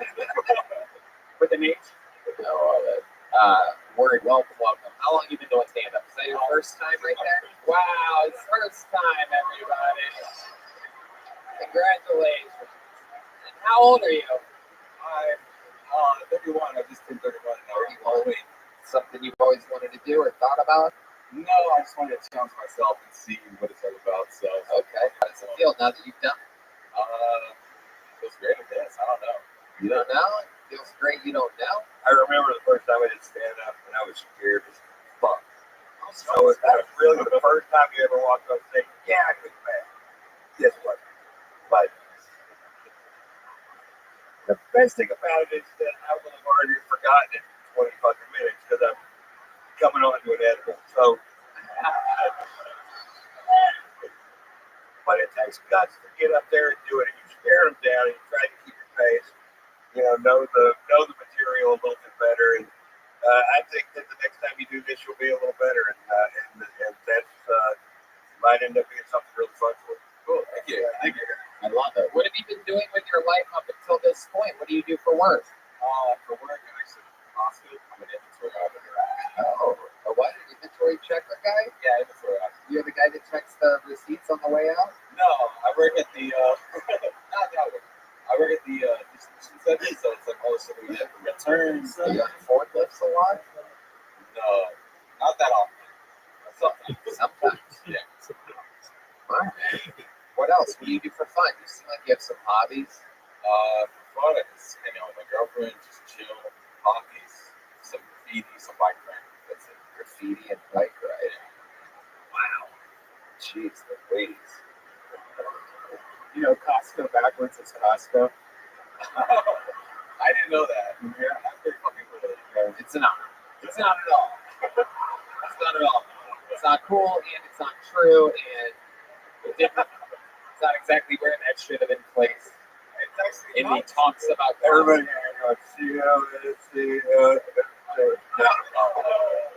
that bullshit.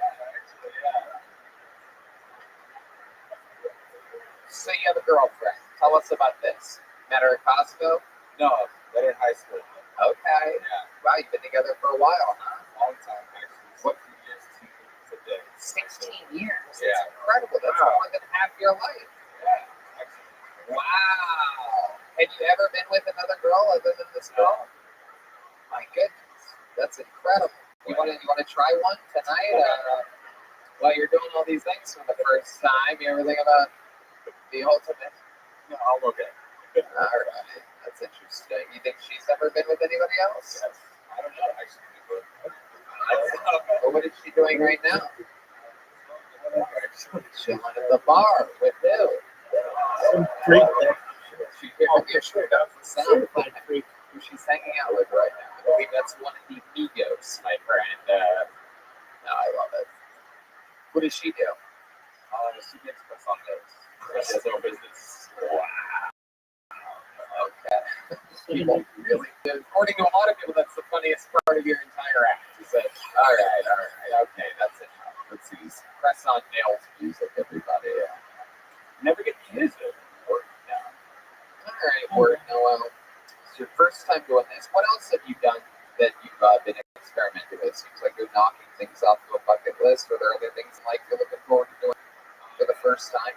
Well, I actually just flew to Austin for the first time. So This was your first time on an airplane? yeah. Wow! 31 years old. Holy shit! Where the fuck are you from? I'm from Riverside, California. Riverside, California. Hell yeah! A lot of West Coast out here. Represent. I'm a Texan now, so you guys can all go fuck yourselves. But there was a time for me in California. Riverside, for those of you that don't know, is the top right corner of the Grand Theft Auto map. Pure white trash, meth heads everywhere, people on ATVs getting DUIs and fucking. So it's real trash up there. Yeah, a little bit. Incredible. What's like one of the white trashiest things you've ever seen? You've spent your whole life there? Is that right? No, Well, very few people move to Riverside, so Yeah. just white trash. no. I mean, this is the type of place where you'll see like someone do a drive-by on a can of Mountain Dew. It's like a special kind of trash. All right. Word now. I don't know what else to do, but you did. You got your first time ever on stage here tonight. You're gonna get a little joke book for the whole thing from the Great Boat Side. Take that back with you. What airline do you fly? Spirit? American. The only airline worse than Spirit. I hate fucking American. You guys ready for your next bucket fall? Let's see what happens here. I have a good feeling about this. Make some noise for Cousin Berto. Cousin Berto. That's a cool name. It's probably made it.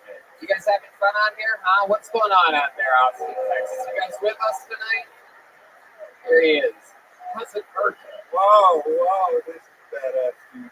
I am Cousin Berto, and I just wanted to let you guys know that, can I get personal with you guys? Can I get personal? All right, I recently just found out that choking during sex is a turn on for me. It's a turn on for me, dude. I don't know why, but, you know, it's a turn on for me. You know, my throat is sore, but I think I'll get it. I think I'll be fine. No, listen, I just gotta.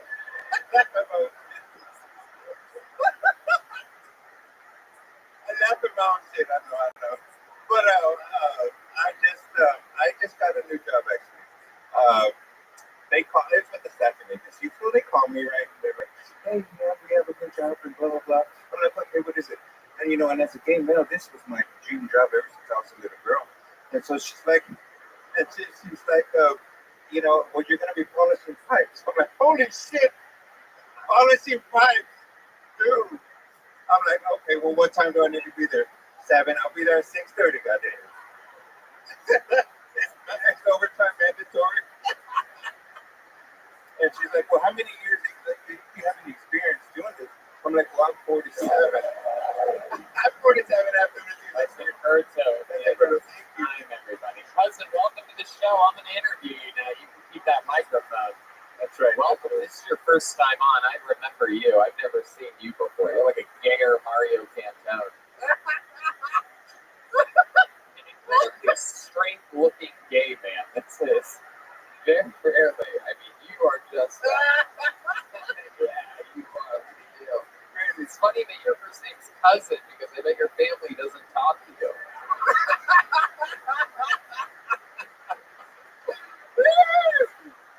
I love it. Keep it up. Keep it up. Am I right, Cousin? What's going on here? How long have you been with stand-up? For about 6 years. 6 years. Where at? I'm from Austin, born and raised here, so I started comedy here. Then I moved to San Antonio, so I live in San Antonio now, which is just an hour away. What clubs are there? Well, I'm an open micer still, so I do a lot of open mics and stuff. Right. Every day. You do open mics, gyms, bobs, you do it all. I do everything. And you can find me on 35 and Brunswick at the Coochie Corner.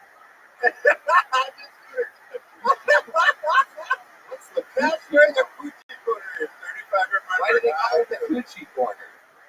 Where you buy Coochie. look like literally you had to, and you were literally the last guy I think that would ever buy coochie. It's the only fun hole at the back door. I'm confused. Why you'd be a coochie corner? I'd be more on a Hershey highway. Whoa. Well, my sister was there.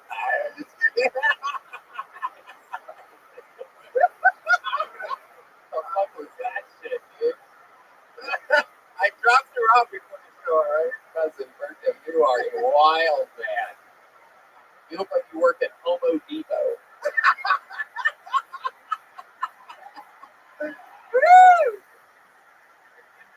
Hey, the other day you called. It was a few weeks ago. You were looking for a female comic, but you came across my name. Damn, I could tell him I was a woman. That is true.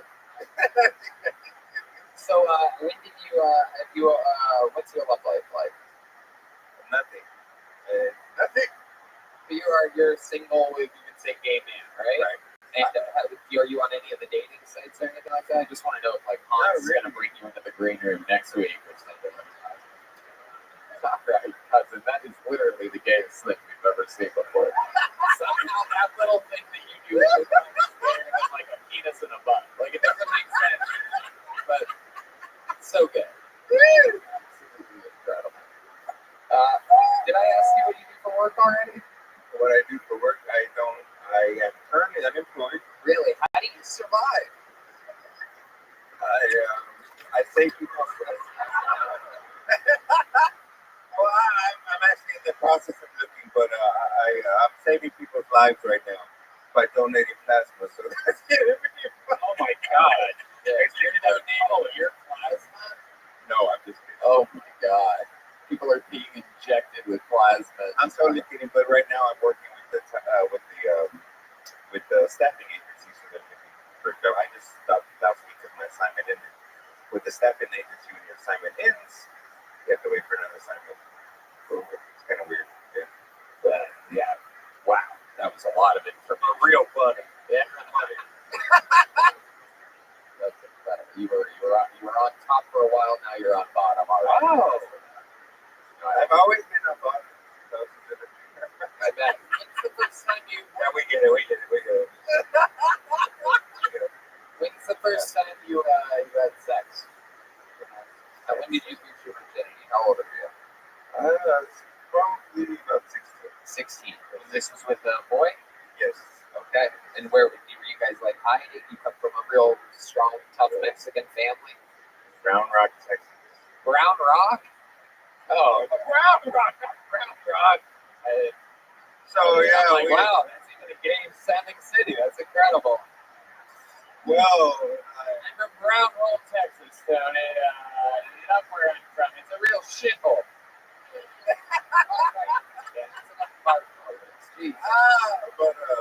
from Brown Rock is where I went to high school. But Brown Rock. Okay, so you're out there. What happens? You like on lunch break at school? Like what goes on?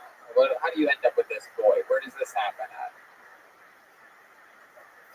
Wait, during soccer practice? Why would that be a secret? because you were at school. All right, so you guys are in soccer practice. Is this a true story? I want the real truth. Yeah. I was 16 and it was a friend from. Yeah, it really was. No, I'm listening to you. Go ahead. A friend from school, but at his house. At his house. Okay. Hell yeah. So that's got to be a fun thing about these days. Like the parents will let you go to the bedroom, close the door behind you. You know what I mean? Because it's like there's being buddies in there. Yeah, well, we're working on a project, a science project. Just fucking. We're working on a science project. I bet you were.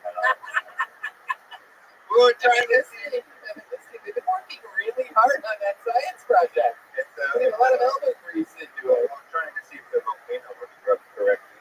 I bet. Fucking dirtball, you. I love it.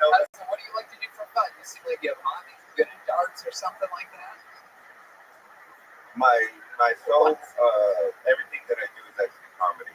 So I don't really have fun. Other than stand-up, there must be something where you take your mind off of even this.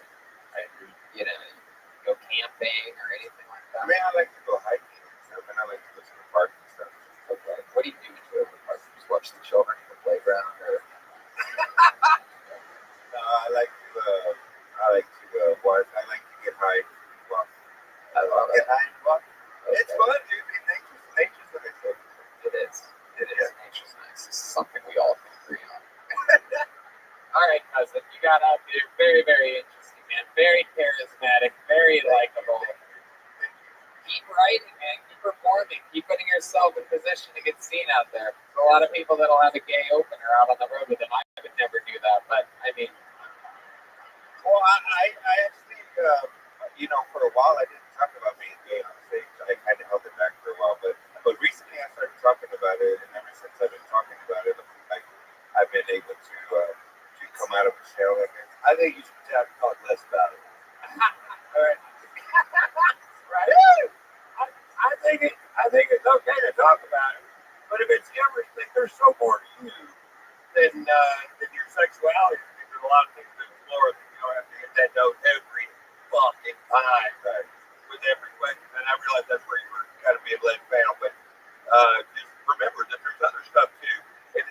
But yeah, that's true to your nature, so that's fucking great. Whatever that nature is, right? So, but there's more to you than that. So, just get off that note. That's what I think. there he goes. Advice from one of the best to ever do the damn thing, Ron White. Cousin Berto. You know what? Cousin, here, I like you so much. I'm going to give you a big joke, but there you go. 6 years at the game. Bottom bonus. Nobody loves the feeling of leathery skin more than Cousin Berto, so. You know what? Let's do something fun up here. Exactly 1 month ago, 4 weeks ago, we had two guys that got pulled out of this bucket that were just so happened they were both completely morbidly obese. And we said we thought it was so funny that they got pulled out like basically back to back on the show. I had them both on the stage at one time just to stand next to each other, and then I decided let's do something fun. Let's go 1 month, have a weight loss challenge, and see who can lose the most weight in 4 weeks. Are you guys ready for the final weigh-in right here, right now? Here we go. Ladies and gentlemen, this is Sam Hunter and Trey Pack, everyone. These guys looking to fill the shoes of Tom Segura and Bert Kreischer as the new big men in comedy. A couple big fucking boys up here. Look at you guys. This is what I like. Just a couple of the last firefighters. You The full half-acre man right there. Right here, half-acre. Come on. You guys are fucking big as hell. Now, Sam Hunter. Wow, look at those results. It is incredible what we've been able to do in just a month. You should have seen them a month ago. Woohoo! So Sam Hunter, you weighed in originally 4 weeks ago at 335 pounds. Is that correct? Yes, All right. And how do you think it's gone for you this past month? it's going well. I feel like shit right now, actually. I'm like dehydrated. I'm ready to suck it for some water right now. I swear to God. Oh, wow. I was praying to Christ when you get to the top of the show because I may pass away. But Well, that's nice. I love that you think of all the things you would die from. Dehydration would be at the top of that. 100%. You're more likely to have that random heart attack that you're going to have any day now than just any other time. That's not true. You That's son not of a bitch. You son of a... So you stopped drinking water. Did you try to eat less food over the past 4 weeks? Tony, let me be honest with you. I haven't had water in 3 weeks, but I had 4 cheeseburgers 10 minutes ago. Doing this it's a new diet. Food over. It's good. It's nice. So what have you been doing the past month to cut weight for this? I'm eating 1 meal a day, around 1,700 calories. I eat my chicken breast, eggs, kale, cucumbers, pineapple, like 2 gallons of water. Wow, this is hard work. Now, just as fast as you were doing that, tell us what types of things you were eating and drinking before that, the month before that, for example. When the episode dropped when we first weighed in, I was horrified at how I looked. Yeah. Because I just moved down here, and that was 3 weeks of like hotels on the road, nothing but like face fucking Whataburger, and like going on like 6-day benders. Like I was fucked up. So you can admit that me putting some pressure on you and you randomly getting selected next to Trey Pack on an episode has helped your health the past month. Yes. Okay. Just wanted the world to hear that real quick. Just out here helping people. You fucking remember how gay you guys were in May? You know what I'm saying? Anyway, he's a good person. So Sam, you weighed in at 335. We also said that whoever loses the most amount of pounds gets, from courtesy of Kill Tony and Yellow Rose, Red Rose, Screwball Peanut Butter Whiskey, gets $10 for each pound that they lose. So that's very exciting. That's something to leave. Anyway, weigh in with the microphone in your hand. Let's weigh in and Is Yogi up here? there he is. There's the scale. We're going to look at the scale, man. Everybody, this is Johnny Depp. Everyone, remember Johnny Depp from the movies? That's what he looks like now. You should make him hold the microphone. That's a pound, baby. No, make it. He's trying to get out of $10. Oh wait, is he taking his shirt off? Let me off. Oh wow, these guys are going for it. Oh shit. He's stripped down to his bathing suit.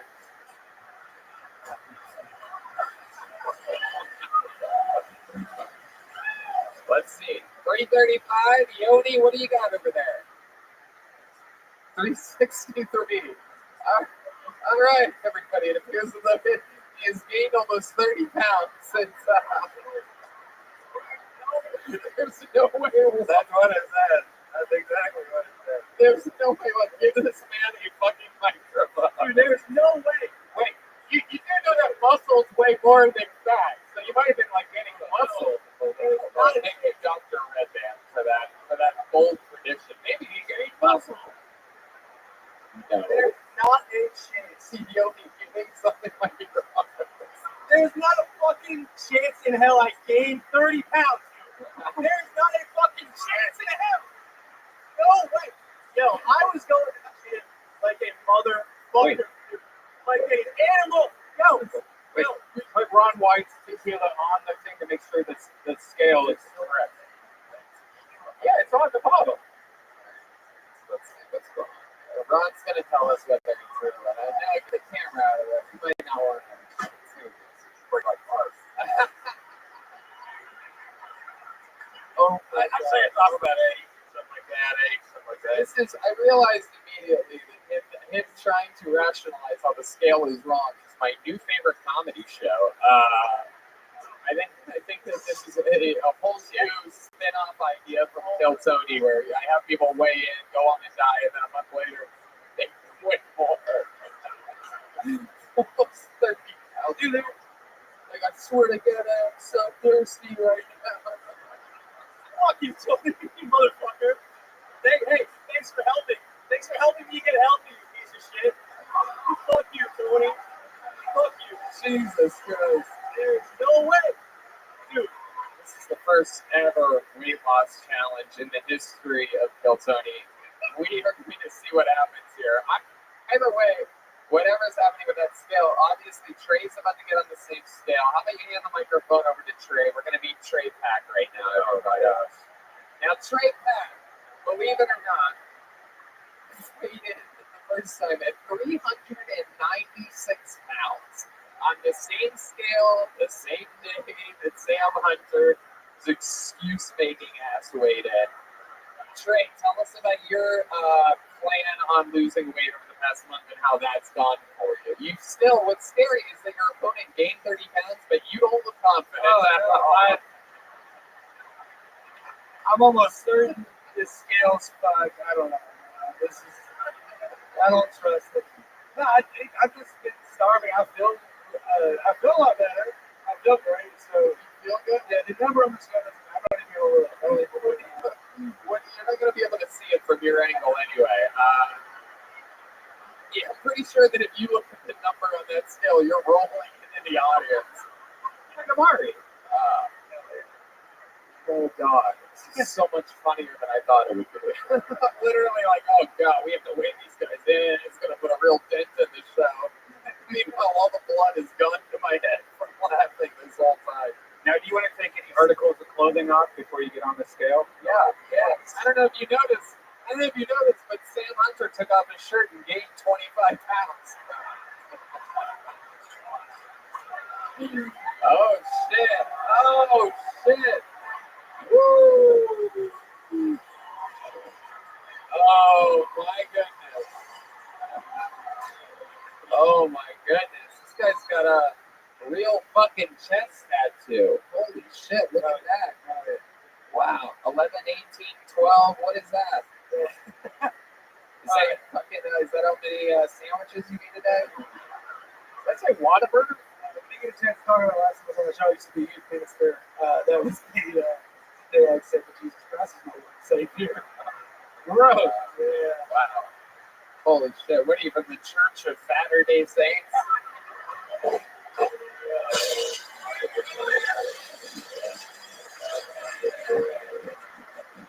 All right. It's time to weigh in. Trade pack again. It was $3.96.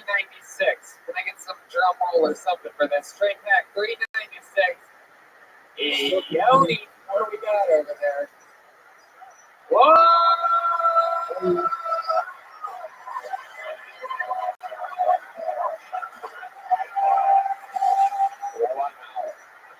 275. Absolutely incredible. That's wait, there's $210. That's not gonna break the bank. and he has to pay him, right? Yeah, surely that is true. He literally said in the last one. As a joke, we literally said that if anybody gains weight, they have to pay the other person $10.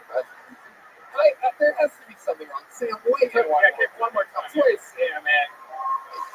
This is absolutely. What do we got there? Oh, it just told the time, everybody. That's how fat he is. It's like it's bedtime of that for the scale. I wasn't built for that. Stop it. This is fucking. This is this scale might as well have been at Astro World this weekend for how many times? How much pressure it's had on it. Let it go and then step off. There it is. It's taking off his shoes, everybody. Wait a second. It appears to be fluctuating at about 253. Oh, 353. Oh, wow. Yeah, dude. That's not good. Still looking at your original weight. 335. Grab a microphone. Explain to us what the fuck you think is going on. You gotta look at the before and after. You are a fucking liar. I'm not. No. You mean before and afters? So my friend who I started with in Connecticut, he had shows down here. He went to the gym back-to-back days. The whole time he's giving me advice, like do this, do that. And I had to be like, dude, I know what I'm doing, chill. And I pushed back. So you went to the gym 2 days? I went to the gym like 5 days a week for the month. Yeah. And then like by the end of the 2 days, my boy kept telling me like, do this, try that. And I had to be like, dude, shut up, like relax. Then he called me to the gym, and then we got back to my apartment. He was so dehydrated, he was having like uncontrollable muscle spasms. Oh shit. Like he couldn't keep up with me in the gym when I came to him. There's no way. Let me ask you this: have you had a lot of bread and pasta in the past few days? I haven't had any bread or pasta for at least a month.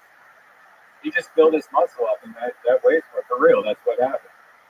Guys, that is not how it works. Stop clapping. Oh my god, this is why they were able to fucking plow that vaccine into everybody's mind. Jesus Christ, that's how quickly it spreads. Oh, you just suddenly gained muscle. No, you fucks. And then you all clap like you're supporting them. That's very nice. I want you to lose 20 pounds in tears tonight after you get home. That's what I want. That's not nice. No, I'm kidding. I'm joking. I'm kidding. I'm joking. I feel really bad for you. It's completely embarrassing what happened up here tonight. All right, well, I don't know. So you win $210 trade back. Congratulations. Wait. Robbie, don't you think we should extend this for another month? You guys want to go one more month? Why are you saying no? Because last month's been a nightmare. But look what you're doing. You're making yourself better. Don't you want to keep losing weight?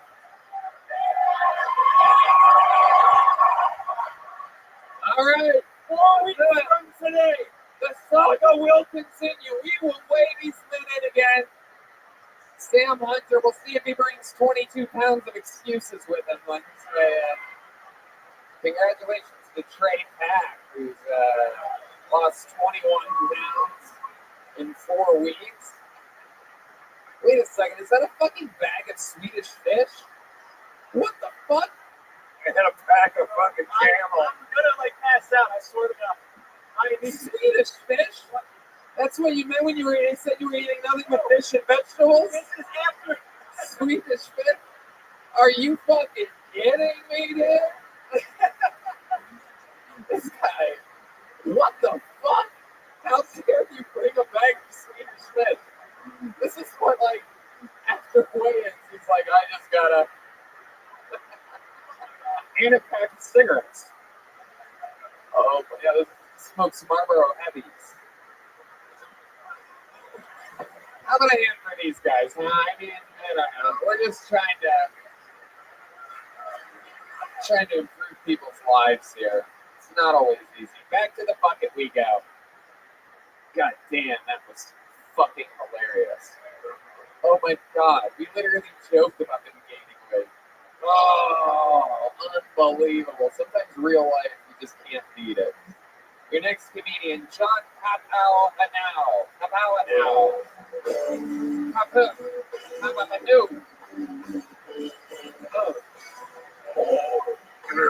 John.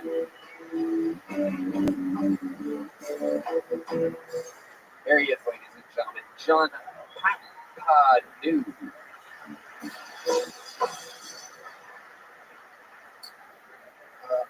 Hey, I had a rough childhood because my parents were for helicopter parents.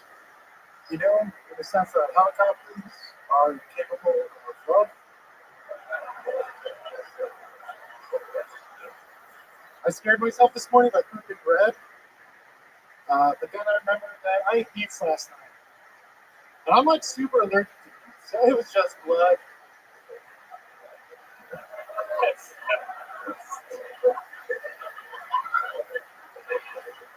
Did you know that the Golden Gate Bridge was built with Depression era relief funds and continues to be used for Depression relief to this day?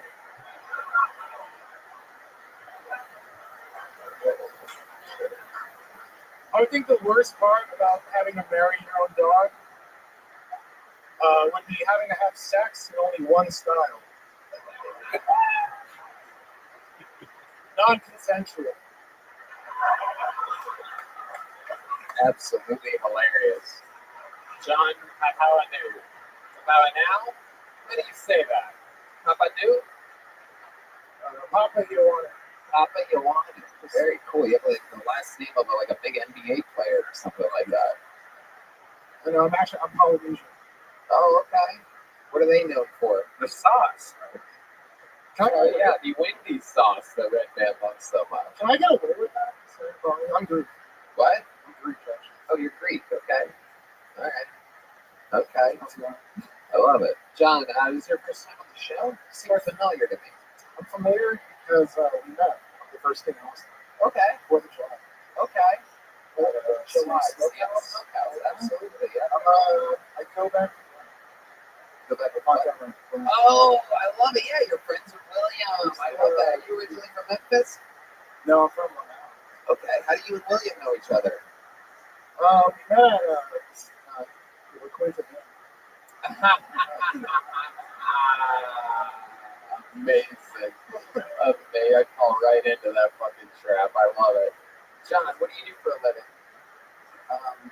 I was a physicist, and now I'm a data scientist / machine learning engineer / unemployed. Wow. How come you're not a physicist anymore? What happened to that? I went to grad school thinking I wanted to do research, like be a professor and all that, and I got disillusioned with it during my grad school, so I started doing open mics in Colorado. And I got my PhD, but I left. And I went to data science. You get paid better, and you do less interesting work. Yeah. Yeah, no, that's the vibe. Is that a bummer? I'm sorry. Yeah. Why are we talking about real shit? Talk about my dad's like being a show. Sure, let's do it. Absolutely. I was just going to say, away. Interesting things about your life. Your parents beat the shit out of you? No, they're great. Right. Yeah. I was gonna say, I don't think most physicists come from an abusive background. Right. It's not really the old. So. They're good parents. Yeah, they're good parents. Okay, they're good. They're too good. No, it's bad. They're coercive. They're overbearing. So they're still worried about me because I have between jobs and I'm employed, and I was like, How old are you? 35. 35. They're worried about you? Yeah. Why? I mean, you still look like a physicist. I figured, yeah. At least you didn't use your look. Use your look, Jesus. What do you do for fun, John? I train for them. Really? Holy shit, damn. I was just about to call you a fucking nerd, but now I'm not. Yeah, me and Lex Friedman.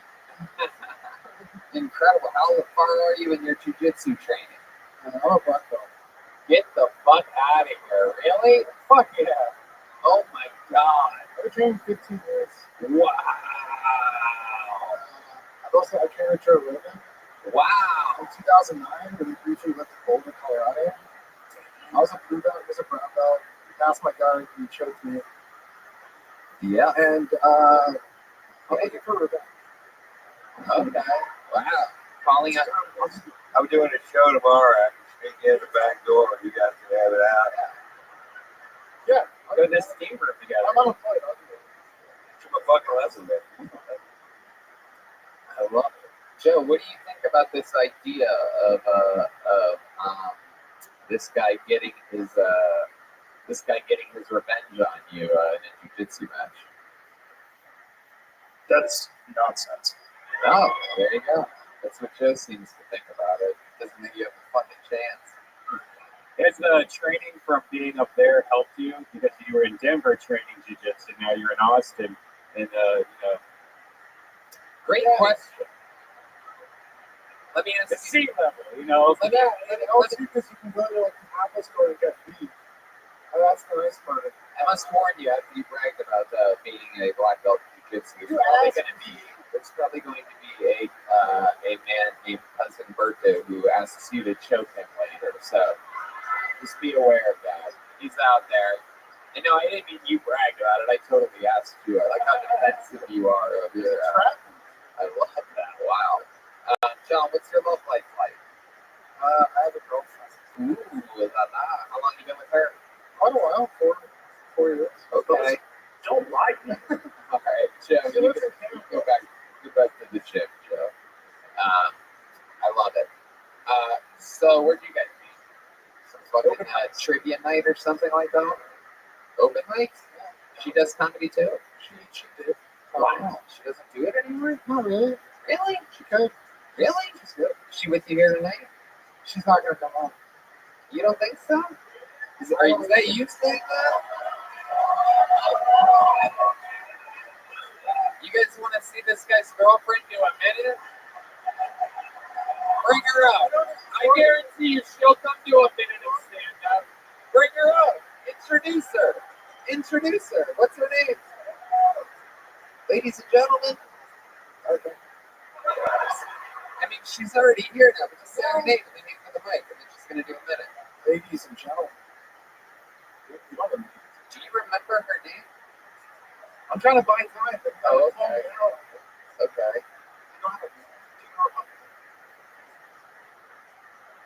Okay, now, Dream Girl, I still have no idea what her name is because John Capital was so afraid of his girlfriend bombing up here, but here she is. What's her name? How about I for Elena, everybody? Elena, we do the same position.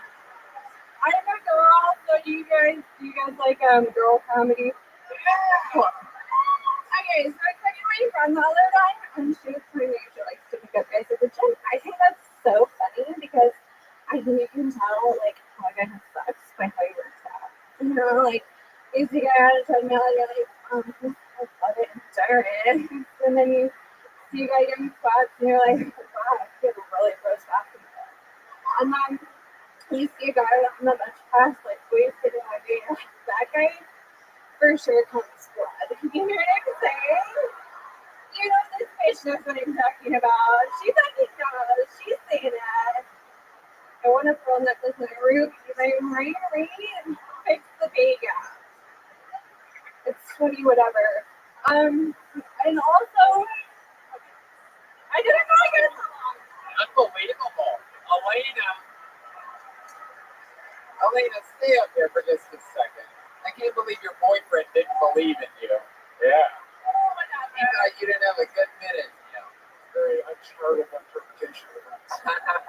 And what was up with you saying after some broad comedy or some lady comedy? That seems It's really girl weird. comedy, you know? What people like girl comedy. That was great.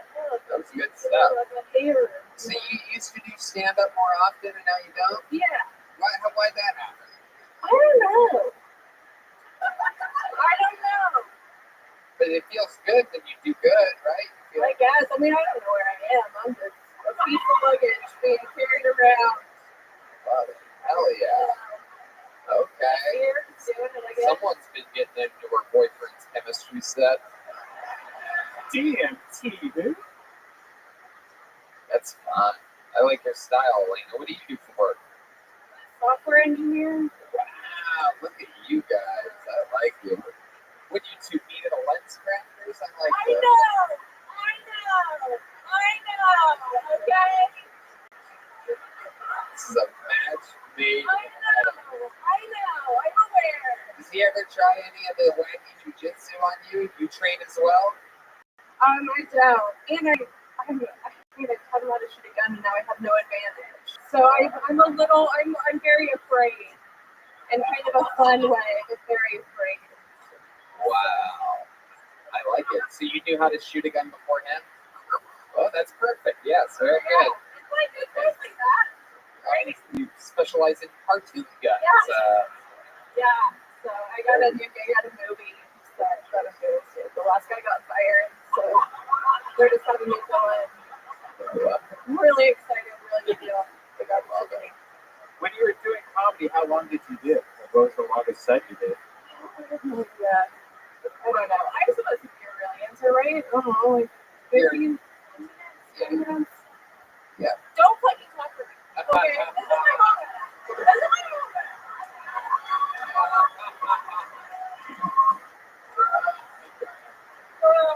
We are watching the end of a 4-year relationship right here. Only until Tony, the greatest live podcast in the world. Absolutely incredible.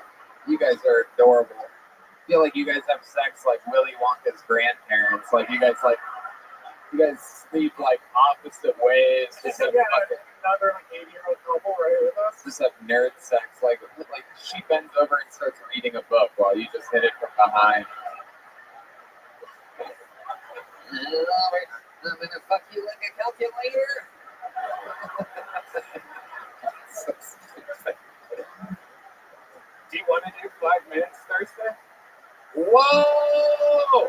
In an unbelievable moment, you just saw a young man get pulled out of the bucket, did good, said his girlfriend used to do stand-up. She came up, did a minute, killed, and got a real comedy gig out of it here on Kill Tony. Elena's going to be in the secret show on Thursday.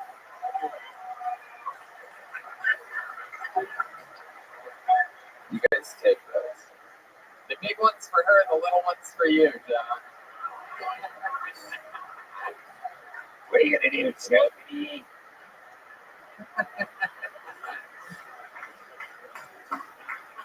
Wow. And they're friends with William. How cool is that? Yeah, I can't believe William hangs out with smart people. Well, I have to tell you, William, the molecular structure of that raisin bread is damaging to your future health.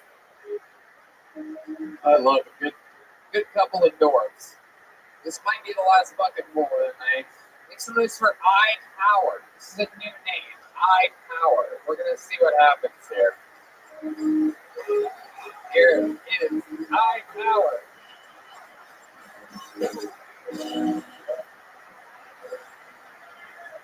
Check. Hey, what's up, guys? You know what's worse than getting fired in real life? Getting fired on Zoom, because you get to see your own live reaction to life crumbling. Oh man.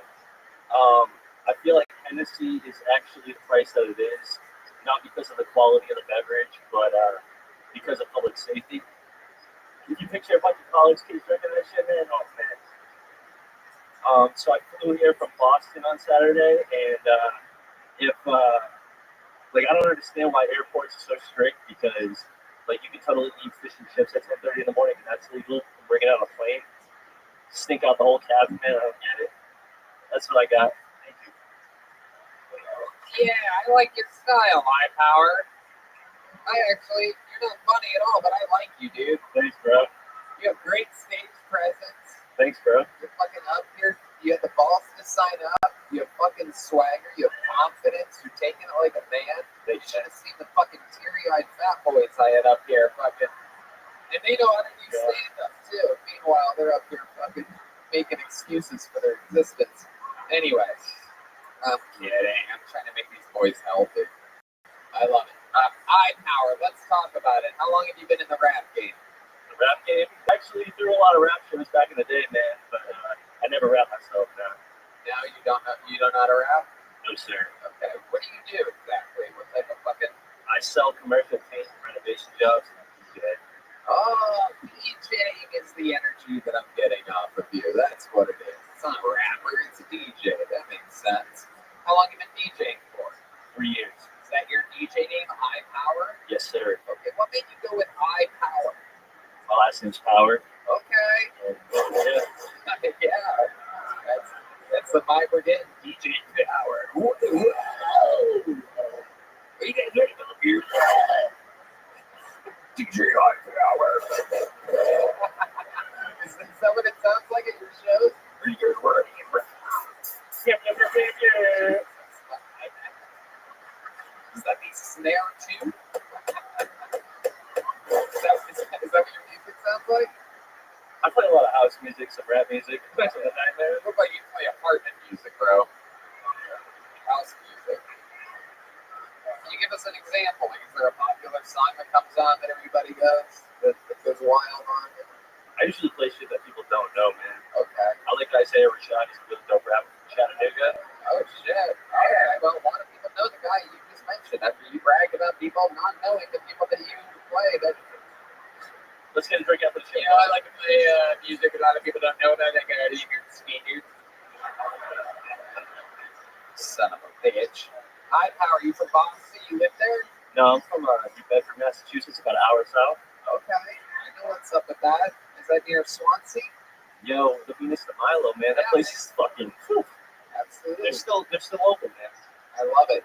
Fucking lobster tails the size of this goddamn table. Yes, sir. It's an unbelievable place.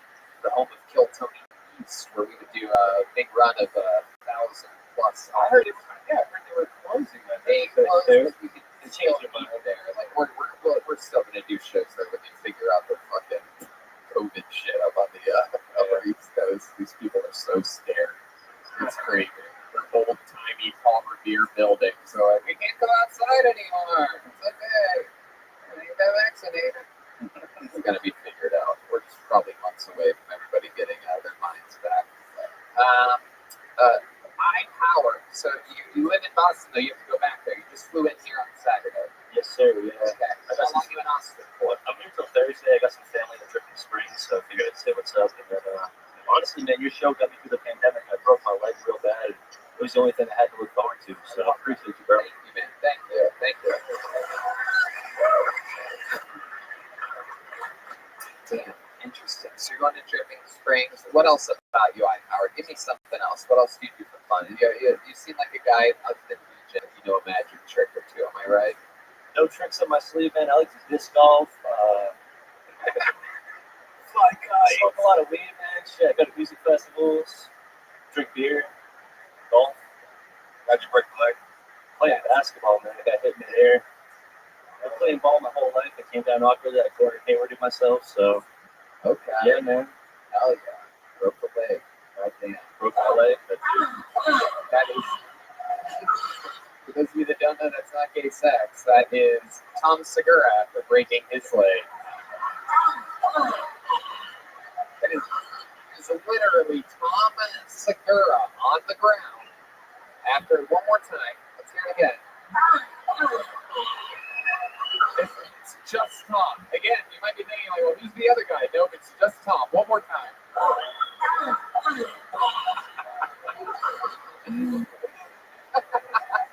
It was worse than that, bro. Yours was worse than that? Worse than that? Can you do an impression of what you sounded like when you broke your leg? Fuck. Unbelievable. All right. Well, I like your style, man. It was my first time, bro, so, you know, I did my best. And, Oh, yeah, we know it was your first time high power. You did 33 seconds of good trying. But I like your, again, you know, dude, like I said, you have an unbelievable amount of confidence. DJing is really, playing other people's music is really taking your stage presence to a level that, you know. I used to throw shows too, man. So I know a lot of original guys, and then basically I got sick of splitting the pot, so I just kind of. Okay, thank you. I love it. Thank you, bro.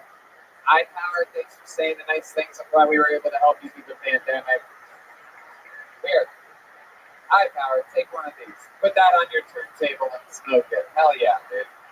You guys think we should go to this bucket one more time? I don't think we can end it like that. Lexi E.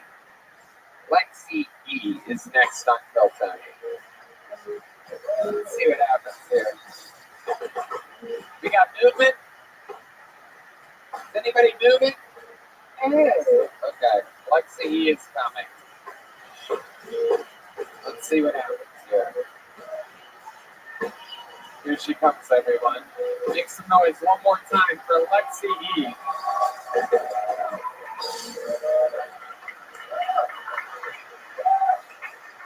So wore the shirt because you remind me of a on acid. My best friend asked me the best question the other day. Lexi, what's wrong with you? Are you okay? Girl, I have double pimples growing out my head and holy bullet. Yeah, I'm doing good. Feeling fire. I'm really interested in poisons.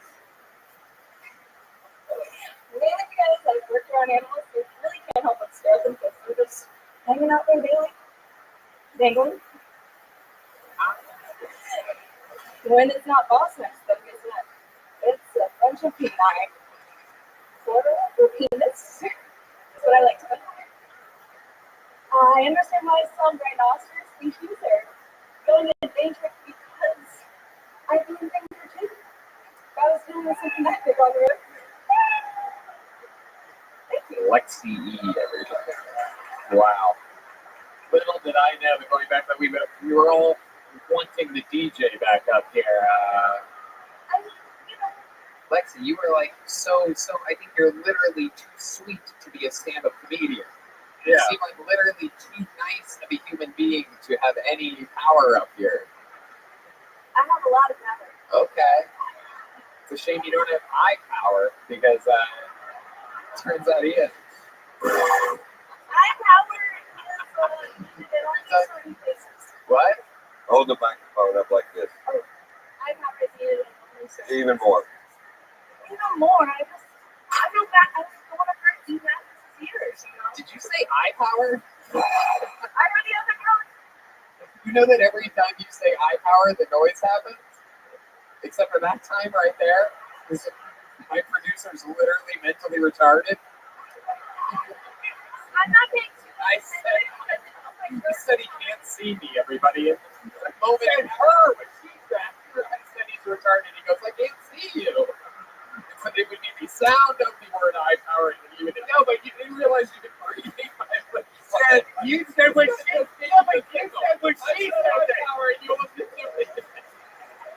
Stop! You said what she said. I thought that was the rule. I was waiting for her to say it. Unbelievable. Look at the fucking impact that eye power left on this thing. All right. People love it. Wow. So how long have you not been doing stand-up comedy? my first time. Very first time. Okay. You gotta get. I'm like the other guy on the bucket list. We're gonna set you down the right I'm path in here. Austin. I love it. So this is your first time ever. Where are you from? Orlando. Oh, okay. Got those Disney World energies. I see it. Yeah, because that's where I saw all the ball sacks. What? You have to project. That's where I saw all the balls. Okay. Okay. Maybe you are funny. Maybe when we hear what you can actually say, it might be good. Yeah, I'm not used to this night. She's a dirty bitch. Everyone knows that, right? Whoa. Hell yeah. Okay. Lexi E, are you just visiting Austin? I am. I'm actually leaving Florida, so I'm really just seeing where I end up. Okay. All right. Well, Life's an open road, baby. what? Life is an open road.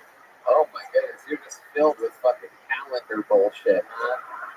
Like daily calendar. Life's an open road. Leave Florida. Wow, what do you do for fun? What's like a wild thing about you that we'd be surprised to know about you other than you call the police on black people at parks?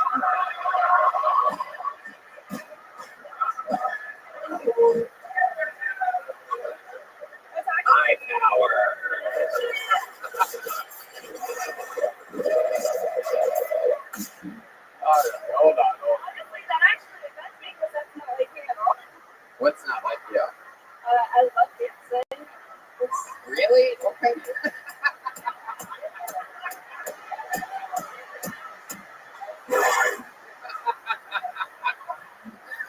Wow, when you put your finger out like that, it made a weird sound. Did you hear that? Yeah, no, it's like neon, you know? Oh my God, what is happening? There's been people on acid, there's been people on Swedish fish, and now we have lithium and Zoloft joining the party, everybody. It's very, very exciting. Welcome to America, where everybody is on something. All right, Red Band, that's enough. What's going on? Why do you have an on your lap for the first time? It's clear. Okay. What do you like to dance to? You really actually dance? Honestly, I was at the same show last night. I feel like Well, Red I found Band. out I wanted to air drum. That's a new thing, I guess. You know how to air jump? No, you don't have to do shit, do you? Jeez, I bet you don't even vacuum. I bet you have one of those robot things that just go around your place. I prefer sweeping. What? I actually prefer traditional sweeping. Oh, okay. Great workout. All right. Lexi, who told you in your life that you're funny? In the history of your life. This could be a teacher at school. It could be your mother. It could be... I guess no one, but I make people laugh. So, Where? Where are these people? What do you do for a job? Did I ask you already? I worked at Disney. I was actually a safari guide. Holy shit. Are you serious? Nailed it in the head, baby. Oh my God. Welcome to DC. Are you Oh, guys I'm ready? sorry. I guess I should keep the mic. How many of you love me? What does that mean to work at Disney stuff? Yeah, what exactly did you do? All right. You're a redhead. You are wild. What does it mean to work at Disney? Well, Unbelievable. What exactly did you do at Disney? I did the safari guide. Really? Can you give us an example of what you would say on the safari? I do like Twin Day, which is funny because Okay. Lexi. but I gotta tell you, I would try to give you advice, but I told you to hold the mic closer to your mouth, and you never fucking did. You didn't hear. sorry, Anyway, you're right here. yeah, I'm just saying, you don't take direction very fucking well. That's all I'm saying. So, You really did? yeah, I just graduated. Oh my God. Are you like a... Or not, college, honestly. Wow. 11 years? No, I just rubbing it. Oh, wow. Well, you can just put your hand around the back of your head and push it towards the microphone. This is art class. Stop it. Come on. Not art class. All right. Well, I mean, Lexi, I don't know what the fuck to do with you, dude. How long are you in Austin for? Oh, that's right. You're like on like an adventure. You're like Gabby Petito energies out here. I'm leaving Florida. I don't know where I'll end up exactly. Perhaps in a swamp. Everyone's so worried, but Lexi, I have got to get you off this stage. There she goes, Lexi E, everybody. We're going to keep it moving. Congratulations. Her first time ever doing stand-up. Make some noise for Lexi, everybody. Lexi, take one of these back with you. There you go. Absolutely. Lexi E, everyone. All right, there's only one way to end a show like this, and that's with a guaranteed fucking knockout punch. This young man has been a regular on the show, writing and performing a brand new minute every single week, longer than anyone in the entire history of the show. He now spends his evenings opening for the likes of Joe Rogan and a lot of the best comedians in the world. He's about to debut another brand new minute for you guys right now. This is the Big Red Machine, William Montgomery. There he is, live in the flesh. After a very successful weekend at Skankfest, he has arrived back home to Austin, Texas. This is William Montgomery. Hello, my name is William Montgomery, and my pronouns are those in under. Does anybody know if milky discharge from your penis is a coronavirus symptom?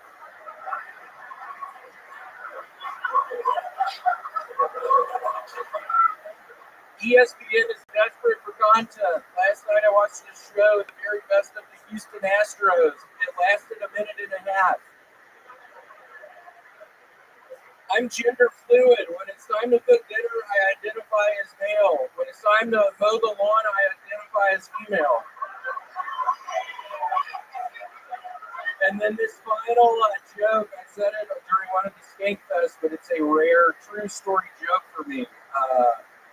Was talking with my father Larry earlier and told him I ate some Indian food last night, and he responded, "What? Like, hear me?"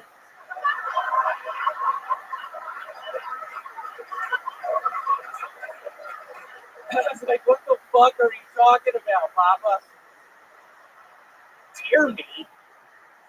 I'm not talking about fucking Native American food. I've never even heard of that. The deer meat, I'm sure, I mean, that sounds like Native American food, but it just shocked me. William Montgomery, everybody. One of my favorite jokes ever, maybe, Tony. Yeah, definitely favorite joke that I've heard in a while. The gender fluid is absolutely hilarious. William, you've done it again. You've shown everybody exactly how it's done. I'm sure that people that have been called out of here are in the back taking notes. Lexi E is probably back there taking notes. You know who else is probably back there taking notes? Is eye power, everybody. Wait, playing the thing that eye power, everyone. Would have been a great moment. There you go. There it is. There it is. Right on cue. Where is iPower? I'm a little worried about it. Yeah. Okay. Did you see his performance here tonight, William? I did not. Okay. All good. Did you have fun at Skankfest? I did. I actually ended up making a ton of money there, and I got a little cosmetic thing going there. I got some new nails while I was. Whoa. What? Oh, shit. Oh, shit. What the fuck are those, dude? Yeah, it cost me $500 fucking. Are you serious? Holy shit. It cost me $500 fucking bucks. Now I can't fucking pee. I can't unzip my zipper. I can't open up a bag of salad. I can't even open up the fridge. I can't even get to the bag of salad. I can't even open up the fucking fridge. It's such a horrible mistake to get these implanted onto my fingers. It was $500. that is a great excuse to not eat. Fucking $500 I spent on this shit. I can't ring the fucking doorbell. Can't open up a fucking Butterfinger. What made you do that? Why would you spend 500 hard-earned dollars on what appears to be press-on nails? I don't know. I was thinking a cosmetic change that I would like to make with myself. I have always been self-conscious about my fingernails. So I thought spending $500 on some new nails would be a good idea, and it's turned out that it's not. I can't climb in fucking trees anymore. Tony, Tony, a lot of people don't know this yet, but a lot of people called out his nails. Yeah, I don't think it's going to be in chronological order either. I think it's just going to be, that's going to look like that's going to be the callback to this, I think, the way that this is probably going to go.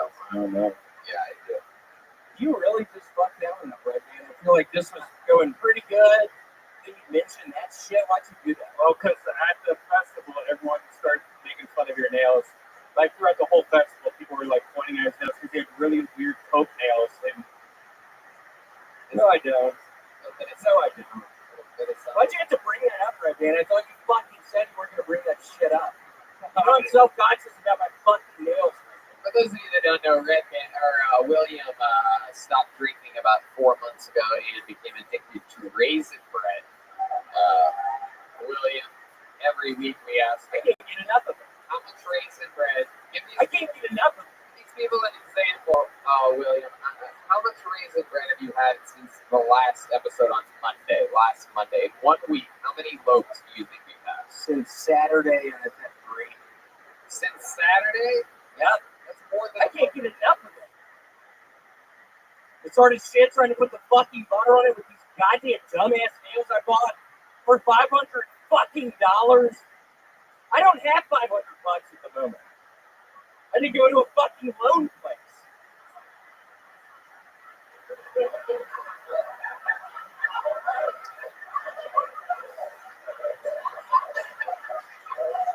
William, I don't think I've ever asked you this. What's your favorite thing about raisin bread? Why do you love it so much? What part of the raisin bread is it that you love? Why raisin? Man, what a hard question. Whoa.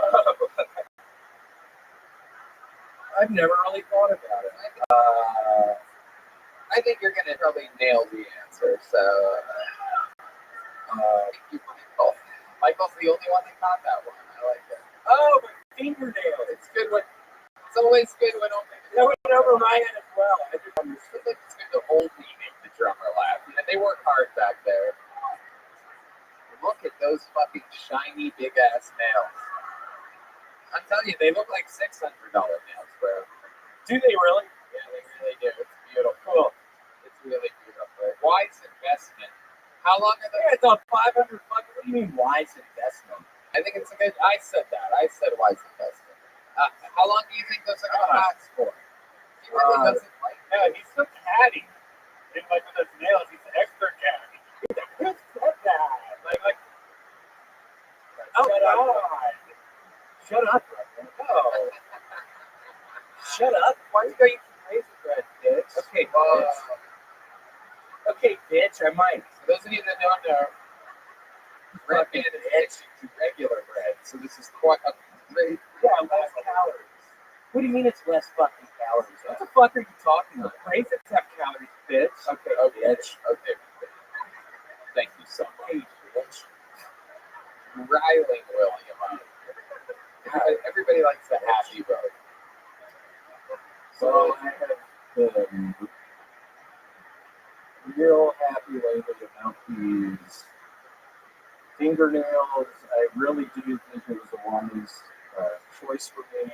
I regret nothing. Did they say how long they're going to last for? 2 years. Wow. Damn, that's deep, dude. All of a sudden, 500 doesn't seem like that much. Yeah, not at all. $10 a month. I didn't think of that. I didn't really do the math on that at all. So I'm holding that one against you. Maybe 20? I don't know. I still can't even remember what we were talking about. So wow, 2 years. And then what, you're going to do it again? I don't know. Who's fucking planting a pipe bomb up there? What the fuck was that? This place is chaos. Austin knows how to party, man. Sold out shows every single week here in Austin, Texas. Since we got here. Oh, I don't know if you guys saw my new Vulcan Gas Company jumpsuit, by the way, but That looks familiar. The back of it, brother. I mean, it looks like it says something else with a bunch of patches all over it. yeah, no, it's the real deal. That's a real Vulcan Gas Company fucking jumpsuit right there. William, you're just unbelievable. Is there anything else you want to talk about before we end this thing? So, I don't know how weird this is going to be specifically to you right there. I don't know. It shouldn't be. I don't think it is going to be. But I am. It is going to be, actually. I'm just reading your energies. I feel like it's going to be super fucking weird. I have started doing a podcast. We filmed 4 or 5 episodes. We're going to try to release it the Wednesday before Thanksgiving. Oh, that's great. Okay. Where will people be able to find it? What's it called? What are you doing with it? Where's it It's at? a website called theswamps.com. No, I'm kidding. Well, when you plug things, that's when the joke would stop. Do you know what it's called? The William Montgomery Show. Oh, wow. That sounds great. Everybody loves William. So keep an eye out for that. Of course. You have an amazing legion of fans that have found you. Even D Madness is going to keep his eyes open.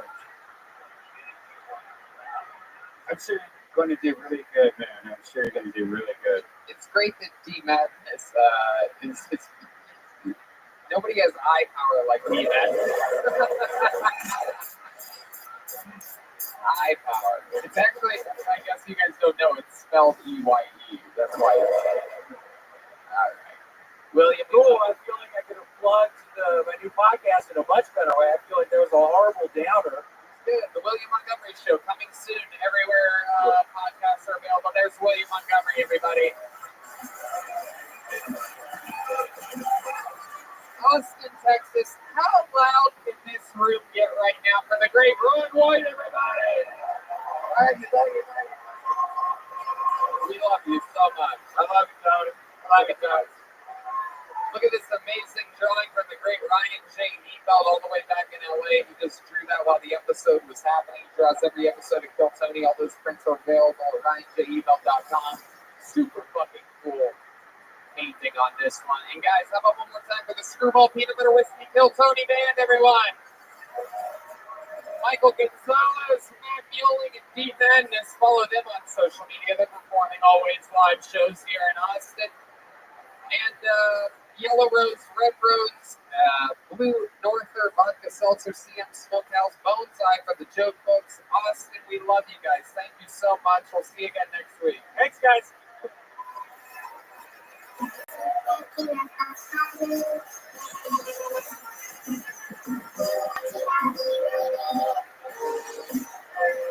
Oh, yeah. Hey, let's check out the art by Chris Rogers real quick. Chris, come up here and show everybody what you drew. Local artist Chris Rogers' art. Also true, what I believe has to be a picture of the great Hans Kim, everyone. Famously, this is all over his head. Chris Rogers' art. Afterparty starts in just a bit, guys. Stick around, have another drink, unlock your phones if you want to, hang out, or you can do whatever you want. We love you. Good night again. Good night.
Hey,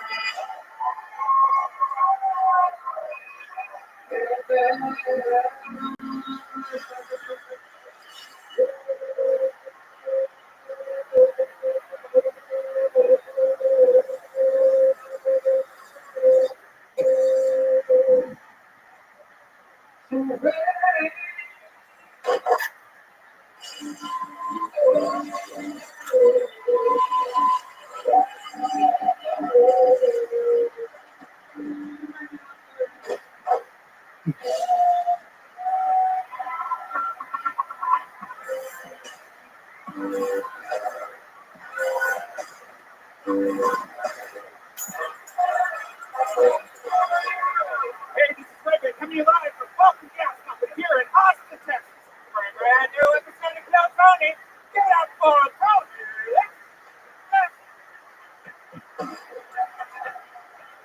Austin, it's Monday night. You have to make more fucking noise than that. Let's do this shit.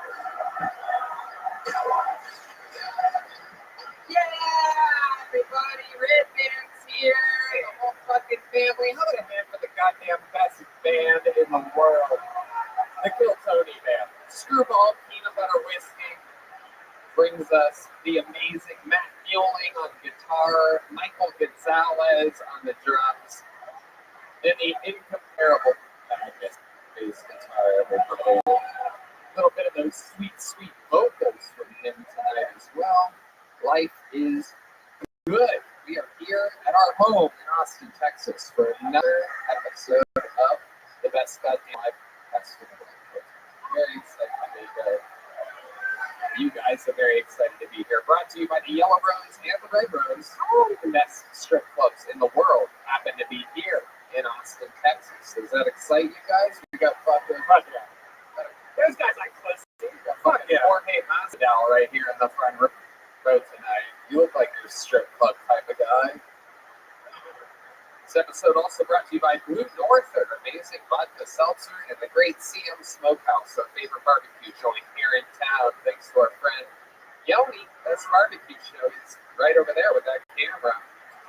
He's a barbecue guy. He's a videographer, a producer. He has it all, Yoni. He was a little worked up before today's show. Yeah. Want to go camping? Hey, come on, do it. Anyway, we're going to have a lot of fun tonight. We have amazing handmade joke books by taxidermist turned joke book designer, the great Bonsai, everybody. This is real Texas leather. Kill Tony joke books going to people that that would impress us tonight, and little tiny joke books for people that just did less than mediocre. And for the holidays, you can get to make a custom like one. Yeah, that's right. Instagram, Bonsai, Bonezeye. It's that easy. Get your holiday Kill Tony joke book. We're going to have a lot of fun tonight. Before we start tonight's episode, here's a little bit more from the amazing sponsors that made tonight's episode available for you here, right now. Hey, y'all. When the moment for intimacy arrives, you need to be ready.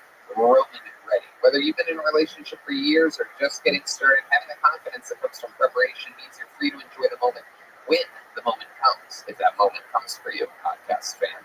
Even though you are far from ordinary, the truth is that ED is really common. In fact, 52% of the guys aged 40 to 70 experience some form of erectile dysfunction.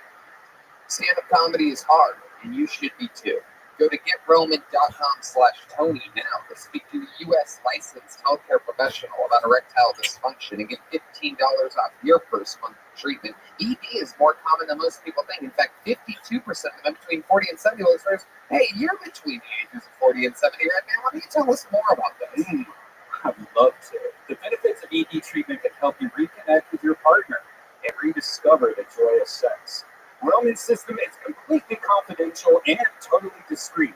No big logos or labels on the packages. With Roman, you can get a free online evaluation and ongoing care for erectile dysfunction. With Roman, you can get a free online evaluation and ongoing care for erectile dysfunction, all from the comfort and privacy of your home.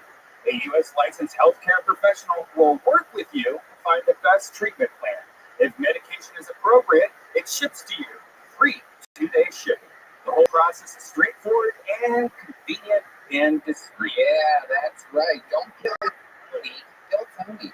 Getting started is simple. Just go to getroman.com/Tony, complete an online visit, and take care of your ED without leaving your home. Complete an online visit today to connect with a U.S. licensed healthcare professional and take care of it. Go to getroman.com/Tony today. And if you're prescribed, get $15 off your first month of ED treatment. Make sure you're ready to have the confidence and control this fall.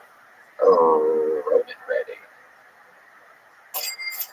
Yeah, my pubes are looking amazing. The support for Kill Tony is brought to you by Manscaped, who is the best in men's below-the-belt grooming. Manscaped offers precision-engineered tools for your family jewels. They obsessed over their technology and developments to provide you the best tools for your grooming experience.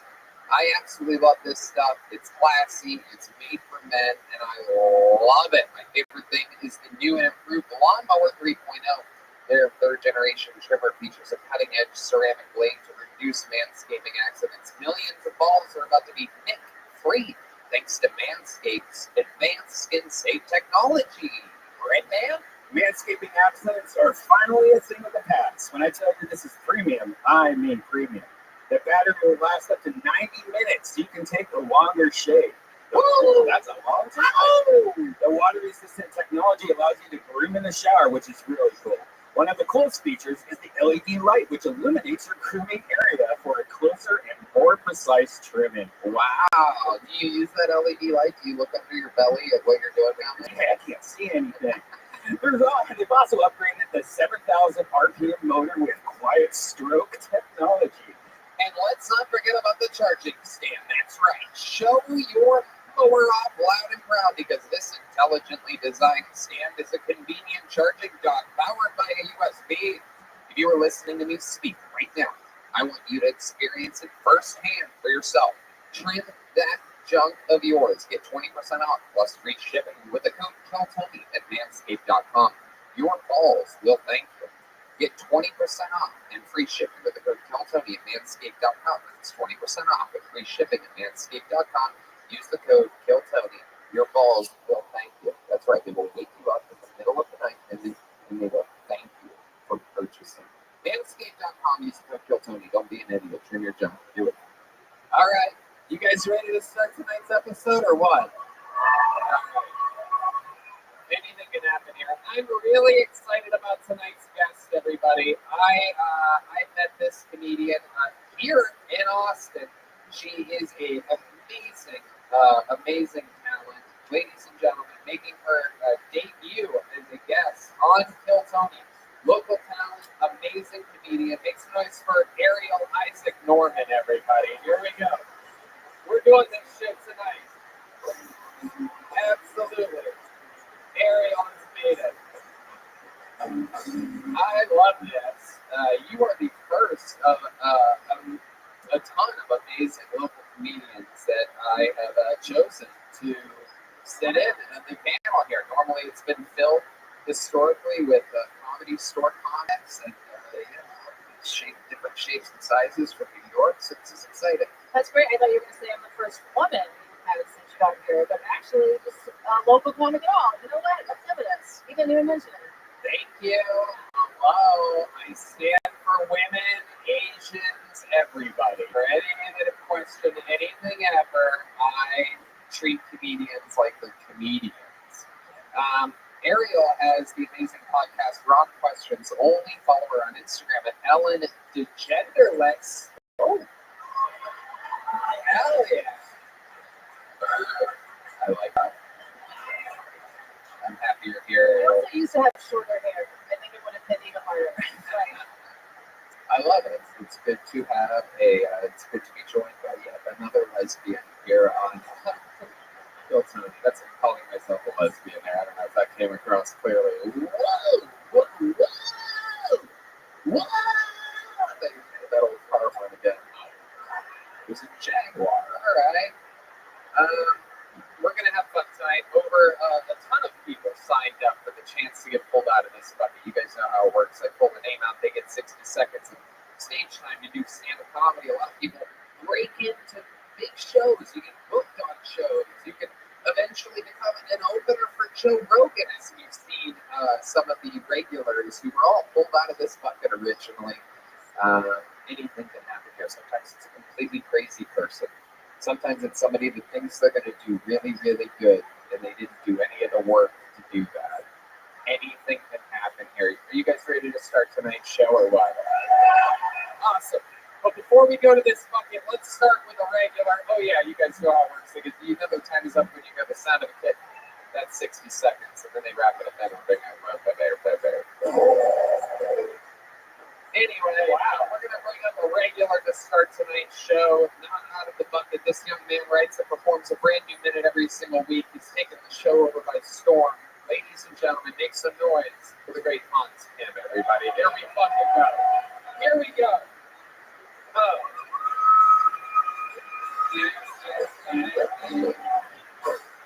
Hello. Good to be here. So Kyle Rittenhouse is in the news. Kyle Rittenhouse says he was in Kenosha to provide first aid, which makes sense because I always like to include an assault rifle in my first aid kit. That way I can provide first aid indefinitely. Do you need first aid? Well, you do now. I can provide you first aid and your last aid.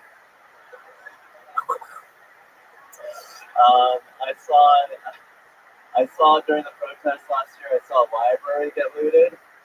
I was like, why don't you just get a library card? They're free.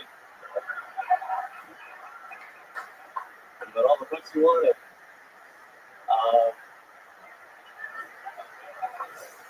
Sometimes when I'm sad about how little money I have, I go to a building with a revolving door and I make rich people spin me around. Remember the bailout? I paid this. Whee! There you guys. Hans Kim makes it look so easy. Super likable. Look at that fucking smile on his face. Just a happy guy. Doing jokes, living the dream. I especially love your act out of the shooting. I believe the words were. Is that what you think guns sound like? Yeah. That's a Texas thing I've tried. It's funny. It's my new catchphrase. Have you ever shot a gun before? Yeah. Where at? I actually met a fan from Kiltony and he took me shooting. Oh, that's always trustworthy. I love it. Nobody I'd rather go shoot guns with than a fan of the podcast. Nothing better than shooting with someone who thinks they know you. How did that go? It went well. It was fun romance. We didn't talk to each other. It was like a bro day. It was kind of cool. What do you mean? Did you go to a range? Yeah, we went like 45 minutes out of town. Shot some guns. Got to know each other. What did you find out about this guy? He's very quiet and strong. And wow, this guy sounds autistic too. yeah. You guys must have been along this fine. Where did his strength come into play? Where did Like, how did you know that he was strong? You're strong. Oh, just physically, you just look very beefy. Oh, you just look muscular, is what you're saying. Yeah. You didn't have to use the strength at any point. No, don't shoot that. Oh.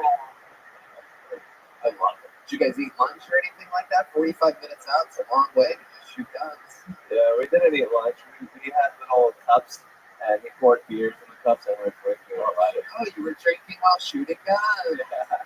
Great. You guys shoot guns. Yeah, great stuff, Hans. Nothing better than mixing those two things. Did you drive or did he drive? He drove. What kind of car? Big old pickup truck. Ooh, he picked you up in the pickup truck, took me 45 minutes out to go shooting, cracked open some beers. At any point were you worried at all? I don't really feel emotions, do you, Hans? Yeah. Fear is for the weak.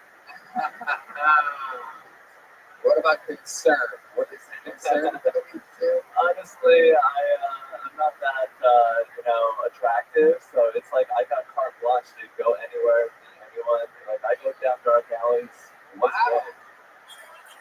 Do you think because you're not attractive, nobody will rape your corpse? Right. That's incredible, Hans. I mean, Hans, you have really good lips. I don't know if you know that. Thank you.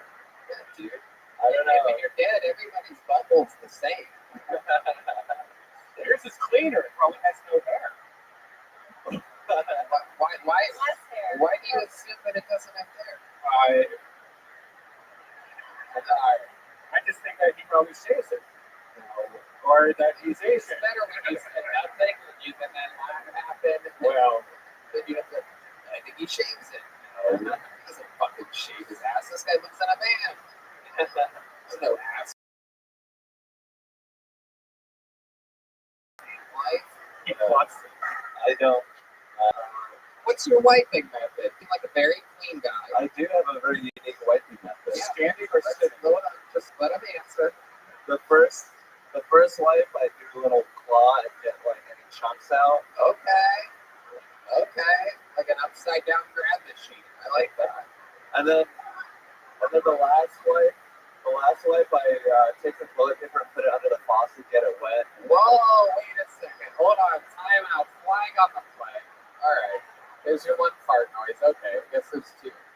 So hold on. You do the claw grab for the chunks. Yeah. And then you stand up before doing another clean wipe. You stand up and waddle over to the sink. Yeah. Do you do this at public restrooms too? Yeah. You do? Hans, this is incredible.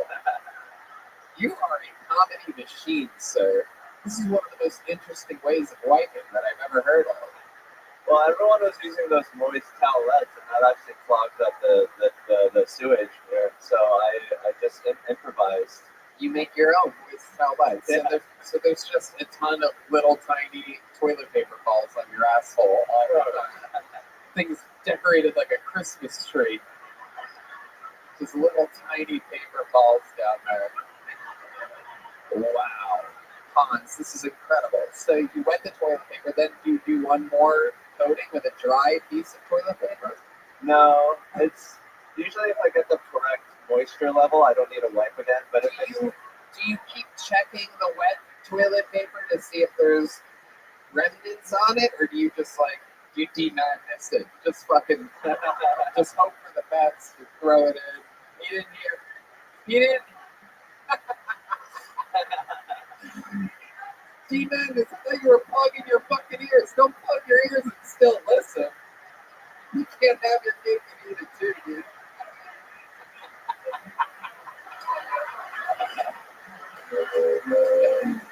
That's the sound when Demadness owns me, everybody. That's I love it. Hans, your wiping method is absolutely hysterical. So sometimes you waddle in public restrooms to the sink to wet toilet paper and you waddle back to that original toilet. yes, And sometimes I'd imagine in your history of doing this that people have seen you with your pants around your ankles, waddling around. Does this happen? no, Really? yeah. Why don't you just use spit? Oh, Red Band. Red Band. No, Red Band. No suggestions. Wait, is that worse? Actually, you know, that's a good point. It's better. Way better. it just seems dirty. A lot of the audience are yelling no right now. This is what it's come to. Hans, would you ever do that? Will you spit on toilet paper next time and report back? Broke to us? back out. Sure, yeah, for the bit, I totally do it. Pop one up. Spit for the bit. That's what we do here at Hilltown. Hans, no one gets the fucking show started like you. You are an instant classic, an instant legend. We love you. Can't wait to see your next minute next week. That's Hans Kim, everybody. Getting tonight's episode started for us. And let the chaos begin as my hand reaches into this bucket. Perhaps you yourself signed up. Sometimes we get. This guy thinks he already got picked. Look at this guy coming to this stage. I'm gonna try that wiping technique right now. Yeah. We got some waddlers out here today. And the first name that I pulled out is Pedro Valenzuela, everybody. Here we go. It could be a local legend. It could be somebody's first time. Anything can happen here. Tell Tony live, Austin, Texas. We know this guy. One more time for Pedro, everybody. What's going on, Pumpkin? Hey, so I'm Dominican, and you don't know any Dominicans. We're a lot like Puerto Ricans. Mexicans. Except we don't do tacky shit like wear Puerto Rican flags on our shoes. We just wear Dominican ones. You know, Dominicans are very multicultural people, and I'm not saying that to brag. It really just means we have the island with the most rapeable native population. A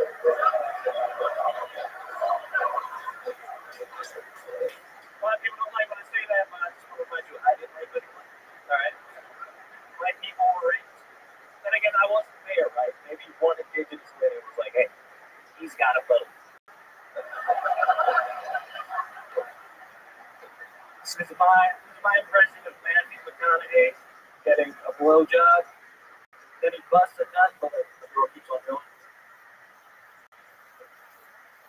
All right. Alright, Pedro Valenzuela. Getting the show kick-started here. Out of the bucket. Pedro, you've been on the show a couple times before. How's it going? It's going good. Good. Has your life changed at all since you started getting pulled out of the bucket here on Kill Tony? No, not really. Okay. My interview always goes more Pedro is here. well. Okay, just talk. Yep. All right. Okay, Tony, I feel like there's a weird energy between us. I don't know what it is. Okay. I'm not sure. Okay. But like, I just come up here, I try to tell jokes, I try to be myself. Do you think I'm different? Pedro. Let's just take turns talking here. Pedro, do you think that, like, are you saying that I treat you maybe differently than I treat other people? No, I just feel like you got the wrong impression of me. What do you think? What do you think my impression of you is? You literally said you hated me last time.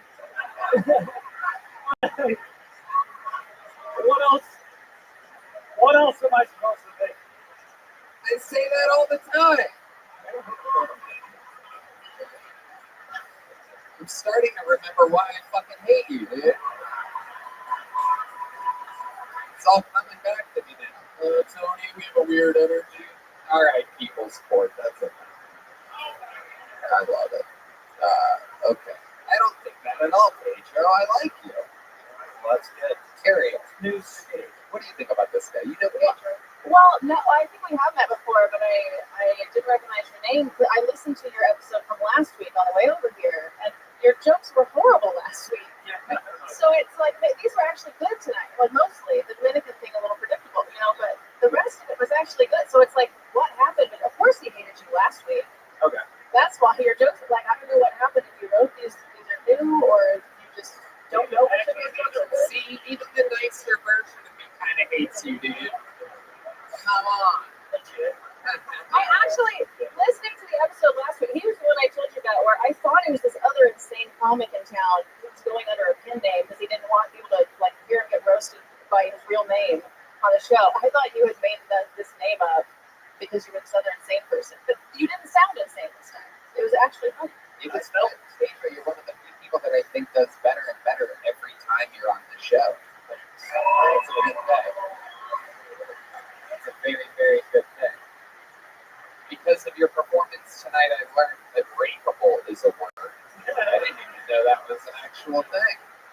Rapeable. You said that you have a rapeable population. I mean, is there an E in there? I don't. At the end?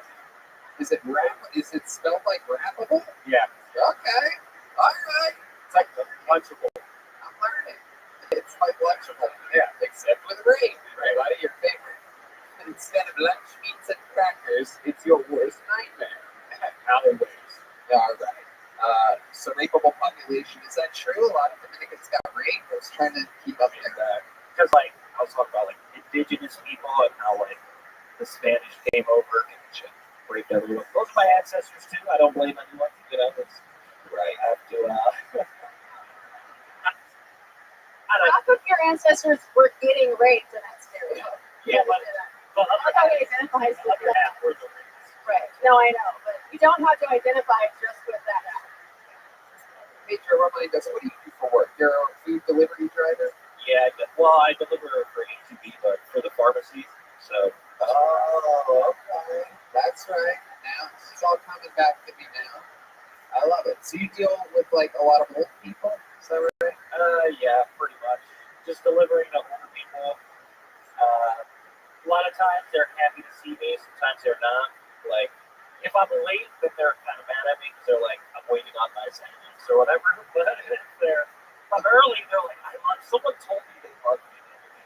All right, well, that makes up for my weight here. Look at that. You broke me. I love that. Pedro, what's your love life like? It's You have a girlfriend, a boyfriend? What's no, going on? not right now. No, nothing? Yeah. You dating? No, not really. Last date you went on, what was that like? How did that happen? Last date was like right at the beginning of the pandemic. Okay, that's So- not a time that a lot of people went out, but look at you. Well, I was busy. I was busy trying to save the world, Toby. What do you mean? I have an undercover life, and I do fucking crazy shit. Like what? Tell us more about this. This is exactly what I want to know about. Okay. This sounds a lot more interesting than delivering pharmaceuticals for Let's just HGV. say I started this podcast. Okay. Moved to LA because of the pandemic. Started this podcast. I was searching. Starting a podcast. I was trying to fight the powers that be. Okay. What powers are you talking about? Corporations? I'm not sure. Corporations could be reptiles. I'm not going to get into it. Okay. All I'm saying is, I mean, obviously not seriously, but kind of. Have you guys? All right. No, let's joke fast. Keep going. Stick with it here. So You're double trying to fight the powers that be. Okay. but you don't know what powers you're talking about. I wasn't sure. I just realized I didn't like it. Wow, Okay. this podcast sounds terrible. Keep going. It was horrible. But so I was doing that, you know what I'm saying? And then they got mad and I got sabotaged. Wait, who's they? We all know who they are. No. We literally don't know what the fuck you're talking about. So who's they? Don't let the madness distract you, Pedro. Stick with the show. You're on a live podcast right now. All right. They is none other than the Republican Party. I'm sorry. This is I knew I was gonna. We're Texas. I love it. You're like you give those Kyle Rittenhouse energies. You know what I mean? Like I wouldn't trust you. Yeah.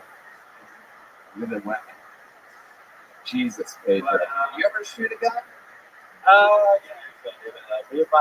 You seem like not only do you do shooting practice, you seem like you do stabbing practice every once in a while. You ever just stab a pillow with a kitchen knife just to practice? Leather coats. What? I practice on leather coats. Okay. I just read that that's a thing serial killers do. I'm a serial killer. Why do they always listen? It's like they think that's gonna work. I don't think moving to LA and podcast even real, or are you just making all of this up?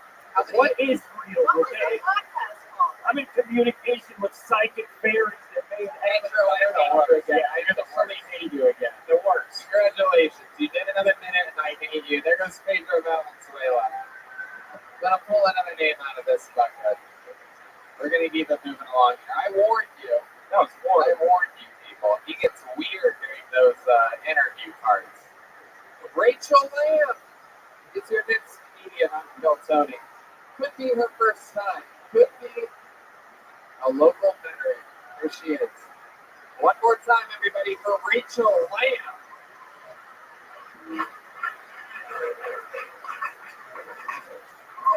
So, my husband and I got a vasectomy, and I like to include myself in this because when he went in for the consultation, they told him that he needed either a letter of consent from his wife or that I needed to come in on the day of the procedure so that way they could get my permission. That was his face too. He was like, my body, my choice. So we went to the procedure, our vasectomy, and he comes out after looking really guilty, high as a kite. And he takes both my hands in his hands and looks me in the eyes and says, Rachel, I need to tell you something that happened.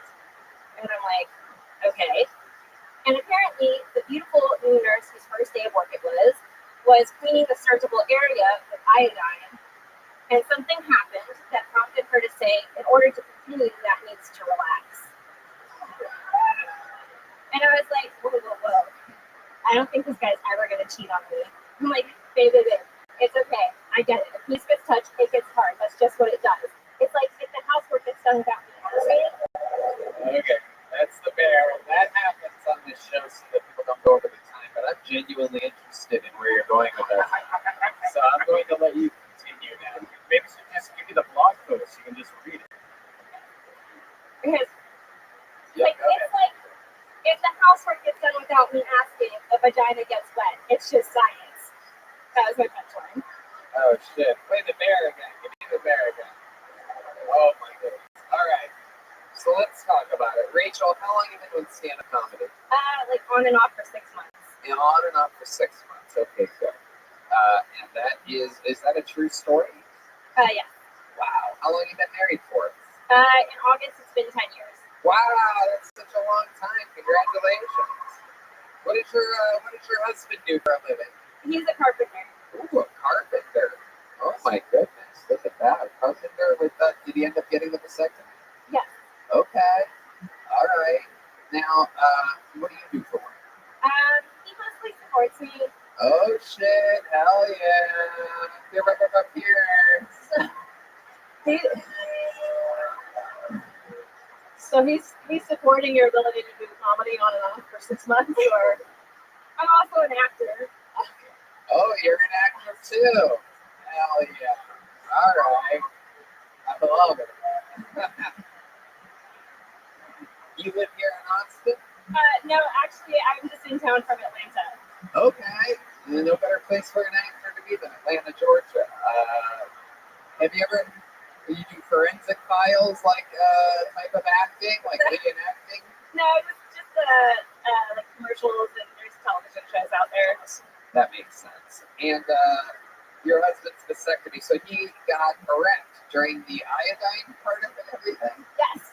Really? Apparently this is common though, because he's had friends do it and they're like, oh yeah, we forgot to tell you that part. They like went up like a flagpole. Really? Is that just what the nurse says? Like, oh, this happens all the time with me, sorry. Did you see what she was doing? Was she iodining the shaft or something like that? She spit it in there? Oh my god, I can't believe you got hard. It's so embarrassing for you. No, she was actually new because another nurse walked by and she was like, okay, like kept walking. Yeah. Maybe she was just trying to get that one last valuable load out of him. You know what I mean?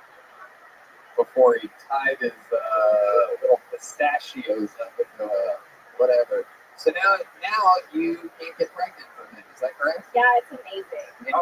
And he gets to, sorry for asking such a vicious question, but he gets to just blast away anytime he wants, right? Yeah, we were really careful before this, but it's been like really awesome. Right. You were careful before this, now it's party time. This is what it's going to be like when California reopens.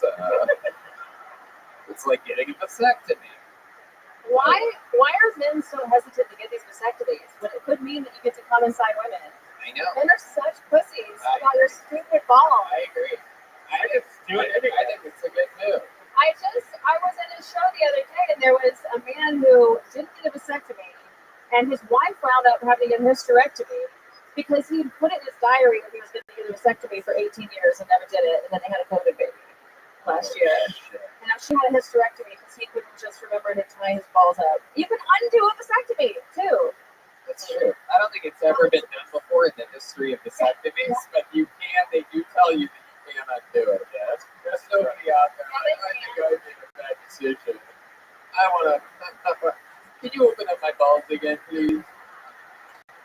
It is an interesting thing that they say that you can undo it. It's an interesting. I think you would think more people would get the vasectomy.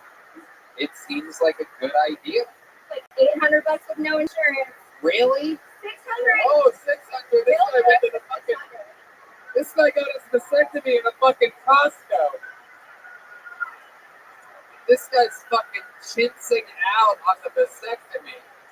This guy's getting fucking Groupon for his fucking nuts, dude. $600. What city was that in?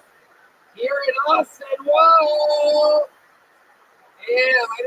realize you get a fucking vasectomy at a Buc-ee's. That's incredible. I love it. They film it also. Like you can upload it to your Instagram. It's like 2 minutes long. I've seen it. Really? Yeah. That's it? Did you get video of yours? 7 Wow, minutes. 7 minutes long. You get more. You get thicker. And with your type of junk, they probably use what, like a, all right, forget it. Pretty good. A little fucking GoPro on those little nutsies of yours, huh? Yeah, wide angle. This fucking guy, you can tell he's 7 minutes, like something went wrong down there. It's tiny little baby nuts. Does your husband have a generous size? Does that affect anything? The size of the nuts? The size of the sack, perhaps? In the vasectomy? Yeah. Well, the doctor in the middle of the vasectomy took out his like tubes and was like, "Look how healthy they are." Oh, fuck, Like when dude. he was getting it done. Dude, I would punch that doctor in the face. That is not hard. You're not supposed to what I signed up. I did not pay $600 for you to pull out my tubes. So apparently he would have been very fertile or something like that. I don't know if it's like completely related, but a very healthy tube. Wow. And you didn't want to get your tooth tied? It's more invasive and it's more expensive. I It looked feels at better. What are you talking about? You just saying like random words in succession with the language?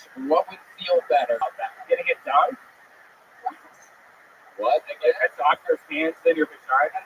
Oh, okay, that's how you think that happens. All right. Red Man pictures everything going in the sexual way. There's no chance that operation would not go through the main vaginal canal with fingers, everybody. He also thinks that he ties it like balloon animals. a good doctor can use his What dick. fuck, Red Man? Come on, man. Jesus Christ, dude. What my mom told me. Gotcha. Well, your mom's Oh, no, it's a your kid. mom's a monster. No, that's why she told me when I was Okay. I'd like to give a shout out the woman from Rocky Forest here, everybody.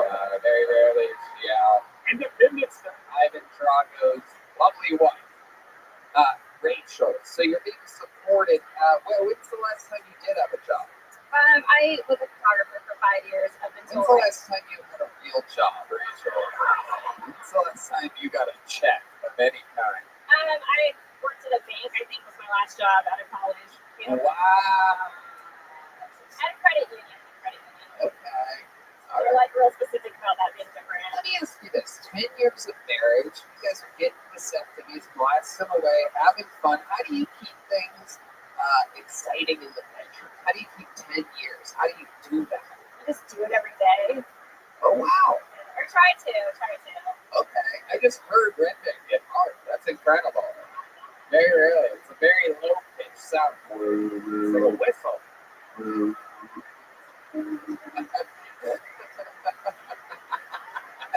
D-Madness is trying to hit that note over there. D-Madness, give me the sound that Red Man Boner makes. What is it?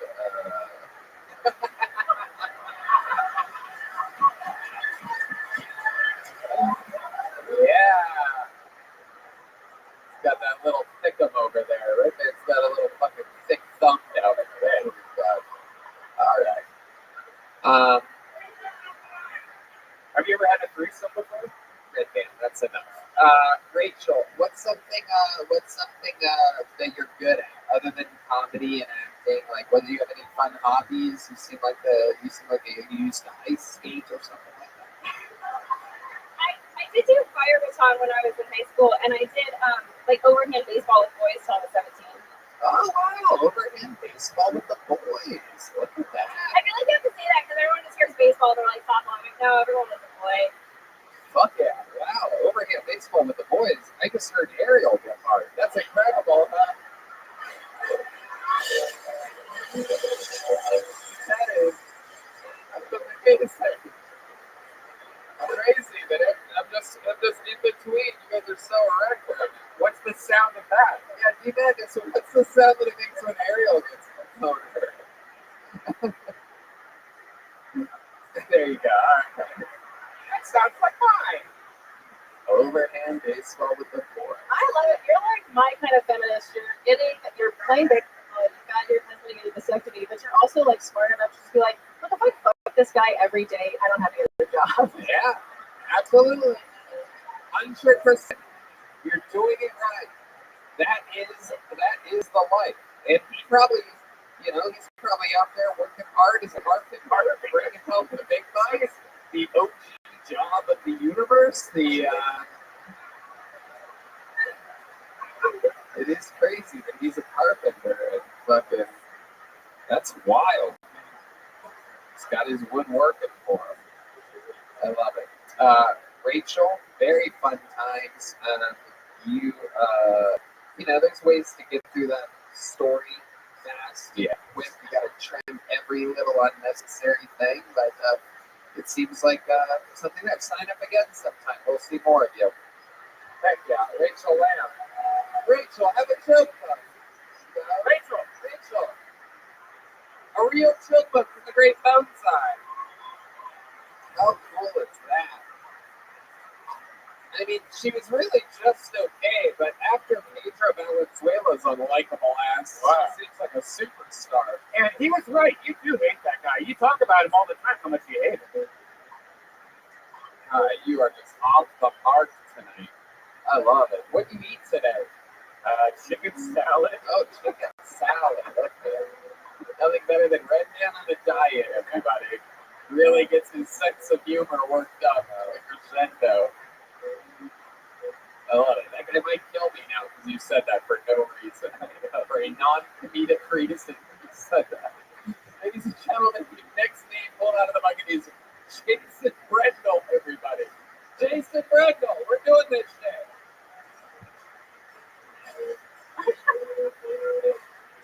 Here he comes, everybody. Jason Brendel making his way to the stage for what I do believe is his Miltoni debut, everybody. One more time for Jason. Thank you. It's good to be here. I just finished jacking off in my car to a Westlake dermatology billboard. Jesus Christ. I'm feeling really good though. I actually lasted an hour in bed last night. Yeah, it was great. She talked for 57 minutes and then we had sex.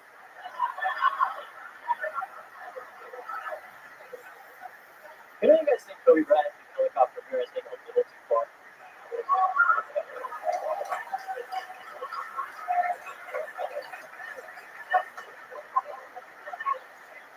I was a hip hop artist, I would name myself The Week, and I would fucking suck. I would open for The Weeknd, but my act would be 2.5 times as long.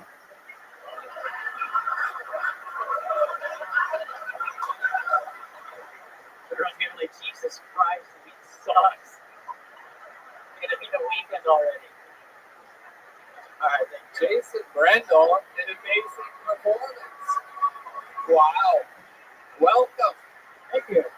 Indeed. How long have you been doing stand-up comedy? Almost a year. Almost a year. That's it. Wow, very impressive. Are you from here in Austin? No, I'm from Northern California.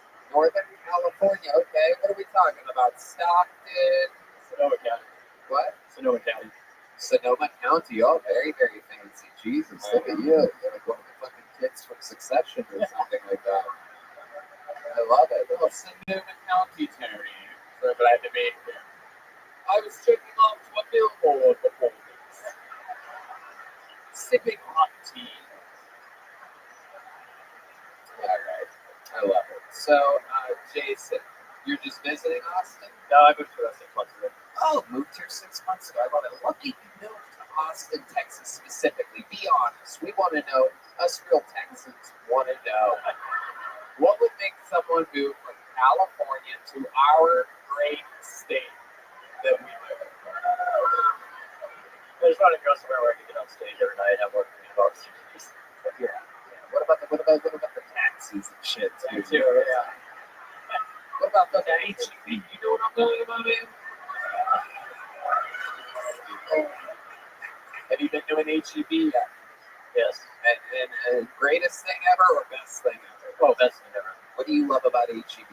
Tell these people that a lot of people listening to this live around the world, so they don't know anything about HEB. Give them your story about it.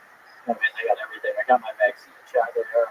I get keto Like $570 vasectomy. yeah.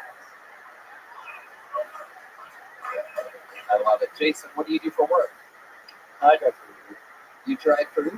Okay. Wow, you seem like you would be a lovely driver. I can have a 5-star rating. I bet you fucking do. Wow, look at this. Where's that fucking Sonoma music when you need it? Welcome to a 5-star ride. What kind of car are you driving? Subaru Crosstrek. Oh, whoa, Jesus, wow. Oh, boy. Yeah, Actually, Harry was the one. yeah. There you go. I was gonna. There you go. Ariel, you don't have a Subaru. I was trying to decide if I could tell what a Crosstrek was. I don't know anything about cars. I have a Honda Civic. It's just right now. Okay. All right. Honda Civic. All right. You like that? That's a good one. Durable. Durable. You have a Subaru Crosstrek. Is that like a SUV? Well, so What does that mean? it's an SUV. What? It's like a little bit smaller SUV. It could go both ways, either like a car or a it's Okay. somewhere in between. All right. Crosser. Depends on the type of Uber. Yeah. All right. So how long have you been driving for Uber for? Off and on for like 4 or 5 years. So you were driving in Northern California. Now you're driving in Texas. What do you notice is the main difference driving in Texas? People are just nicer here. Right. That's a pretty big deal. That's a pretty big deal. And you're from Northern California. People get nicer the more north in California you go. It says a lot that you notice that this place is even nicer than there. Westlake Dermatology got a huge laugh. That is indeed a funny reference. A lot of people would say, well, that's just a local reference, but I think absolutely go for it. I made a reference to Thomas J. Henry a couple weeks ago, and it fucking destroyed the room. Wow, that's crazy. Because I thought I was just trying to make like a couple of my buddies laugh. Meanwhile, the whole fucking room went crazy. Thomas J. Henry is he's this lawyer that has a bunch of billboards, but in all the billboards, he's like looking over his own shoulder like that. And I'm like, why would he be looking like that? Like, why wouldn't he turn his body and be like, hey, I'm Thomas J. Henry? But instead, he's always like, what are you doing over there? Have you seen the other lawyer that's like a white guy that has dreads and who's that guy? Yeah. Fuck that guy, dude. Fuck that guy. That's this guy's lawyer right here. All right. D-Madness is out of control tonight, everybody. Jason, you seem like such a good boy. What have you ever done that is like naughty or against the law or something like that? I actually got kicked out of the comedy club there and I told a joke. Whoa, you got kicked out of a comedy club? What was the joke?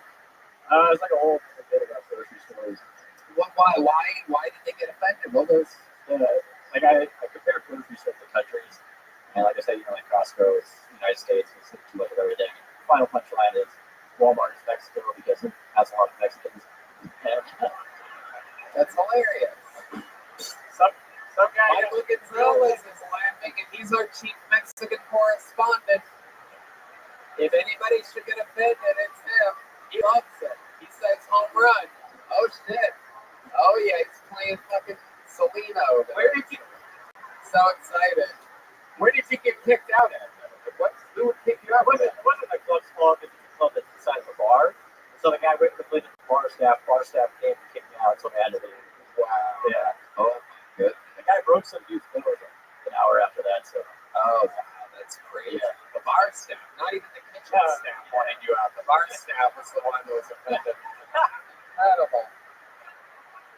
Yeah. Yeah, I did it. All right.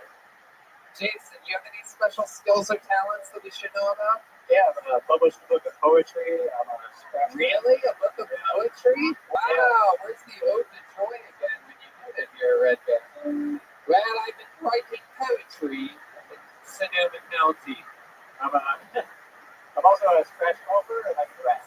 Wow, a scratch golfer? Are you serious? Wow. How have you been playing your whole life? Your dad plays? Yeah. You're close with your father. Yeah. It seems like it. That's every vibe that I get. This is how I would have been if I would have had a father in my life. I would have been like Jason Brandel. Getting kicked out for making. All right. Jason, you are one of the whitest, straight white males we've ever had on the show.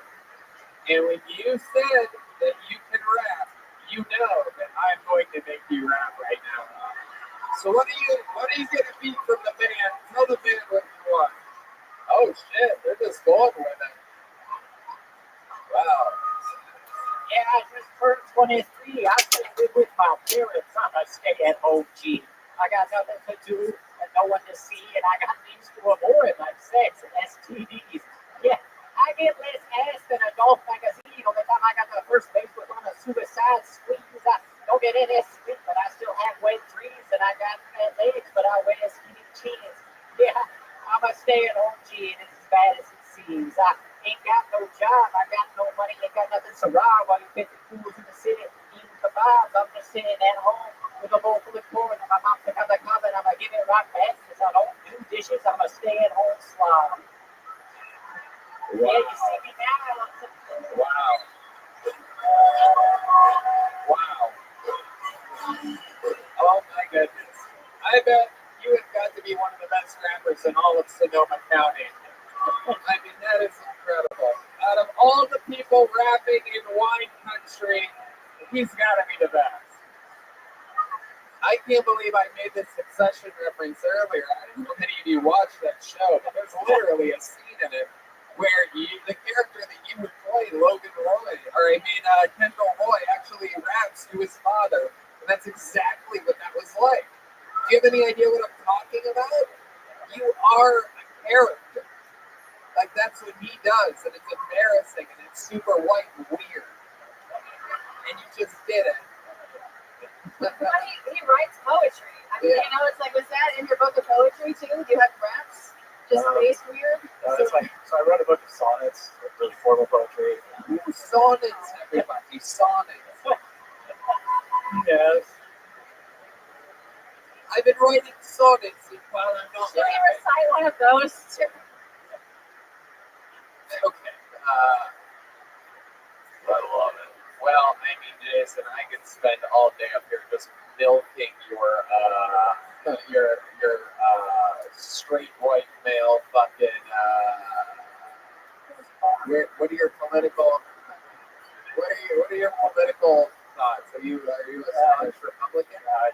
What does your father do for work? He owns a gas station. He owns a gas station? Oh my God. You got kicked out of a place for making fun of Mexicans? That's crazy, dude. No.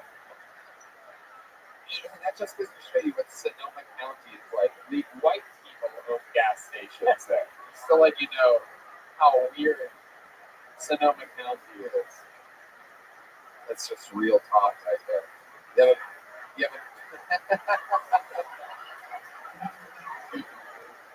Jason, very, very great performance. So much fun up here. You gave it everything. It was absolutely great.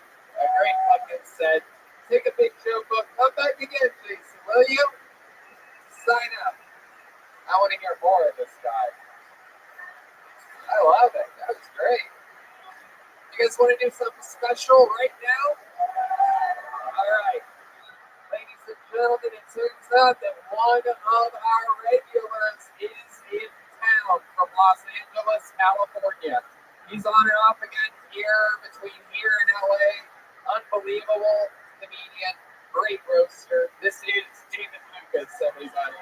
Live in the flesh here on Kill Tony. Woo!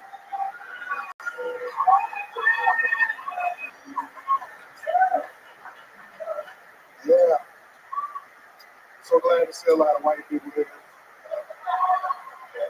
When I see a lot of white people, I just hope they're going to be all right. Y'all know those. Like, would y'all go to a place just for the Mexicans? Hell no. I want to get on the airplane for the Mexicans, but I'm like, this plane ain't going to have a lot of gas in it.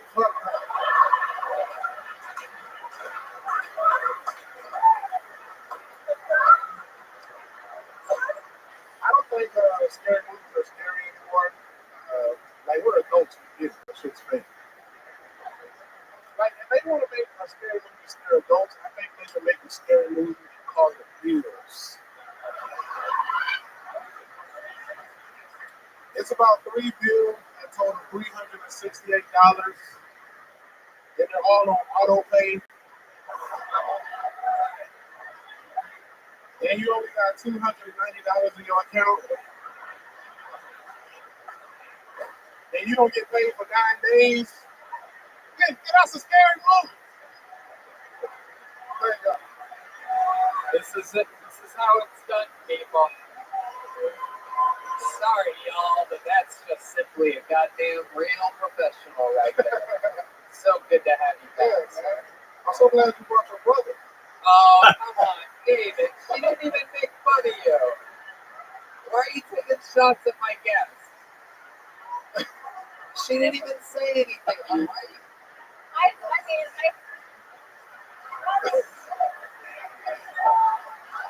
David.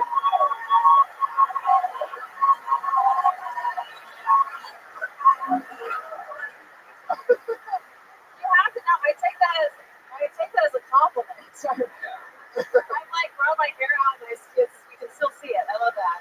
Yeah, y'all wear the same ace bandage on y'all titties. Okay.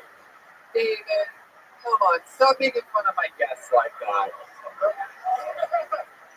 Not all of us wrap the ace bandage around our diabetic feet like you do. Son of a bitch. Hey, Tony, you look like a busted banana condom. What the fuck, man? You look like if somebody put all the Wayans brothers in the microwave at the same time.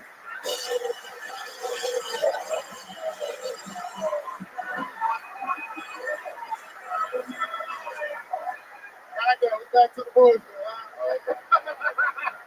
I love it. You're ripping through those jeans down there. What's going on? Your thighs are like the audience members at Astro World right now, trying to escape. You're trying to squeeze out of that. You guys can't see. Square up to the camera a little bit so you can see your fucking. Look at those ribs, dude. What happened? You ate a fucking hot lunch today on your lap? Nah, fuck so. Your collar loose because your boyfriend was trying to make you stay when you was going out. Oh, come on. That's Yeah, not I'm fucking true. up. He grabs me by the back of my head, not my collar. No. You even turned Ric Flair tail your shirt. He made a sucker too. Oh, come on. Not everything. Woo! How dare you insult the nature boy right there? You're the nature boy. Oh, you son of a bitch. Fucker. What made you put on yellow today? I'm trying to fuck. Well, you know. That shit look dumb as fuck, man. Oh, come on. Your ass look like a loose Allen Iverson sleeve.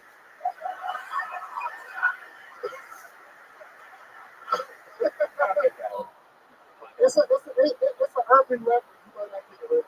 Right. Yeah, he doesn't know who Allen Iverson is. Former point guard for the Detroit Pistons.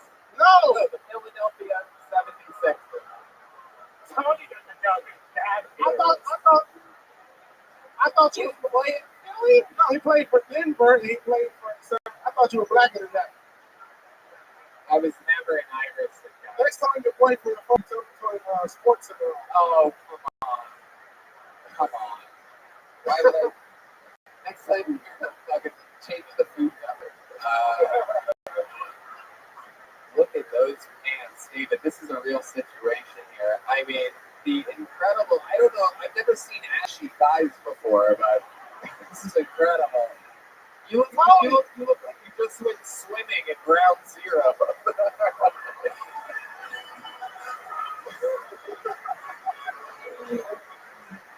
Tony, your shirt needs lotion. That shit look like Ashley Larry hand. Your shirt needs lotion, man. Oh my God. What's up, Sean? Do you tell your hairdresser to like make it look like cocktail weenies? Look how bad it gets when the guest makes fun of If I make fun of him, you laugh. If the guest makes fun of him, he looks like he's about to cry up here. It's like you do roast shows. You do roast shows. You It's don't all right. make fun of It's all right. You drove me to the Subaru. You weren't here. We already made a Subaru joke 20 minutes ago. They go another one. You got a Me2 case against Ellen DeGeneres. It's funny you mentioned that. There's weird Instagram handle is Ellen DeGeneres. Next thing you know, he's going to make a joke about how she looks like she wants to play overcamp baseball with the boys. I'm just out. I know. There's been a whole. It's all good. You're doing good. You're doing good. And all the jokes you are making did kill earlier in the show. So you're right. You are right. I know You're doing good. her tubes tie themselves. No, stop it. All right, David. I'm sorry. Normally he's not like this. Trying to make people comfortable. See why they got the fucking. Look at what is that hairdo exactly? It's all good. I respect the HBTQ community. Man. I love it. Is your barber Tim Burger? Nah, man, I got a female that do my hair. What? I got a female that do my hair. Oh, I bet you do. What do you ask for? Who do your barber for? I do it myself. You go to the barbershop and ask me to be offended. I didn't really get that one. Dear, you're on. Your haircut look like it's about to ask for a manager.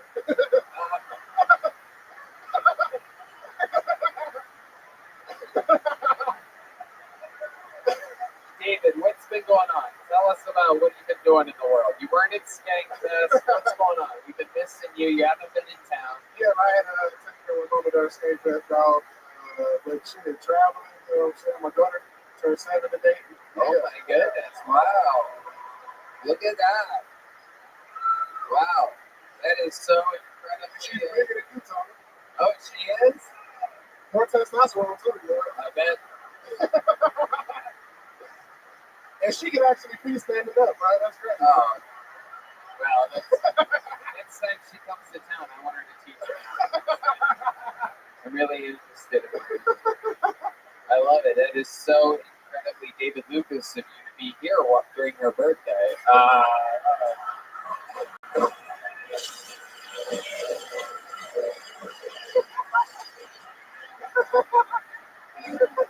Yo. What up? What up? Yo. Yo, what up, Shody? This is your birthday FaceTime. Come on, FaceTime Daddy. Blow out your candles, baby. Blow out your candles. FaceTime. Son of a bitch. 7-year-old daughter. Mommy, why is Daddy only inside the telephone?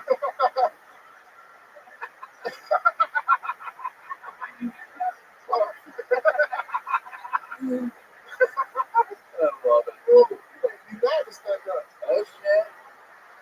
D, what's going on? Grab that microphone. Tell everybody. You walk right through. Hell yeah. I was thinking the same thing. D Madness is a badass motherfucker. It doesn't always have to make sense, people.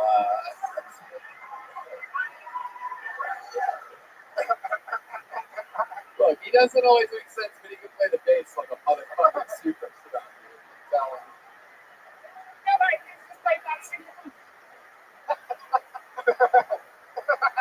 When D Madness talks shit to me, nothing brings me more joy. I swear to God, I beat the shit out of him. There's nothing funny. He's challenging me to a game of dominoes right now.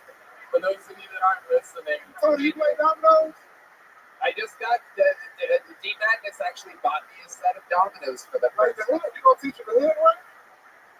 You gonna teach her bones, D Madness?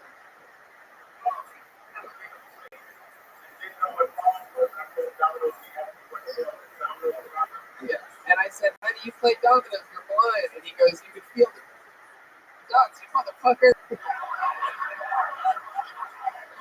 That's legit. Domino's also.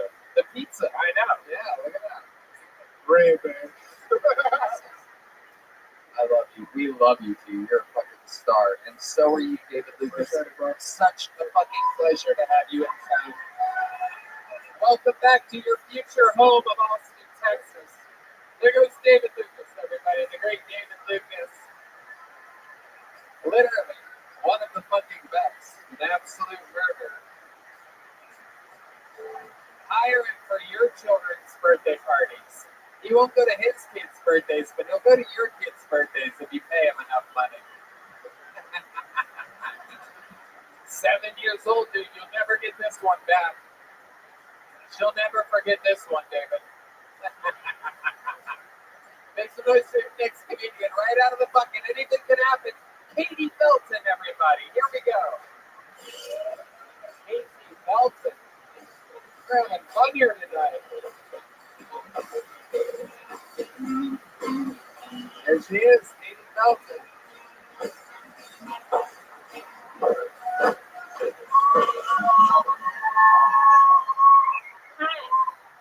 I'm 32, which means my biological clock has started to kick in.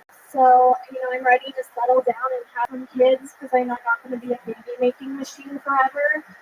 So I downloaded this app that just reminds me daily that my eggs are decaying by the second. It's called TikTok.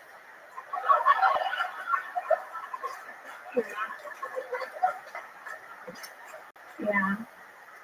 I'm a single lady, so to pass the time, I have a vibrator, and I got the most boyfriend-like vibrator on the market. Ladies, I suggest you spend the money. As soon as I'm about to climax, it just completely shuts off. So.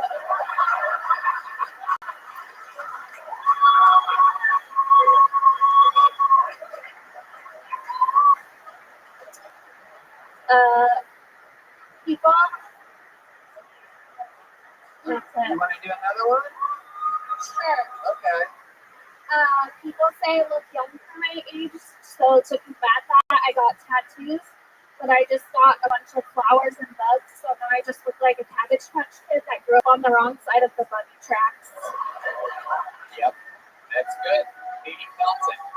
Very, very, very good. Very good. How long have you been on stand-up, Katie? Like 2.5 years, including the quarantine. Awesome. All of it here in Austin, Texas? Yes. This is where you're born and raised? No, I'm from Southern California originally, but Okay. I've been here for 7 years now. So. Oh, wow. What made you move here 7 years ago? I was living in New York, and I was not enjoying it, and I had friends that had moved out here before me, and they were like, you should come, you'll love it. So, Very cool. And you did, and you did. yeah. Wow. What did you not like about New York?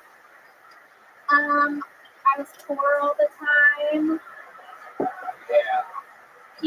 Yeah. What do you do for a living here? I work for an online coupon company. Okay. Yeah. Okay. I'm their offshore manager.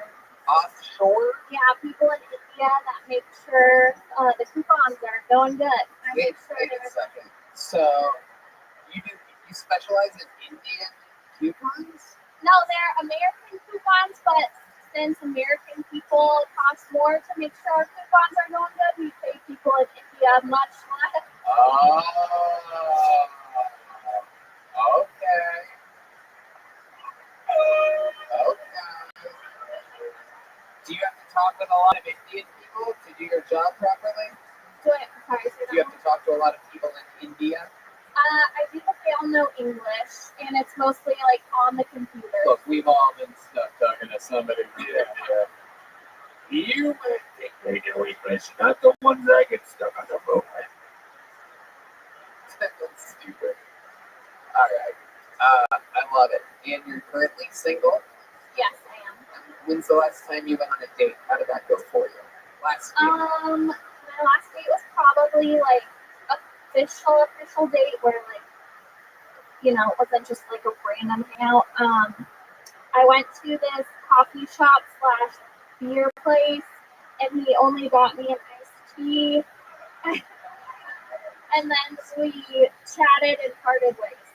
Wow. What do you think happened there? I don't know. Was it on a dating site that you met this guy? Yeah. Okay. And he's like, meet me at, what is it, Buzzmill? No, it's Radio Coffee, but I do love Buzzmill, yes. Okay. All right. And he just bought you a tea. Now, that's an interesting maneuver because he could have gotten you perhaps an alcoholic beverage. Correct, yes. And do you think he did this because he was just being cheap, or? Yeah. He didn't offer I finished my tea and he didn't offer me a refill. Oh, damn, dude. Was it Red Band? Did you go to No. I would have bought her alcohol. It would have helped. Stupid. Poor Katie. That's incredible. Did you at least give him like an angry hand job or anything like that? No fucking What is your photo in this dating app? Was it a recent photo? Yeah, what are you trying to say? I mean, I think we've all been there. You get the dating app, you get a picture. It's like it's their prom picture or something. Yeah, normally Red Band's the catfish in the situation. I mean, Well, my pictures were up to date. He had a quarantine beard, which I felt like he was the catfish in that Right. situation. Right. Absolutely. Yes. Listen to the prostitute in the audience. Terrible. Terrible, she says. Terrible. Terrible. Meanwhile, she's with a fucking Filipino bodybuilder. Look at this guy over here. Look at fucking Manny or Pacquiao over here. I love it. Manly Pacquiao is what I should have said. Manly Pacquiao. You're Filipino, am I correct, sir? Oh, okay. What? Yeah, the lighting's a little different in here tonight. I'm sorry, sir. It appears as though this might be an African American. Am I correct? Okie dokie. It's all right. It's all right. That's what editing. I don't even know how to do that. That's what a good old edit point is, right there. No, I'm kidding. What? Okay, well, yeah, you listen to your African American boyfriend. He is correct. You know what they'll do to you. All right. We don't need the Migos. You're scaring this old white man in the audience right now. Look at this guy. This is the only guy that's like, iced tea? Well, what's wrong with that? Seems like a proper date to me.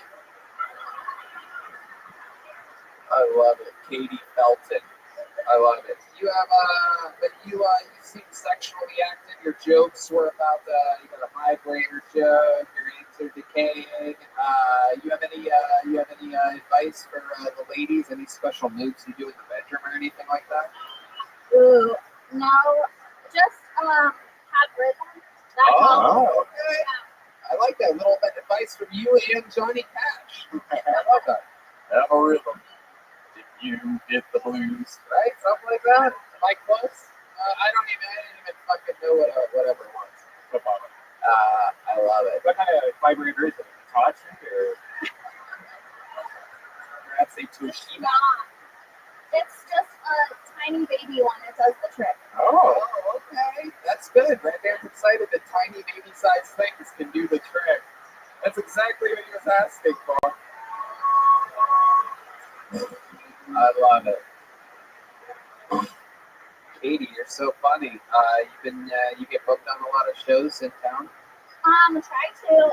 My goal was to get on at least one show a week. And then the end of October was really crazy, and now it's kind of slowed down. Yeah. Well, I'll book you on some of my shows. There you go. Boom. Friendships form. This is what happens. 1 second, you're waiting in the corner, hoping that your name gets pulled. The next, you're getting booked. Incredible. And it's especially not easy to follow David Lucas, which, by the way, those are what his pants look like when he put them on this morning. You son of a bitch! You son of a bitch! We're having fun here. Katie, an unbelievable performance. You get a big joke book. You're super cool, super likable. Katie Felton, everybody.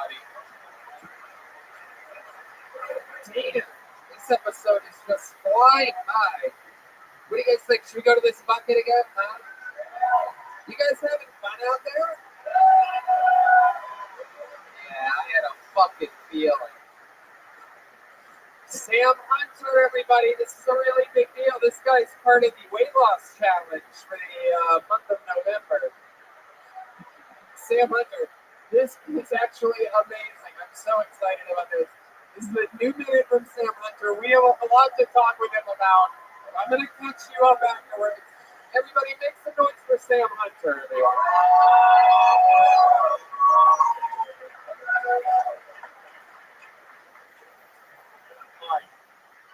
Hi. Big dudes have an advantage when it comes to sex than in shape men. It's almost like a fetish, like a peel. I was at a bar recently, doing my thing, being a fucking cool guy. That was insulting, I think. And this girl came up to me and she was trying to seduce me, like, right away. And I asked her what she was doing because she had so many other options. And she was like, honestly saying, you're so big, you look like you could bang me really hard.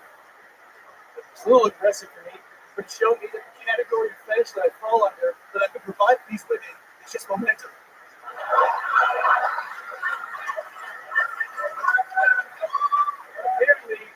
Apparently, my double average mass multiplied by my velocity equals enough momentum that with a single thrust, I can send this bitch into a different dimension.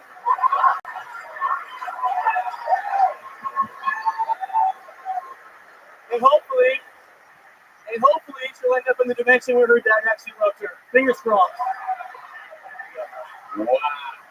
Sam Hunter getting a standing ovation from Michael Gonzalez. Everybody, this is a man that in 1 week has turned his entire stage presence around.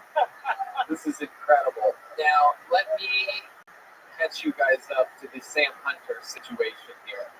We're going to rewind about 5-6 weeks ago on this show. I pulled Sam Hunter out of the bucket, and I pulled a man named Trey out of the bucket. That day, they weighed 335 pounds, Sam did, and Trey Pack weighed 396 pounds.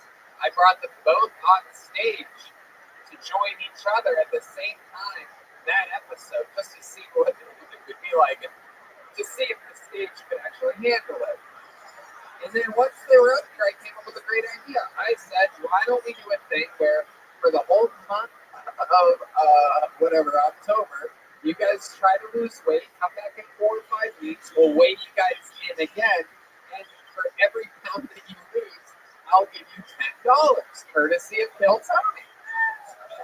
Now, I specifically, hold on, I love it. There it is. The scale is back, everybody. For those of you just listening to the podcast. Okay, so then they weighed in a month later. First, I asked Sam, what have you done to help persuade? A couple of the people that were here last week are literally dying of laughter right now. And he named all these things that he did. He also said, Tony, I'm busy. I want to get this over with. I need to weigh in. And when Sam weighed in, remember, his original weight was, I mean, this is absolute comedy at its finest. Sam Hunter originally weighed in at 335 pounds, and then up here dizzy, a month later, he weighed in at 363 pounds.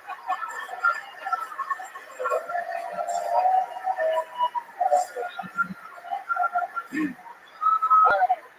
And then, so he literally gained almost 30 pounds in a month. His opponent, Trey Pack, managed to lose almost 30 pounds. And again, one more time, just in case anybody missed it, he gained almost 30 pounds in a month. Oh, that's funny. It's like, Tony, I'm going to get this over with. I think I'm going to die, is what he said, to which I responded, you're not going to die from that. Die from dehydration. I heard you had a rebuttal. I heard this rebuttal. It makes zero sense. Don't try to tell us something before the show because we were literally, just to let you know, we were literally cracking up in the green room before tonight's show talking about you last week, about how it just doesn't get any better than someone trying to lose weight. 30 comedy really is. And your set tonight was amazing, but now let's talk about it. What's going on with your weight? I gained all of that weight so I could fuck harder.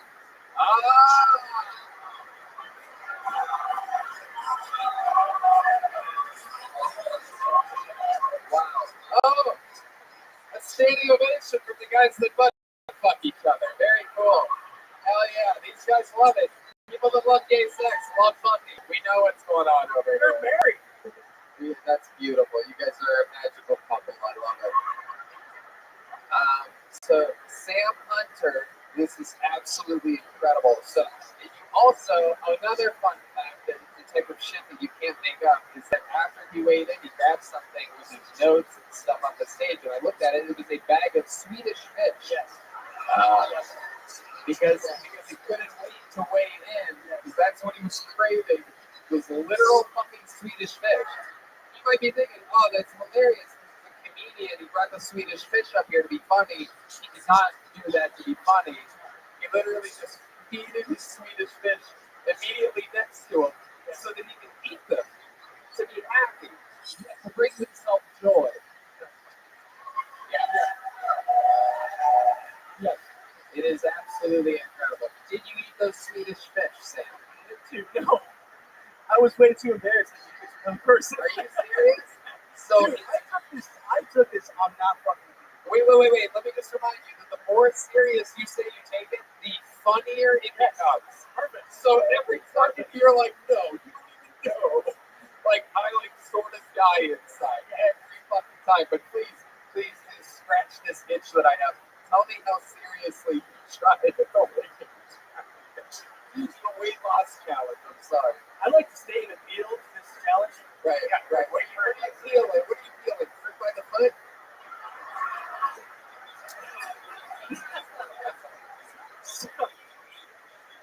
I had eyewitness sources that said this very scale in front of me was taken out of the box and then placed on the stage. All right, so what you're saying is wasn't calibrated, right? Wait, listen. Calibrated? Yeah, but the word you're looking for. Calibrated. But so calibrated. Calibrated. Oh. So what you're saying is that it wasn't. So maybe the weight was. How do you look at it to get on the scale right now?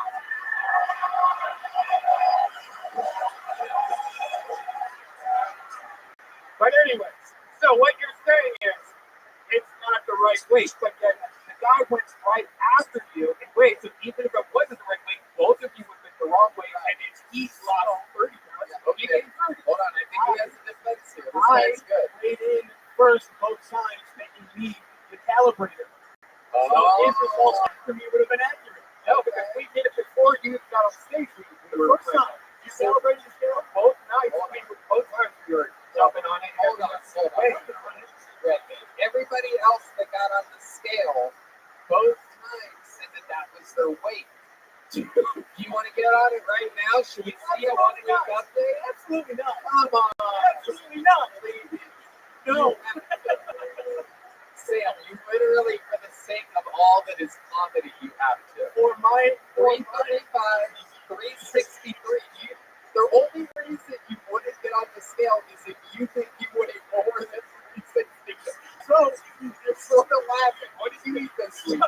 So tell us what you ate every day this week. Last time I got up here, the first time I weighed in, I was 360 something. The second time, I was like 350. So there's already both of those are I weighed in twice. Check the tapes. So you check the tapes. Someone said, "Oh, you should get the thumbs down. You're completely wrong." Yodi is still Yodi. Oh, he's giving a hard thumbs down, dude. Yeah, you can't redeem yourself and weigh in right now. Tony, you're a motherfucker, Tony. How did you guys do it? No.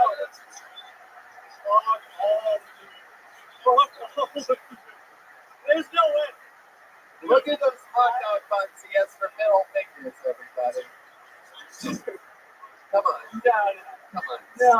Tony, I mean, Tony, I will walk away. He has sweetest fish on him, obviously. Tony, stop. Come on. Tony, stop. Tony, stop. Come on. Tony, there it is. Come on. Tony, I'm not stepping on the scale. What? 160. And you're normally like 120. So this makes sense. No, I'm not. I'm gaining weight. Joe Rogan has me on human growth hormone, bitch. Those are gang signs. And if you don't know what these mean, you're not a fucking gangster. Joe Rogan also has me on growth hormone. That's why I gained weight during the month. That's why I'm fucking jacked now. You are on the inhuman growth hormone, my friend. Dude, Sam, come on. What's the worst thing that happened? What's the worst thing that happened is I took the comedy beating of my life last week while I watched a speechless Ron White look at a fat retarded guy and be like, holy shit, he gained 25 pounds in a month during a weight loss contest. Sam, I'm not I kidding. went into a spiral, Tony. Sam, listen to me. I golfed with Ron White today. Okay? Listen to me. At a fucking baller ass country club. And you want to know what Ron and I talked about? You. Hell yeah. Yeah. You want to know what other comedian we talked about from that entire fucking episode? None of them. So now, with all that said, Still no. get on the scale. Get on the scale. Come on. Here he goes. Yeah. Yodi, give it the camera. What?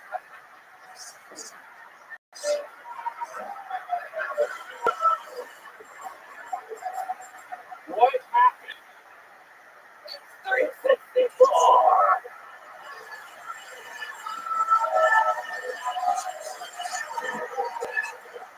Oh!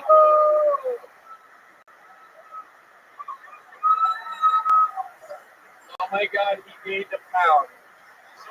He gained a fucking pound since last week. Dude, this is unbelievable. The train is off the tracks. Sam, take us through your day. Let's figure out what is going wrong with your weight loss plan. There must be something you're not mentioning.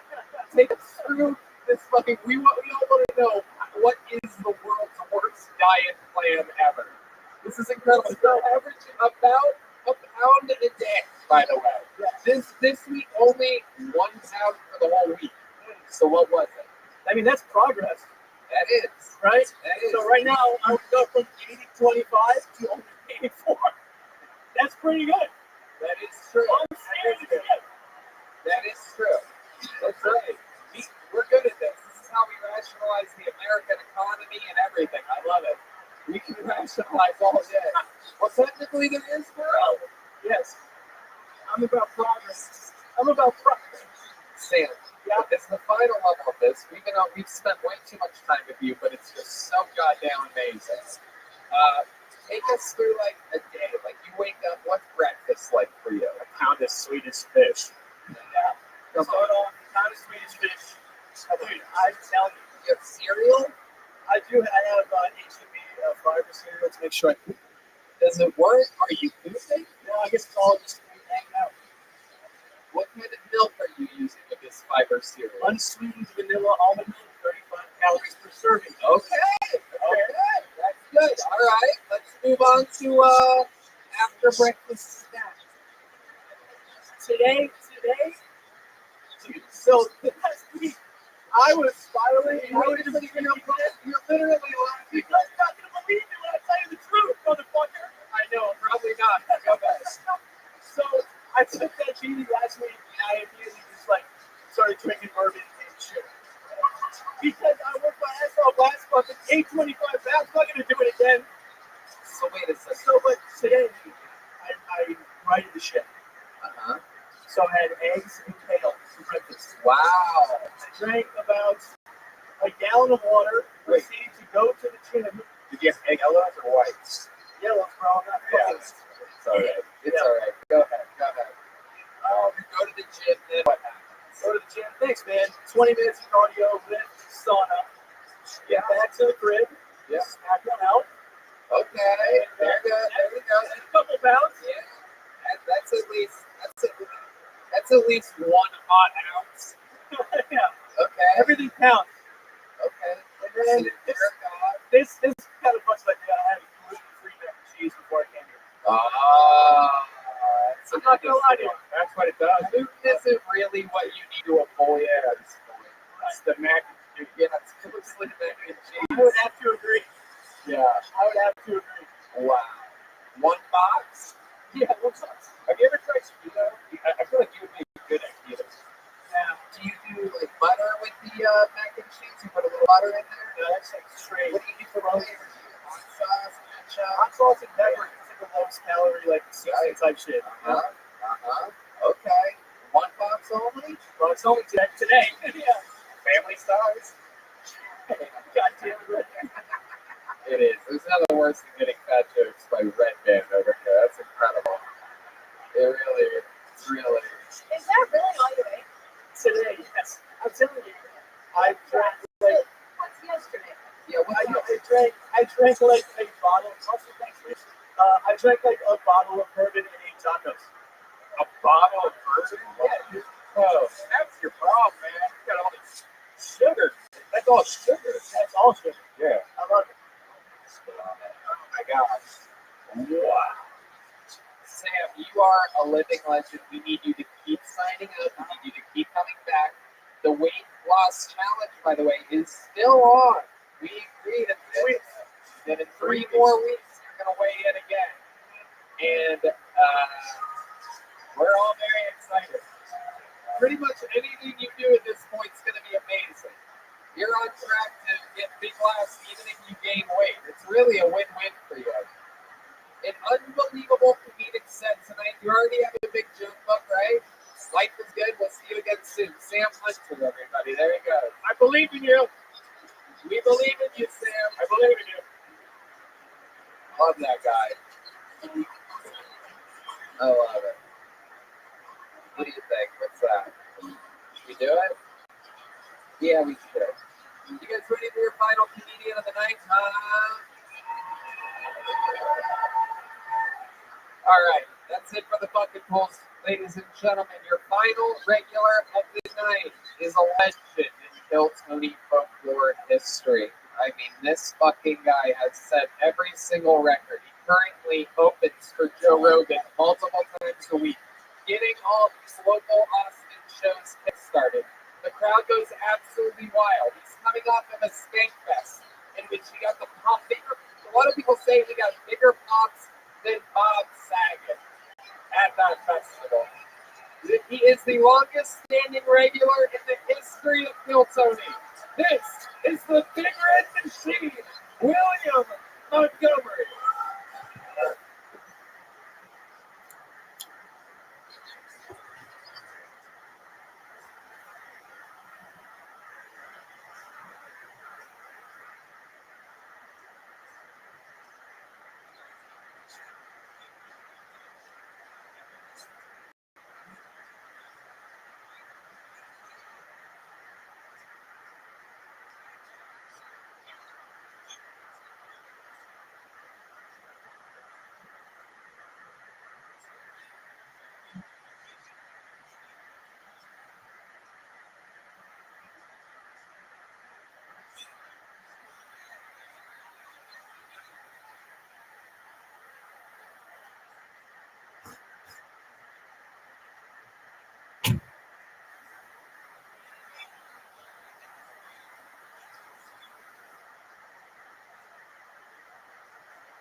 Oh my goodness. It really is him. The real William Montgomery.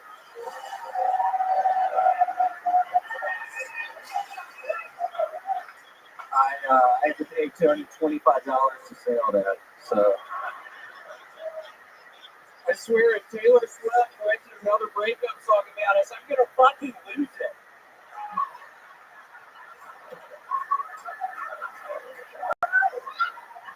I'm serious. Two songs was the limit. Now three, Taylor, get over me already. Look, I didn't want to say anything, but Taylor used to do blackface in the bedroom.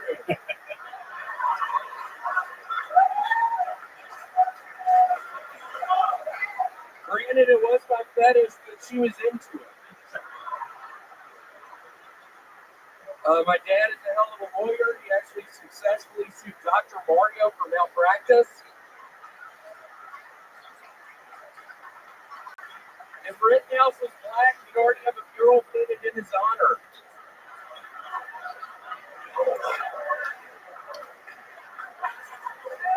All right, that's thank you.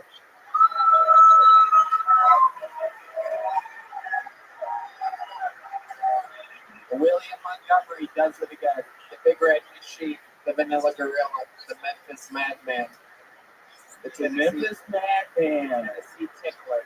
the Tennessee Tickler. Many more nicknames you have. Am I correct? What are some more nicknames of yours, Mother? The Strawberry Twist. Ooh, that's a good one. That's a good one. Yeah, the Strawberry Twist. People always used to call me that. It's actually very endearing. So. Yeah, the Raisin Bread Kid. The Raisin Bread Kid. You can call me that. I'm still fully addicted to fucking raisin bread. I can't fucking stop eating it. For those of you that might not know, he got sober a few months ago and became addicted instead to raisin bread. Yeah, I can't get enough of it most of the fucking time. I fucking dream about it at night. These are the types of answers. This is what I was expecting Sam Hunter. I can't get enough of it. I can't get enough of it. That was kind of a fun one. That one really hurt my voice, Really got into that. That one hurt my throat a little bit. That was interesting. The way It really hurts my throat. wow. God, that is killing my throat. You know how to work the room.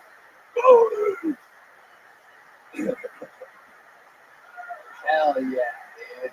Up here just fucking murdering. You have the microphone pressed against your nose right now. Yeah, I got high as shit right before this. It was a horrible fucking mistake. I literally am horrible on that trip. What happened? You got to go to the bathroom? I had to go to the bathroom, so we had a joint. I smoked some of the joint.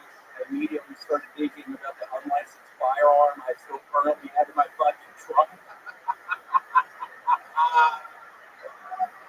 have an unlicensed firearm in my fucking trunk, and I might shoot someone. Oh, shit. I'm mad enough.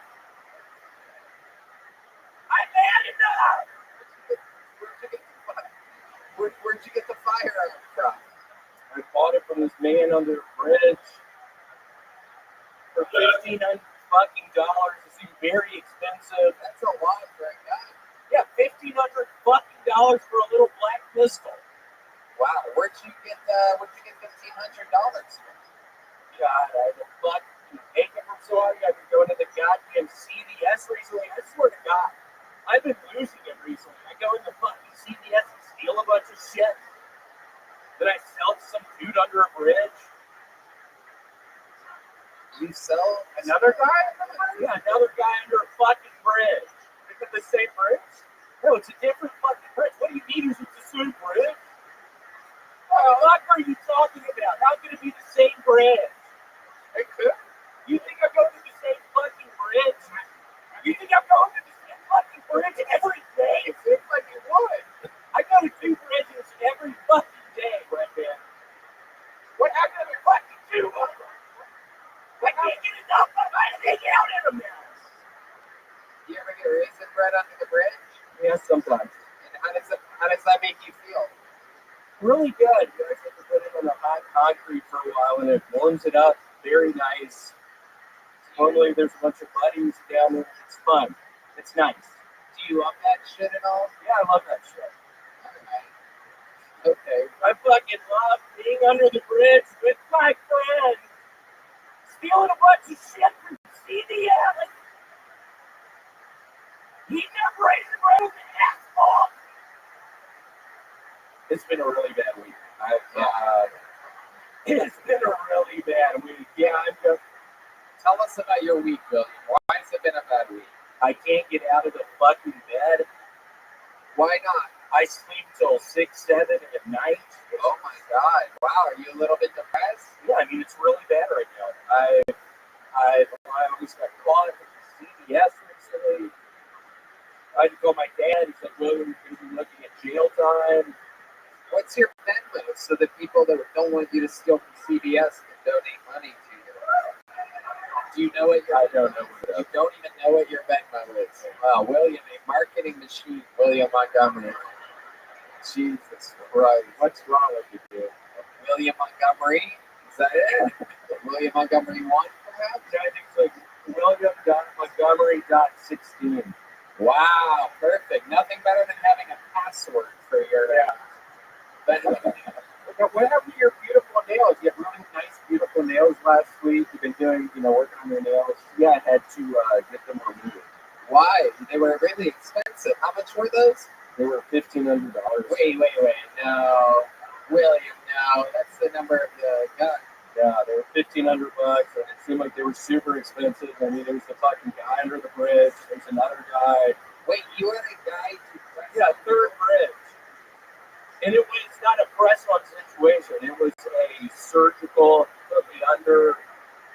I was fully under anesthesia. It scared me a little bit. We were literally. Does somebody want to shut the fuck up? I'm having the fucking set of my life. There's a young lady yelling from the audience. One of these Austin girls with the Gary Clark Jr. hat.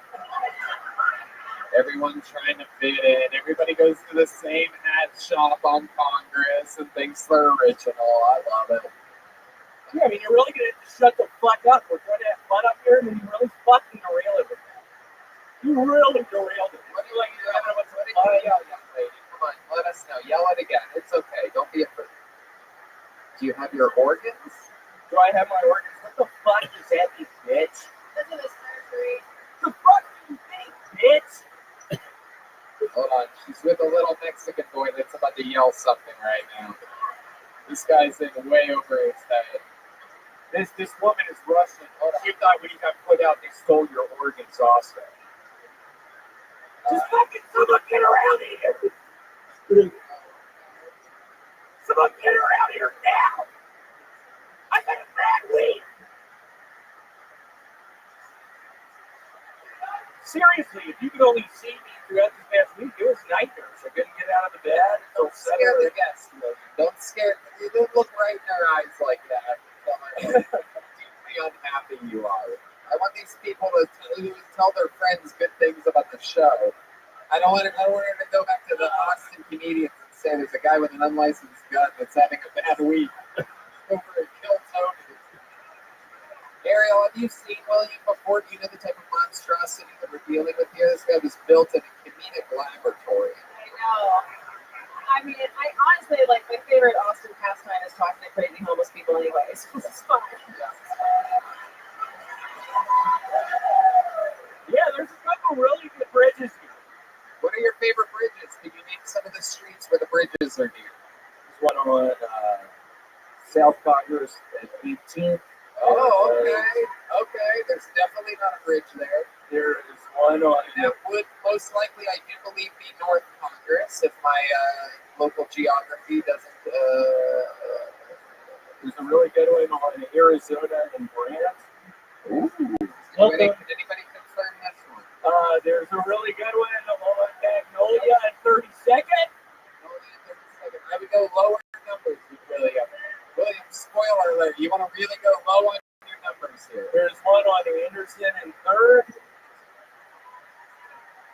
One on Michael and Grant. You're just naming former classmates at this point. 35. I think you get that. Whoa. How did you get that? Got the man, dude. Yes, we got all fast. 35 in Phillip. Yes. Good old Phillip Street. Busier streets here in Austin. Traffic barely moves on Phillip Street. I don't know if you've been around there. Lots of businesses and landmarks. Dillard and Magnolia. It's a really good one there. Magnolia, famously a street in Burbank, California. Not at all. I do believe in Austin. Yeah, Dillard and Magnolia. Nowhere. Literally not a street in the city. You could really almost say anything except for Magnolia. We would have been like, there's probably a bridge there. Yeah, the one at Dillard and Magnolia. Do you give blowjobs? Shut the fuck up, man. Come on, dude. We're trying to have fun up here. Like, yeah, you fucking derail it with that shit. You like blowjobs. Like, get the fucking stop. Get to stop doing that shit. He's never been this close to it. He's trying to get me to stop doing that shit. He's been on the show for years. He's never been this close. Yeah. Physically assaulted me. I got too close. What? Shut the fuck up, dude. Oh! You gotta shut up. Oh, what did you do? Suck my dick? Shut up. It's so weird. Speaking of Michael Gonzalez says he doesn't think you'll do it. I don't feel on the watch. Wow. Big surprise is going to watch. God. Come over here, Bill. Come on, Bill. Get over here, Bill. Shut the fuck up. Wow. Shut the fuck up. I've got the blowjob recommended before. However, you did once fuck a plate of spaghetti. So that man. So William, you are a fucking guru, a genius. I mean, nice to meet you. He has a brand new podcast coming out soon called The William Montgomery Show. Follow him closely. The star, everybody. Guys, how loud can this place get for one of my newest comedy friends, Ariel Isaac Norman, everybody? Fuck yeah. Oh, awesome. The drawing from Ryan J. Ebelt is in. He draws every single episode, all the way from Los Angeles, California. All those prints are available at RyanJEbelt.com. Get your favorite episode today at RyanJEbelt.com. Guys, how about one more time for the Screwball Peanut Butter Whiskey Kill Tony Band, everyone? Michael Gonzalez on drums, Matt Mueling on guitar, and the great D Madness on the bass, everybody. Thank you again to the Yellow Rose and the Red Rose. Incredible stuff. Thank you to everyone. Just a reminder that there will be a ton of merch for sale right in the corner of that room. You can unlock your phones and hang out for the Kill Tony official after party with a great local band. Another hour about to play up here. Thank you, live audience, so much. Good night, everybody. Thanks, guys.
Austin, Texas. Come on, this is a real live podcast. We have to make more noise than that. We're doing this shit tonight. Fuck yeah. We're doing this shit. It's Red Band, everybody. How about a hand for the band, everyone? Come on. The great Matt Mueling on guitar, the return of John Dees on the keys, everybody. Hell yeah. Fresh off of being on tour, doing his own thing, doing working with Gary Clark. Welcome back. The great Michael Gonzalez on the drums tonight, everybody. As always. And the great Deep Madness on the bass guitar, everyone. Is here live in the flesh. An undeniable part of every episode in the Austin DNA of the state of Kiltony. We absolutely love them. Shout out to Boneseye, who made a bunch of great jokes for tonight. We're going to have a lot of fun. A lot of fucking fun. Shout out to the Red Rose and the Yellow Rose. I was told that the general manager is here. Yes, he is. Oh, he is a little person, so anything can happen tonight. Normally, I don't let you guys in on what I have up my sleeve for tonight, but there's that. That's happening. As always, brought to you by the Yellow Rose and the Red Rose. The band brought to you by Screwball Peanut Butter Whiskey. How many of you like peanut butter? Make some noise for peanut butter. How many of you like whiskey by a round of applause? All right, great. Well, mix that shit together. Go buy a bottle of Screwball Peanut Butter Whiskey because they sponsor the band.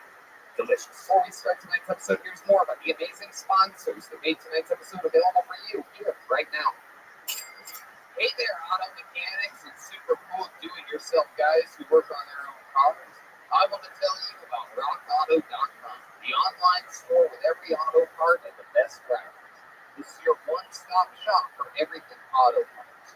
RockAuto.com has been in business for 20 years. They make it easy to find the parts you need at the best possible prices. You know about this, Red Man. You know, I actually grew up and I used to work on my own cars. We'd go to junkyards, we'd go to all the miscellaneous stores just to find one part. No more talking to counter guys who need to order your parts. You're not really sure what you're looking for. Never have quite what you need and all that hassle. Still charge you storefront markups. At RockAuto.com, you can easily find everything you need, and whether you're a mechanic, an auto shop, or just working on your own car, everyone has access to the same incredible pricing at RockAuto.com. Yeah, so if you're a car guy right now, go to RockAuto.com and check out all the parts available for your car. You're going to have so much fun looking at car parts. I mean, I know I'm a car guy. I got myself a little American Beast. That's right. So once more, go to RockAuto.com. No promo code needed as their pricing is already that good. When you order, make sure to tell RockAuto.com that you heard about them on Kill Tony. Again, that's RockAuto, RockAuto.com. Back to the show. Are you guys ready to start tonight's episode or what? We're live here in Austin, Texas. Every single week we have one of the funniest people in the world on. This week, of course, no different. Make some noise for a local legend and one of my favorite comedians in the beautiful town of Austin, Texas. Make some noise for great Chris Tellez, everybody. Here we go. Chris Tellez. I almost said the great. I said the. He's great. Chris, welcome back. Local talent. Nice. I love it, you guys. It's a good fucking, it means the world. You were hanging out with us, doing shows with us fucking 7 years ago. Yeah, the one. It was great. And fucking destroyed. I wish you guys could have been there so you have to give me the proper respect. But I don't feel like I'm kidding right now because I miss this guy. Fucking living in Austin for 11 years. Thanks, man. That's what I mean by local legend. This guy can get you up and down Cesar Chavez Boulevard very easily. See, even though it's a country, they don't know what we're talking about because we have a local legend on it. Local legend is what LA call petty cabbers. That's what I'm about you guys. I love petty cabs. I'm addicted to the best. You with the petty cab? No, hell no. It's like the most dangerous job ever. Yeah, I like it. It's like modern day slavery. Yeah, they have us $40. Get them to do whatever you want. You gotta be 18 to do that.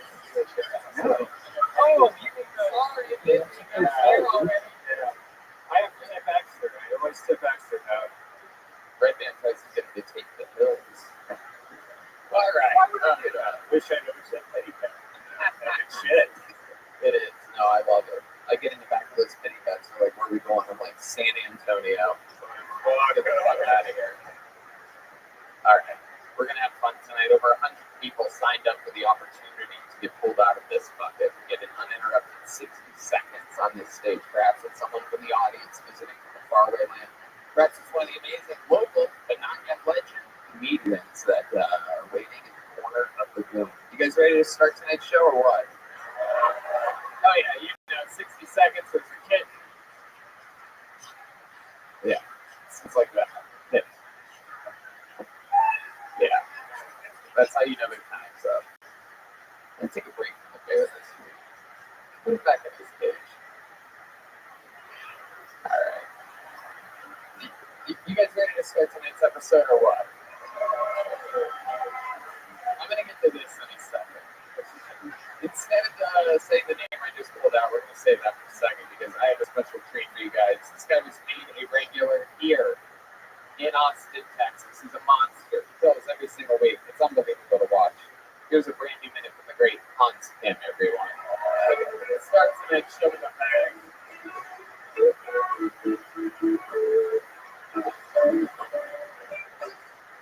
Hey, what's up, guys? Good to be here in Texas. I love it here because there's so many big booty Latinas here. Asian women don't have that big a booty. It's like, damn, have you never picked up anything off the ground before? Not even a paperclip? It's interesting, you know? It's like we're doing squats now. It's 2021. Get with it. But I do love the ladies. I think it's weird that I'm dating in my 30s now. Dating in my 30s is weird because I'm like, oh, hey, look at that girl. I can imagine hitting her in 5 years.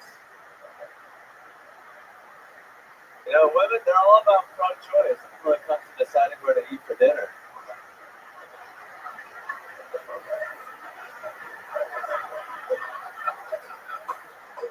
Why don't you choose a restaurant? Hey, I'm done. Thank you. Wow. Is that a fake setup there at the end? You really didn't have anything you wanted to go to with that hiccup? Yeah. What were you going to say? I was going to say this hilarious joke on scissoring. Okay. Alright. Maybe we'll be lucky enough to see it next week. I don't want to put you in a position you don't want to do it. You want to do it? No. Alright. It's probably a good idea. It's probably a good choice. I love it. Hans, welcome back. Another fun new minute. Yeah, I really enjoyed it. Thank you for having me. Hell yeah. I love it. Sounds like stuff Elon Musk would program into a robot. I did want to thank you for the enjoyment. Arigato. Alright. There you go. Hans Kim is indeed Asian, for those of you that didn't notice.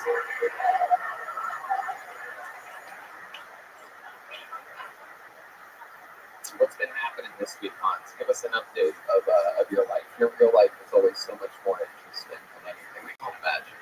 My real life is pretty fun. This weekend I went to Dallas, Texas to do a little comedy. Met a beautiful older woman. Whoa, it's an older twice there. older, malfunction, old. Jesus Christ. How old are we talking, bro? Because right now we're thinking fucking like 130. Well, she looked it. Oh, shit. She was about 43. Oh, shit. She had a couple strokes. A couple strokes? Yeah. Holy shit. When you were hanging out with her? Oh my God. I'm not that pale. Jesus. She had a couple strokes. Do you think that affected the way that she looks at all? Strokes can leave people with facial structural damage. Yeah. Definitely. I mean, she kind of abandoned me in the middle of Dallas, so I'm kind of pissed at her. Wow. But she was very, she was there. All right. She abandoned you. Was this a date? How did this happen? I met her after the show. She went to my show, and then I was like, come to this other show. And then she came, and then she was like, I'll take you to a second location. I was like, I can't. My friends give me a ride. I don't want to abandon them. And then she was like, I'll give you a ride back. And I was like, okay. And And then she was like, I'm not giving your rent back. And I was like, Wow. You must have fucked up. What did you do? I touched her thigh a lot. Whoa, Hans. The way you said that's super creepy. I'm only Tibetan didn't touch that. I'm assuming. It was pretty real. Was she driving when you touched her thigh? No, we were in the back seat, her friends were in the front, and she would like cross her legs, and I put my hand like right here. Oh, Very forward. and I'd imagine you were probably sitting next to the backseat of the car, and I picture you sort of looking at her in the eyes while you do that. Am I right? Yeah. So your head is turned at a 90-degree angle. Wow. While you're sort of right in the region of, I guess we call it slightly molesting at that point, right? I think she was into it. It was pretty hot. I was man-spreading, which is a no-no, but it was sort of like a forward move in a sexual advance. Would 43 be the oldest woman you've ever hooked up with? No, I actually hooked up with a like 58-year-old. Oh, disgusting. Yeah, Hans is into like reverse pedophilia or something like that. This is some fucking kinky shit, Hans. What did you do with a 58-year-old, bro? What the How old are you with the 58-year-old? Like about 26, 27. Whoa. Cool. It was really hot. She did this thing where we were having missionary sex. Ooh, missionary sex. I love that. It's when you go to church afterwards. And then she sort of put her legs together, and then I was still having sex with her. Like, Oh, that's called rape. I'm pretty sure that's where the rape referee would throw a flag. Right? We got a rape on the flag. We got a raping. Legs closed. That's no longer the missionary position, my friend. That is the crucifixion, if anything. She has kids, right? Maybe she just has a really loose pussy. She's trying to squeeze it together. Oh my God, Red Man. Red Man still doesn't know how vaginas work, everybody. So she closed her legs, and what was that doing? Was that like making it? it changed the angle and made it tight. It was super cold. It was Kind of tight for boys? it was adequately tight. It doesn't seem like it's that tight. I didn't trust that screw in my wall. That's how you described it. I'm sure we can hang this up on this. It's adequately tight. I give it 4 months to do a bang in the middle of the night.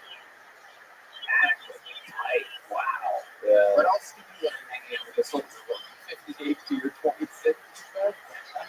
I learned that just because we have sex once doesn't mean that other sex is guaranteed. Like this. Did she die? You murder her. But that doesn't mean it's not guaranteed. It is always weird when you have sex with a chick and she dies from sexual causes. Oh, no more? I didn't even get half their belongings in a marriage. I learned that women are very, very mysterious. They have a mind of their own. Well, yeah, it is. What the fuck?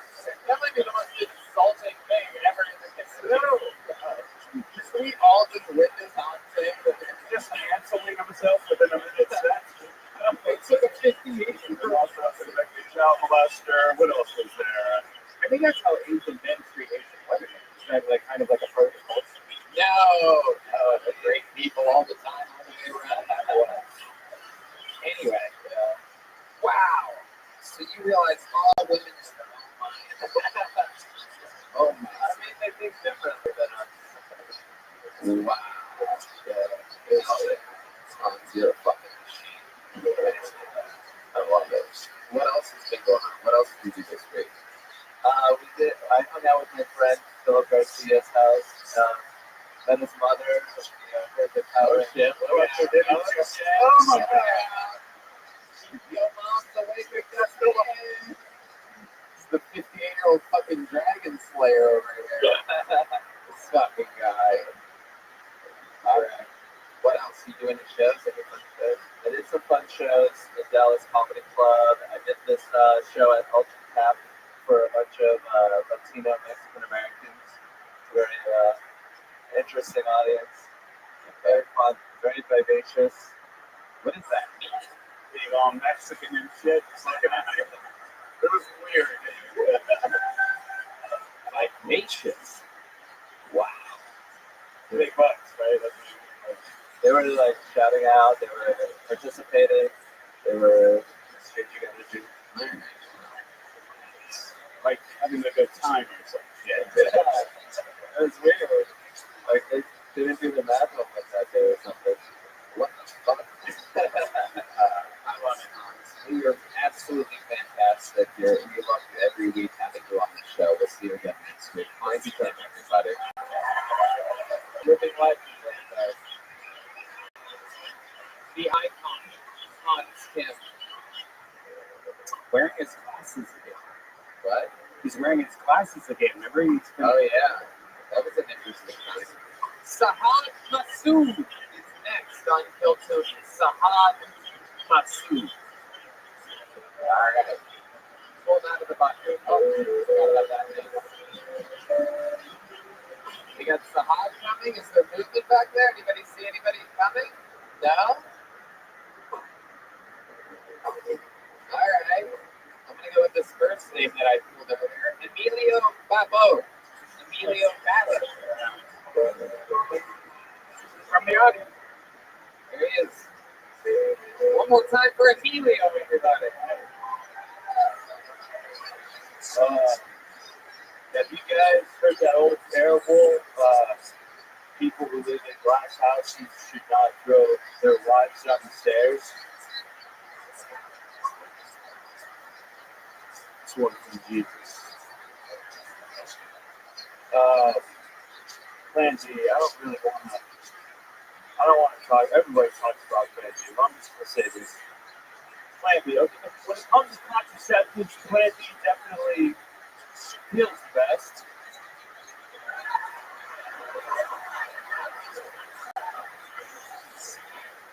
You know, because God bless you.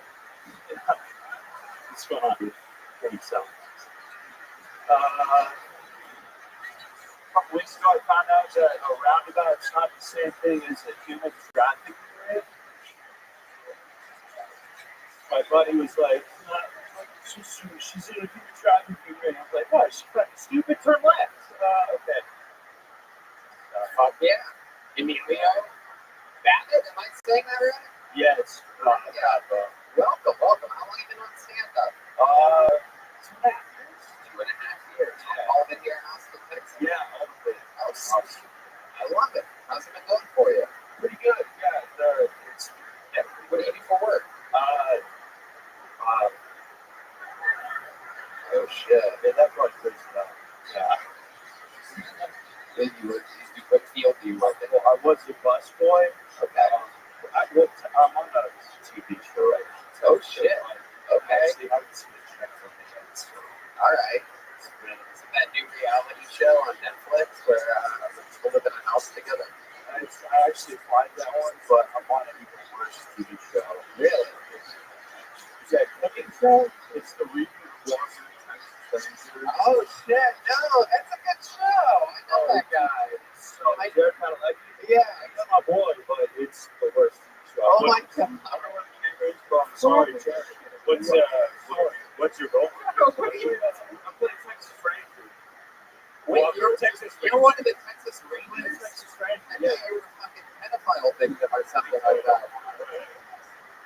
Or the pedophile. I guess you could get either role. Really. Yeah, I play Texas Rangers. His name's Haas.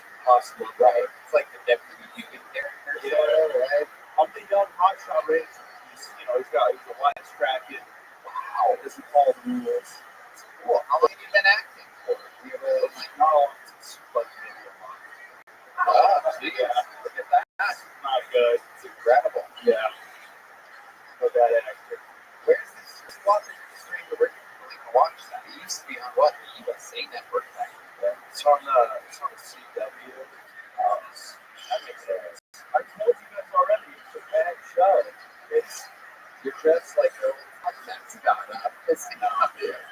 You remember that guy? I don't. Yeah, I love that. Where do you get a turtleneck like that in the big fan turtlenecks. Where do you get one like that? I buy this myself, but that has gifts from grandma all over it. That's a fucking girthy turtleneck. It has to be a gift. That's my theory. It has to be. Okay?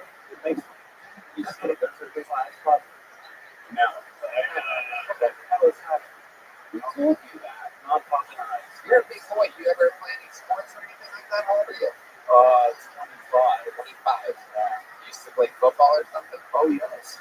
Yeah. Yeah. Texas guy. What sound effects are you trying to do on me right now? Nothing. No, there's Give me nothing. a good one. No, relax. You're way too comfortable up here right now, and be able to. So what do you do for fun? We're trying to find out more about you. This is the part where you go, you're like, oh, yes, that's a podcast. Mostly sex, I think. Really? Is that your thing? You did mention Plan B. You did say dropped one deep at one point. Is that something that you do? You come inside of girls? I do, yeah. Actually, I've never worn a condom. What's that? I've never worn a condom. You've never worn a condom once? Yeah. How many do you think we should put one on this guy right now? Who's got an extra condom? Somebody's got to have a condom out there, right? Wait, no, this is a Kill Tony crowd for you. Fucking raw dollar for life, dude. Hell yeah. He's fucking slid it under the table to Chris. He knows the real job. What can I say? Alright. Well, stinky dick. How many diseases do you have? Red man, there's no way this dick is stinkier than yours. What? Let's do a stink off. Whoa, stink off. Everyone who's brought here by the person who listens to the show right now is like, what the fuck is happening? Is there about to be a dick smelling contest? I'm always here to sniff these drugs. Where did you bring me? So let's do it. It's time for the stick off. Yeah. I love it. Amelia, tell us more. Like, how many girls do you think? Do you think you have any sexual addiction? I thought about it. Do you masturbate a lot too? I don't masturbate. You don't ever masturbate? No condom, no masturbating? You're just fucking game time player. This is like Jordan showed up in the arena in his jersey, just ready to go. No warming up, anything. You get a condom this thing. I can't believe I'm touching this, but Yeah, that's disgusting. where did they come from? Yoni's science. The brand is skin. Oh my god, dude. Oh yeah, dude. You could probably make your dick and your balls in that thing. If the vibe I'm getting is correct, I think you could go full fucking hood and everything with it on this. Thank you. Immediately. So are you on like dating sites? What do you find most of your victims? I actually have a long-time girlfriend right now. It's the first of my life. So thank you guys. Well, that's why you know where to What do you mean by long time? 1 year. Oh wow! What a player! 1 year. So, yeah. What do you think she's done differently that you've been able to stay with her for 1 year? Doesn't make any sense there whatsoever. Not only is that bad, I mean, it's just bad for so many reasons. Literally doesn't make sense. Are you baking soda? Is she a member of the Migos?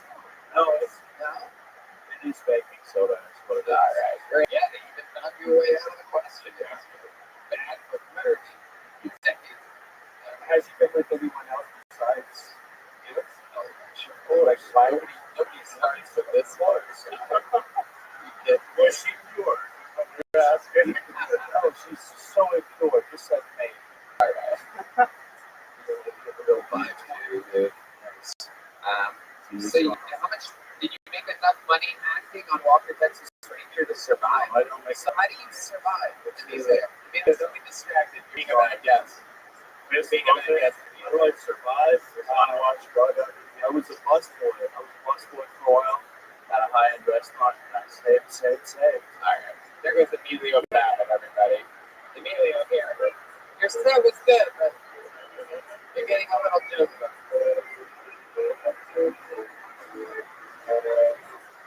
My microphone cord is tying itself in a noose right now. I don't blame it, Emilio. CW is going to be so Oh shit, Michael Laird's yelling at the side of the stage. What is he yelling? What? Let him what? That? Fuck yeah. Ladies and gentlemen, Michael Lair, everybody. All right.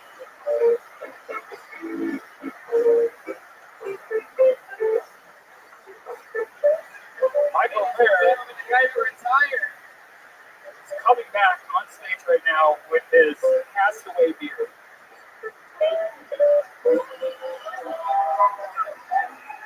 Guys, give it up for Michael Lair. Shut up. Take it with the season of cultural appropriation. I tried to fucking birds with their favorite contributions. You know what?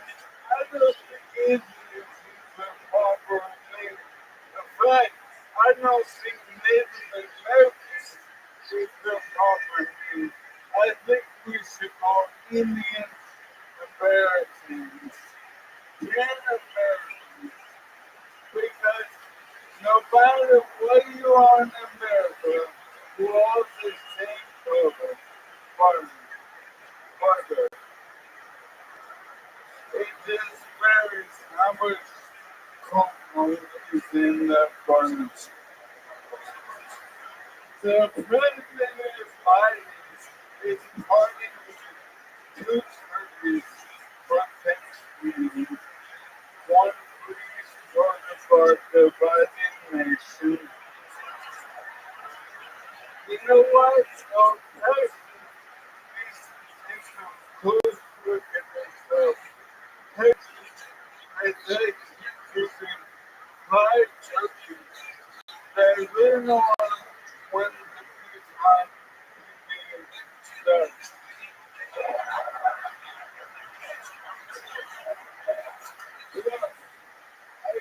Hey, we need to come together as a country. But the World Cup was stealing people from their white privilege. Now, how exactly am I doing not from my white privilege? How about this? Let me pick on my fractions. You pick all your fractions. And we'll force them to fight each other. Then we'll see where's the most white privilege. Michael Lair, ladies and gentlemen, doing a literal drop-in. A literal drop-in. Suckers coming in, demanding, let me bang from the side stage, and Fucking, I was so stupid. And I was too worse than you look great. You look great. That outfit, is it the Don Knotts estate sale? What is that? That's great. That is. I love this new Obi-Wan Kenobi you're doing. You were supposed to be the chosen one. You were supposed to unite us, not divide us. I am the higher ground. May the first thing we do.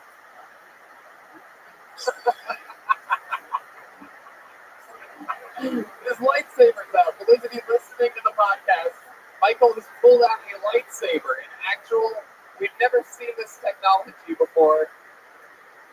We're going to see the CGI one in on the YouTube video. I love it. The Jedi, Michael Lair. I wanted to do my song. Yeah, I love it. I know. Yeah, right. It's okay. I mean, yeah, what are you saying? I don't get to call you Obi-Wan Kenobi when you come up looking like that? I'm not a sci-fi fan. Oh, you're not? No. I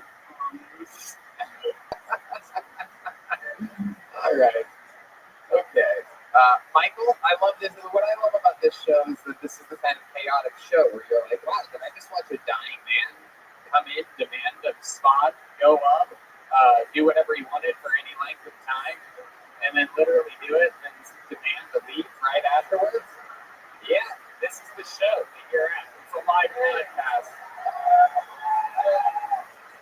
Michael Lair has the eternal platinum. You've heard of the golden ticket. He's the only man ever to have the platinum ticket. You left at the part where I commented. Oh, yeah. Oh, absolutely. You destroyed. You're always unbelievable. Yeah. Yeah, that goes without saying. Michael Lair is amazing. I love it. Your unbelievable performance. I love you swinging by. You're always more than welcome here. How loud can this place get for great Michael Lair? Come on.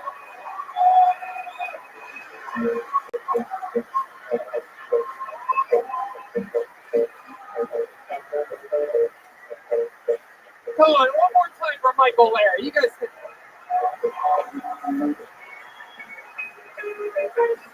Former regular. Those of you that don't know, he used to do what the Hans just did. Where he would write and perform a brand new minute every week. Retired a couple months ago, but not so retired. He retired Mayweather style, where he keeps coming back every once in a while. And then he says he's retired again. Then he comes back. I didn't know what the fuck was going on that entire time. I know, and I barely. Yeah. He surprised me there. All Can I right. get a water bud? John Foran, you're next on Phil Tony. John Foran.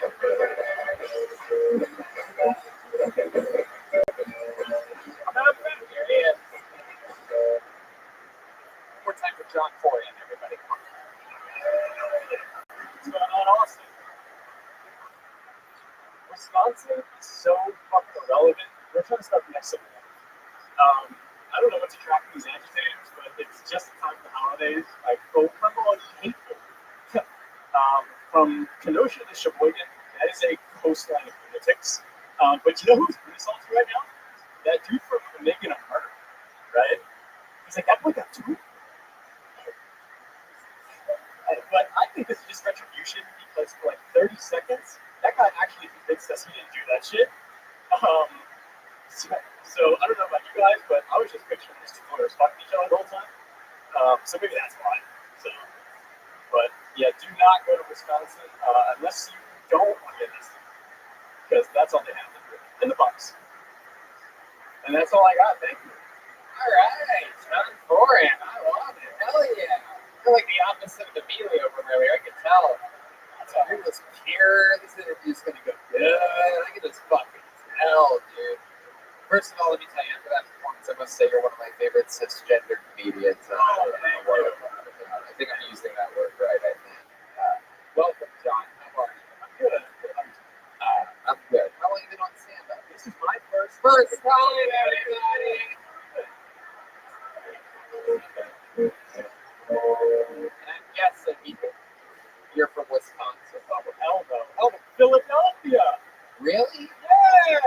Come here, talk shit about Wisconsin, and then fucking. I got no problem with that, but I'm traveling. You born and raised in Philadelphia? What are we talking about? Right outside Villanova. Wow. Oh my goodness, wow. Another white suburban lady over there. I'll take it. I love it.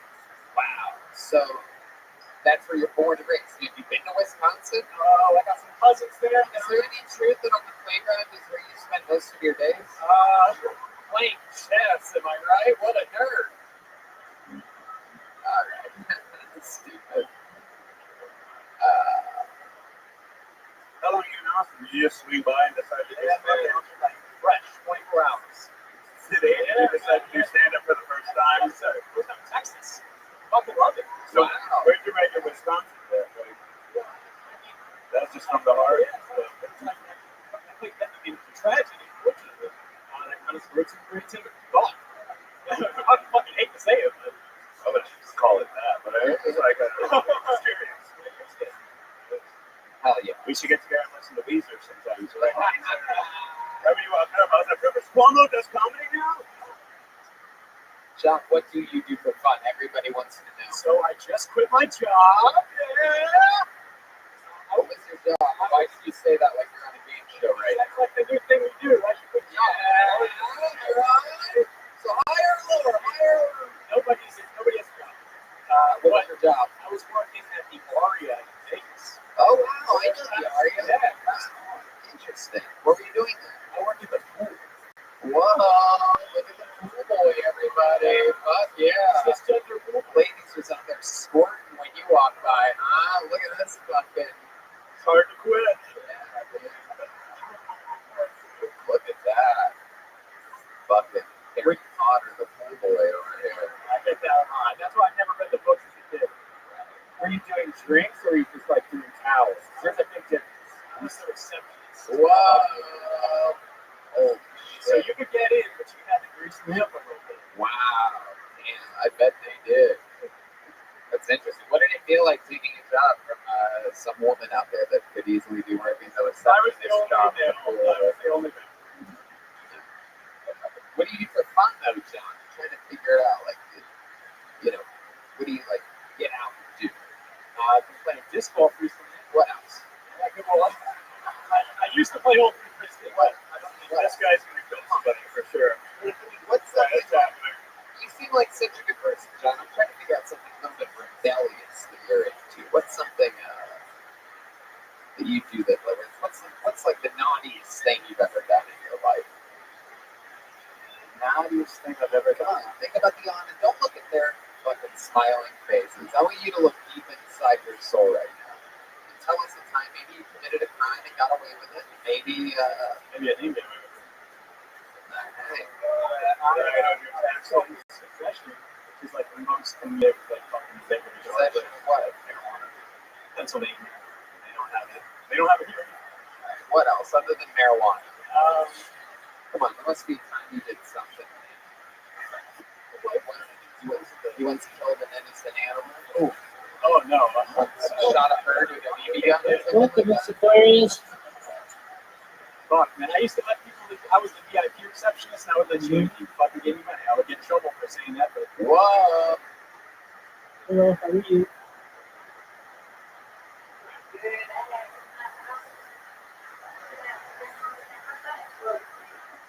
All right, you ready? Yes, ma'am. Pardon me.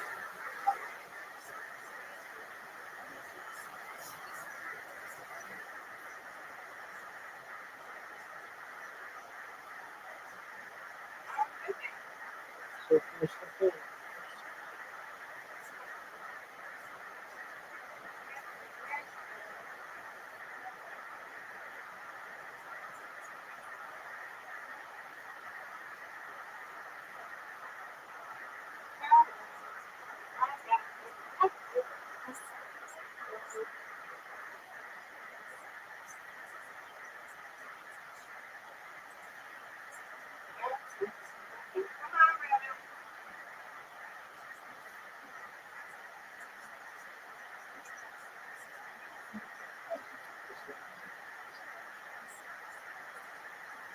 Oh, I missed it. I missed it.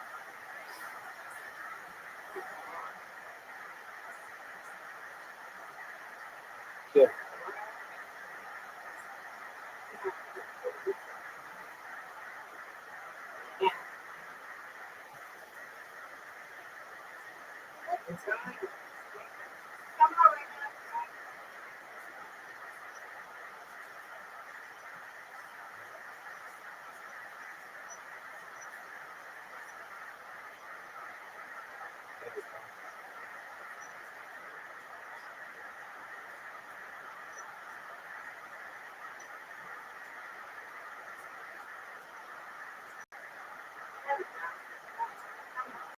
That was great. Oh, my God.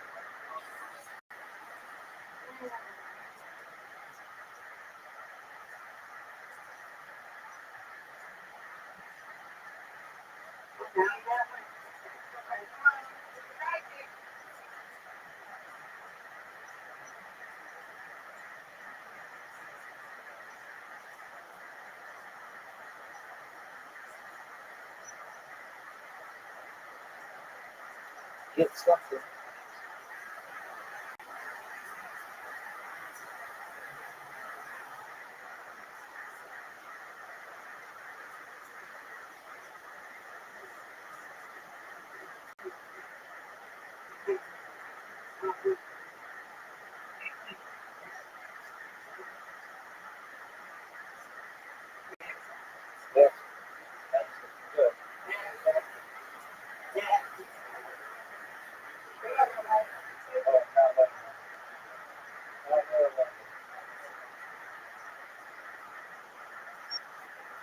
Get it. Oh.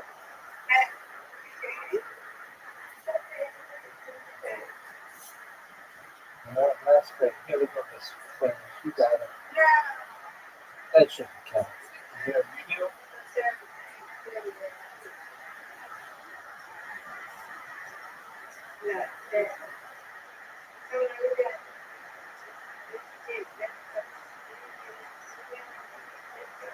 Come on. There we go. Come on.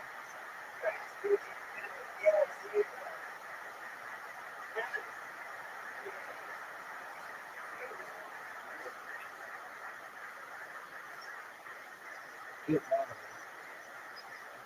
I got it. All right, that's one. You can give me this time. Okay, all right. That's good. Here we go. Give it one this time.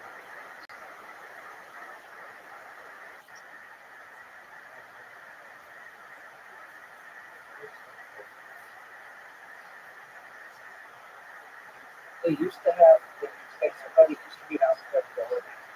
Until I something they changed it. And it's oh, perfect, perfect, perfect. That's what I'm talking about. Nice job, Mr. Perry.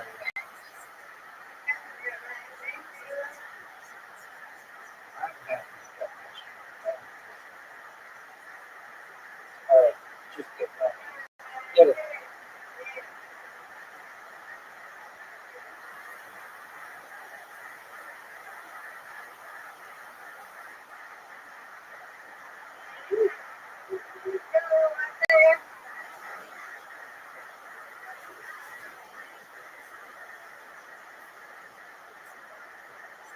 Get it.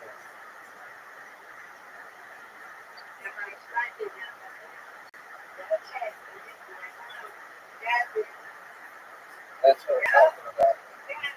That's what I'm talking about, Mr. Perry. That's not the truth.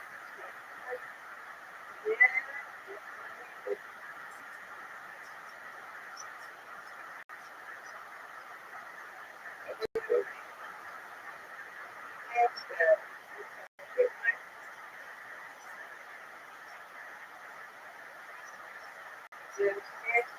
Get it.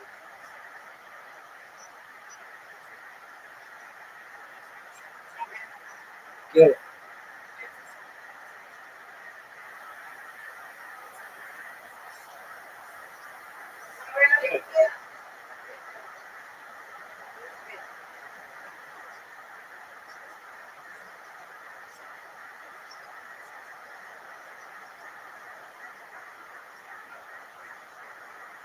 Oh, nice strike. Oh, touching you. Almost touching you. Get it. No.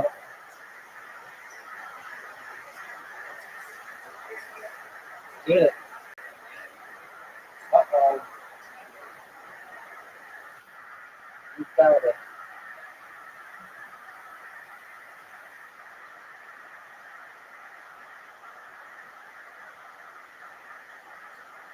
Sixty-one. Get this. Get this, Mr. Perry. You got it. Oh. Wow. That popped back out.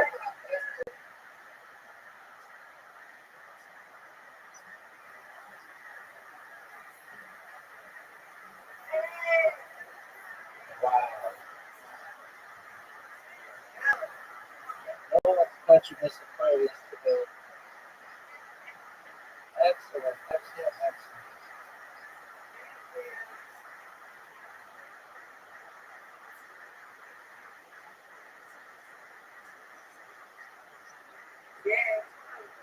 Nice job, Mr. Perry. You win. You win, I win. Good job. That was really good. Great work. Great job. Thank you, man. You take care of sweet dreams to you. Oh, you're fine. Don't you worry about it one bit. Sweet dreams.